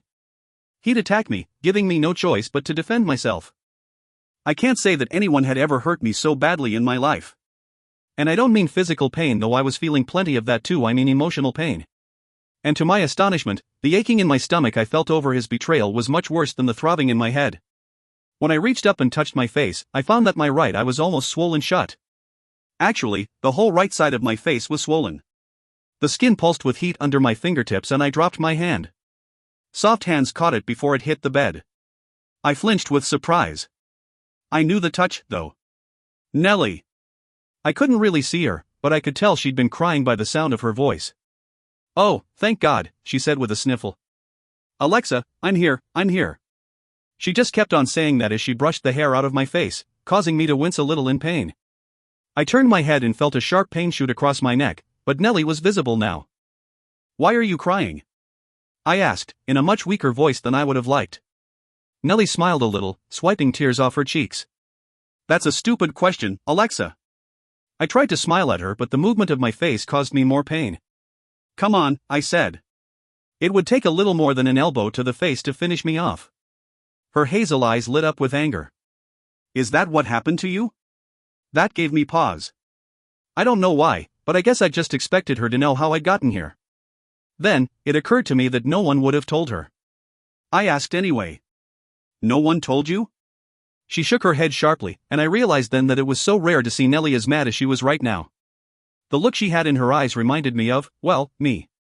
It was like I could see the monster waiting behind them, the monster that so desperately wanted its revenge, its blood. It scared me to see Nellie like that, more than my own darkness had ever scared me. No, she said. No one told me. I just got a knock on my door with someone telling me that you were in the infirmary, so I rushed here. When I got here, I saw that you were unconscious on the bed with your face all swollen up, and no one would tell me what had happened. I tried to act like it was no big deal. Well, it was an elbow to the face. She didn't even crack a smile, her eyes were still so filled with that anger. Whose elbow? She asked. When I didn't answer, I felt a flash of ice charge through my arm where she held my hand. Before I could realize what she was doing, she released me and her hand flew up to her mouth. She gasped, no, he wouldn't. I raised an eyebrow. That was fast. You're amazing. She knew I was just trying to change the subject, but it really was amazing that she just searched me and pulled out a single piece of information in about the blink of an eye. When she just stared at me, I sighed. Apparently, he would. She looked like she just couldn't believe it. Why, I told her. I told her about the king and his insistence on a demonstration. I told her about how I'd drunk blood from Caden the night before. I told her everything except for Soraya and the village, of course. When I finished, she sat back and stayed silent for a long time. Finally, she took my hand and whispered, I'm so sorry, Lex. That's horrible. I laughed a little, because it was either that or crying, and I was not going to cry right now. It would probably hurt my face. Yeah, I said, it kinda sucks. Her mouth quirked up, but the anger still lurked behind her eyes. Super sucks, she corrected. I pulled up just the left side of my mouth, the unbroken side, in a half smile. It probably looked more like a grimace. I opened my mouth as if to retort, then shut it. I didn't trust my words to come out steadily. I didn't trust the unbidden wetness in my eyes not to flow over. I knew speaking would demolish those dams. Instead, I released a shuddering breath and dropped my head between my shoulders, shaking it back and forth. It hurt, but no other position felt appropriate. Grief had set cinder blocks on my shoulders. Nellie immediately recognized my despair. She sat down beside me, wrapping her arms around me in a tight hug. It hurt, but I just gritted my teeth and pretended that I couldn't feel a thing. When she laid her head on my shoulder and started sobbing again, I ran my fingers through her hair in a weak attempt to soothe her. This I could handle. At least I knew that no matter what, Nellie loved me. Nellie would never try to hurt me or betray my trust. Nellie was one person I could count on to bleed, every time I was cut. Chapter 65. You sure you don't want me to stay with you tonight? Nellie asked as we climbed the steps to my dorm building. I'm fine, Nell, really. I can handle a little black eye. Hell, Mom gave me more than I can count. She smiled a little at the mention of our mother. Yeah, but when she didn't continue, I looked up to see that she was staring straight behind me, her face a stone mask. Anger radiated from her eyes like solar flares. Spinning around, I felt the fluttery feeling in my chest a split second before I saw that Caden was walking up to us. I tilted my face to Nellie, who was now standing beside me with her arms crossed over her chest. I'll see you in the morning, okay, Nell? She shot me a look that said she would do no such thing, but when I asked her again with my eyes, she sighed and strolled up so that she was standing right in front of Caden. He was so much bigger than her that she had to tilt her head all the way back to look him in the eyes. It was almost comedic, because Nellie is even shorter than I am, and I'm only 5 feet 5 inches. I couldn't see her face, but Nellie's voice was fierce when she spoke. If you ever hurt her again, she said, I'll kill you myself. Caden just nodded solemnly. To further my shock, Nellie nudged him hard with her shoulder, causing her to move more than him, and stomped off in the direction of her dorm. I smiled at her gesture and switched my eyes back to Caden, who was staring down at his feet. I propped a hand on my hip. Got something you want to say, buddy? He nodded slowly and finally looked up and met my eyes. The pain in his gold ones almost made me want to comfort him. Until I remembered that he was a traitor. Yes, he said. I'm sorry. I laughed out loud because I couldn't help it. Oh, okay, I replied. No problem then. Alexa, I did it to help you. I laughed again. He was unbelievable and gestured to my mangled face. Well, thank you very much. He ran a hand through his hair. I'm sorry. I hope you know I would never hurt you. When I started to laugh again, he said, if the king saw you win, he would see you as an even bigger threat. I couldn't let you be on his radar any more than you already are. Trust me, Alexa. I did what was best. Something in me snapped, and as irrational as it sounded, I wanted to throw myself into his arms for comfort. But that was not about to happen. People who beat the crap out of me didn't get to be my friends. You keep saying that, I said in a quiet voice. But, you know what? I don't think I can trust anyone, Caden. Especially not you. With that, I turned and went inside the building. Caden didn't follow. When I opened my door, I threw myself across the bed and laid there in the dark. Slowly, tears started to fall down my face, but I swiped them away and took a deep breath. Those would be the last tears I would shed over that man. I'd just push the pain deep down inside me and ignore it. At least it would be in good company. Chapter 66. I woke up to see that it was still dark outside. My bangs were plastered to my forehead with sweat, and I was breathing heavily. A glance at the clock on my dresser said that it was just past 3 in the morning. I didn't remember having a dream, so what had woken me up? That's when I felt it. The pull it was so insistent that it reached me in my sleep. I swung my legs off the bed and hopped up to my feet. It felt like I had a tether wrapped around my soul, and I had no choice but to go wherever it pulled me. I did manage to snag my gladius off my dresser on the way out. Its pull was a polar opposite to the one I felt dragged me out of bed. My mind even felt a little muddled, but I stepped out into the dark hall of my dorm building and made my way outside. The whole time I kept asking myself what the hell I was doing, but my body seemed to be moving on its own accord. My feet seemed to walk without instruction from me. I was dressed at least, in the same clothes I'd fallen asleep in, and that meant I had shoes on my feet.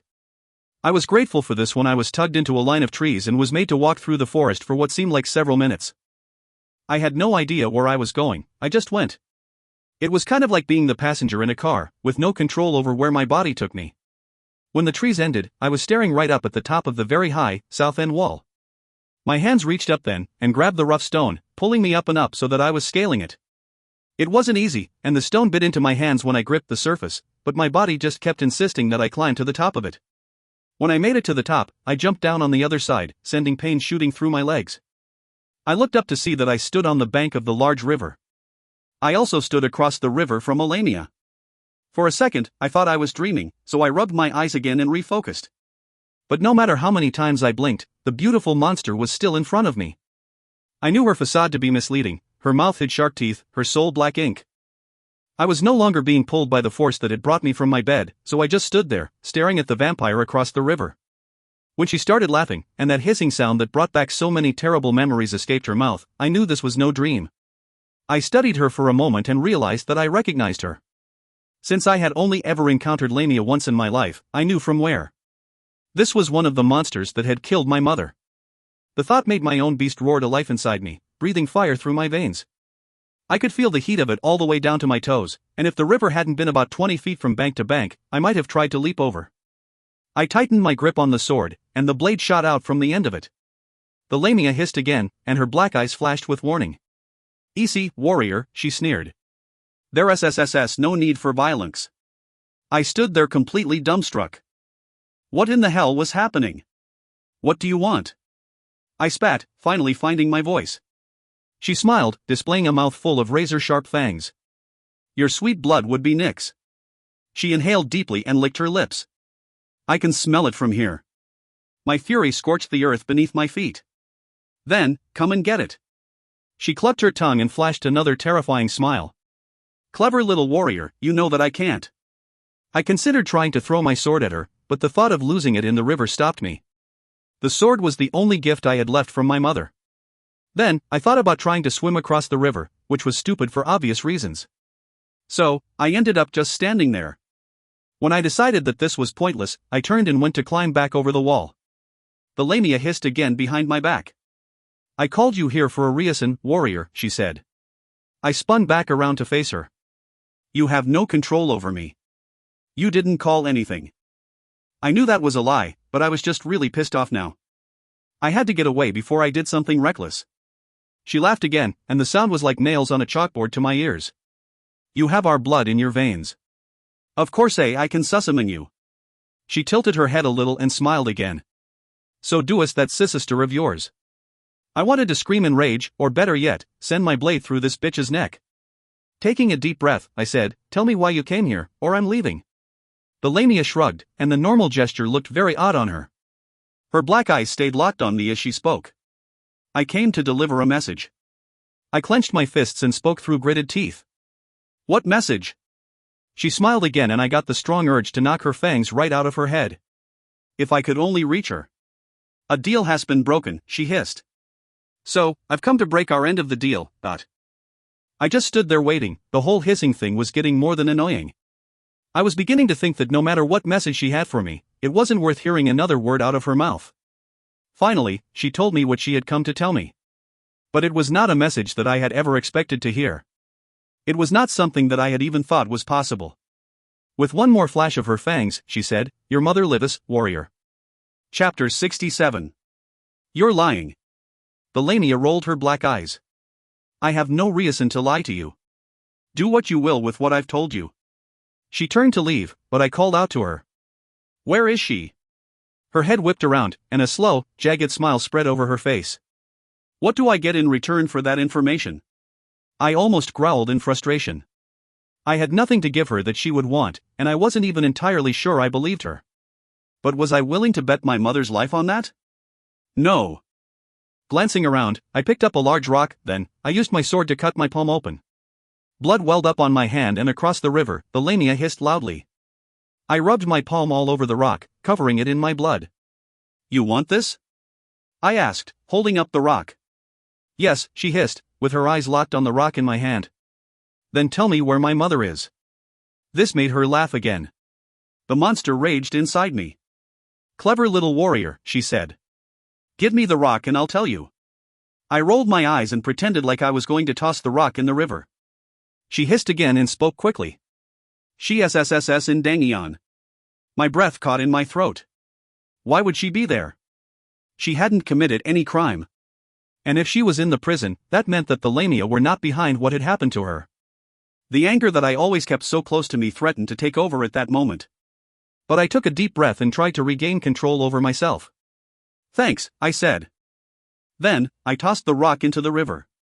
Across the river, the Lamia screeched that ear-splitting noise, but I just climbed up the wall and swung my legs over the other side. Right before I hopped down on the other side of the wall, I heard the Lamia call out to me. Good luck with reaching your mother, warrior. As soon as you step over this river, I'll kill you, and I'll drink every last drop of your sweet blood. I jumped down and rolled my eyes again at her threat, even though she could no longer see me. Making my way back to my dorm room, I mumbled to myself, yeah, well, you'll have to get in line. Chapter 68. I put everything I owned in my backpack, which wasn't very much, and headed out. It was still early, with the sun just barely peeking over the horizon. I had a few stops to make before I left and I wanted to be out of here before the rest of the city woke up. I made my way to the Wolves' dorms and checked the directory to find out which room was Jackson's. When I got there, I took a deep breath and knocked on the door. I had to knock a few times, but finally, the door swung open and Jackson stood there. His reddish-brown hair was messy from sleep, and he was only wearing a pair of boxers, which had cowboy hats and lassos printed all over them. Alexa? He said. God, what happened to your face? I shrugged off his question. Can I come in for a second? He stepped to the side and gestured for me to enter. What's going on? He asked, once he'd closed the door behind me. I'm sorry I woke you up, but I need to ask you for a favor. He looked confused, but he nodded.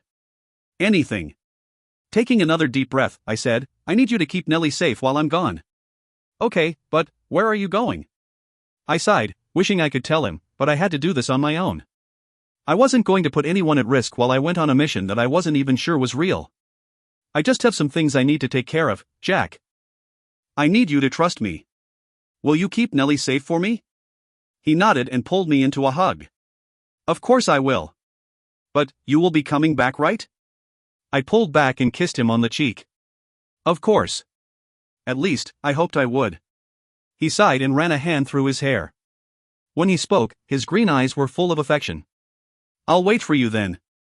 I smiled, and fought tears that were threatening to surface. You might be waiting a while. He smiled back, but there was hurt behind his eyes. I'd wait an eternity for you, Alexa. I pulled him to me and gave him a long, sweet kiss. When we broke apart, his eyes were glowing wolf gold, and I was pretty sure mine were too. Thank you so much, Jackson, for everything. You're the best friend I've ever had, and that means more to me than I could ever tell you. He smiled again, and this time, it reached his beautiful eyes. I turned to go, but then remembered I had one more favor to ask. Reaching into my pocket, I pulled out the note I'd scribbled down in my room before I'd left. "Will you give this to Nellie for me?" He pulled me into one last hug and kissed my forehead. "Alexa," he whispered. "I'd kill a bear for you." I laughed at that. This was the reason I loved Jackson. He could always manage to make me laugh, no matter what horrible situation I found myself in. I decided then that if I was ever going to tell him, now would be the time to do it, especially since I didn't know if I would make it back from my trip. "I love you, Jackson." He brushed some hair out of my face and ran his fingers down my cheek. "Alexa," he sighed. "I've always loved you." I left then, but I knew, with absolute certainty, that he really did. Chapter 69. My next stop was a little further away, so I ran to get there. I was still feeling pretty strong after drinking Caden's blood, but I knew that I would need to eat after I made it outside the walls. When I reached Tommy's house, I knocked on the front door, and to my surprise, he answered pretty quickly. When he opened the door, I saw that he was fully dressed in his usual expensive attire, with black dress pants and a blue button-down shirt that matched his eyes. He looked surprised to see me too, but he immediately stepped to the side and gestured for me to enter. "To what do I owe the pleasure, Alexa?" I was thankful that he didn't mention my swollen face, but then, Tommy was a Brocken vampire, a fighter, so he was probably used to seeing injuries among his friends. "I need to ask for a favor," I said, deciding to cut to the chase. He smiled that easy smile of his. "Ah, and here I thought you just wanted to see me." He paused, and then asked, "What do you need?" I swallowed hard. "Your car." To my astonishment, he just raised both eyebrows and said, "Okay, for how long?" "I don't know. A couple of days, or maybe a couple of months." He laughed at that. "Okay, do I get to know where you will be taking it for a couple of months?" I shook my head. "No." He shook his head in return and got up, disappearing into the other room. When he returned, he held out a set of keys to me. Then, he asked, "Do you have money?" I had about $400 saved up from my school allowance. "Some," I said. He sighed and reached into the pocket of his slacks. Pulling out his wallet, he handed me a stack of $100 bills. "Here," he said, pushing the bills into my hands. I stood there in shock. I hadn't even really expected him to say yes about the car. Thank you. Why are you so willing to help me, Tommy? You don't even know what I'm going to do." He shrugged. "You're my friend, Alexa. And you usually only do things that are meant to help other people, so why wouldn't I help you?" He paused and that sly grin appeared on his lips. "Besides, you know how I feel about you." I smiled and placed a kiss on his cheek. "Thank you so much, Tommy. I owe you big time, and I won't forget that." He smiled again and pulled me to him, wrapping his arms around me. "Just try to bring the Mercedes back in one piece and we'll call it even." I laughed. "I'll do my best." I turned to go, but he called out to me. "Don't you want to know where the exit is that will lead you to a road through the forest?" I turned back and smiled. "Why, yes. Yes, I do." Chapter 70. I drove through the streets of Two Rivers and headed to the exit in the wall that Tommy had told me about. The city was so quiet this time in the morning, and I glanced around me, taking time to acknowledge how beautiful the place really was. Each structure was unique, and every bit of lawn was manicured to perfection. The flowers and cherry blossom trees seemed to be bidding me farewell with their bright faces turned up to the sun. Then I had to slam on the brakes because there was someone standing right out in the middle of the street. Well, not someone. It was Caden. He was staring right through the windshield at me, like he'd been waiting for me to come. When he walked around the side of the car and waited for me to unlock the door, I considered what to do. I could hit the gas and take off, denying him the chance to say whatever he was waiting to tell me. Or, I could unlock the door and hear what he had to say. In the end, I unlocked the door. As much as I was still hurt by what he'd done to me, if I was being honest, I didn't really want to leave without giving him a chance to explain himself. When he opened the door, though, he just folded himself into the passenger seat and sat staring straight ahead. I waited for several moments before saying, "What?" He didn't look at me, he just said, "Let's go." I shook my head in confusion. "We're not going anywhere." Caden looked at me then, and the apology that was in his eyes last night was still present this morning. To my astonishment, he said, "You don't want to go find your mother?" I gaped. "What are you talking about?" He gave me a look that said that was a stupid question. With a sigh, he said, "We've shared blood, Alexa, and whether you want to accept it or not, you're my warrior. I felt the summons to the gate last night, just as you did." I hated that his words made my heart flutter, his warrior. I rubbed my face with my hands. This could not be happening. Then, you saw everything? He nodded. And I am not going to let you do this on your own, so you can either let me come with you, or you can make things difficult and make me follow you the whole way. I stared straight out the windshield. Get out, Caden. He sat there for so long I almost thought I would have to tell him again, but finally, he opened the door and stepped back out into the street. As I started forward again, I snuck a glance at him in the rearview mirror. He was still standing there, just staring at the back of Tommy's car as I increased the distance between us. As I rounded a corner, out of sight at last, I shoved thoughts of Caden to the back of my head, right along with everyone else. Chapter 71. When I made it to the gate, I found that it was guarded. I'm not sure why I hadn't expected this, but I suddenly hoped that there wasn't some rule that prevented citizens from leaving Two Rivers whenever they felt like it. If so, I might not be going anywhere. I could always try and knock the guard unconscious, but then I would have a short time period in which I would have to figure out how to get the gate to lower across the river so I could exit.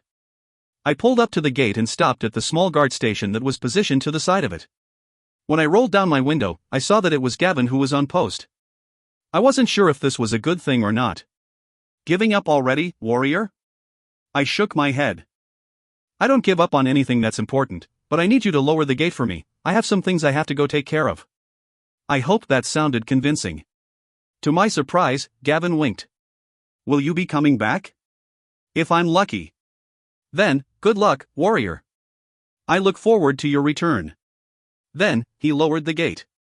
Before I could pull forward, he said, Don't forget what you saw here, Alexa. At hearing my name, I smiled, though I'm sure there was more sadness in it than anything else. I won't forget what I left here.